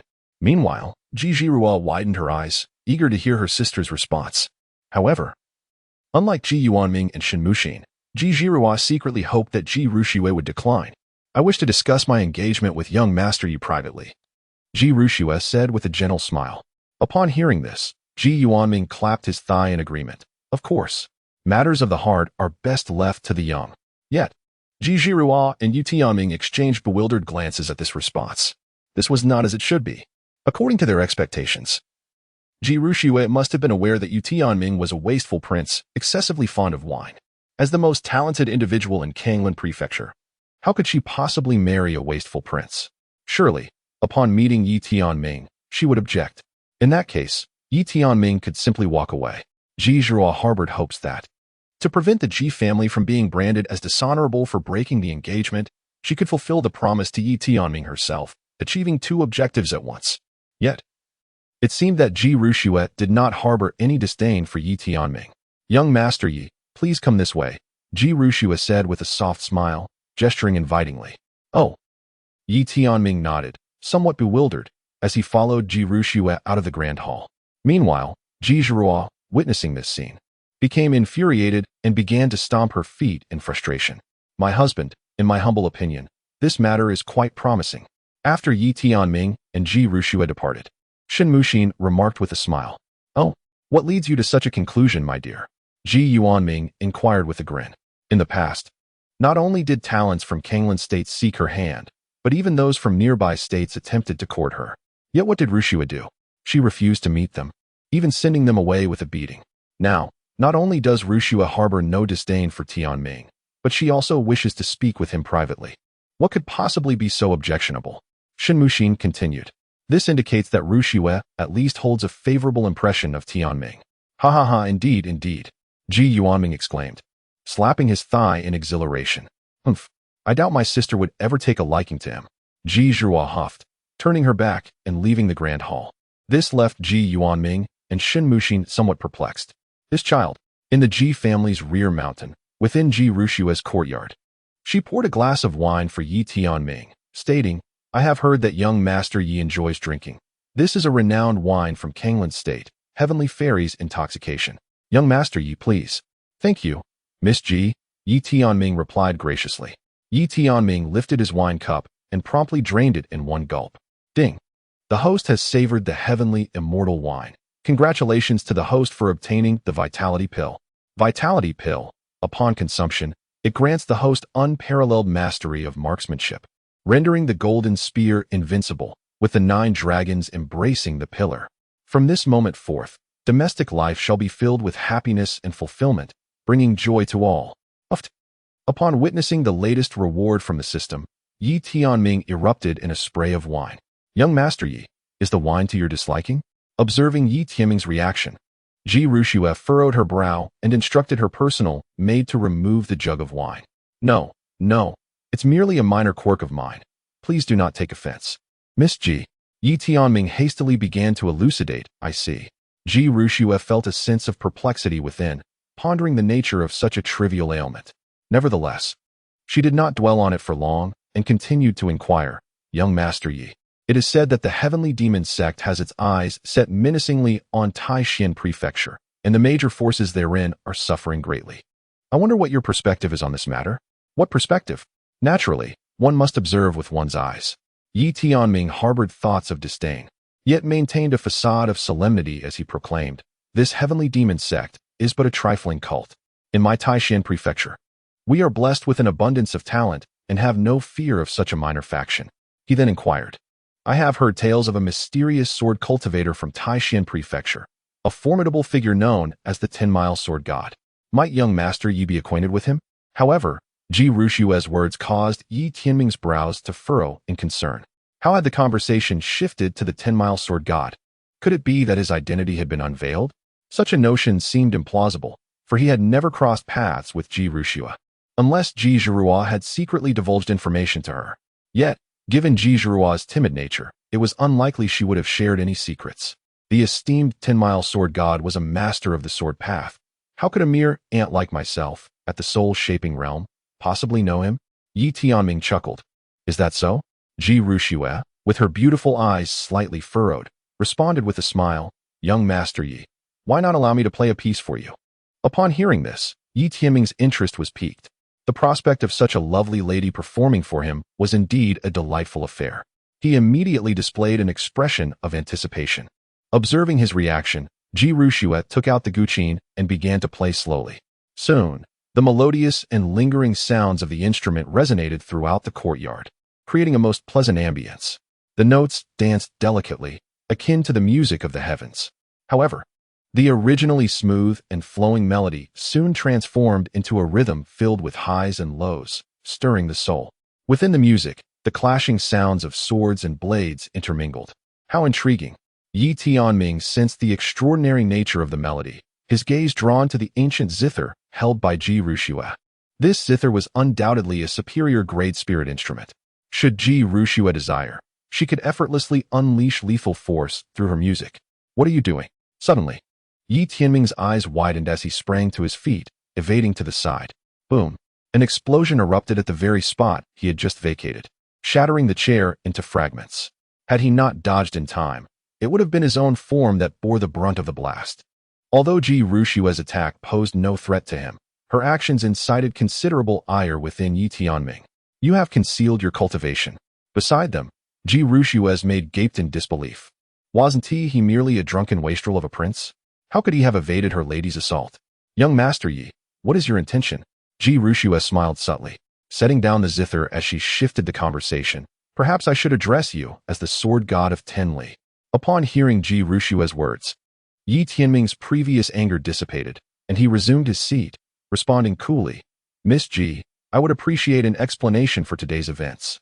Ji Rushue raised her wine cup in a toast to Ye Tianming, smiling as she said, "I have conducted an investigation into you, young Master Yi. The sword god of Tenli appeared in Taishan prefecture without warning shortly after your own exile to the imperial tombs. Moreover, every time the sword god intervenes, it is to rescue the 9th princess of the Great Qian Dynasty, Ye Xiaoxiao. Young Master Yi, do you deem this mere coincidence, or something more? But to conclude that I am the sword god of Tenli seems rather hasty, does it not?" Ye Tianming let out a cold snort, visibly displeased. He hadn't anticipated his exposure. It was not the case, however, for in Beichuan City, the 10-mile sword god had also made his move. Yet there were only traces of Zhirua, with no sign of young Master Yi. "Huh, you are quite astute to be aware of the happenings in Beichuan City." Ye Tianming took a sip from his wine glass, surprised to find that Ji Rushue was far more intelligent than he had anticipated. He then asked, "Aren't you afraid?" "I am not the 10-mile sword god. Had your previous strike connected, I would have met my demise." He continued, "If that were the case, it would only serve to suggest that Master Yi is unworthy of being Ji Rushue's husband." Ji Rushue let out a soft, playful laugh. Just as Ye Tianming was about to say more, Ji Rushue suddenly let out a delicate hum, her body softening as she leaned against him. A fragrant scent wafted into Ye Tianming's nostrils, causing him to shudder. Miss. A nearby maid rushed over, quickly supporting Ji Rushue. "What is happening?" Ye Tianming furrowed his brows, contemplating the unsettling possibility of being a target of deceit. His lady possesses the rare physique known as the Xianin body, which manifests its unique characteristics periodically, and he was taken aback by the early onset this time. "Is there a remedy?" he inquired. "No. The Qi Yin grass has yet to arrive, and if we wait for it, I'm afraid," the anxious maidservant of Ji Rushue replied, her concern evident. Ye Tianming recalled having encountered references to the Qian body in ancient texts. It is a formidable constitution that allows cultivators to achieve remarkable progress in their training. However, when the primal yin has yet to dissipate, it is plagued by the relentless encroachment of cold energy at intervals, necessitating the refining of potent yang herbs for resistance. Failing to do so could lead to dire consequences from repeated assaults of frigid energy. This urgency is precisely why Ji Yuanming and Shen Muxin wished for Ji Ruxue to marry sooner. Yet, it seemed that the cold energy's arrival was rather abrupt, leaving Ji Ruxue unprepared with the necessary yang herbs. After all, such remedies are not easily procured. There is another way. At that moment, Ji Ruxue mustered her strength to rise, her gaze fixed upon Ye Tianming. No, my lady, if word of this spreads, your reputation. Young Master Yi is already my husband. What does it matter? Ji Ruxue's body weakened, and she collapsed once more into Ye Tianming's embrace. Inhaling the fragrance of the beauty in his arms, even Ye Tianming, at that moment, found himself somewhat entranced. Young Master Yi, I implore you to save my life. Ji Ruxue whispered softly. This, young Master Yi, carry me into the room. Ji Ruxue gently interrupted him, her voice unwavering. At this juncture, Ye Tianming, invigorated by the situation, gazed at the beauty in his arms. With determination, he resolved that saving her was paramount. With that thought, he carried Ji Ruxue into the room, casting a protective formation to seal the space. Inside, Ye Tianming could sense the cold energy emanating from Ji Ruxue. Such a chill would deter anyone else from approaching her. Fortunately, Ye Tianming possessed the ancient body, the pinnacle of physical constitutions, rendering him impervious to the cold energy of the Qian body. Just as he was about to speak, a fervent kiss enveloped him. Soon, Ye Tianming and Ji Ruxue found themselves ensconced beneath the covers. 2.5 hours later, Ji Ruxue lay soundly asleep in Ye Tianming's embrace. Observing the beauty nestled against him, Ye Tianming propped himself up, reflecting on the stark contrast between her usual aloof demeanor and her current state. Had it not been for the vitality pill he had recently acquired, he might have struggled to endure the intensity of the moment. Nevertheless, this encounter yielded unexpected gains. Having absorbed Ji Ruxue's primal yin, his cultivation experienced a remarkable breakthrough. Not merely ascending one small realm, but transcending 3, achieving the 3rd level of the supreme realm. My husband. Ji Ruxue stirred awake, her gaze meeting Ye Tianming's. And recalling her previous actions, her cheeks flushed with embarrassment. I did not realize you are the legendary ancient sacred body, and already a supreme realm expert. What other secrets do you conceal from me? After their profound exchange, they had come to know each other intimately. Oh, there are many things you remain unaware of. Ye Tianming chuckled softly, planting a gentle kiss on Ji Ruxue's forehead. Initially, he had intended to call off their engagement, but unexpectedly, fate intertwined their destinies, leading to an intimate connection with Ji Ruxue. Thus, he felt compelled to shoulder the responsibility for her. My dear husband, it is getting late. Shall we go and meet father and mother? Ji Ruxue suggested. Ye Tianming nodded in agreement. After dressing appropriately alongside Ji Ruxue, they arrived at the grand hall of the Ji family. At that moment, both Ji Yuanming and Shen Muxin were present in the hall, their faces adorned with smiles as they gazed at Ye Tianming, while Ji Zhirua stood nearby, her expression one of indignation. As Ye Tianming entered, he was met with Ji Zhirua's gaze, one that seemed capable of inflicting harm. A sense of unease crept into his heart. He believed he had not wronged her in any way. Ha ha ha, Tianming, your affairs have been divulged to us by Xiaozhu. I never anticipated you had concealed them so deeply. Even from your own father, Ji Yuanming exclaimed with a hearty laugh. Xiaozhu, as he referred to her, was the personal maid of Ji Ruxue. When Xiaozhu initially informed Ji Yuanming of Ye Tianming's formidable prowess, he had been skeptical. It was only after persistent inquiries that Ji Zhuo revealed the secret that Ye Tianming was indeed the famed sword god of 10 miles. Upon hearing this revelation, Ji Yuanming found it hard to believe and promptly extended his spiritual sense to investigate. However, he soon discovered that the courtyard where Ji Ruxue resided was already shielded by an array, rendering his spiritual probing futile. It was at this moment that Ji Yuanming accepted the truth of Ye Tianming's identity as the sword god of 10 miles. Uncle, I implore you to keep this matter confidential for my sake. Even my father must remain uninformed. With the demon sect lurking ominously, should my identity be unveiled, it could incite considerable turmoil. Upon hearing this, Ye Tianming offered a bittersweet smile. Rest assured, since you have expressed it so, as an elder, I shall certainly refrain from speaking out of turn. Ji Yuanming promptly nodded. Nonetheless, a profound sense of bewilderment lingered in his heart. How exactly had Ye Tianming cultivated his abilities? After all, he was still relatively young, merely in his 30s. Yet, in a world where cultivators often lived for thousands of years, this age seemed exceedingly youthful. The mere thought of Ye Tianming's 30s juxtaposed with his own millennia of cultivation caused Ji Yuanming's face to blossom with joy. He felt as if he had stumbled upon a treasure. Now, the concern was no longer whether Ji Ruxue would regard Ye Tianming favorably, but rather whether Ye Tianming would find Ji Ruxue worthy of his attention. Tianming, regarding your marriage at length, it was Shen Muxin who broached the subject.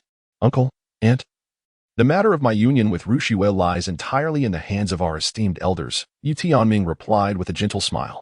Excellent. Let us select an auspicious date to arrange the wedding for you both, Ji Yuanming exclaimed, slapping his hand down enthusiastically, eager to prevent any change of heart from Ye Tianming. Humph. At that moment, a sudden cold snort pierced the air, utterly out of place. Ji Zhirua shot a fierce glare at Ye Tianming before turning to leave the Ji family hall. This abrupt action left Ye Tianming somewhat perplexed. However, Ji Ruxue, observing this, allowed a subtle smile to grace her lips, casting a glance at Ye Tianming that held a hint of deeper meaning. Husband, while you aspire to marry me, there remains a complication that you must navigate, she suddenly remarked with a playful tone. Complication? What complication? Ye Tianming was momentarily taken aback, scratching his head in bewilderment. Tianming, she continued, it is true that many talented youths from Kanglan Prefecture, and even geniuses from neighboring states, have sought to propose to our Ji family. Yet all have been sent away. Shen Muxin smiled and added, if word of your engagement to Ruxue spreads, I suspect many will come forth to challenge you, which would certainly pose a dilemma. I thought it was something serious. Let them come when the time comes. Ye Tianming smiled broadly. Among the vast expanse of the 3,000 great states, save for the prodigies of imperial forces, he harbored no belief that anyone had attained the supreme realm, especially in Kanglan State and its surrounding lesser regions. At most, the challengers who came forth would possess only the Taichi realm, and it was uncertain whether they could even reach the Wujing realm. After all, Tianming was the renowned sword god of 10 miles, a formidable being within the supreme realm. Those individuals could scarcely be his adversaries. Ji Yuanming laughed heartily, increasingly fond of Ye Tianming. Previously, Ji Yuanming had regarded him merely as a junior out of respect for the Qian emperor. However, now his admiration stemmed entirely from the intrinsic prowess of Ye Tianming. In that case, I shall instruct my people to make preparations, and then we shall decide upon the date for your grand wedding, he declared. Tianming, during this time, you shall reside with us, and I will have Ruxue show you the delights of Kanglan State. I hear you have a penchant for fine wine. Kanglan boasts an abundance of exquisite brews. Ji Yuanming appeared exceedingly joyful, relieved that his daughter was finally betrothed, and to a genius among geniuses, no less. Nevertheless, the matter of marriage was not to be taken lightly. It necessitated a grand feast for esteemed guests and careful scheduling, all of which required considerable time for preparation. In the ensuing days, Ye Tianming resided at the Ji family estate in Kanglan State, not hurriedly returning to Taishan State. Before he knew it, a month had slipped by. Throughout this month, Ye Tianming remained in the Ji household, spending evenings in deep conversation with Ji Ruxue, while relishing the company of fine wine and lovely companions during the day, a most pleasurable existence. Ruxue, what troubles you? Are you unwell? Today, upon entering the courtyard, Ye Tianming noticed Ji Ruxue struggling to suppress the cold energy within her body, causing a jolt of concern in his heart. His ancient sacred body should have been able to contain Ji Ruxue's profound body. Why then was she experiencing backlash? My dear husband, I am all right. Ji Ruxue gently shook her head, her complexion pale. Your ancient sacred body is too powerful, continuously suppressing my profound body, which has now reached a critical point, threatening to erupt. Hearing Ji Ruxue's explanation, Ye Tianming finally comprehended. Previously, when Ji Ruxue was assailed by the cold energy of her body, she would consume potent yang elixirs to mitigate the frigid invasion. Nevertheless, the profound body was an exceedingly formidable constitution, and such yang elixirs could only offer temporary relief. Yet, they were sufficient for Ji Ruxue to endure the onslaught of her body.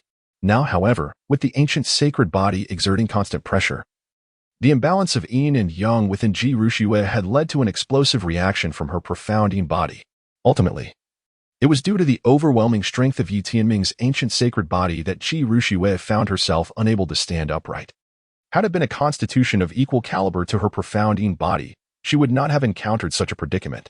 Do not fret. Let us stabilize the situation first. Ye Tianming, disregarding all else, directly channeled strands of spiritual energy into Ji Rushue's being. As his energy surged within her, the chill that enveloped Ji Rushue was swiftly subdued. Before long, warmth returned to her body, and her complexion blossomed into a vibrant hue. Upon witnessing this, Ye Tianming let out a sigh of relief. Embracing Ji Rushue gently as he inquired softly, "Is it true that the Qian physique can only be sustained through spiritual herbs?" "There is another solution," Ji Rushue replied in a hushed tone. "In the Apothecary Valley, there exists a Dao-tier spiritual herb known as the Blazing Dragon Soul Grass. If it is refined into a Blazing Dragon Soul Elixir, it will completely resolve the issues pertaining to my Qian physique." Apothecary Valley, Blazing Dragon Soul Grass.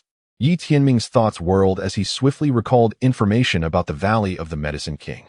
This valley, a formidable force in Kanglan Prefecture, was composed entirely of alchemists. The leader of the valley not only possessed strength at the pinnacle of the supreme realm, but was also a celestial tier alchemist, renowned across several neighboring prefectures. The valley's leader commanded great respect from various factions, for the words of a celestial tier alchemist carried considerable weight. Once, my father sought a particular spiritual herb, the Blazing Dragon Soul Grass. However, this revered treasure of the valley was never to be relinquished, no matter the circumstance. Ji Rushue continued, stating that even if one were to acquire the Blazing Dragon Soul Grass, it would not guarantee the successful concoction of the Blazing Dragon Soul Pill, ultimately leading my father to abandon his pursuit.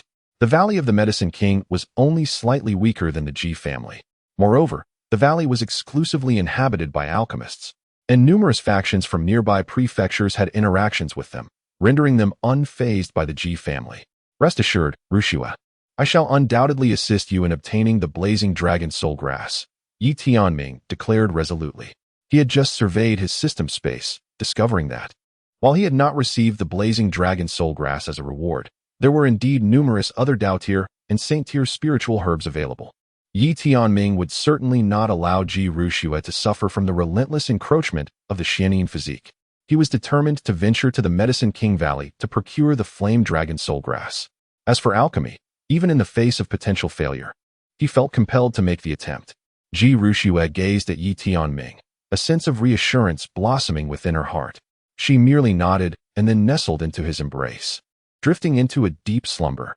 The following day, Ye Tianming, accompanied by Ji Rushue, mounted Ye Qian and set forth directly towards the Medicine King Valley. The valley was not far from the Ji family, merely a distance of several thousand miles. With Ye Qian's swiftness, they arrived at the domain of the Medicine King Valley in just 3 days. Nestled within a sprawling canyon, the Medicine King Valley spanned over 10,000 square kilometers, shrouded in mist and abundant in spiritual energy. Numerous cultivated fields flourished with a variety of spiritual herbs. Towering pavilions reached for the sky, with celestial cranes soaring amid the scenery, creating an ethereal ambience. In Kanglan Prefecture, aside from the Ji family, which was a superpower in its own right, there were several other formidable factions. The Medicine King Valley was undoubtedly one of them. Ye Qian transformed into the essence of Baifeng, hovering above the Valley of the Medicine King. On his back were Ye Tianming and Ji Rushue. Ye Tianming gazed down at the Valley of the Medicine King, refraining from unnecessary words. With a single thought, an overwhelming and invincible aura emanated from him. In the presence of the sword god of 10 miles, I humbly visit the Valley of the Medicine King. Immediately, a resounding voice echoed throughout the valley. Ye Tianming believed that the title of the 10-mile sword god would undoubtedly prove to be far more advantageous than his own name. As anticipated, in the blink of an eye, a middle-aged man clad in a gray robe, wielding a whisk, materialized before Ye Tianming. Although the man appeared to be in his 30s, his profound gaze revealed a being who had lived for millennia. The immense spiritual energy coursing within him resembled a vast ocean, exuding a formidable aura as he regarded Ye Tianming and Ji Rushue with a wary expression. Soon after, a succession of figures emerged from the Medicine King Valley, landing behind the middle-aged man. Among them, besides the initial man, there were 2 supreme realm powerhouses. The remainder were all at least of the Yaoguang realm, comprising the upper echelons of the Medicine King Valley. I am Guoxing, the master of the Medicine King Valley.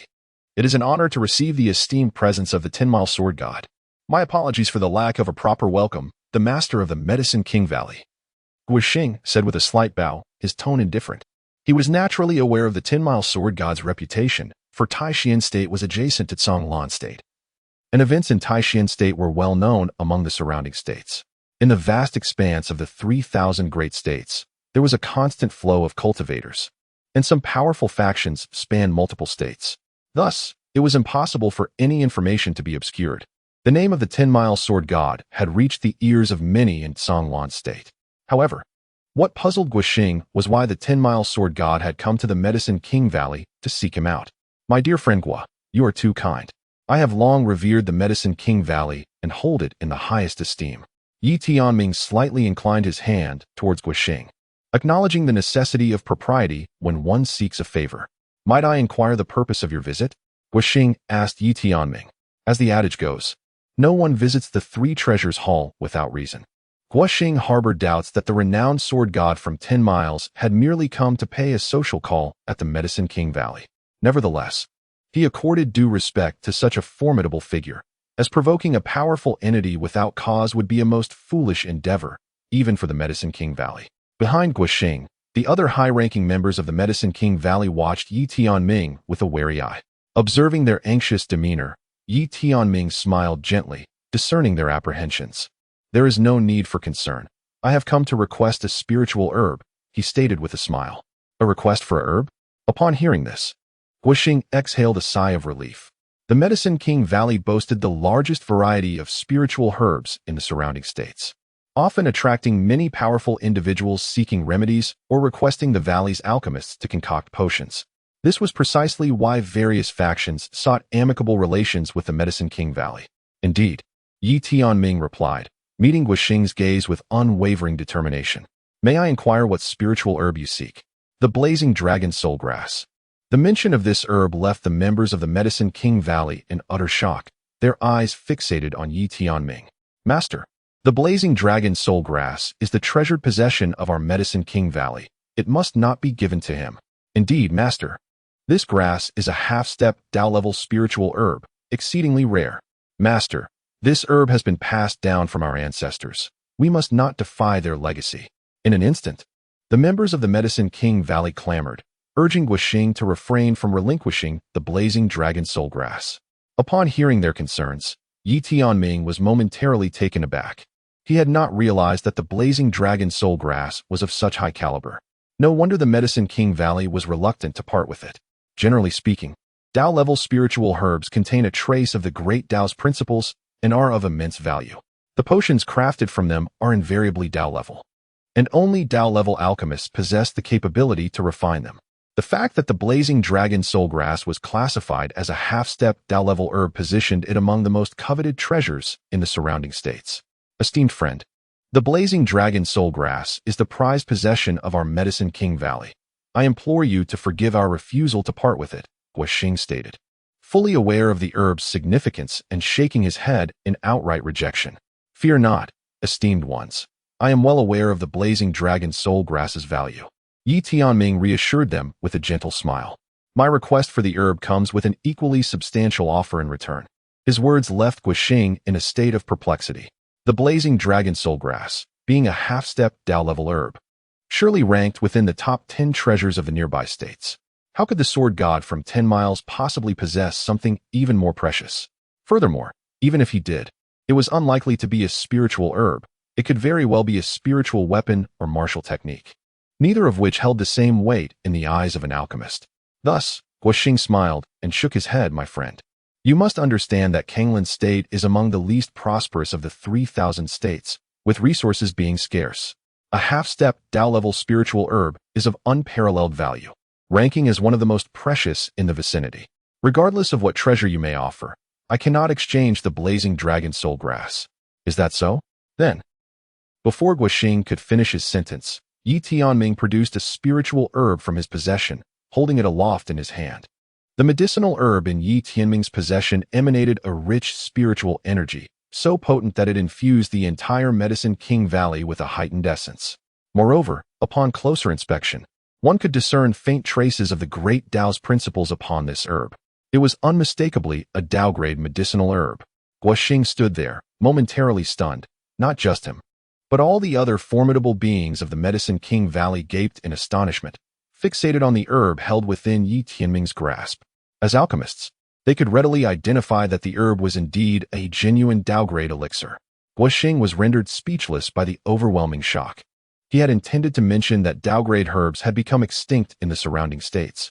Yet here was Ye Tianming casually presenting one. How could he not be astounded? This herb was the inferior Dao-grade Zhu Tianminglian. He pondered whether it could be exchanged for the Qihua Longhan grass. It was not until Ye Tianming's voice resonated that Guoxing and the other powerful figures of the Medicine King Valley were jolted from their astonishment. Guoxing gazed at the inferior Dao-grade herb, his eyes ablaze with fervor. The Qihua Longhan grass was heralded as a semi-Dao-grade herb, yet it ultimately fell short of being a true Dao-grade elixir. The Zhu Tianminglian undoubtedly held a value surpassing that of 10 Qihua Longhan grasses. Elder, may I inquire as to your purpose for seeking the Qihua Longhan grass?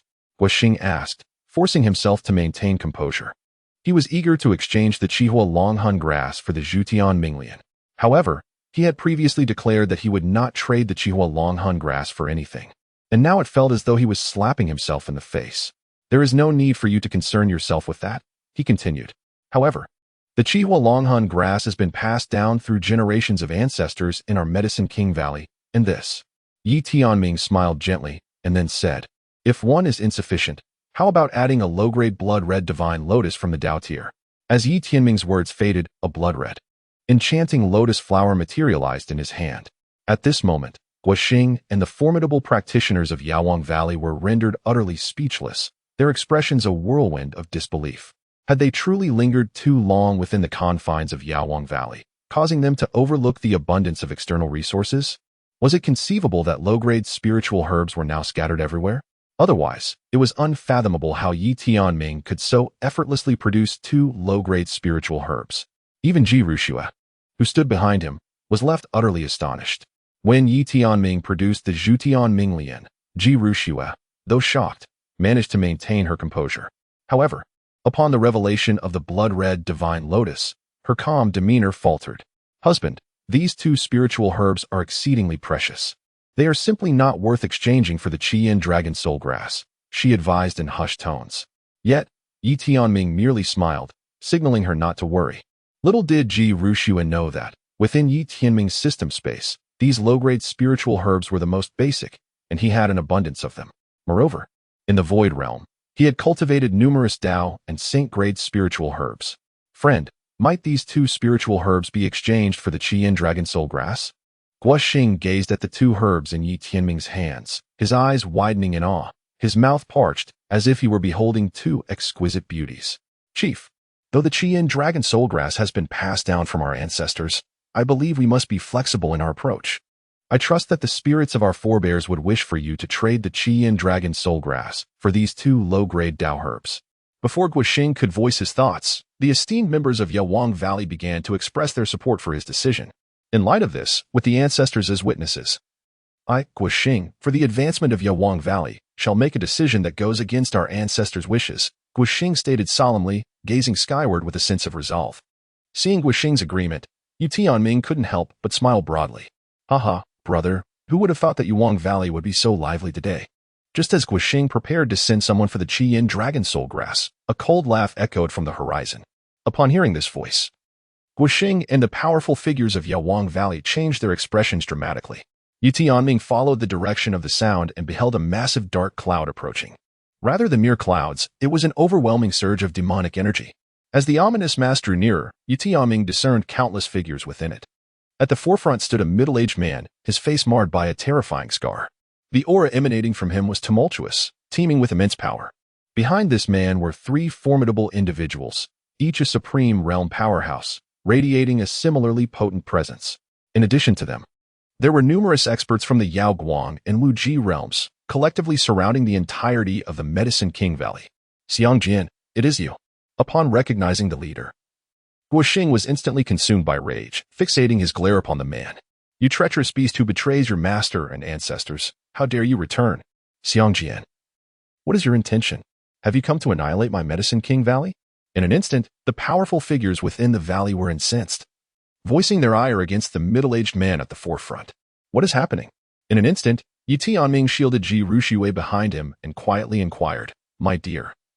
This pertains to an event from a millennium ago involving the Medicine King Valley. Ji Ruxue spoke solemnly, 1,000 years ago. The previous master of the Medicine King Valley had two disciples, the current master, Guoxing, and this man, Xiang Jian. As she recounted the ancient tales of the Medicine King Valley, it became apparent that the former master had taken in only two disciples, Guoxing and Xiang Jian. As the former master approached the end of his lifespan, he bestowed the position of Valley Master upon Guoxing. Subsequently, Guoxing uncovered that Xiang Jian was using living beings for alchemical practices, causing great harm to both cultivators and mortals, while also coveting the flame dragon soul grass. Out of respect for their brotherhood, Guoxing chose merely to strip Xiang Jian of his cultivation and expel him from the valley.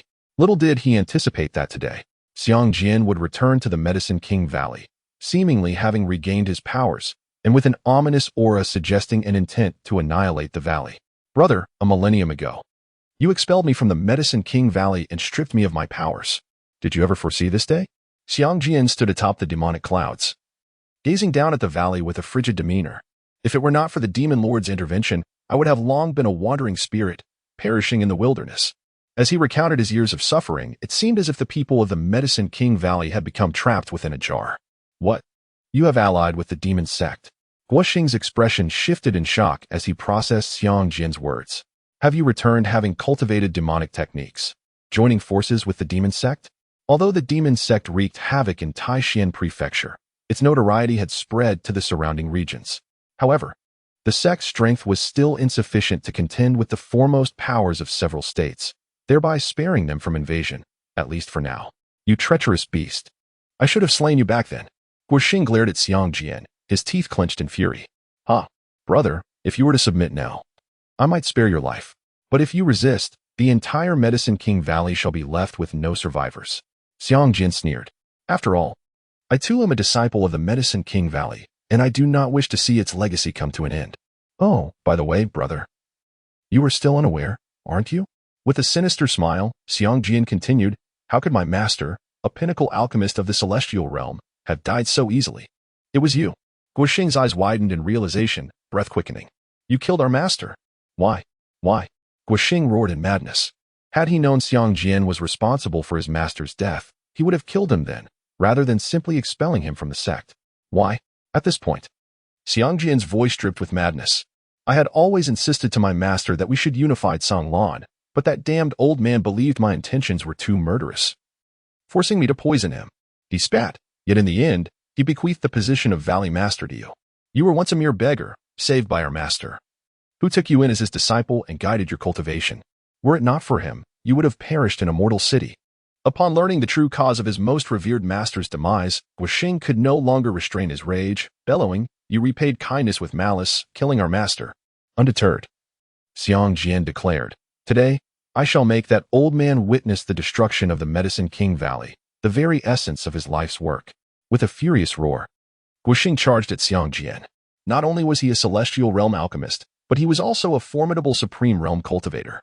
He moved with astonishing speed, appearing before Xiang Jian in the blink of an eye, a Dan furnace already materializing in his hand.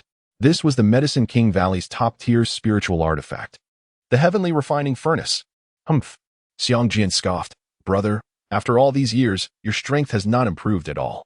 With a wave of his hand, a blood-red banner appeared, emanating a dense aura of demonic energy, accompanied by the anguished cries of numerous cultivators. Faces of the weeping souls, children, youths, adults, and the elderly materialized upon the banner, transcending age and gender. In their first clash, Guoxing was instantly repelled thousands of feet away. Valley Master. The powerful members of the Medicine King Valley rushed to support Guoxing. You dare to use the living for your cultivation? Guoxing's expression shifted as he beheld the artifact in Xiang Jian's possession. This soul banner was crafted from the souls of 9,999 cultivators. And I only need one more primary soul. Brother, the position of that primary soul is reserved specifically for you. Xiang Jian licked his lips and coldly laughed as he advanced toward Guoxing. Today, all within the Medicine King Valley shall be gathered into my soul banner. With a series of incantations, Xiang Jian elevated the soul banner above the Medicine King Valley, unfurling it in the wind. Soon, the faces of those whose souls had been sacrificed emerged from the banner, transformed into vengeful spirits under Xiang Jian's control, charging toward Guoxing and the other powerful members of the Medicine King Valley. As the situation grew dire for the many potentates of the Medicine King Valley, 10 divine swords suddenly soared from the void, forming a protective sword array that kept the malevolent spirits at bay. Then, step by step, Ye Tianming emerged from the void, positioning himself in front of the people of the Medicine King Valley. Clad in flowing white robes, he stood tall, his gaze piercing as he regarded Xiang Jian. "Who are you?" Upon seeing Ye Tianming, Xiang Jian momentarily faltered, hastily retracting the soul banner. With a wary expression, he scrutinized Ye Tianming, stating coolly, "The Medicine King Valley ought to have no one of your caliber. I came seeking medicine and had no intention of interfering in your valley's affairs. But since you are entangled with the demon sect, you must perish." Ye Tianming responded with a calm demeanor. If Xiang Jian had merely returned for revenge, Ye Tianming would have departed immediately after acquiring the blazing dragon soul grass, indifferent to the fate of the Medicine King Valley. However, since Xiang Jian was associated with the heavenly demon sect, Ye Tianming could not remain passive. He had long been embroiled in a relentless conflict with the heavenly demon sect. Thus, encountering their members naturally warranted a merciless response. "Humph. It appears you are an ally summoned by the Medicine King Valley." Xiang Jian let out a cold laugh, showing no concern. It was a jest. He had brought with him 3 formidable supreme-level warriors from the heavenly demon sect. Though they were not of the protector level, they were undeniably powerful in their own right. Additionally, there were countless Yao Guang-level experts accompanying them. If they could not seize the Medicine King Valley, it would be more fitting to find a block of tofu to meet their demise. Not at all. Ye Tianming shook his head and replied coolly, "It is merely that I have sworn an eternal enmity with the heavenly demon sect." "Then who, if not a helper summoned by the Medicine King Valley, might you be?" Xiang Jian inquired. "The 10-mile sword god." Ye Tianming's eyes snapped open, and as his name was proclaimed, an overwhelming aura erupted from him in an instant. This formidable presence suppressed the numerous powerful members of the heavenly demon sect. Upon hearing Ye Tianming's identity, Xiang Jian and 3 supreme experts from the heavenly demon sect changed their expressions. "You are the sword god of 10 miles. Haha. The sect leader has long issued a kill order for you, and I never expected you to come to us. If I slay you, I shall become the deputy leader of the heavenly demon sect." The name of the sword god of 10 miles had long circulated within the heavenly demon sect. Xiang Jian knew this well. Upon seeing Ye Tianming, he looked at him as if he were a treasure. If he could kill him, he would ascend to the position of deputy leader. You members of the heavenly demon sect always proclaim such things, yet each time, you meet your demise at my hands. Humph. Do not presume to compare me with that group of worthless fools. As Xiang Jian spoke, he began his assault on Ye Tianming. Observing Xiang Jian, Ye Tianming let out a cold snort, summoning 10 chaos divine swords that formed a sword array to counter Xiang Jian. Originally, I intended for Guoxing to be the main soul of this 10,000 souls banner, but now this position is yours. With Xiang Jian's furious roar, countless malevolent spirits erupted from the 10,000 souls banner, darkening the sky. Heaven-slaying sword array. As he beheld the multitude of evil spirits, Ye Tianming formed hand seals, causing 10 chaos divine swords to hover behind him. Soon, 20, 40, 80. In the blink of an eye, countless sword phantoms materialized behind Ye Tianming, amounting to over 10,000. This technique was an imperial-level martial art, said to have been created by the heaven-slaying emperor countless years ago. Once unleashed, the heaven-slaying sword array was reputed to require the combined might of the 4 emperors to break it. At that time, apart from the heaven-slaying emperor, there was only one other emperor in the vast 3,000 regions. Thus, the heaven-slaying sword array was undeniably renowned as invincible. It was precisely because of this array that the other emperor, contemporaneous with the heaven-slaying emperor, was consistently overshadowed by him. If one were to compare combat prowess in a one-on-one scenario, it would be difficult to determine who was stronger. Yet, once the heaven-slaying sword array was invoked, even the other emperor had to avoid its brilliance. The heaven-slaying sword array? Could it be that the sword god of 10 miles is a descendant of the heaven-slaying emperor? The onlookers from the Medicine King Valley speculated in their hearts upon witnessing this scene. Purple star celestial fire. But Ye Tianming was not finished. He summoned one of the 10 divine fires he had recently acquired, the purple star celestial fire, which enveloped every sword phantom. Each sword phantom was now engulfed in fierce purple flames. Sword array slay. In an instant, with a thunderous shout from Ye Tianming, the myriad sword phantoms surged towards Xiang Jian's 10,000 souls banner. Puff. Hiss. Wah. As the sword phantoms collided with the evil spirits, countless malevolent beings were pierced through, and cries echoed throughout the Medicine King Valley. The number of evil spirits dwindled, while Ye Tianming's sword phantoms multiplied. The remaining sword phantoms pierced through the void, descending upon the thousands of heavenly demon sect practitioners behind Xiangjian. In an instant, the practitioners screamed in agony as their physical forms were pierced by the sword phantoms, while their souls were scorched by the purple star celestial fire. Witnessing this scene, Xiangjian's expression turned cold. His 10,000 souls banner had only refined 9,999 practitioners, allowing him to summon only that many evil spirits. Yet, Ye Tianming's heaven-slaying sword array seemed boundless, multiplying exponentially. Altogether, kill him. Finally, Xiangjian gritted his teeth and roared at the other three supreme experts. Charging towards Ye Tianming, the other three supreme experts, recognizing the urgency of the situation, also launched their attacks at Ye Tianming. Guoxing and the others wished to assist, but were restrained by Ye Tianming. In the next moment, all the sword phantoms began to dissipate, leaving only 10 Chaos Divine Swords floating beside him. Ye Tianming seized one of the Chaos Divine Swords, the Xian Yuan Sword, and charged toward the four individuals with lethal intent. The overwhelming pressure reverberated across the heavens and the earth. Guoxing, standing nearby, had yet to comprehend the situation when he witnessed Ye Tianming slay the four with a single stroke. His eyes widened in disbelief. How could four supreme beings vanish so effortlessly? The sword god was indeed formidable. Guoxing gulped, realizing that such a powerhouse would render the entirety of Yawang Valley powerless should he desire the blazing dragon soul grass. The audacity of the other party to propose exchanging it for 2 Dao-tier spirit herbs was astounding. In that moment, Guoxing harbored immense admiration for Ye Tianming, recognizing the true demeanor of a strong individual. Shortly after Ye Tianming eliminated all members of the heavenly demon sect, he approached Guoxing and the others. Esteemed ones, the matter has been resolved. May I now procure the blazing dragon soul grass? At the sound of Ye Tianming's voice, Guoxing and the others jolted back to reality. Quickly, fetch the blazing dragon soul grass and present it to the sword god. Guoxing urgently commanded a high-ranking member of Yawang Valley, his address shifting from fellow cultivator to senior.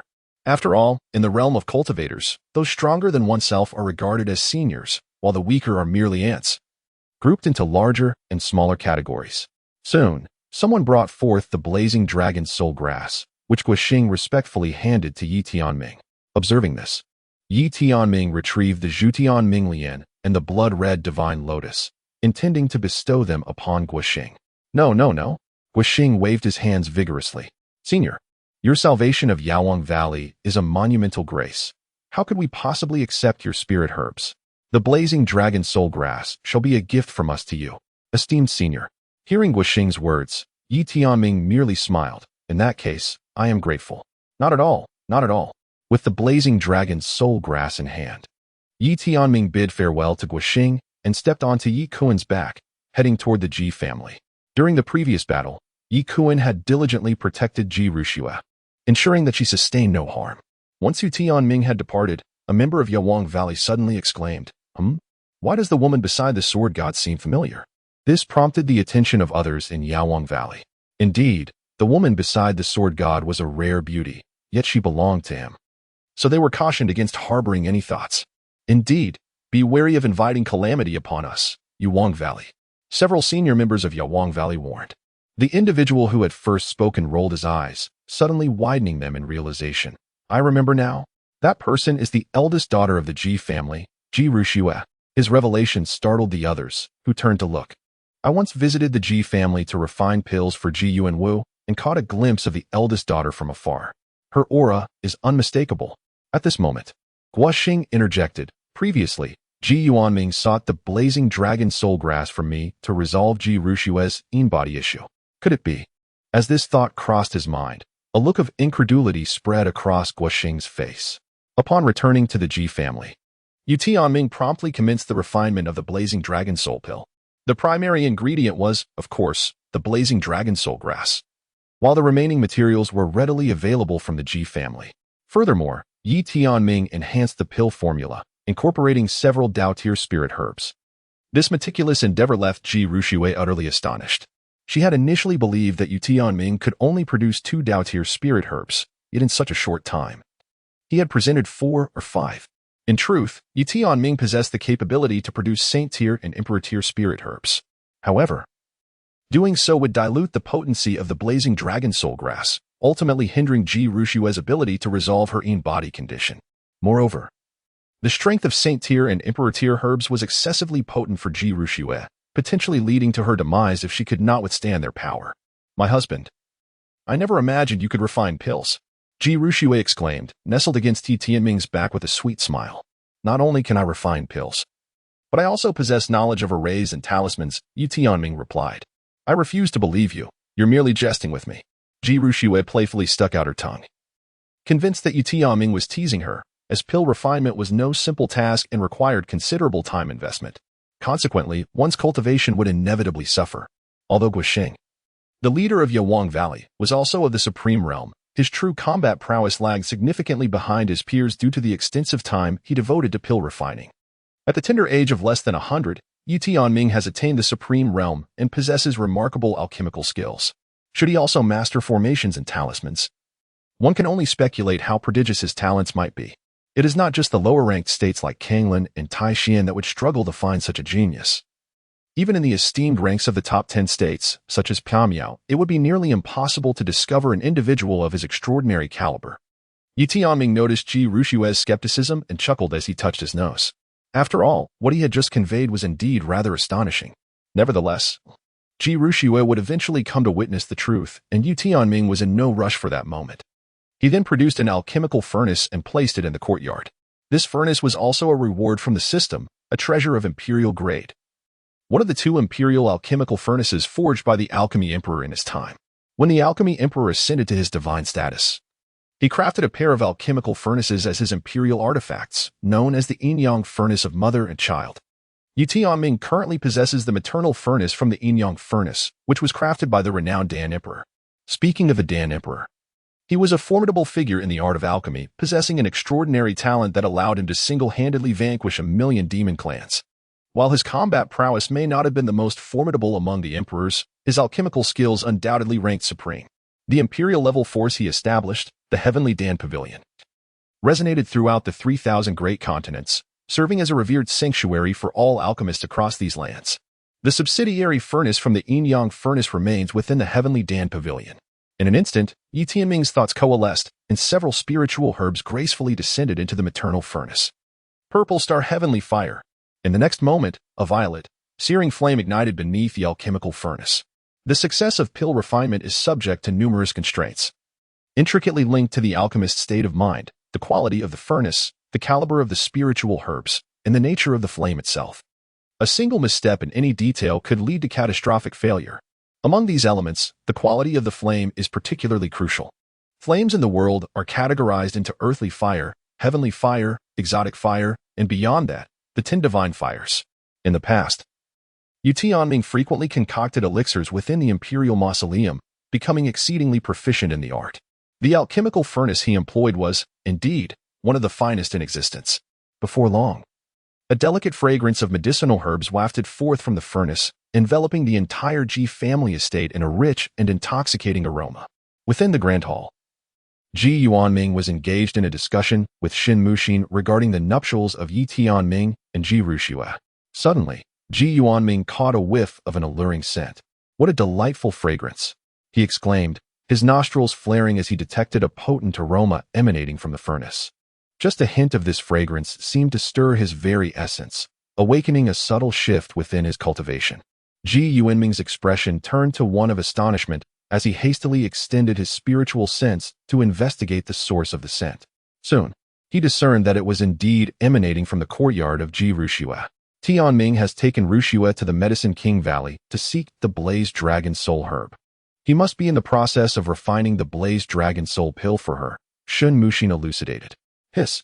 Ji Yuanming gasped upon realizing that it was Ye Tianming who was crafting the elixir for Ji Ruxue.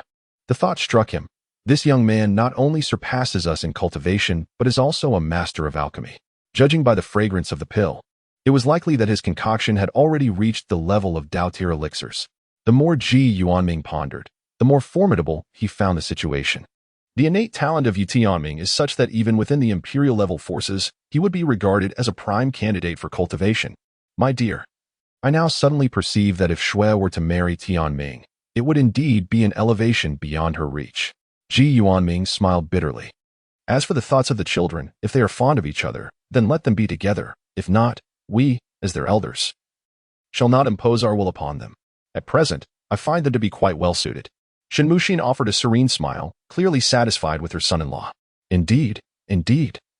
The lady speaks wisely, Ye Tianming replied with a gentle chuckle, retracting his consciousness. In the courtyard, after several hours had passed, Ye Tianming opened his eyes. With a flick of his palm, the Ziwei heavenly fire instantly transformed into a ball of purple flames, resting in his hand. Shortly thereafter, a crimson pill morphed into a dragon silhouette, soaring out from the alchemical furnace and landing in his grasp. The blazing dragon soul pill. The surface of the pill was inscribed with the image of a dragon, exuding an imposing aura that was captivating. My husband, have you completed the refinement? Ji Rushui approached Ye Tianming with a beaming smile. Ye Tianming smiled and nodded, offering the elixir to Ji Rushui. Quickly consume it and observe the effects. Ji Rushui nodded and swallowed the pill in one swift motion. The blazing dragon soul pill began to emanate within her, instantly awakening her profound inconstitution. In that fleeting moment, Ji Rushui felt two forces, one icy and the other fiery, trembling and intertwining within her. As time elapsed, her complexion gradually took on a rosy hue, rendering her exceedingly alluring. Rushui, how do you feel? Ye Tianming held Ji Rushui gently, his voice a mere whisper. In response, she bestowed upon him a fervent kiss. After 2.5 hours, their intimate exchange finally came to a close. During this time, Ji Rushui's mysterious body had been thoroughly awakened, allowing her to transcend realms and reach the pinnacle of the Taiji realm. In comparison to Ye Tianming, her cultivation seemed trivial, however, when measured against others. She undoubtedly stood as a prodigy among prodigies. Within the vast expanse of the 3,000 great states, there were scarcely any who achieved the pinnacle of Taiji before the age of 100. My dear husband, you are truly remarkable, Ji Rushui said. Her cheeks flushed with shyness. Upon hearing this, Ye Tianming flashed a charming smile. My beloved, there are even greater feats to behold. Would you care to witness them? You mischievous one, she replied playfully. Just as they were about to delve deeper into their exchange, Ji Zhirua's voice suddenly echoed from outside the courtyard. Sister, father and mother are calling for you. Hearing this, Ye Tianming's expression darkened. Why did this girl choose to appear at such an inconvenient moment? Unable to contain her amusement at Ye Tianming's reaction, Ji Rushui laughed lightly. Father must have something important to discuss with us. We should not delay any further. Ye Tianming could only nod helplessly, dressing himself before stepping out. Upon seeing Ye Tianming and Ji Rushui emerge from the room simultaneously, Ji Zhirua's expression immediately hardened as she coldly huffed. Father and mother have summoned you. All right, I understand, Zhirua. Ye Tianming nodded slightly, intending to inquire about the matter at hand, when Ji Zhirua let out a cold snort and vanished from sight. This left Ye Tianming somewhat perplexed. What could possibly be troubling Zhirua? Ye Tianming scratched his head. Ever since he arrived at the Ji family, Ji Zhirua seemed to have transformed into a different person, often avoiding him. It had been quite some time since he last saw Ji Zhirua. My dear husband, are you truly oblivious or merely pretending to be so? Ji Rushui cast a sidelong glance at Ye Tianming as they proceeded toward the main hall of the Ji family, explaining, Can't you see that Zhirua has feelings for you? Poof. Upon hearing Ji Rushui's explanation, Ye Tianming nearly choked on his drink. Impossible. Absolutely impossible. Ye Tianming repeatedly denied the accusations. If she truly harbored feelings for me, would she have mentioned you so often during our time in the Great Qian Dynasty? It is only through her deepening understanding of you along this journey that she gradually came to like you. Ji Rushui sighed. Rest assured, my love, in this lifetime, it shall only be you for me. Do you truly believe the words you utter, my husband? Before Ye Tianming could further express his loyalty to Ji Rushui, she interrupted him. With a hint of melancholy, she continued, My dear, it is perfectly acceptable for you to be withdrawn. I would not mind. Moreover, Zhirua and I have grown up together, and I am well aware of her character. At her words, Ye Tianming awkwardly scratched his head. All right, we have arrived. Suddenly, Ji Rushui spoke up, and Ye Tianming realized they had reached the grand hall sooner than expected. The Ji family grand hall was bustling. Ji Yuanming occupied the high seat. Next to him sat Shenmuxin. Below, aside from several members of the Ji family, many cultivators adorned in various attires filled the space. Their garments differed, and the aura emanating from them varied as well. However, their purpose for attending was singular, a marriage proposal. Senior Ji, when will Miss Ji arrive? A young man clad in white stepped forward to respectfully bow to Ji Yuanming and inquired. This individual was Lin Pingtian, the young master of the Nine Streams sect in Kanglan Prefecture, a peak cultivator at the Qitian realm. The Nine Streams sect was a formidable force in Kanglan, rivaling the renowned Medicine King Valley, though slightly inferior to the Ji family. Ah, young Lin, do not fret. I have already sent for Rushue, Ji Yuanming chuckled. I have heard that Senior Ji intends to betroth Miss Rushue to a wasteful prince from the Qian Dynasty. Is this true? At that moment, another effeminate young man approached, fanning himself with a folding fan as he spoke. This individual was Shui Waya, the young master of the snow-blowing mountain, whose cultivation surpassed Lin Petian, having reached the first level of the Divine Mansion realm. Like the Nine Streams sect, Snow-Blowing Mountain was also a superpower in Kanglan. In addition to these two, a burly man, evidently a body refinement expert, stood among them. His name was Yuan Jinglong, the young master of the Beast King Fortress. The body refinement techniques of the Beast King Fortress were unparalleled throughout Kanglan, and every disciple of the fortress possessed superior physical prowess compared to their peers. Humph. I have heard that the prince of the Qian Dynasty is merely a drunken wastrel. How could Miss Ji possibly take a liking to such a person? Yuan Jinglong scoffed, clearly displeased. However, his sentiments echoed those of Shui Waya and Lin Pingtian. It would be one thing if Ji Rushue were enamored with a genius of their caliber. However, she had chosen a mere waste. Noticing the discontent on the faces of the three, Ji Yuanming simply sipped his tea, a smile playing on his lips, choosing to remain silent. Indeed, my sister has utterly no discernment. How could she fall for a mere drunkard? Just then, a playful huff resonated through the hall, and all eyes turned to see Ji Zhurua entering, addressing the group. Miss Zhurua, do you also deem that Prince a wastrel? Yuan Jinglong's eyes lit up upon seeing her. Absolutely, Brother Yuan. In my opinion, my sister is far more suited to you young talents of Kanglan than to a wastrel. Ji Zhurua nodded emphatically. Her words struck a chord with the three young masters. Indeed, Miss Zhurua, you speak nothing but the truth. I believe Miss Rushue has merely fallen victim to that wastrel's sweet talk. They lamented their disappointment, hearing their heartfelt grievances. Ji Zhurua smiled mischievously. My sister and that wastrel will be arriving shortly. I have a splendid idea. Upon hearing Ji Zhirua's assertion, the three eagerly inquired. What idea do you have, Miss Zhurua? Please enlighten us. Well, Ji Zhurua feigned a troubled expression. Observing this, Shui Waya immediately presented his storage pouch. Miss Zhurua, within here are treasures I have collected over the years. I hope you will not hesitate to share your wisdom. Seeing Shui Waya's gesture, Yuan Jinglong and Lin Petian quickly followed suit, offering their own treasures to Ji Zhurua. As young masters of Kanglan's superpowers, their gifts were anything but meager. Ji Zhurua accepted their offerings, her face lighting up with a smile. She cleared her throat and proposed, when that wastrel prince arrives, you should seize the opportunity to challenge him and defeat him. Excellent. Indeed, he must witness the vast chasm that lies between us. He should be made to realize he is unworthy of Miss Rushue. Upon hearing her suggestion, the eyes of the three gleamed with excitement. Surely, dealing with a wastrel prince would require little more than a flick of their fingers. Ji Yuanming and Shen Muxin, seated at the high table, exchanged glances and hastily took large gulps from their teacups, fearing they would burst into laughter. They could only imagine the expressions on the three young masters' faces once they discovered Ye Tianming's true strength. Who dares to challenge this prince? A boisterous voice suddenly rang out from outside the hall. Moments later, Ye Tianming, clad in white, entered, hand in hand with Ji Rushue, in a splendid white robe. Ye Tianming appeared strikingly handsome. In contrast, Ji Rushue donned a flowing purple garment, her long hair cascading like a waterfall, her legs elegantly elongated. The duo resembled celestial lovers, captivating the attention of all present. Upon witnessing this scene, Lin Pingtian, Yuan Jinglong, and Shui Waya were consumed by jealousy, their eyes turning a vivid shade of green. Particularly distressing was the sight of Ji Rushue tightly entwined with Ye Tianming, her expression one of affectionate intimacy. To them, she was an unattainable dream, now nestled in the embrace of a perceived worthless individual, a sight that provoked their ire. Humph. Are you truly Ye Tianming, the prince of the Qian Dynasty? Lin Petian inquired, his face darkened with anger, a cold snort escaping his lips. Release Miss Rushue at once, or I shall ensure you face the consequences. Yuan Jinglong, known for his fiery temperament, brazenly threatened Ye Tianming. Upon encountering the trio, Ye Tianming merely smiled, having overheard their intentions outside the Great Hall. He recognized them as Ji Rushue's admirers, heirs to the three formidable powers of Kanglan Prefecture. It seemed they had conspired to confront him at the Ji family residence. Nevertheless, Ye Tianming regarded these mere insects with indifference. Turning his gaze to Lin Petian, he remarked with a smile, you are only partially correct. Partially correct?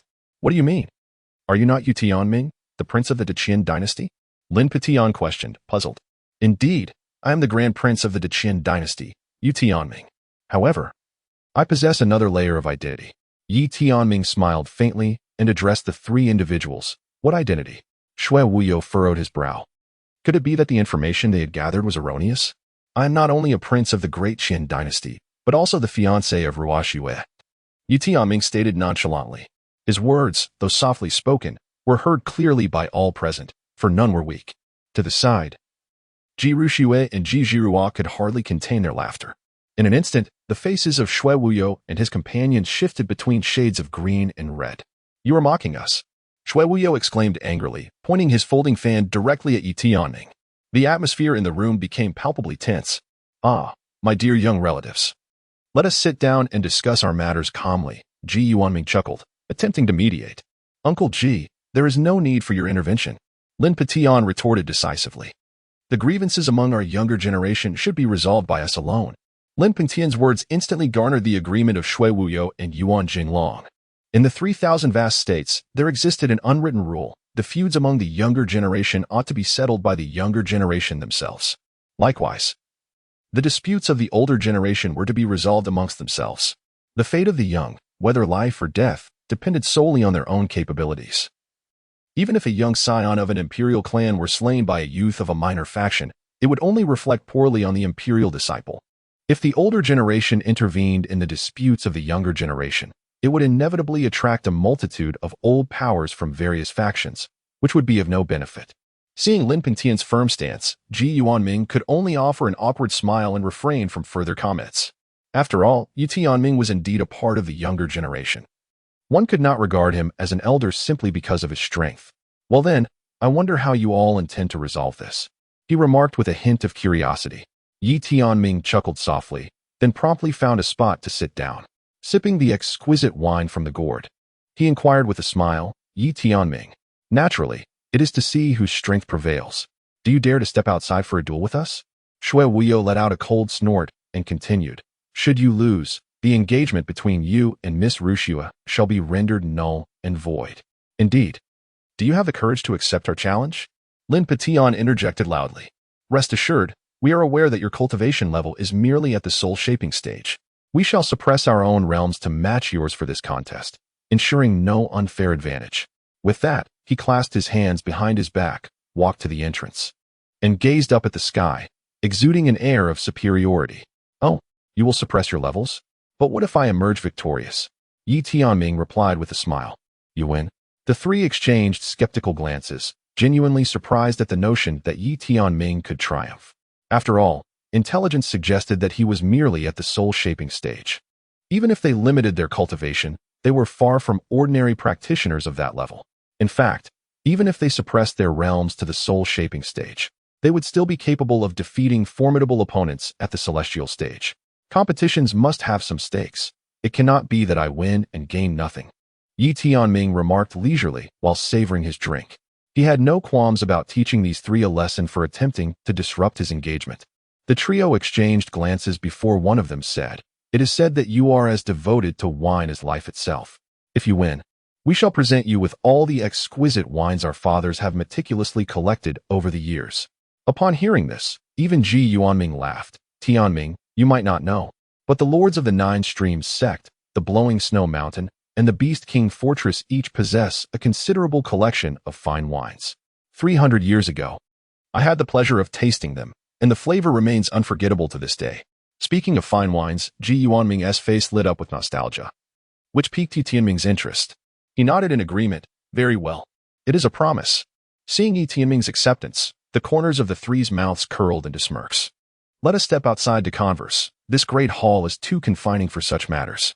Yuan Jinglong cracked his neck, the sound of bones popping echoing as he was the first to stride out of the hall. Lin Petian and Shui Wuyo quickly followed suit. Ye Tianming refrained from idle chatter and followed closely behind the three, stepping outside. Let us hasten to witness the spectacle. Ji Zhiruo promptly grasped Ji Yuanming and Ji Ruoxue, urging them to make their way swiftly out of the great hall.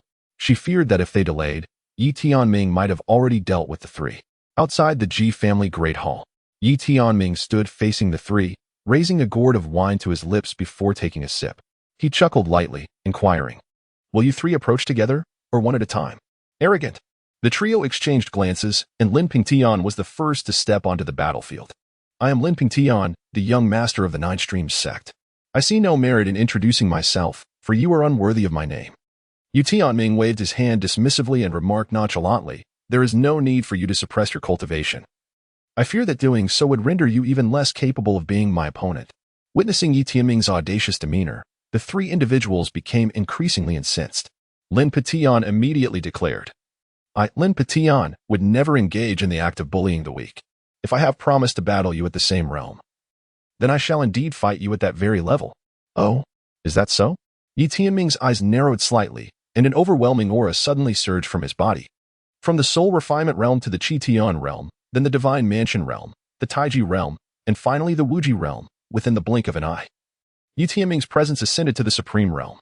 His aura soared like a rainbow, enveloping the entire Ji family. Nearby, several lower-ranking disciples of the Ji family, unable to withstand the pressure, sought refuge behind Ji Yuanming.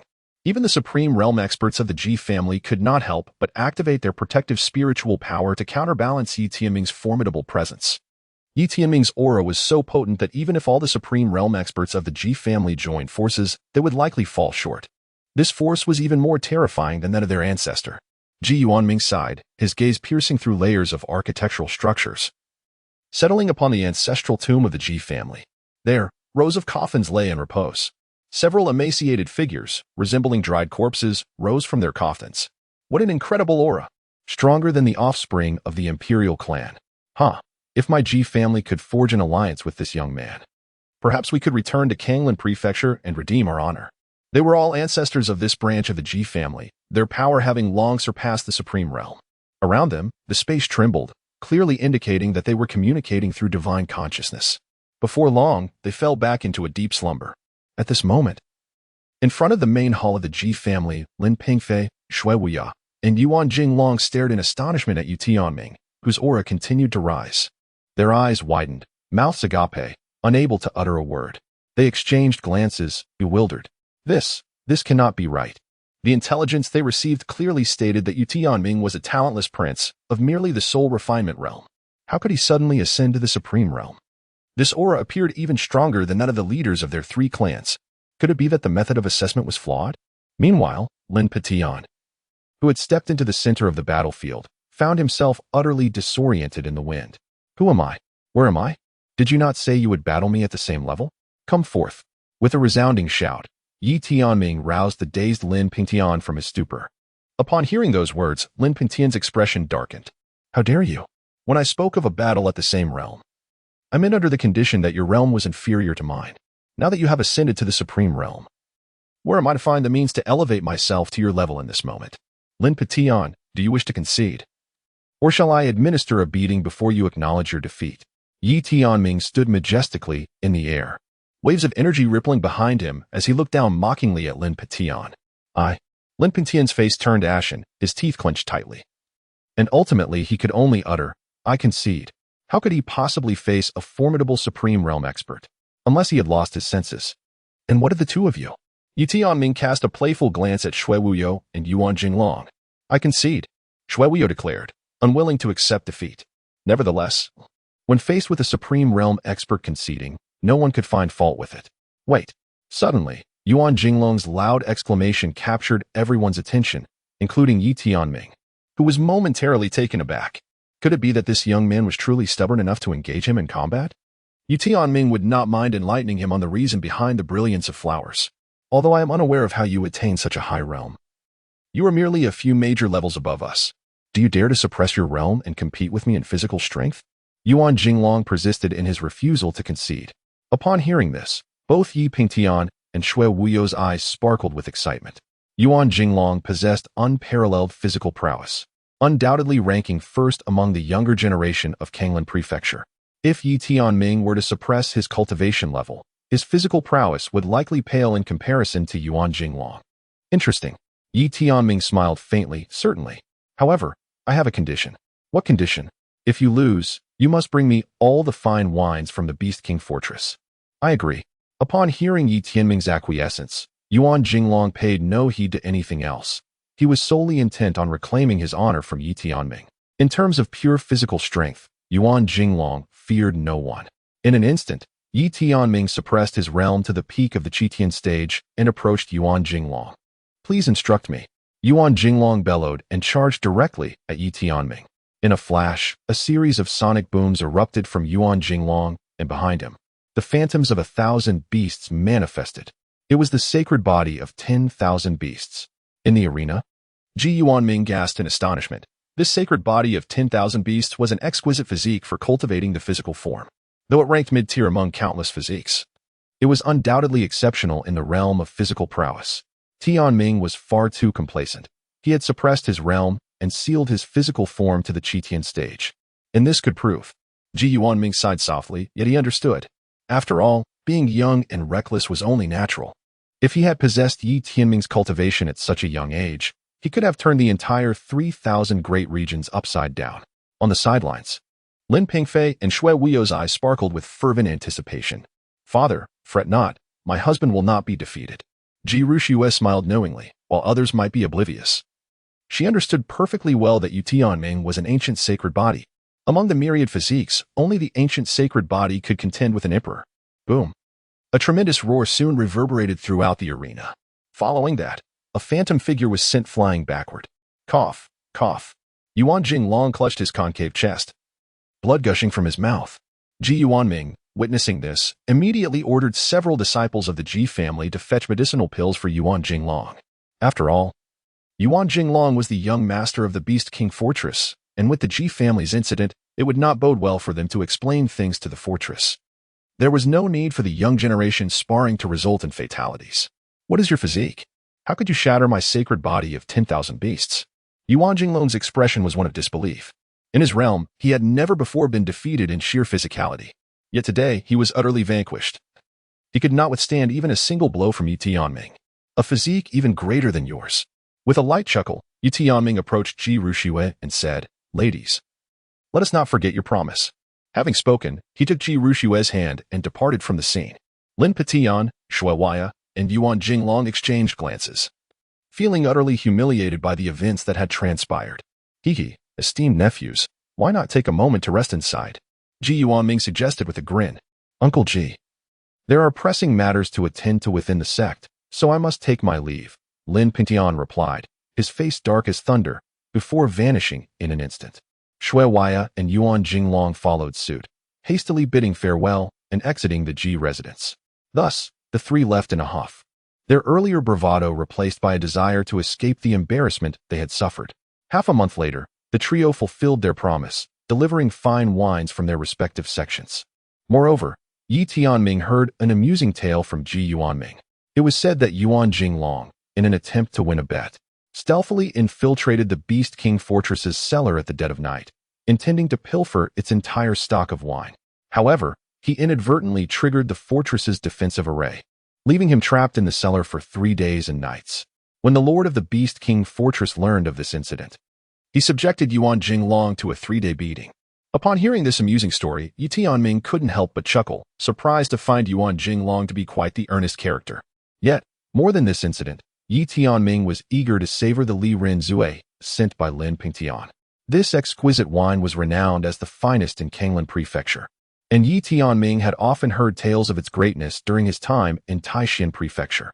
Now he finally had the chance to indulge, curious about what treasures the system might reward him with.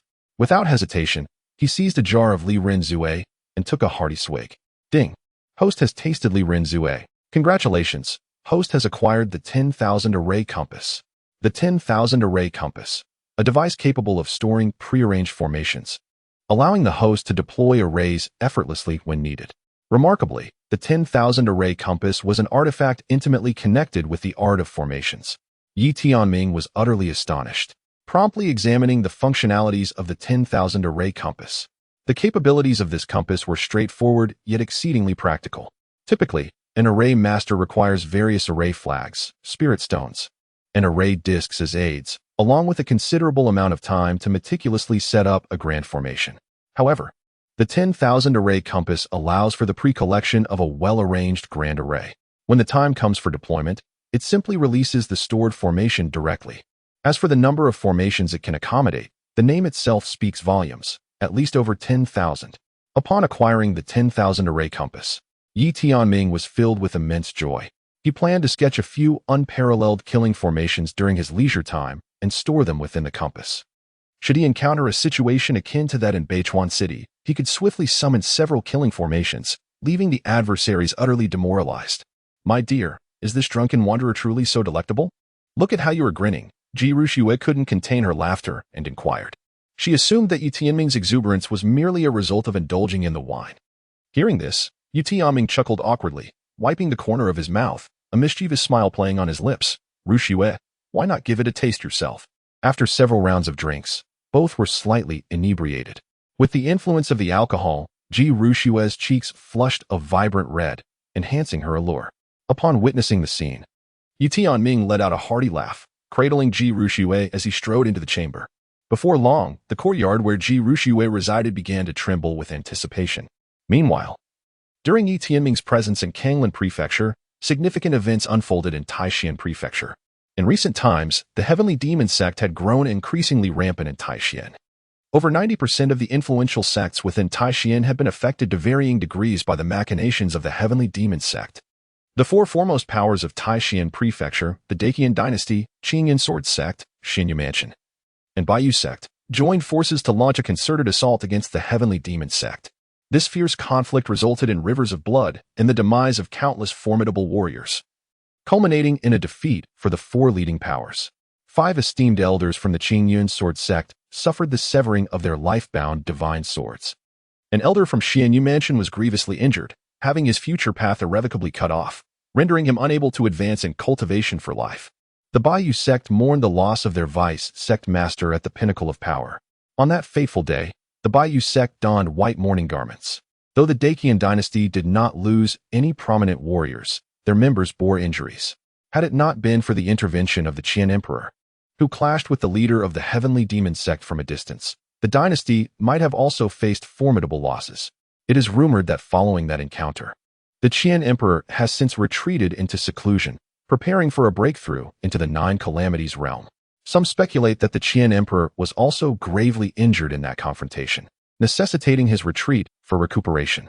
At this moment, in Taishan Prefecture, at the abyss of fallen swords, the soul lamp of the sect leader, Xiang Jian, shattered, signifying the demise of all those he had taken with him. A hunched, unsightly elder approached the heavenly demon sect leader, clad in white. Had he not gone to seek vengeance against the Medicine King Valley? Could he not even manage a mere Medicine King Valley? The heavenly demon sect leader spoke coolly. Seated beside a blood pool, his gaze profound. According to his subordinate's investigation, he encountered the sword god of 10 miles at the Medicine King Valley and was slain by him. The elder replied with respect, and as his words fell, the heavenly demon sect leader's body quaked with fury, a tempestuous aura enveloping the abyss of fallen swords. The sword god of 10 miles again. He dares to repeatedly thwart my plans. It was evident that the heavenly demon sect leader harbored a deep-seated animosity towards the sword god of 10 miles. Were it not for him, many of his schemes could have been executed without a hitch. Had it not been for the sword god of 10 miles, the Dazhou dynasty would have clashed with the Great Qian Dynasty, and even if the latter did not perish, they would have suffered significant injuries. Without him, the dragon vein of the Great Qian Dynasty would have long been severed by his hand. Perhaps now, he would have already claimed dominion over the entire Taishan Prefecture. What identity does the sword god of 10 miles possess? Has it been uncovered? The heavenly demon sect leader inquired coldly. No. This sword god of 10 miles appears to have no affiliations. My subordinates suspect he may be a formidable warrior from another prefecture. A warrior from another prefecture? The heavenly demon sect leader narrowed his eyes slightly. From where could a powerful figure from another prefecture arrive in Taishan?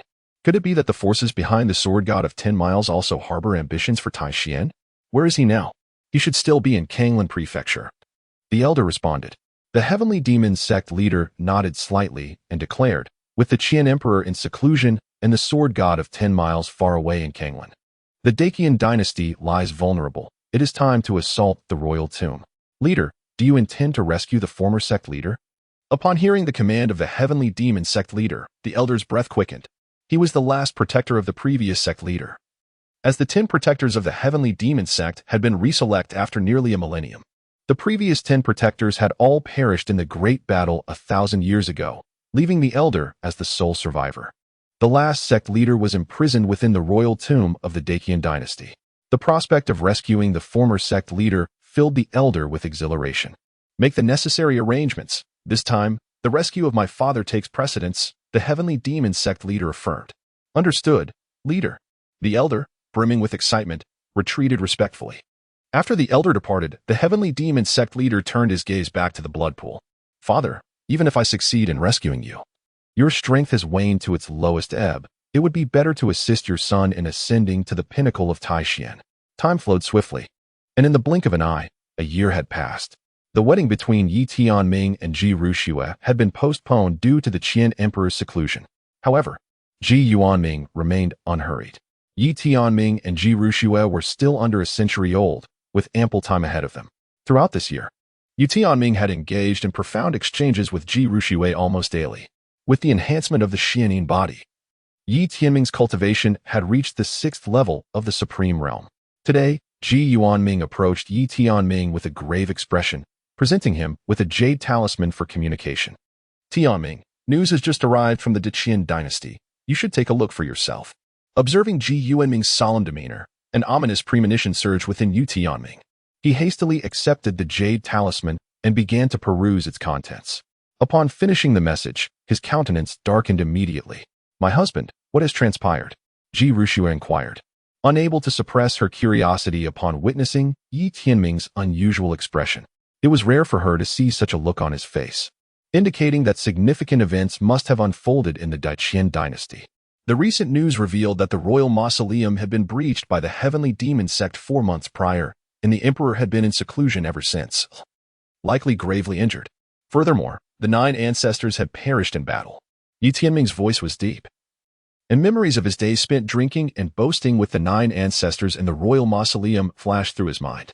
This kind and solemn elder had been, over the years, the best relative to Ye Tianming, aside from Emperor Qian. He would often bring Ye Tianming exquisite wines. Ye Tianming often took it upon himself to procure wine for the 9 ancestors. He even went so far as to leave a few casks for the languorously Ren, eagerly anticipating their return to Taishan Prefecture, where they would indulge in revelry together. However, fate took an unexpected turn, as the 9 ancestors met their demise while guarding the royal tomb. Initially, this was a matter he wished to withhold from you. Yet given your exalted status as one of the foremost powerhouses in Taishan Prefecture, it is perhaps best that you are made aware of these events. Ji Yuanming inhaled deeply, his voice steady as he spoke. When the Qian Emperor first broached the subject of the betrothal, he expressed a desire for the Ji family to protect Ye Tianming to some extent. Should any turmoil arise within the Great Qian Dynasty, it would allow Ye Tianming to live out his days in peace. This arrangement, however, was predicated on the notion that Ye Tianming possessed little martial prowess. Now, with Ye Tianming having ascended to the pinnacle of strength in Taishan Prefecture, Ji Yuanming deemed it unnecessary to conceal any further information from him. Uncle, I must return to the Great Qian Dynasty at once. The royal tomb has been breached, and my father has yet to emerge from seclusion, indicating the severity of his injuries. I must return to safeguard Taishan Prefecture. Ye Tianming spoke. My dear, I shall return with you. Suddenly, Ji Ruxue interjected. Hearing her words, Ye Tianming furrowed his brow and said, Ruxue, the situation in Taishan Prefecture is dire, with the heavenly demon sect lurking ominously. It is perilous there, and you would be much safer at the Ji residence. My dear, with you by my side, I am certain I will encounter no danger. Even if there were peril, I can handle it. I am not the delicate flower you imagine, Ji Ruxue retorted defiantly.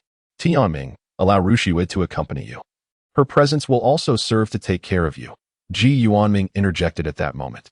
Indeed, my dear. Moreover, I feel that I have reached a bottleneck in my cultivation and require some combat experience, Ji Ruxue added. Seeing Ji Ruxue's persistence, Ye Tianming ultimately had no choice but to reluctantly acquiesce. He possessed ample means to ensure Ji Ruxue's safety without issue. If necessary, he could allow her to enter the Void Realm, a place that only he could access. I will arrange for your return to Taishan aboard a flying vessel, Ji Yuanming promptly stated. Although Kanglan Prefecture and Taishan Prefecture are adjacent major regions, the journey remains quite extensive. Even with Ye Tianming's current supreme cultivation, it would take him over half a month to arrive at full effort, and it would be exceedingly taxing on his spiritual energy. Thus, Traveling on the Ji family's warship would be far more efficient, as it would not deplete his energy. The following morning, Ye Tianming and Ji Ruxue boarded the flying vessel bound for Taishan Prefecture. In Taishan Prefecture, within the Great Qian Dynasty, amidst the 100,000 miles of beast mountains, the figure of the Inferno Demon King materialized, addressing the severely injured Inferno King. Now that the Qian Emperor is gravely wounded, and the Heavenly Demon Sect has sent emissaries to recruit us as their guardian divine beasts, what is your stance in the absence of our master? When Ye Tianming departed, he entrusted the Flame Demon King and the Nether Demon King to take good care of the Great Qian Dynasty. However, the two Demon Kings not only failed to prevent the Beast Tide from attacking the Great Qian Dynasty, but also covertly assisted the Heavenly Demon Sect during its assault on the imperial tombs. Despite their efforts, the tombs were nonetheless breached, and the whereabouts of the two Demon Kings were soon discovered. Initially, a guardian of the Heavenly Demon Sect had set his sights on the two Demon Kings, desiring to take them as mounts. Naturally, the Demon Kings vehemently refused, asserting their status as Supreme Demon Kings, unwilling to submit to anyone. Later, the leader of the Heavenly Demon Sect intervened, demanding that the two Demon Kings serve as the sect's guardian beasts. If they did not comply, the Demon Beast Mountain range would face annihilation. The two Demon Kings found themselves in a dire predicament, unable to retaliate and burdened by the soul-devouring parasite implanted by Ye Tianming, leaving them with no means of escape. This predicament had become a source of immense frustration for them. What could they do? Surely, they could not genuinely pledge allegiance to the Heavenly Demon Sect. The Flame Demon King lamented, "If we truly allied with the Heavenly Demon Sect, when our master returns, the soul-devouring parasite would activate, leading to a far worse fate." Upon hearing this, the Nether Demon King could only manage a bitter smile. Despite being a formidable Demon King in Taishan Prefecture, his fate was now at the mercy of others. Regardless of their choices, death seemed inevitable. "Perhaps we should head to Kanglan Prefecture and seek our master?" proposed the Nether Demon King. The Flame Demon King, however, replied with a hint of bitterness, "You think I haven't considered that? The Heavenly Demon Sect has strong warriors monitoring us from miles away. The moment we reveal ourselves, their army will descend upon us. Then, what about the capital of the Great Qian Dynasty? Surely, the Heavenly Demon Sect wouldn't dare to invade there," suggested the Nether Demon King. After contemplation, he added, "But currently, the Emperor of Qian is gravely injured and in seclusion, while the princes are engaged in fierce power struggles. There are also many who harbor animosity towards demonkind. It is only a matter of time before trouble finds us." The Flame Demon King sighed in exasperation. "Nothing seems feasible. So tell me, what are we to do?" Frustration surged within the Nether Demon King as he realized all paths were blocked. "We wait." "Wait?" The Flame Demon King replied, resigned. It seemed their only recourse lay in awaiting Ye Tianming's return. But how long would the two Demon Kings be left to wait? Just as he finished speaking, a violent gust of wind swept through the entire Demon Beast Mountain range. The earth cracked open over a vast expanse of 100,000 miles, revealing massive fissures as if the ground were being torn apart. The once mighty peaks crumbled under the onslaught of this force, leaving the mountain range desolate and lifeless. From the swirling black mist emerged an elderly figure wielding a colossal scythe, exuding an aura reminiscent of death itself. He looked down upon the Flame Demon King and the Nether Demon King. "Blood-red Guardian." Upon recognizing the visitor, the two Demon Kings' pupils constricted, and they instinctively retreated to maintain distance from the Blood-red Guardian. He was one of the 10 guardians of the Heavenly Demon Sect, boasting a formidable cultivation at the 9th level of the Supreme Realm. In the sect, only those at the 7th level of the Supreme Realm and above were qualified to serve as guardians. Among the 10, the Blood-red Guardian ranked among the top 3. "Flame. Nether, I shall ask you one last time. Will you submit to me?" The Blood-red Guardian's voice was icy, echoing in the ears of the Flame Demon King and the Nether Demon King, leaving them momentarily dazed. In their daze, it felt as though a voice whispered incessantly in their ears. "You speak nonsense." The Flame Demon King shook his head vigorously, letting out a fierce roar to dispel the insidious voice. He then transformed into his true form, a blazing Qilin, charging toward the Blood-red Guardian. He sought to strike first, hoping to seize an advantage in this dire situation, not with the intention of defeating or killing the Blood-red Guardian, but rather to escape. A massive Qilin, engulfed in flames, lunged toward the Blood-red Guardian. The Flame Demon King's strength was considerable, and with Ye Tianming's assistance, he had activated 1% of his Qilin bloodline. Though he had yet to fully harness this bloodline, He was more than capable of confronting an ordinary 9th-level Supreme Realm practitioner. Yet, the Blood-Red Guardian was no ordinary 9th-level Supreme Realm practitioner. His prowess allowed him to rise to prominence within the Heavenly Demon sect, even claiming victory against 3 9th-level Supreme Realm warriors from the 4 major forces in Taishan Prefecture. As the Flame Demon King charged, the Blood-Red Guardian merely scoffed, wielding his enormous scythe like a tempest, meeting the Flame Demon King head-on. The impact of their clash resounded like a thunderous metallic roar. The two quickly distanced themselves, gazing at each other from hundreds of feet apart. The Flame Demon King, now in human form, cradled his injured arm, observing a significant gash marring his right arm. That single blow had nearly severed it entirely. Moreover, dark mist seeped from the wound, a malignant energy infiltrating his body. Had it not been for the formidable Qilin bloodline within him, this malevolent force would have long since ravaged his internal organs. Flame, are you all right? The Nether Demon King, witnessing the scene, hurriedly flew to the Flame Demon King's side, standing resolutely together. Their only chance of survival lay in their unity. I'm fine. The Flame Demon King replied, his expression grave. That was a high-grade heavenly artifact. He gasped, a look of shock crossing his face. High-grade heavenly artifacts were regarded as the pinnacle of weaponry below the realm of Dao. Most Supreme Realm practitioners didn't even require such powerful artifacts. After all, Dao artifacts were named for their intrinsic connection to the principles of the universe. Even a Supreme Realm or a 9 Tribulation Realm practitioner could not fully unleash their potential without comprehending the Taoist laws. You have some understanding. The Blood-Red Guardian sneered, mocking, if you lacked the Qilin bloodline, that soul-devouring energy would have decayed your body. If you possessed 1/10 of the Qilin bloodline, perhaps I would fear you somewhat, but you were still not a true Qilin. The Blood-Red Guardian's words dimmed the Flame Demon King's countenance. He knew that being a descendant of the Qilin line, retaining even a trace of the bloodline was a remarkable fortune. With Ye Tianming's aid, he had only managed to activate 1% of it. Yet, he was still not a true Qilin, since he refused to submit to our holy sect. Then you shall face death. The Blood-Red Guardian, weary of further discourse with the 2 formidable demon kings, contemplated their demise, envisioning them as puppets to ride upon, a rather appealing notion. Suddenly, his figure flickered like a specter, and a silhouette wielding a colossal scythe emerged from behind him. A doppelganger. The 2 figures surged forth, one to the left and the other to the right, charging towards the Flame Demon King and the Nether Demon King. The 2 demon kings exchanged a grave glance, their expressions heavy with foreboding, and promptly lunged towards the Blood-Red Guardian. Boom, bang, rumble. The air was rent with a cacophony of explosions, the surrounding space obliterated and dissolving into nothingness. The vast expanse of the 100,000 miles Beast Mountain range lay in ruins, utterly ravaged by the ferocity of this clash. Finally, 2 figures plummeted from the sky, crashing heavily upon the 100,000 miles Beast Mountain range. In an instant, a significant portion of the mountain was reduced to rubble. The Flame Demon King and the Nether Demon King coughed blood, exchanging a knowing glance, a shared resignation evident in their eyes. It seems, Flame, that we are destined to perish here today, the Nether Demon King lamented bitterly. If we must die, it is regrettable that we fall at the hands of such vermin. The Flame Demon King replied, his chest caved in, trembling from the exertion.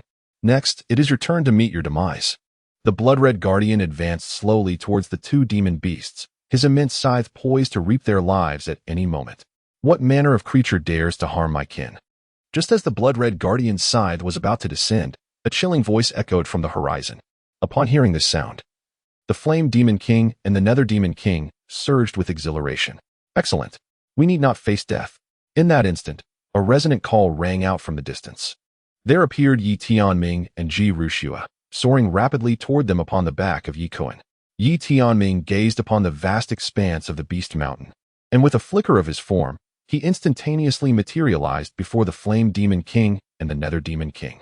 An unparalleled aura emanated from him, forcing the Blood-Red Guardian to retreat over 1,000 yards in an instant. Who are you? How dare you obstruct the affairs of our holy sect? The Blood-Red Guardian, taken aback by Ye Tianming's sudden appearance, felt a jolt of alarm within.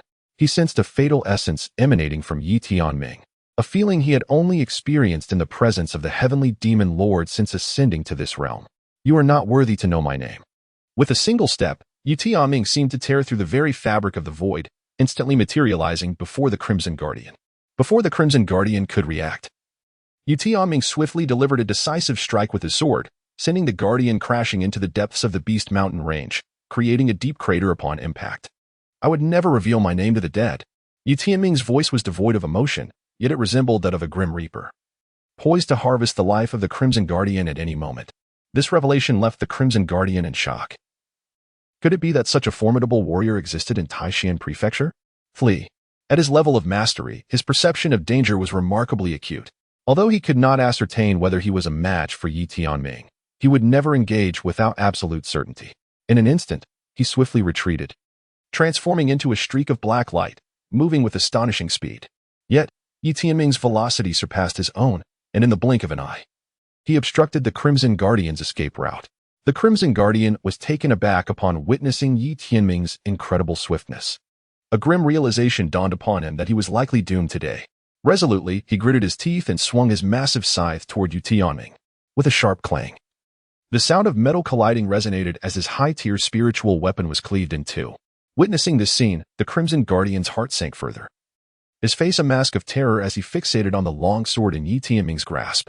Only a spiritual weapon of celestial tier or above could shatter his weapon. Dao tier. A singular term crystallized in his mind. How could this be? The individual before him was a being of the Dao realm. This was inconceivable. How could there be a Dao realm expert in Taishan Prefecture? However, Ye Tianming showed no inclination to grant him the luxury of contemplation, unleashing a magnificent sword chi. The air vibrated with the force of the sword, as if it aimed to cleave the heavens asunder. In an instant, the Crimson Guardian's head was sent soaring, his very soul obliterated by the sword chi. Observing this spectacle, the Blaze Demon King and the Nether Demon King swallowed hard, astonished by their master's formidable prowess. In the midst of their astonishment, Ye Tianming, along with Ye Qian and Ji Ruxue, approached the two demons. The demons immediately bowed in respect. What has transpired? We had only just departed, yet you have already faced an assault. Ye Qian exclaimed with a cackling laugh.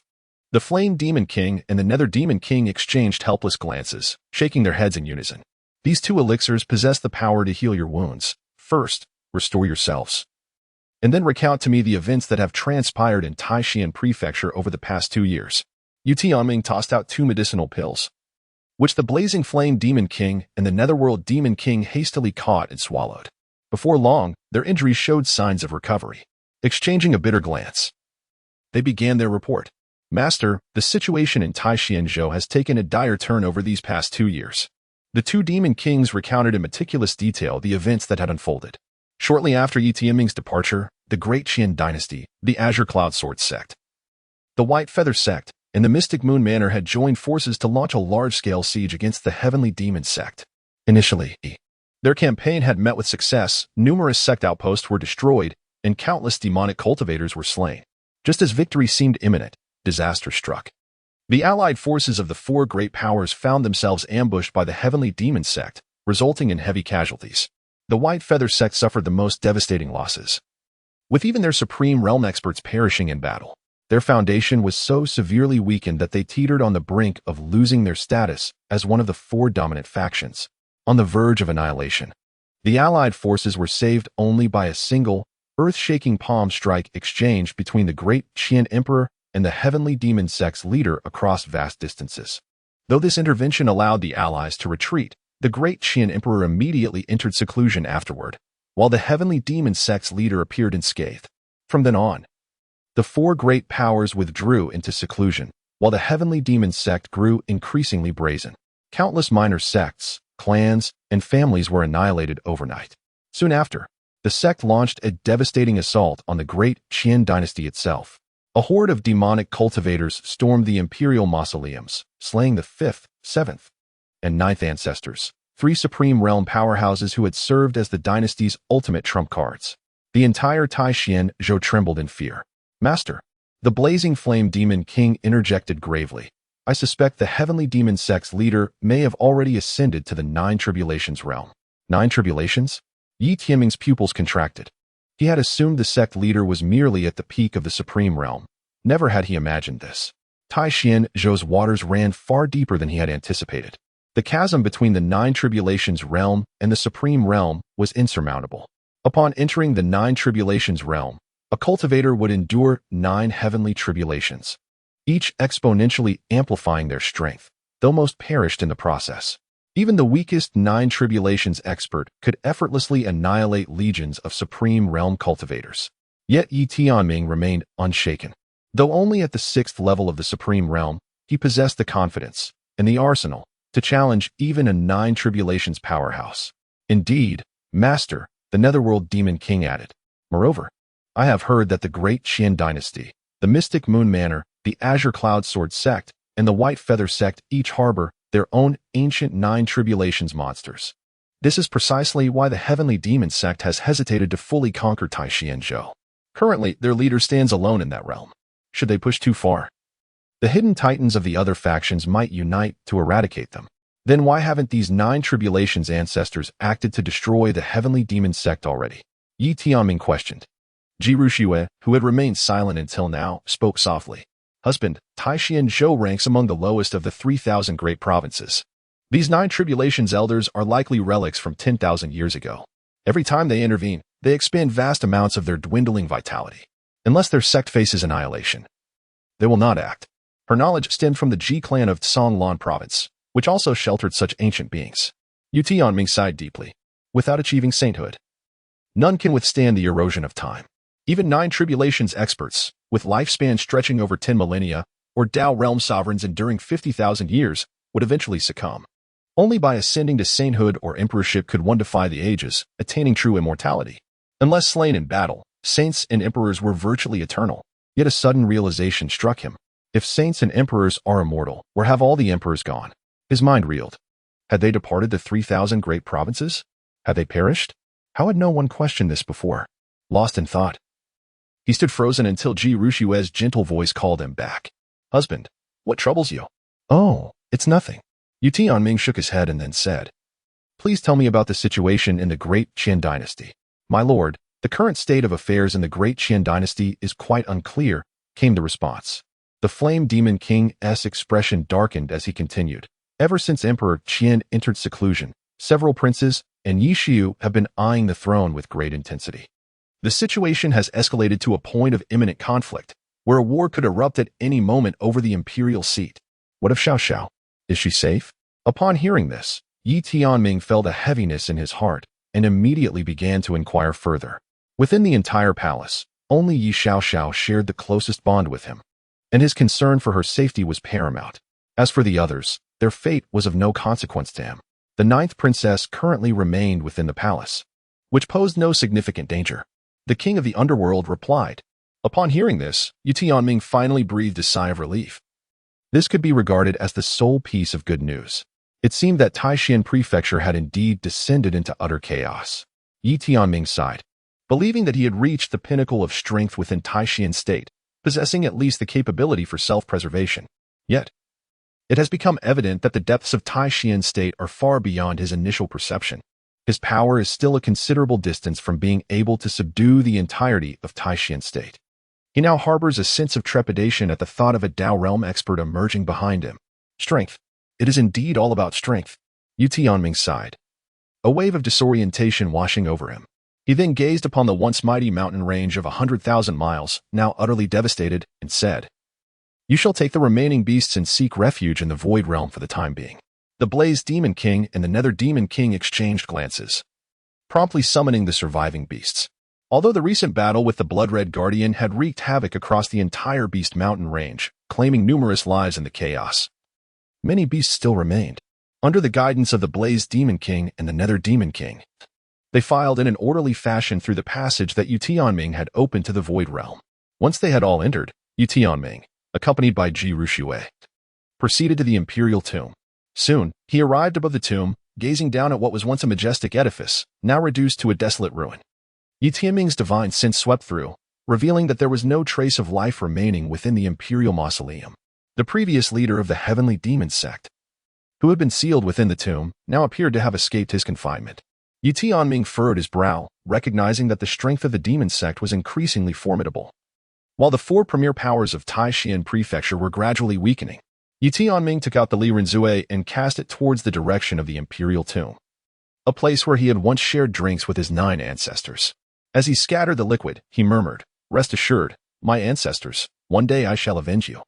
Once this was accomplished, he proceeded towards the Imperial Palace alongside Ji Ruxue. Along the way, Ye Tianming suddenly inquired, Ruxue, do you know where all the great emperors of the 3,000 great states have gone?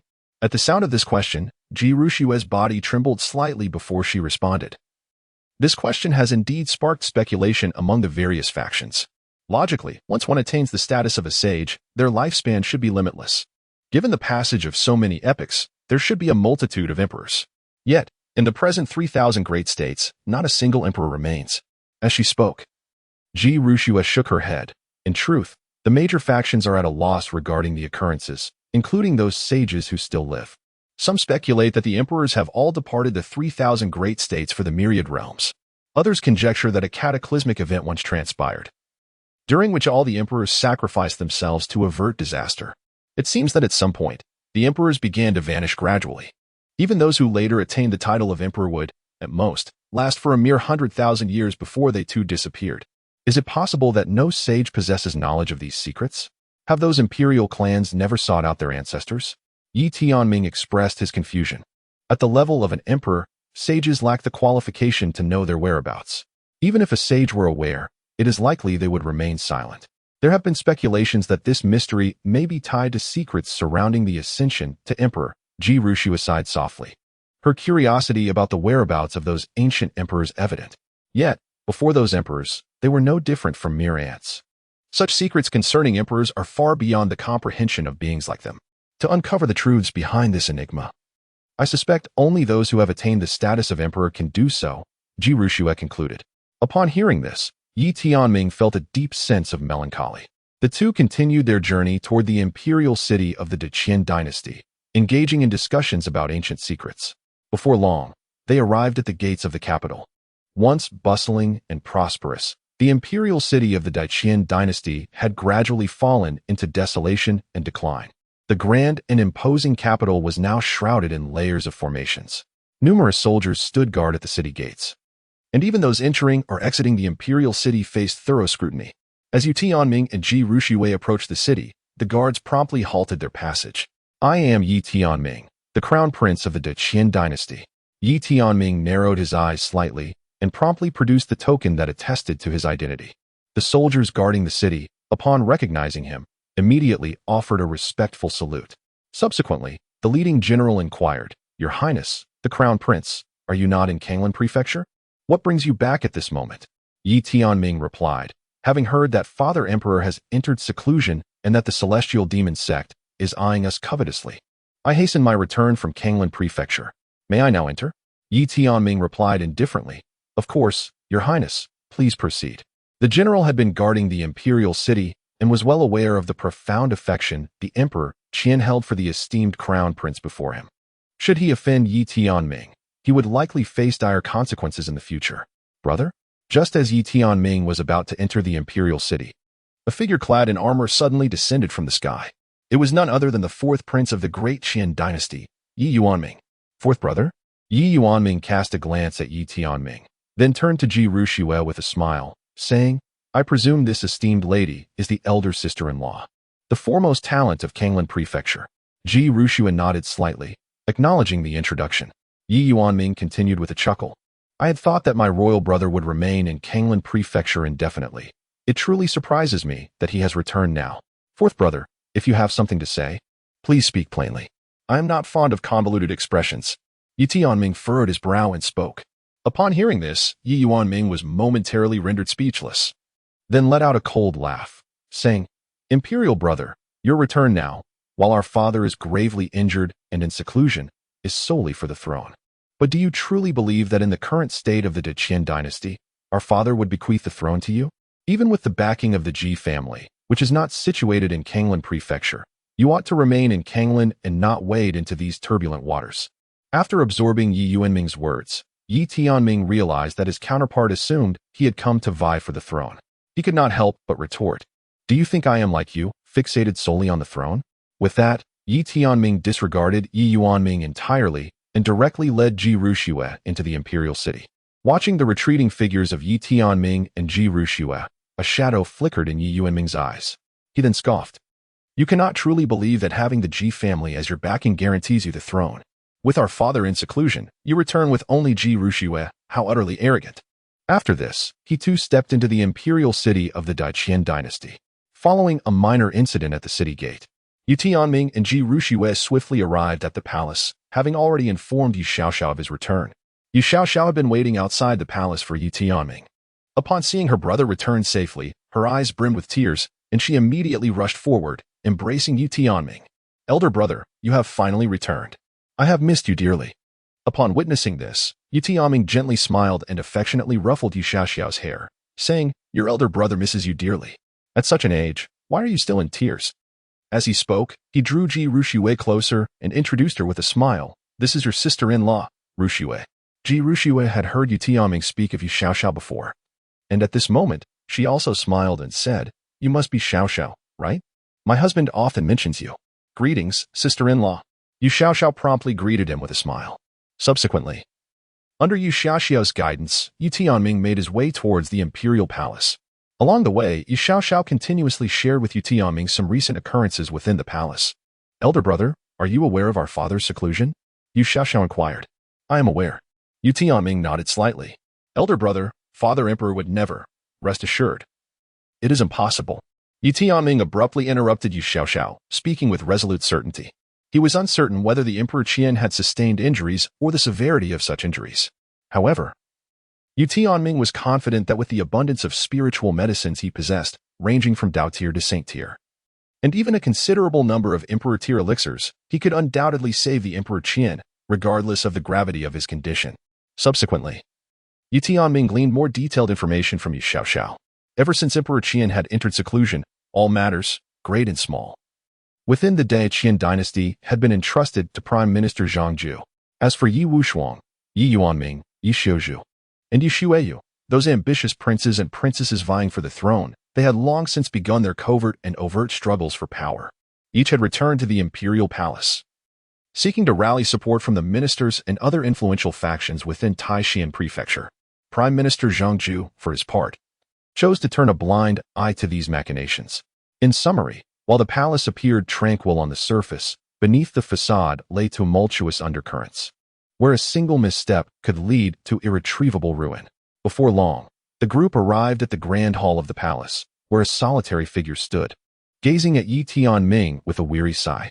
"Your Highness Tianming, you ought not to have returned," the figure said, as it swiftly appeared before Ye Tianming and his companions. It was none other than Prime Minister Zhang Ju. Ye Tianming gazed at Zhang Ju and inquired, "My Lord Chancellor, how is my father faring at present?" Zhang Ju responded, "The Emperor is currently preparing to transcend the 9 tribulations realm. Once he attains this state, the circumstances will not be dire." Hearing this, Ye Tianming felt a slight sense of relief. "Your Highness, the situation in Taishan Prefecture is fraught with peril. Your return now could very well expose you to unforeseen dangers," Zhang Ju lamented thereafter. "The timing of Ye Tianming's return is, indeed, unwise. At present, several princes and Princess Yu Xueyu are all eyeing the throne with keen interest. Ye Tianming has now returned with Ji Ruxue, and even Zhang Ju perceives that Ye Tianming harbors ambitions for the throne. However, he is undeniably the weakest contender in the struggle for imperial power. Yet, he enjoys the favor of the Qian Emperor and, at present, has the support of the Ji family. It would be remiss to assert that he lacks opportunities to ascend the throne. Indeed, the prospects are quite favorable. Yet, in the current situation, the Qian Emperor is gravely injured and in seclusion, with only Ji Ruxue from the Ji family present, to prevent unforeseen complications. It is plausible that others may covertly conspire against Ye Tianming. Why did the Qian Emperor dispatch Ye Tianming to Kanglan Prefecture? Was it not to distance him from the eye of the storm? My lord, I comprehend your words, yet a gentleman must discern when to act and when to refrain. With my father in seclusion and the heavenly demon sect lurking menacingly, I must take decisive action. Ye Tianming spoke softly. Upon hearing his words, Zhang Ju's body trembled slightly. A gentleman has his principles of action and inaction? Is this still the Ye Tianming I know? Very well, your highness, during this period, you shall reside within the imperial palace. At the very least, your safety will be assured. After a long while, Zhang Ju finally spoke. Ye Tianming nodded slightly, then bid farewell to Zhang Ju, intending to reside within the palace for a time to assess the situation. After Ye Tianming departed, Zhang Ju's figure gradually vanished from the palace. As Ye Tianming made his way back to the palace, Yi Wushuang, Yi Xiuzhu, and Ye Shuyu also received the news. Within a resplendent palace, Yi Wushuang listened to the report from his subordinate, lost in contemplation. What could be the reason for the return of his imperial brother at this hour? Yi Wushuang fell into deep contemplation, accompanying Ji Ruxue. Could it be that my elder brother intends for our father to bestow the throne upon him in his final moments? Your Highness, regardless of the reason for the crown prince's return, should we not take the initiative? Below, the figure of the king of Jinshi emerged, responding in a somber tone. That is unwise. Yi Wushuang directly obstructed King of Jinshi, saying, have you forgotten that those who were dispatched to assassinate our elder brother back in the day all met their demise? Now that our elder brother is in peril, it is highly probable that Father Emperor will act recklessly. It was, after all, the king of Jinshi who sent assassins to eliminate Ye Tianming, simultaneously framing the king of Jinan. Yet, inexplicably, all the assassins tasked with the assassination of Ye Tianming perished. This has led both Yi Wushuang and the king of Jinshi to believe that the Emperor Qian had arranged powerful protectors around Ye Tianming. Consequently, for many years, the two have remained in hiding. However, as time has passed, it appears that Emperor Qian has not pursued the king of Jinan. It was only after Emperor Qian entered seclusion that they resumed their scheming. Moreover, it was Yi Wushuang who orchestrated the initial plot to frame Ye Tianming and concubine Shu from the shadows. So, Your Highness, what shall we do now? Inquired the king of Jinshi. We shall wait. Eventually, someone will be unable to restrain themselves. We only need to lay our plans in secret. Yi Wushuang spoke softly, understood. Meanwhile, within the palace of Ye Tianming, a majority of the formidable military figures of the Great Qian Dynasty stood below him. Over the years, Ye Tianming had honed his skills within the military, and many of the strong warriors supported his ascension to the throne. Your Highness need not worry. Even if Ye Tianming returns, what can he do? He is but a waste. Would His Majesty truly bestow the throne upon him? Indeed, he holds no power or influence in the court. Even if he were to ascend the throne, his reign would be short-lived. As for the Ji family, they are hardly a concern. They remain in Kanglin Prefecture. Should they dare to enter Taishan, they would face the entirety of Taishan Prefecture.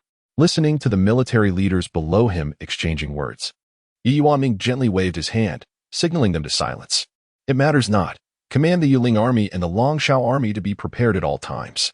The Yuling army and the Longshao army are the two primary border forces of the Great Qian Dynasty.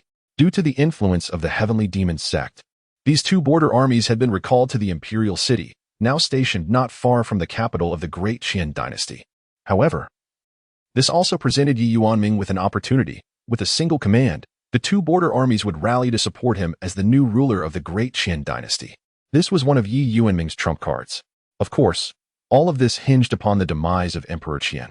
If Emperor Qian remained alive, Ye Tianming would still be merely a prince. Understood, Your Highness. The military leaders below began to make their preparations. In the vicinity of the sixth prince, Ye Xiuzhu. Ye Xiuzhu's mother hails from the Qin family, which stands as the foremost among the three great clans of the Qian dynasty. Each of these illustrious families is presided over by a venerable patriarch of the supreme realm. Alongside the Qin family, the Li and Wang families complete the triumvirate of the most formidable clans in the Qian dynasty. In addition to these three prominent families, there exist numerous other clans, totaling over 100, that lend their support to Ye Xiuzhu. Although united, their strength may not rival that of the top-tier forces from Taishan Prefecture. They are certainly not to be underestimated. Presently, Ye Xiuzhu is engaged in strategic discussions with the patriarchs of the three great families. Now that Ye Tianming has returned, how shall we proceed? Ye Xiuzhu inquired. The patriarch of the Qin family responded first, Your Highness, Ye Tianming is of little concern. Our greater apprehension lies with the Ji family. If they intervene, they may forcibly bolster Ye Tianming. The patriarch of the Li family added. The situation within the imperial city is intricate. Perhaps Ye Tianming's emergence could stir the waters, presenting us with an opportunity. The patriarch of the Wang family concurred. Currently, the emperor remains in seclusion, leaving us oblivious to the circumstances. All we can do is wait. Once the situation clarifies, we can then take our next steps. Upon hearing the remarks from the leaders of the three families, Ye Xiuzhu fell into deep contemplation.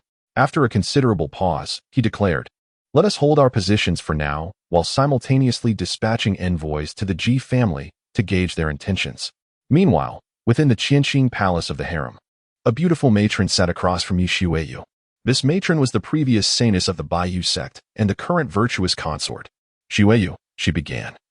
With the return of the crown prince and the backing of the Ji family, alongside the support that Ye Wushuang, Ye Yuanming, and Ye Xiuzhu receive from powerful allies, it is imperative you cultivate a new trump card, for while you have the Baiyu sect behind you, they too find themselves preoccupied with their own affairs. Ye Xueyu also understood this principle. Now that the Baiyu sect has suffered severe losses, and as a woman, she finds herself at a disadvantage amidst various factions. Mother. There are no forces in Taishan Prefecture that we can ally with now. Ye Xueyu sighed softly, a hint of bitterness flickering in her eyes. We do not necessarily need to attract allies from Taishan Prefecture. In fact, I have an idea, the Empress Dowager replied. Upon hearing this, Ye Xueyu's eyes brightened instantly. And she eagerly inquired, Mother, what plan do you have? The Empress Dowager calmly uttered 5 words. Kanglan Prefecture, Ji family. Ji family? Ye Xueyu paused slightly at the mention of this name, her confusion evident. Mother, isn't the Ji family the backing of Ye Tianming? If they intend to support him for the throne, how could they cooperate with us? At this, the Empress Dowager chuckled softly and remarked, Xueyu, you are still too young. Do you truly believe that Ye Tianming is merely a useless prince? If it weren't for that woman, how could your father possibly dote on a waste? The Ji family is also aware that you are far more suited to be the emperor of the Great Qian Dynasty than Ye Tianming. As she listened, Ye Xueyu became increasingly perplexed. But mother, how does this relate to our ability to ally with the Ji family? Why would the Ji family support Ye Tianming? Simply put, they support Ye Tianming because of his engagement to Ji Ruxue. What if we were to forge a marriage alliance with the Ji family as well? Between you and Ye Tianming, the Ji family would certainly shift their support to you. Moreover, the Ji family is descended from emperors, far exceeding ordinary factions. The Empress Dowager explained. A marriage alliance? Ye Xueyu was taken aback at this notion. Mother, are you suggesting that I marry into the Ji family? The younger generation of the Ji family consists only of Ji Ruxue and Ji Zhirua. I envision the alliance being between Bai Zhantian and Ji Zhirua. The Empress Dowager stated nonchalantly. Bai Zhantian. Upon hearing this name, Ye Xueyu's breath quickened. Bai Zhantian is the current holy son of the Baiyu sect and a leading figure among the younger generation, ranked among the top 5 geniuses in Taishan Prefecture. Moreover, he is her cousin. Indeed, if Bai Zhantian proposes to the Ji family, and should this union succeed, the Ji family would undoubtedly support you. With the Ji family and Baiyu sect backing you, would you still fear instability on the throne? The Empress Dowager's reasoning illuminated Ye Xueyu's face with a smile. Thank you, Mother. However, her expression soon turned serious again. But mother, what if the Ji family refuses? If they refuse, it merely indicates that the offered benefits are insufficient. If the incentives are substantial enough, the Ji family will certainly agree. As time elapsed, nearly 2 years had passed since Ye Tianming returned to the palace. During these 2 years, the situation had become increasingly tense. The Xianyu mansion had faced assaults from the Tianma sect during this period. Had it not been for the timely intervention of powerful figures from the Qingyun sword sect and Baiyu sect, the Xianyu mansion might have faced annihilation. As for the Great Qian Dynasty, although Chancellor Zhangju has been overseeing affairs during these 2 years, he is not the Qian emperor. With the Qian emperor remaining in seclusion without news, many powerful individuals in the court have begun to take sides. Ye Wushuang, Ye Yuanming, Ye Xiuzhu, and Ye Xueyu, although united on the same front against the Heavenly Demon sect, contribute little beyond mere appearances. Each is intent on preserving their strength, preparing for the future contest for the imperial throne. As for Ye Tianming and Ji Ruxue, they have spent the past 2 years in the imperial palace, diligently honing their skills. Ye Tianming also became increasingly aware that a comprehensive war with the Tianma sect was drawing near. Over the past 2 years, his cultivation had ascended to the 7th level of the Supreme Realm, and he began preparing for the heavenly stage of the 9 Tribulations realm. In Kanglan Prefecture, at the Ji family estate, the family head, Ji Yuanming, received a request for an audience from Bai Zhantian, the holy son of the Baiyu sect from Taishan Prefecture. Ji Yuanming was momentarily taken aback upon hearing the report from the Ji family's disciple. The Baiyu sect of Taishan Prefecture? Are you certain it is the Baiyu sect? It seems we, the Ji family, have had no prior dealings with them, Ji Yuanming inquired. Yes, it is indeed the Baiyu sect. I have confirmed it. The disciple replied respectfully. Very well, you may leave for now, Ji Yuanming said after a moment of contemplation, gesturing for the disciple to depart.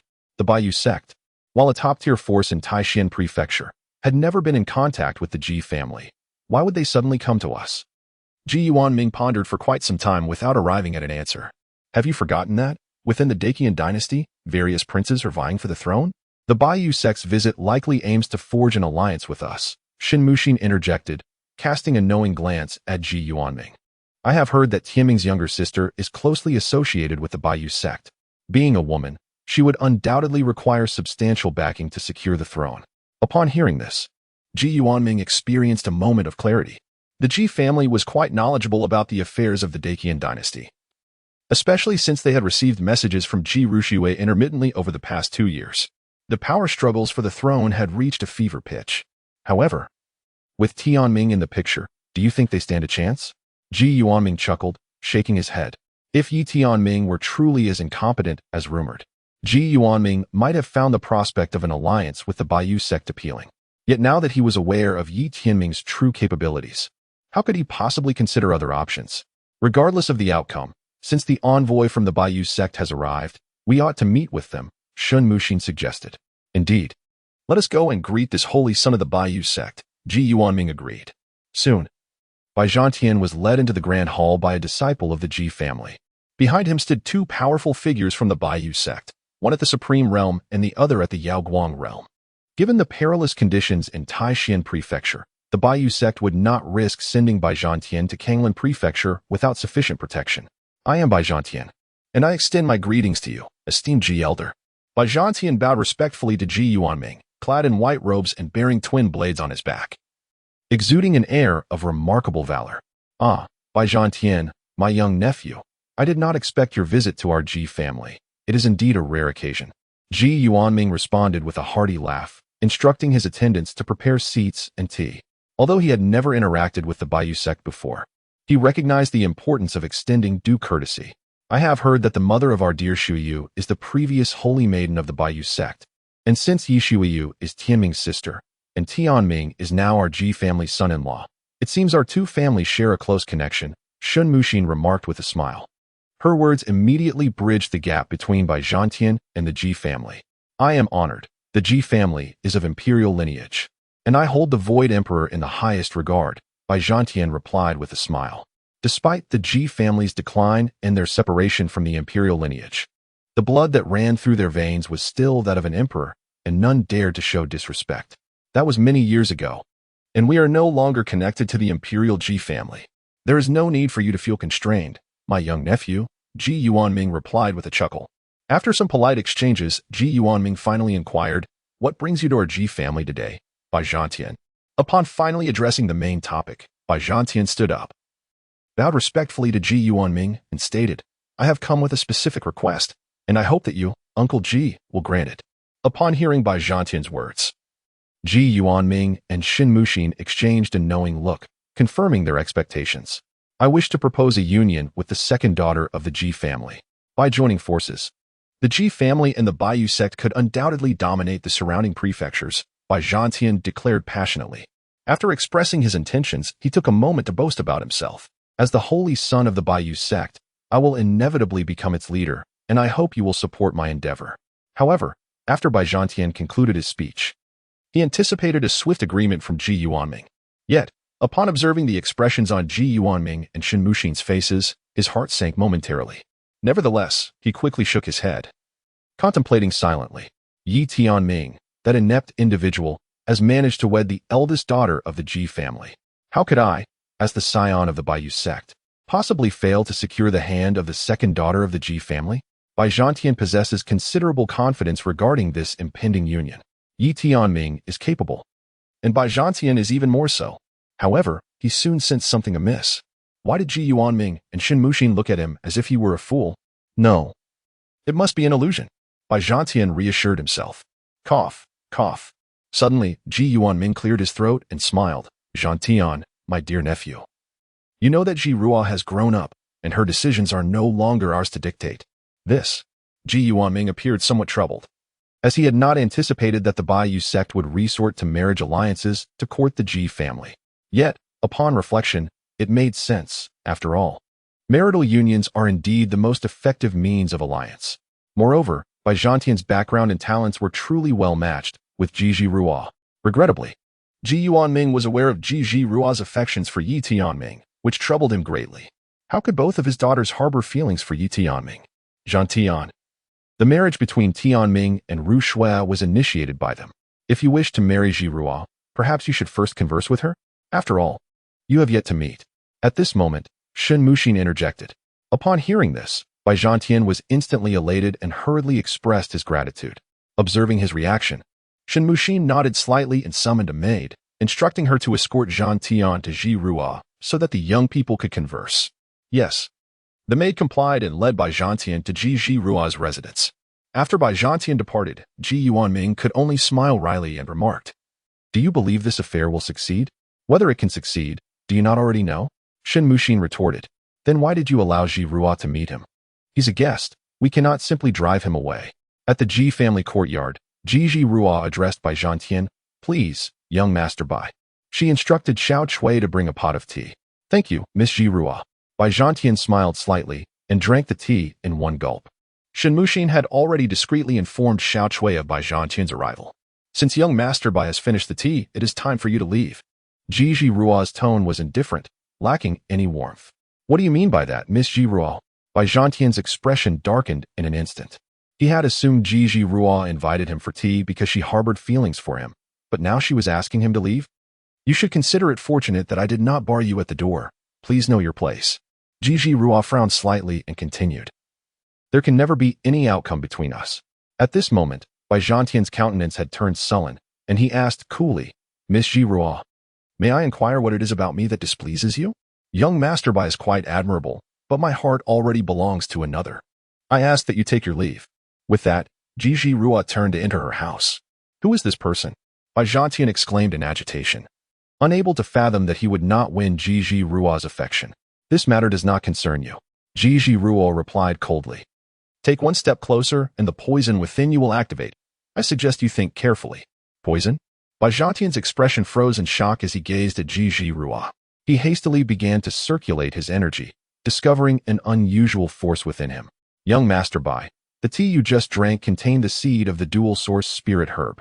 If you depart now, I will provide you with the mother herb, and upon refining it, your cultivation will soar as my compensation to you. However, should you persist in your folly and advance another step, the seed will take effect, and you will be afflicted by a strange poison." Ji Ruo presented Bai Zhantian with two choices. The dual-source spirit herb was indeed a remarkable elixir. When both the seed and mother were consumed together, it would greatly enhance a cultivator's power. Yet, taking either alone would result in a peculiar affliction, and only by consuming both together could one be cured. "You!" Bai Zhantian roared in anger while striving to stabilize the poison within him. He had never anticipated being poisoned by Ji Ruo upon their first meeting. "Do you not fear offending my Baiyu sect?" Bai Zhantian drew his sword and pointed it at Ji Ruo, shouting in fury. Had she not invited him into her courtyard, implying her acceptance of his affections? "A mere Baiyu sect does not intimidate my Ji family." At that moment, a sharp voice rang out from outside. Ji Yuanming, Shen Muxin, and several powerful figures from the Baiyu sect entered. Their faces were grim, evidently taken aback by how the situation had escalated. "Ji family head, is this how you treat your guests?" A supreme realm expert from the Baiyu sect positioned himself protectively in front of Bai Zhantian, issuing a cold snort as a wave of oppressive energy radiated outward. Ji Ruo has already stated that if Zhan Tian wishes to withdraw from the marriage alliance, the mother herb will be provided as compensation. Ji Yuanming wasted no time, unleashing a formidable aura that swiftly suppressed the Baiyu sect expert. "Since my daughter does not favor your sect's young master, I must ask you all to leave." Ji Yuanming had begun to issue an eviction order. He then turned to Ji Ruo and commanded, "Ji Ruo, hand over the mother herb." Ji Ruo bit her lip and complied, presenting the mother herb of the dual-source spirit herb to Ji Yuanming. "Your sect's young master will not be poisoned after consuming the mother herb, and his cultivation will also be significantly enhanced." Ji Yuanming tossed the mother herb to the Baiyu sect expert and stated matter-of-factly, "Safe travels, we won't see you out." The Baiyu sect expert understood that the negotiations were effectively over. He cast a deep glance at Ji Yuanming, received the mother herb, and coldly remarked, "Ji family, do not think this matter is settled." With that, he led Bai Zhantian away from the Ji family. Once the Baiyu sect had departed, Ji Yuanming sighed heavily and remarked, "Ji Ruo, you acted rather impulsively in this matter. Do consider your actions more carefully next time." Ji Ruo merely nodded faintly. After Ji Yuanming and the others left, she retrieved a communication talisman and sent a message within. "Husband, Something has happened. Just then, Ji Rushui entered, her face a mask of anxiety. Seeing Ji Rushui's furrowed brow, Ye Tianming felt a twinge of unease in his heart. This was the first time he had witnessed Ji Rushui looking so distressed. Ordinarily, she remained composed and untroubled, regardless of the situation. Yet today, it was evident that something was amiss. What is wrong? Ye Tianming hurriedly inquired. Something has happened to Jirua. The words of Ji Rushui caused Ye Tianming's eyes to widen in astonishment. Isn't she at the Ji family? How could anything happen there? Ji Rushui elucidated, my husband. Jirua has arrived at Taishan Prefecture. As she spoke, she detailed the sequence of events. It turned out that ever since Bai Zhantian went to the Ji family to propose, Ji Jirua had entertained the notion of coming to Taishan Prefecture. Ji Yuanming and Shin Muxin believed that the current situation in Taishan Prefecture was perilous, and fearing for Ji Jirua's safety, they forbade her from coming. Yet, Ji Jirua had clandestinely slipped away. Throughout her journey, she maintained communication with Ji Rushui via sound transmission jade symbols, and Ji Rushui was aware of this. She had planned to discuss matters further upon Ji Jirua's arrival, but today, when she attempted to reach out to Ji Jirua, she received no response. This immediately alerted Ji Rushui to the possibility that Ji Jirua may be in trouble. Where had Jirua been yesterday? Upon hearing this, Ye Tianming immediately inquired. She had entered Taishan Prefecture a few days prior and was likely in Baiyu City yesterday. Ji Rushui pondered for a moment and replied, if Jirua encountered trouble, it must be near Baiyu City. Could it possibly be the work of the heavenly demon sect? Ye Tianming pondered for a moment, then shook his head and remarked, Baiyu City is the stronghold of the Baiyu sect. It is highly unlikely that the heavenly demon cult is responsible for this. It should not be. Ye Tianming shook his head and said, let us proceed to Baiyu City at once. I shall instruct the dark guards of the Qian Dynasty to investigate any news regarding Jirua immediately. Baiyu City is the foremost stronghold under the Baiyu sect, with its lord being a formidable figure at the supreme realm. Although the heavenly demon sect currently wields considerable power, it would not venture into Baiyu City without cause. Witnessing this, Ji Rushui could only sigh in resignation, following Ye Tianming swiftly towards Baiyu City. At the same time, Ye Tianming contacted Prime Minister Zhang Ju, urging him to mobilize the dark guards stationed in Baiyu City to seek information about Ji Jirua. Meanwhile, over 1,000,000 miles away in Baiyu City, to the east, there lies a mountain range known as the Shuafang Mountains. Unlike the Beast Mountains inhabited by the Blazing Flame Demon King and the Nether Demon King, the Shuafang Mountains extend only 70,000 miles. The fiercest beasts residing within are merely at the pinnacle of the Yaoguang realm. While there are no Supreme Realm Demon Kings, the area is seldom frequented by visitors. After all, only a Supreme Realm expert could navigate freely among the pinnacle Yaoguang beasts. It is unlikely that a formidable expert would have the leisure to wander into the Shuafang Mountains. At the entrance of the Shuafang Mountains, a young woman was darting back and forth, pursued by a group of disciples from the Baiyu sect. Holy Son, she has entered the Shuafang Mountains. What should we do? Should we pursue her? One of the Baiyu sect disciples asked, a hint of worry in his voice. Pursue her, of course. Do you think those vile creatures in the Shuafang Mountains would dare to harm us? Bai Zhantian, the holy son of the Baiyu sect, sneered and immediately led his disciples into the depths of the Shuafang Mountains. Unbeknownst to them, the one they were chasing was Ji Jirua. The Baiyu sect is situated along the main route between the Great Qian Dynasty and Kanglan Prefecture. Naturally, her journey to the Great Qian Dynasty required passage through Baiyu sect. However, no one could have anticipated that mere days after her arrival in Baiyu City, she would be discovered by Bai Zhantian. That very night, he had come with a group to capture her. Had it not been for the numerous treasures on her person and her considerable cultivation, she would have long since fallen into Bai Zhantian's clutches. Fortunately, he had not brought any formidable experts from the Baiyu sect. Those pursuing her were merely disciples of the younger generation. Thus, Ji Jirua had been evading capture for a day and a night. Yet she could not shake off her relentless pursuers. With no other option, she plunged into the Shuafang Mountains, hoping to find a way to elude them. I should never have let him go back then. Ji Jirua cursed inwardly, quickly producing a crystal-clear orb and performing a hand gesture, instantly concealing her figure. This orb, known as the Sky Concealing Pearl, is a high-grade earthly treasure that allows one to obscure their presence, unless one possesses supreme realm strength. Ordinary cultivators would find it exceedingly difficult to detect her. Upon witnessing this, Bai Zhantian and his companions' expressions darkened. Search. Seal all exits of the Shuafang Mountains. Do not let her escape. Yes, The disciples of the Baiyu sect dispersed immediately, beginning their search for Ji Zhirua. This thorough search instilled a sense of anxiety in Ji Zhirua, knowing that with such a carpet-like sweep, it was only a matter of time before she would be found. She could only think of ways to delay them, hoping her sister would arrive soon. She lamented that her communication talisman had been damaged during her escape. Otherwise, she could have informed Ji Ruxue of her location directly.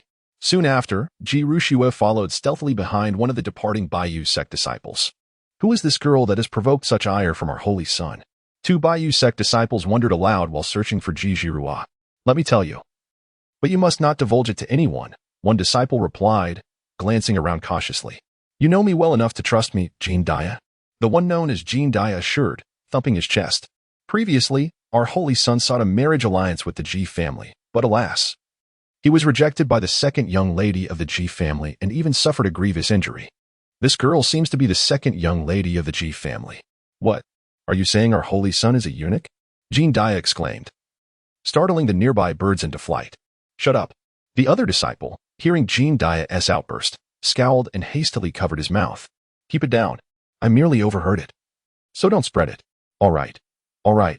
Jean Dia nodded repeatedly, his face a mask of astonishment as if he had stumbled upon a shocking secret. He then discreetly produced a communication talisman, relaying this information to his acquaintances within the Baiyu sect. However, just as they were about to leave, Ji Zhirua appeared behind them, striking them down in a single blow before vanishing into the shadows once more. Meanwhile, within Baiyu City, Ye Tianming and Ji Ruxue had also arrived. Ye Tianming and Ji Ruxue stepped on Ye Qian. Ye Qian's swiftness reached its zenith. Within less than a day's time, they arrived at Baiyu City.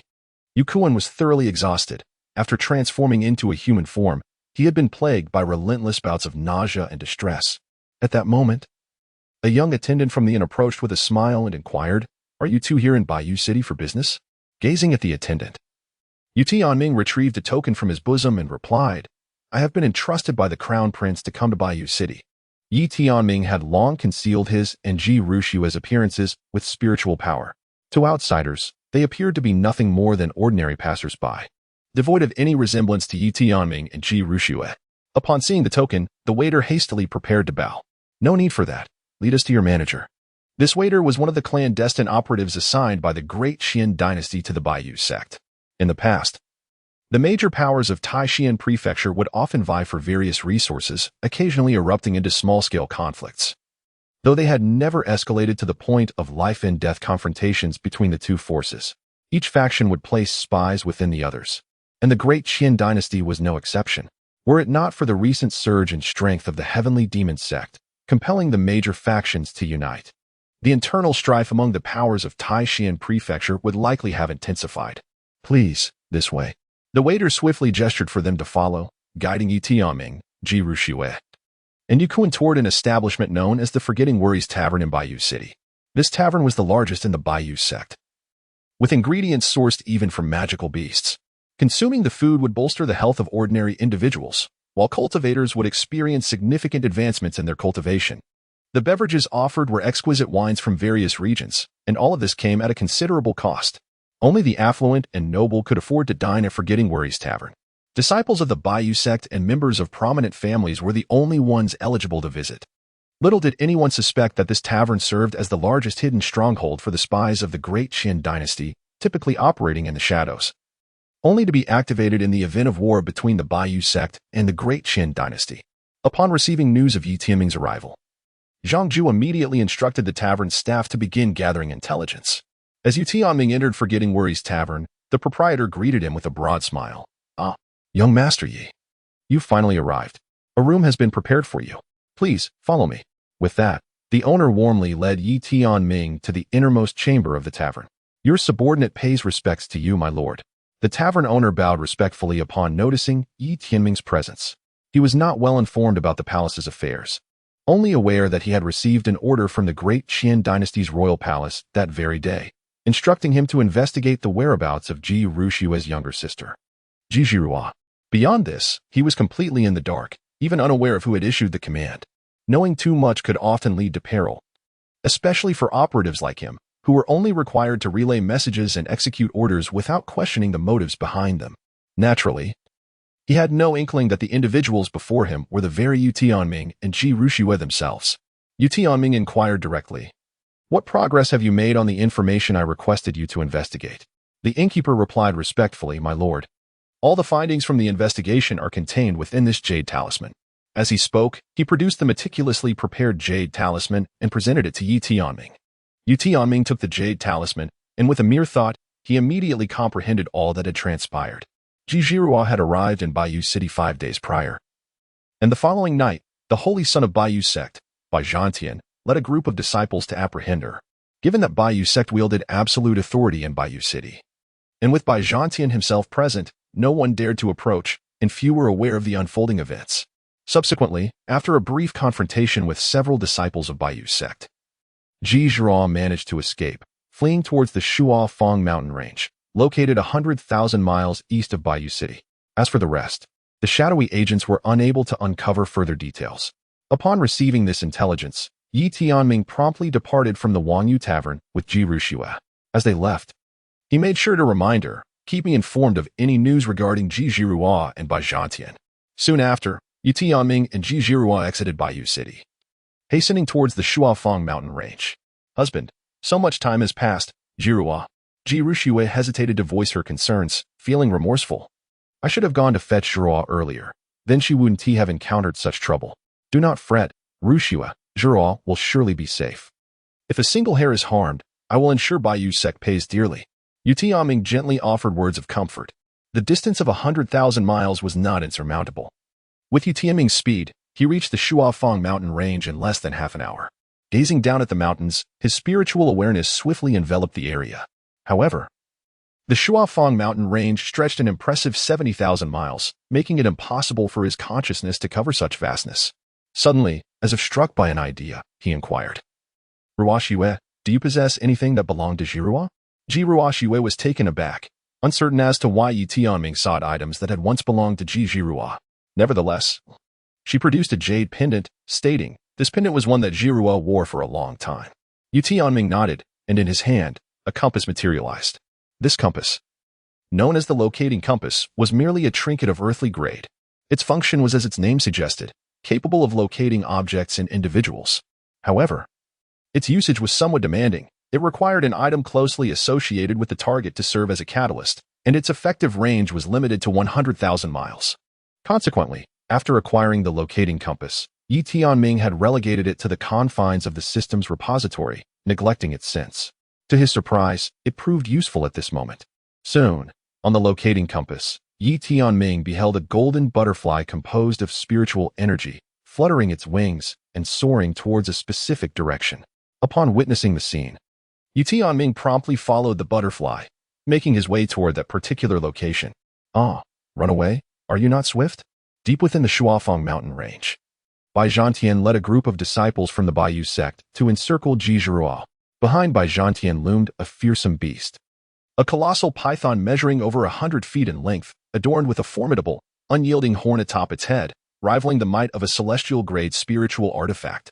Its imposing presence cast an oppressive aura over a vast expanse, rendering the air tense for thousands of feet around. This creature was none other than the pinnacle beast of the Yaoguang realm within the Shuofang mountain range, the devouring titan, the sky-swallowing python.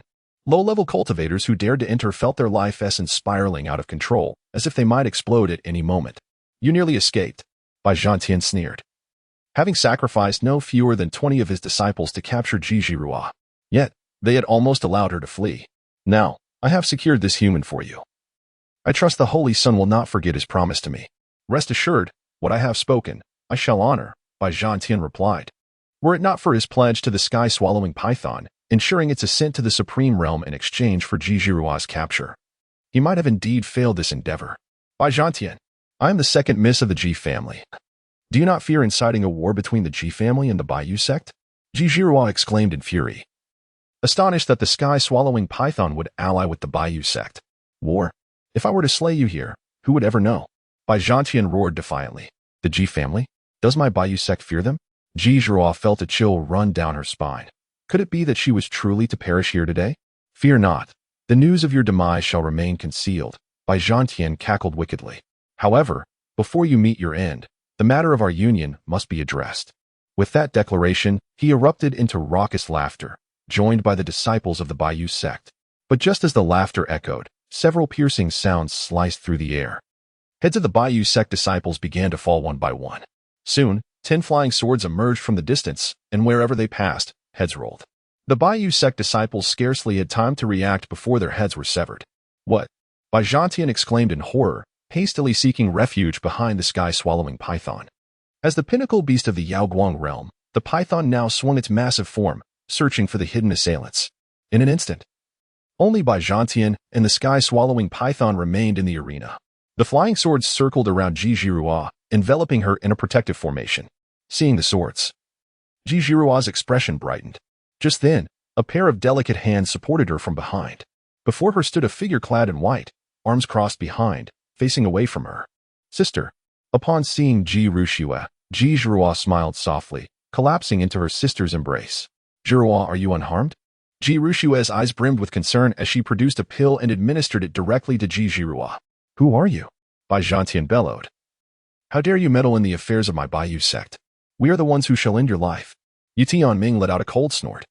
Extending his hand to summon one of the 10 chaos divine swords, the Qi Shao sword, which flew into his grasp. Quickly kill him.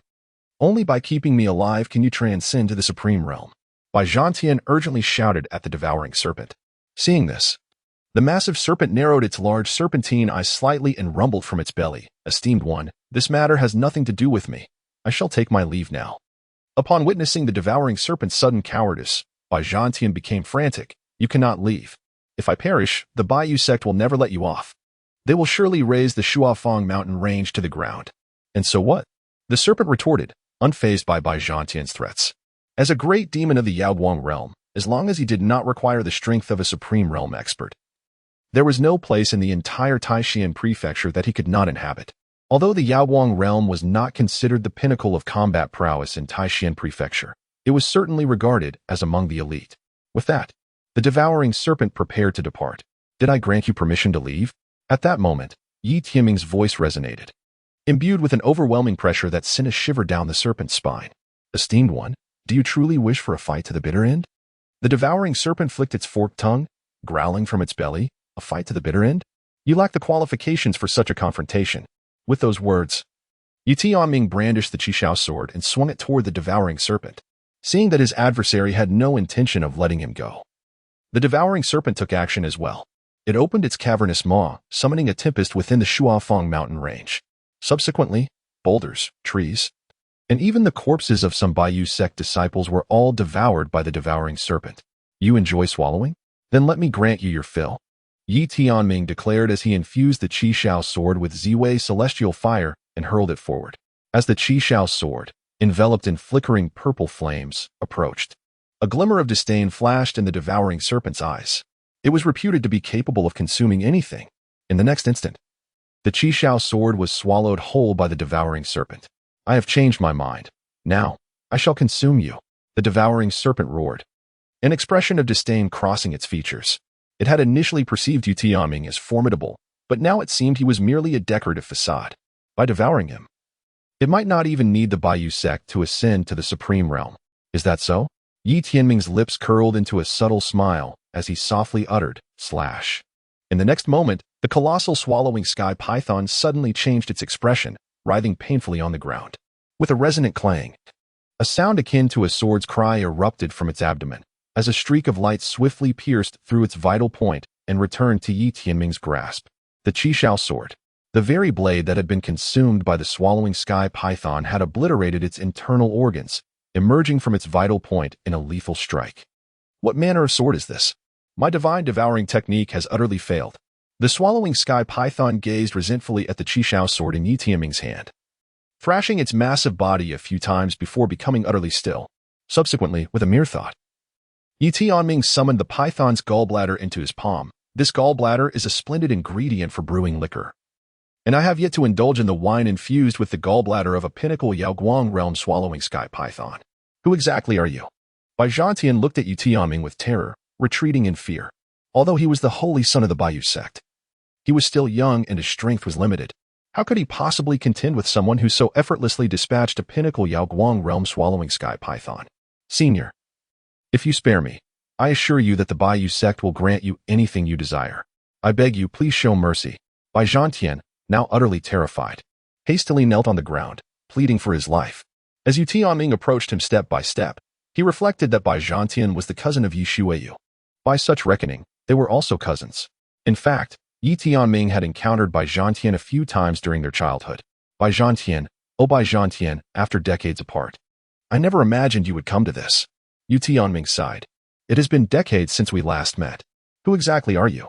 Upon hearing this, Bai Zhantian was taken aback.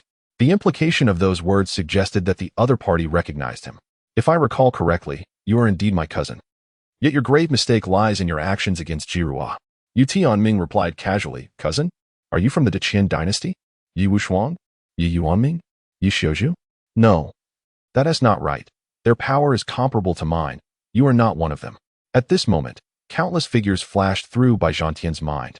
Yet he could not find a single one that could match the presence before him. None of them. Ye Tianming spoke softly. You may refer to me as the sword god of Tenli. As he spoke, he rested the Qishao sword against Bai Zhantian's neck. Alternatively, you may also call me. At this moment, the veil concealing Ye Tianming began to dissipate, gradually revealing his true visage. Soon, a remarkably handsome face came into Bai Zhantian's view. Ye Tianming, he exclaimed in terror. Impossible.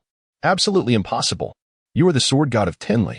Bai Zhantian could hardly fathom that the illustrious sword god could be none other than Ye Tianming, the so-called wastrel who merely indulged in wine. Madness. He must be mad. Bai Zhantian continued to shout, but the evidence lay before him, and he found it difficult to accept. You are the first to uncover my identity. In light of our kinship, I shall grant you a swift end. With that, Ye Tianming raised the Qishao sword and swung it towards Bai Zhantian's head. No, no. I am your cousin. You cannot. Swoosh. Before Bai Zhantian could finish his plea, Ye Tianming severed his head with a single stroke, obliterating even his soul. Once Bai Zhantian was dealt with, Ye Tianming approached Ji Jirua and Ji Ruxue. At this moment, Ji Jirua, having consumed Ji Ruxue's elixir, had nearly recovered. Jirua, are you all right? Ye Tianming inquired. Husband, Jirua is gravely injured, Ji Ruxue replied, shaking her head. Her right arm is severely damaged, the bones shattered. I have administered the elixir, yet it fails to heal. Ji Ruxue's gaze was tinged with melancholy. If this continued, Ji Jirua would likely become a cripple in the future. Ye Tianming inhaled deeply, extending his hand to rest upon Ji Jirua's right hand. A thread of spiritual energy coursing into her body as he commenced his examination of her injuries. Her right arm had been ravaged by the venom of the devouring serpent, leaving her bones shattered. Moreover, a considerable amount of time had elapsed since the onset of the affliction. The toxin had permeated her system to such an extent that even the most potent sacred-grade spiritual elixirs would be insufficient to restore the integrity of Ji Jirua's bones. Upon witnessing this, Ye Tianming felt a jolt in his heart, and his gaze grew fierce. Baiyu sect. Ye Tianming growled, Master. Perhaps we could try bone exchange. At that moment, Ye Kuan approached and remarked, Bone exchange? Upon hearing this, Ye Tianming cast a puzzled glance towards Ye Kuan. Ye Kuan's true essence is that of the ancient divine beast, Bai Fang. As his power intensifies, numerous ancient memories and legacies begin to unfurl within him, gradually unlocking step by step. This is an arcane technique from antiquity, and it is likely that many are currently employing it. Ye Kuan elucidated that in the past, there were practitioners whose bones suffered irreparable injuries. They would replace the damaged bones with those of a stronger individual. However, the conditions were exceedingly stringent. Firstly, the bones must still possess vitality, and secondly, the original owner's cultivation must surpass that of the one receiving the bone. Furthermore, there was an additional risk. After the bone exchange, it was highly probable that the two bloodlines would not merge, resulting in backlash. In such instances, the consequences could range from total loss of cultivation to outright death. Upon hearing Ye Kuan's explanation, Ye Tianming suddenly recalled that during his time in the Beast Mountain range, he had obtained a holy bone. He hastily produced the holy right-hand bone, inquiring, Can this work? Upon seeing the bone, Ye Kuan's eyes lit up with realization, and he exclaimed joyfully, Master, this holy bone is perfect. A holy being is immortal. This bone retains the residual vitality of its former owner. Though it has been many years, the aura of this hand bone has weakened to a minimal extent, making the risk of backlash manageable. If this holy bone does not retaliate, Miss Jirua may still have the opportunity to comprehend the techniques of this holy being from their lifetime. It is said that in ancient times, there existed a family that bore two prodigies, one with innate supreme bones and the other gifted with dual pupils. This family utilized the bone exchange technique to graft the supreme bones from the prodigy onto the bearer of the dual pupils, thus giving rise to an unparalleled genius. Endowed with both dual pupils and supreme bones. Listening to Ye Qian's explanation, Ye Tianming turned his gaze towards Ji Zhirua. Although the aura of the bone had diminished significantly, it was still a holy being's hand bone, and it could potentially clash with Ji Zhirua's essence. Should that occur, it would spell great trouble. Proceed with the exchange. Ji Zhirua suddenly declared, Sister, Brother Tianming, I do not wish to be a burden. Even if there is but a sliver of chance, I wish to attempt it. Observing this, Ji Rushue's eyes flashed with determination, as if she had made a resolute decision, and she nodded emphatically. Very well. Ye Tianming gazed at Ye Qian and inquired, How shall we proceed with the exchange? Ye Qian immediately transmitted the method of bone exchange to Ye Tianming. After digesting the information, Ye Tianming addressed Ji Rushue, saying, Zhirua is still quite weak. You should take her back to Baiyu City, and I will have Ye Qian protect you. As he spoke, Ye Tianming handed the saint's hand bone to Ji Rushue. Where will you go? Ji Rushue inquired. I will seek justice for Zhirua. With that, Ye Tianming seized the corpse of Bai Zhantian nearby and soared into the sky, piercing the heavens with his ascent. Has the Holy Sun not returned yet? In the Grand Hall of Baiyu sect, the sect leader, Bai Yuchuan, questioned the numerous powerful figures seated below him. He presided over the assembly with a piercing gaze and a commanding aura, appearing like a furnace from a distance, with his internal energy surging powerfully. Reporting to the sect leader, the Holy Sun has not yet returned, a Baiyu sect expert responded from the lower ranks. This ungrateful child, where could he have possibly gone? The entire Taishan continent is rife with the forces of the heavenly demon sect. He ought to exercise caution. Bai Yuchuan struck the armrest in frustration, sending ripples through the hall. Leader, we have a grave situation. Suddenly, a flustered disciple of Baiyu's sect rushed in. What has happened? Has the heavenly demon sect attacked? Bai Yuchuan sprang to his feet, alarmed by the urgency. And no, the Holy Sun has returned. The disciple hurriedly clarified. Bai Zhantian has returned? What significance does that hold? Bai Yuchuan furrowed his brow, wondering why such a trivial matter warranted a report to him. Leader, you should go see for yourself. The disciple urged. Seeing the urgency in the disciple's demeanor, Bai Yuchuan felt a twinge of confusion. Could it be that Bai Zhantian had stirred up some trouble? If that were the case, he would surely reprimand the boy upon his return. However, upon stepping out of the Grand Hall of Baiyu sect, the sight before him made Bai Yuchuan feel as though the sky had collapsed. In the Baiyu sect plaza, countless disciples had gathered, gazing upwards in awe at a figure resembling a deity. Clad in a flowing white robe that billowed in the wind, he was encircled by 10 floating flying swords. In his hand, he held a severed head, the lifeless visage of Bai Zhantian. At that moment, the protective array of Baiyu sect had been fully activated. Yet, under Ye Tianming's piercing gaze, the defenses revealed numerous flaws, rendering them utterly ineffective against him. Ye Tianming stood majestically above the Baiyu sect, casting a disdainful gaze upon the multitude of disciples below. Who dares? The sect leader, Bai Yuchuan, glared fiercely at Ye Tianming, his countenance reflecting an eruption of fury. Suddenly, a severed head soared high into the air, landing at Bai Yuchuan's feet. Bai Zhantian. Bai Yuchuan's eyes bulged with rage as he cradled his son's head, flames of vengeance igniting within his gaze. I shall avenge you, my son. I will slay this scoundrel. His heart was shattered, for his beloved son, whom he had nurtured with such high hopes as his successor, had been mercilessly slain, and the head was cast into the very grounds of the Baiyu sect. This was an affront to his honor, a humiliation he could scarcely endure. How could Bai Yuchuan accept such a fate? He understood his son's nature, yet blood ties blinded him to reason. His son, possessing extraordinary talent, had often evaded scrutiny.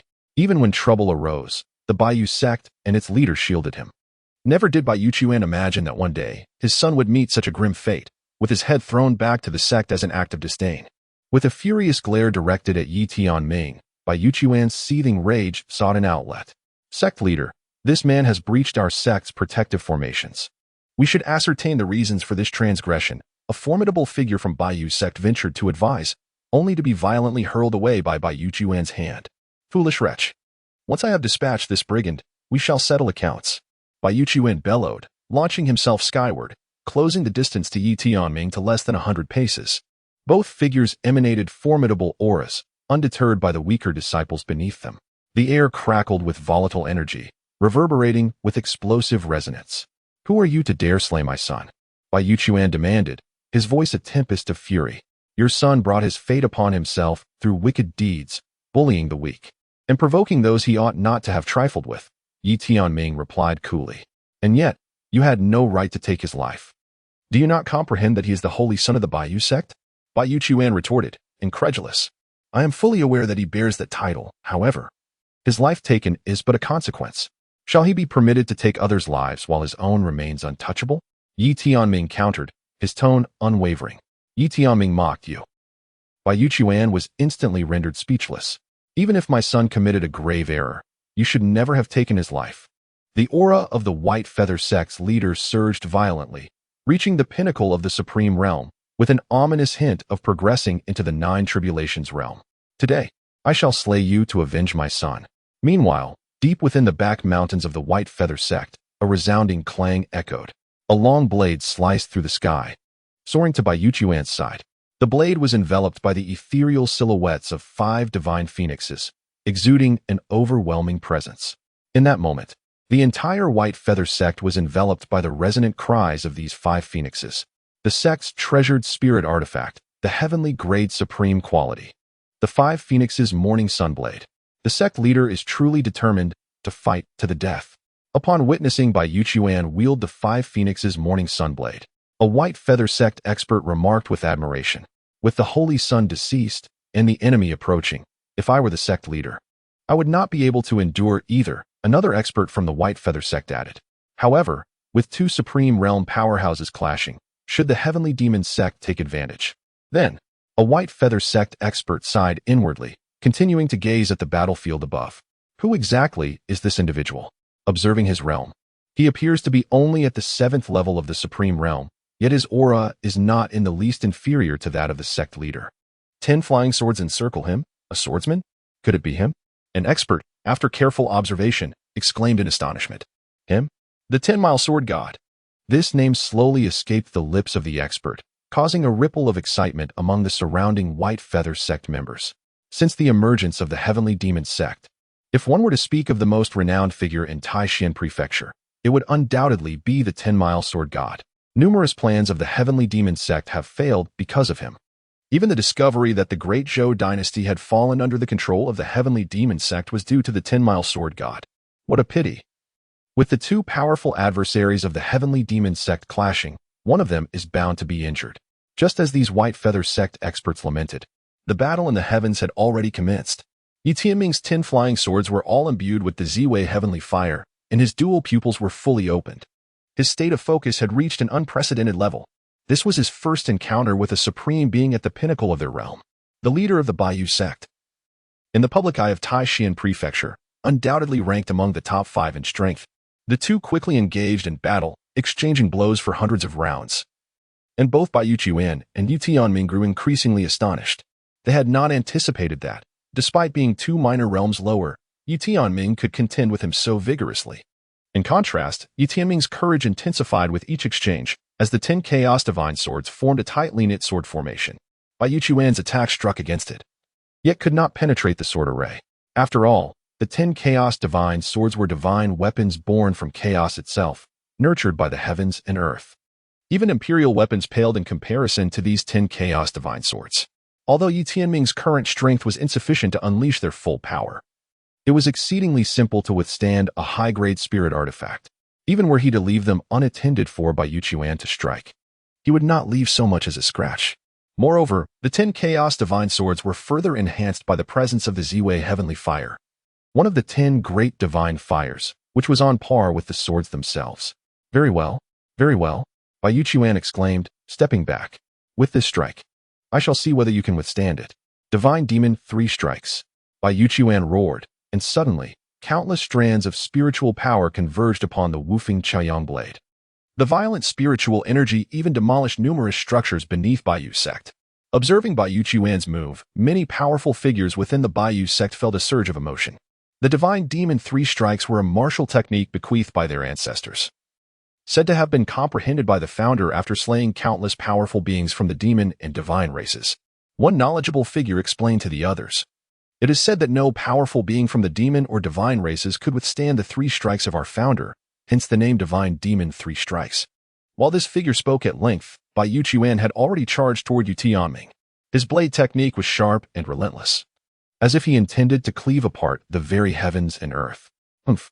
Ye Tianming scoffed lightly, forming a hand seal as the 10 chaos divine swords flew before him. Since that is the case, I shall no longer indulge you. Sun Luo's sword technique.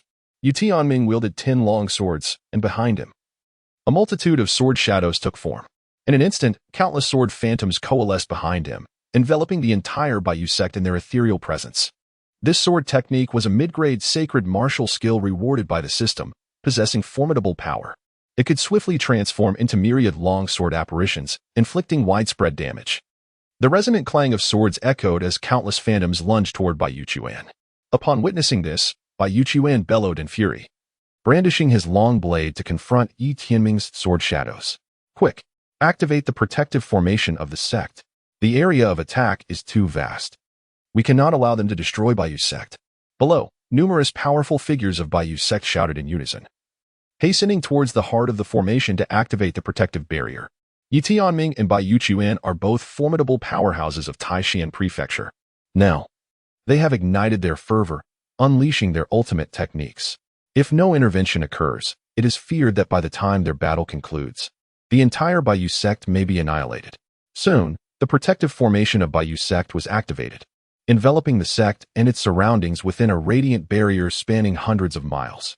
Old Shun, do you believe the sect master can rival the sword god of 10 miles? In front of the grand hall of Baiyu sect, several strong practitioners observed the fierce clash between the two above. Naturally, who in Taishan Prefecture, aside from Emperor Qian, can claim they could certainly prevail against the sect master? Replied the elder known as Old Shin, stroking his beard with a smile. Mark my words.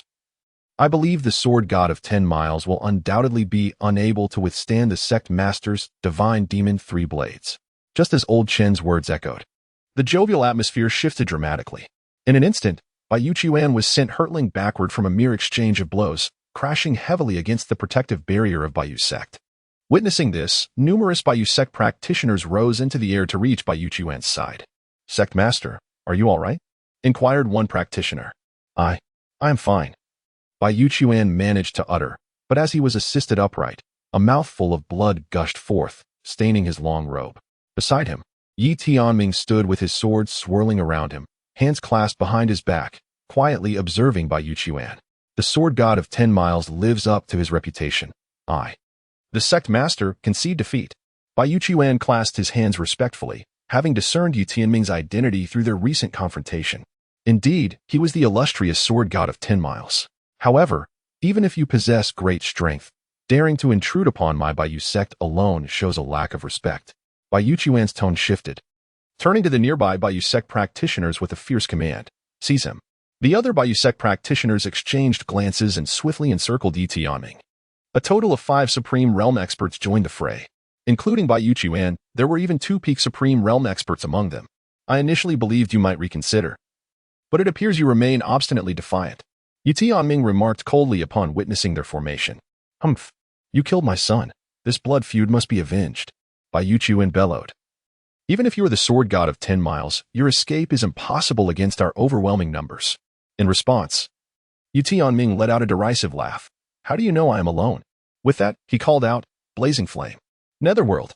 As Ye Tianming's incantations resonated, 2 colossal whirlpools materialized above the assembly. Each vortex spanned 100 feet, instantly casting a shadow over Baiyu's sect. These whirlpools appeared to connect to another realm, exuding an aura reminiscent of a purgatory that instilled trepidation in the hearts of all present. From within the whirlpools emerged 2 massive entities. The first was a creature resembling a mythical beast, wreathed in searing flames, which manifested as a Qilin, scorching the surroundings as it appeared. The second was a wolf king, shimmering with an ethereal glow, emanating an overwhelming pressure that left the nearby practitioners in a state of shock. The Blazing Flame Demon King and the Netherworld Demon King. Since the destruction of the Beast Mountains, they had remained within Ye Tianming's void realm. Now, as Ye Tianming faced an assault, he naturally summoned the 2 mighty Demon Kings. The sight of this left many Baiyu sect experts gasping in disbelief. How is this possible? Bai Yuqian exclaimed in astonishment. How could two supreme realm demon kings appear here? And it seems they have been summoned by the sword god of 10 miles. Sectmaster. It is said that the beasts of the Beast Mountains have submitted to the sword god of 10 miles. These two must be the kings from there. A Baiyu sect expert spoke solemnly. And so what? They are merely two beasts. My Baiyu sect will not be intimidated. Baiyu Qian roared defiantly. Despite the addition of two peak supreme realm demon kings on the opposing side, they still had 5 supreme realm experts. 2 could hold the blazing flame and netherworld demon kings at bay, while the remaining 3 targeted the sword god of 10 miles. It was entirely feasible. Is that so? Then what if he joins them? Ye Tianming's lips curled slightly, and soon after, an unfamiliar avian cry resonated from afar, piercing the minds of every formidable member of the Baiyu sect. A bird soared from the distance and landed beside Ye Tianming. Ye Tianming lightly tapped his toes and stood upon the back of this avian creature. It was the ancient divine beast, Bifang. Ye Tianming. Although he remains at the 5th level of the supreme realm, his essence, being a pure-blooded ancient divine beast, the Bifang, is not in the slightest inferior to that of the Flame Demon King or the Nether Demon King. How could this be? 3 supreme realm demon kings. At this moment, the breath of the White Feather sect's experts became increasingly hurried. Even Baiyu Qian found himself unable to remain composed. The situation in the arena shifted dramatically. The White Feather sect, which had initially held the advantage in numbers, now found itself at a disadvantage in the blink of an eye. Moreover, it appeared that the opposing side was composed entirely of peak supreme realm experts, while they had only 2 such powerful individuals on their side. Should a confrontation arise, they would likely stand no chance against their opponents. It was even conceivable that the White Feather sect might face annihilation. Sectmaster, the advantage is no longer with us. Please reconsider. Sectmaster, revenge is trivial. We should prioritize the larger picture. In an instant, several White Feather sect experts began to urge him. Baiyu Qian's countenance darkened, and he found himself caught in a predicament, unable to retreat. Baiyu Qian, do you still wish to engage in battle with me? At that moment, Ye Tianming's voice resonated. If you desire a fight, I shall oblige. However, know that the White Feather sect shall cease to exist after today. Ye Tianming's voice was not loud, yet his words resonated clearly in the ears of every formidable member of the Baiyu sect. Each individual felt a shiver run down their spine upon hearing him, for what Ye Tianming proposed was indeed within the realm of possibility. The sect leader, a gentleman of inches. 10 years is not too late. This is not the opportune moment, a Baiyu sect member continued to advise. Shall the death of Zhang Tian simply be brushed aside? Baiyu Qian gritted his teeth and spat out this statement. Although the Baiyu sect boasted other supreme beings, they were stationed in distant locations, safeguarding their territories. By the time these powerful entities returned, it was likely that the Baiyu sect would have already faced annihilation. Have you heard? You members of the Baiyu sect should promptly surrender and present all your treasures. Otherwise, we shall raze your sect to the ground. At this moment, Ye Tianming also joined in the cacophony, raising his voice in a fierce proclamation. Upon hearing this, Ye Tianming lightly stepped on Ye Tianming, inwardly cursing him as a fool. The Baiyu sect undoubtedly possessed ancestors of the 9 tribulations realm. Should they be provoked, the emergence of these formidable beings would spell trouble. It would be one thing to negotiate some benefits, but this situation was precarious. With this thought, Ye Tianming spoke calmly, Sectmaster Bai. Do not presume that I am merely attempting to intimidate you. I have no desire to engage in conflict with the Baiyu sect. Currently, the Heavenly Demon sect is lurking with intent. If the Baiyu sect chooses to strike, one must contemplate the consequences thoroughly. Upon hearing Ye Tianming's words, Baiyu Qian's pupils constricted sharply. Indeed, should a confrontation ensue, the Baiyu sect could summon an ancestor of the 9 tribulations to suppress Ye Tianming and his companions. Yet, this would surely expose their vulnerabilities to the Heavenly Demon sect. A battle leading to mutual destruction would only invite the Heavenly Demon sect's assault. It was crucial to realize that the Heavenly Demon sect was intent on dismantling the major powers of Taishan Prefecture. They would not let such an opportunity slip by. Contemplating this, Baiyu Qian's expression grew grave. Engaging in battle was not feasible, yet retreating was equally unwise. Just as Baiyu Qian was deep in thought, a voice suddenly resonated within his mind. Have them withdraw. This ethereal voice was heard solely by Baiyu Qian, while the other powerful figures remained motionless. Upon hearing this voice, Baiyu Qian's body trembled slightly, his gaze becoming unfocused as if grappling with an internal struggle. After a moment, he cupped his hands toward Ye Tianming and said, My son perished at your hands. This was his own folly. You may depart today, and from henceforth, The grievances between the Baiyu sect and yourself shall be considered resolved. At Baiyu Chuan's words, Ye Tianming narrowed his eyes slightly and lifted his gaze toward the depths of the Baiyu sect. There, shrouded in mist, lay the ancestral tombs of the sect's formidable ancestors. Friend, within lies 3 inferior-grade heavenly herbs. I hope you will accept them. As he spoke, Baiyu Chuan produced 3 herbs, allowing them to drift slowly toward Ye Tianming. Ye Tianming had received spiritual herbs before, although he regarded the heavenly-grade spiritual herbs as beneath his notice. Even the smallest morsel had its value. He swiftly collected the 3 spiritual herbs. In light of this, I shall not impose further. Ye Tianming spoke lightly, then cupped his fists towards the direction of the Baiyu sect's rear mountain before swiftly departing. The Flame Demon King and the Nether Demon King, witnessing this, promptly returned to the Void Realm, with Ye Qian trailing closely behind Ye Tianming. Master, what transpired with the leader of the Baiyu sect? Just a moment ago, there was a fierce confrontation, and the next moment, he seems to have surrendered and even offered spiritual herbs. Ye Qian was filled with perplexity. It was the old monsters of the Baiyu sect at the 9th Tribulation Realm who had spoken.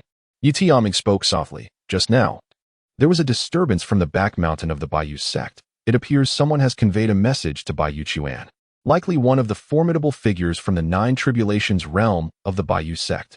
They are merely requesting that Baiyu Chuan allow us to depart. Yet, why would he then bestow upon us precious spiritual herbs?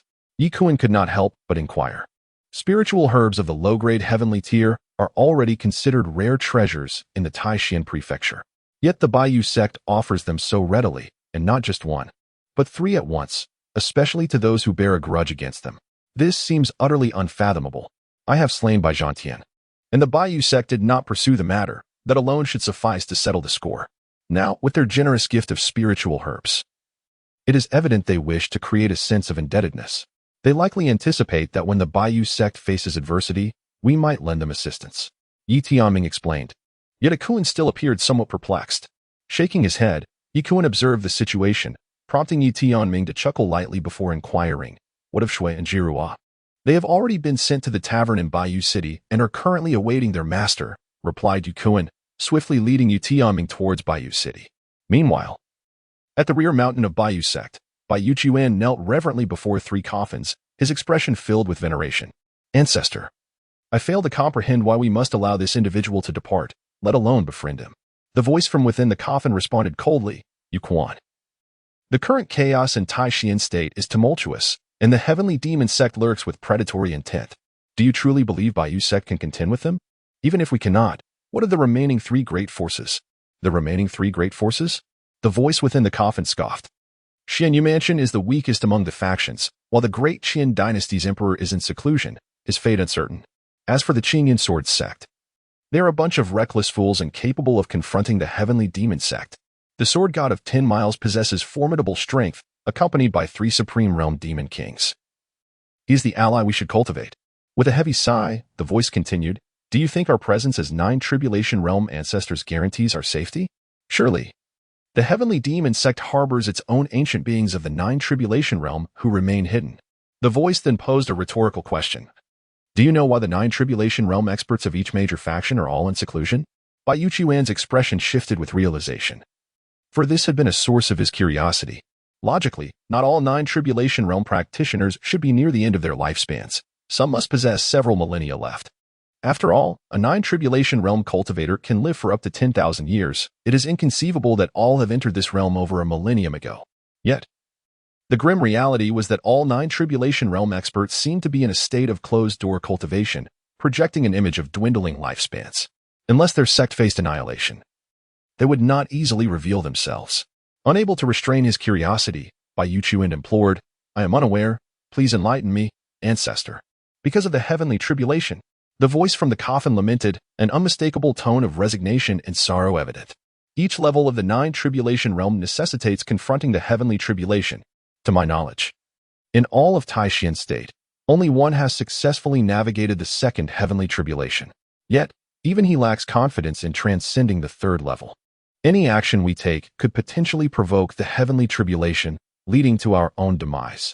Upon absorbing this explanation, Baiyu Chuan inhaled deeply, astonished that the reason behind the seclusion of the 9 Tribulation Realm experts lay in this.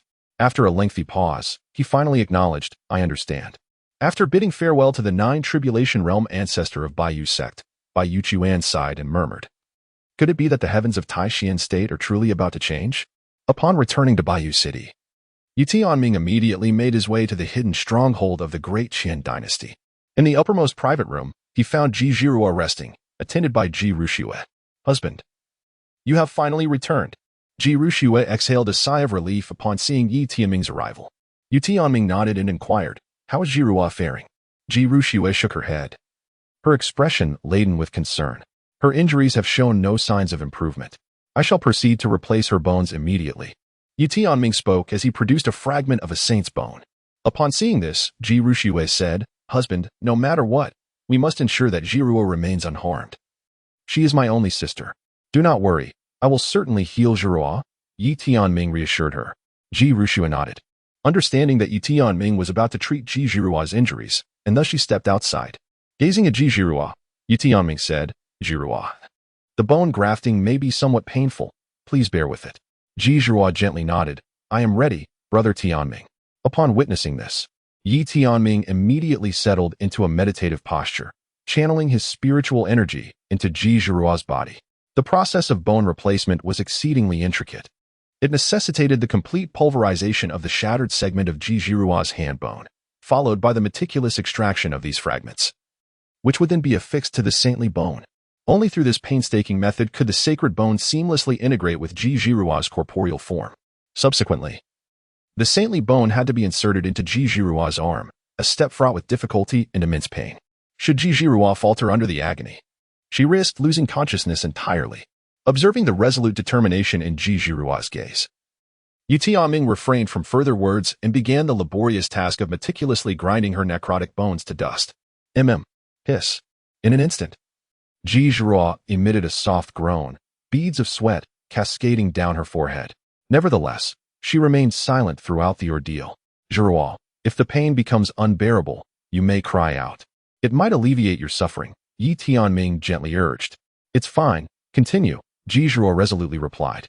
After the passage of an hour, Ye Tianming had finally reduced the necrotic bones of Ji Zhirua's right hand to fine powder using his spiritual energy.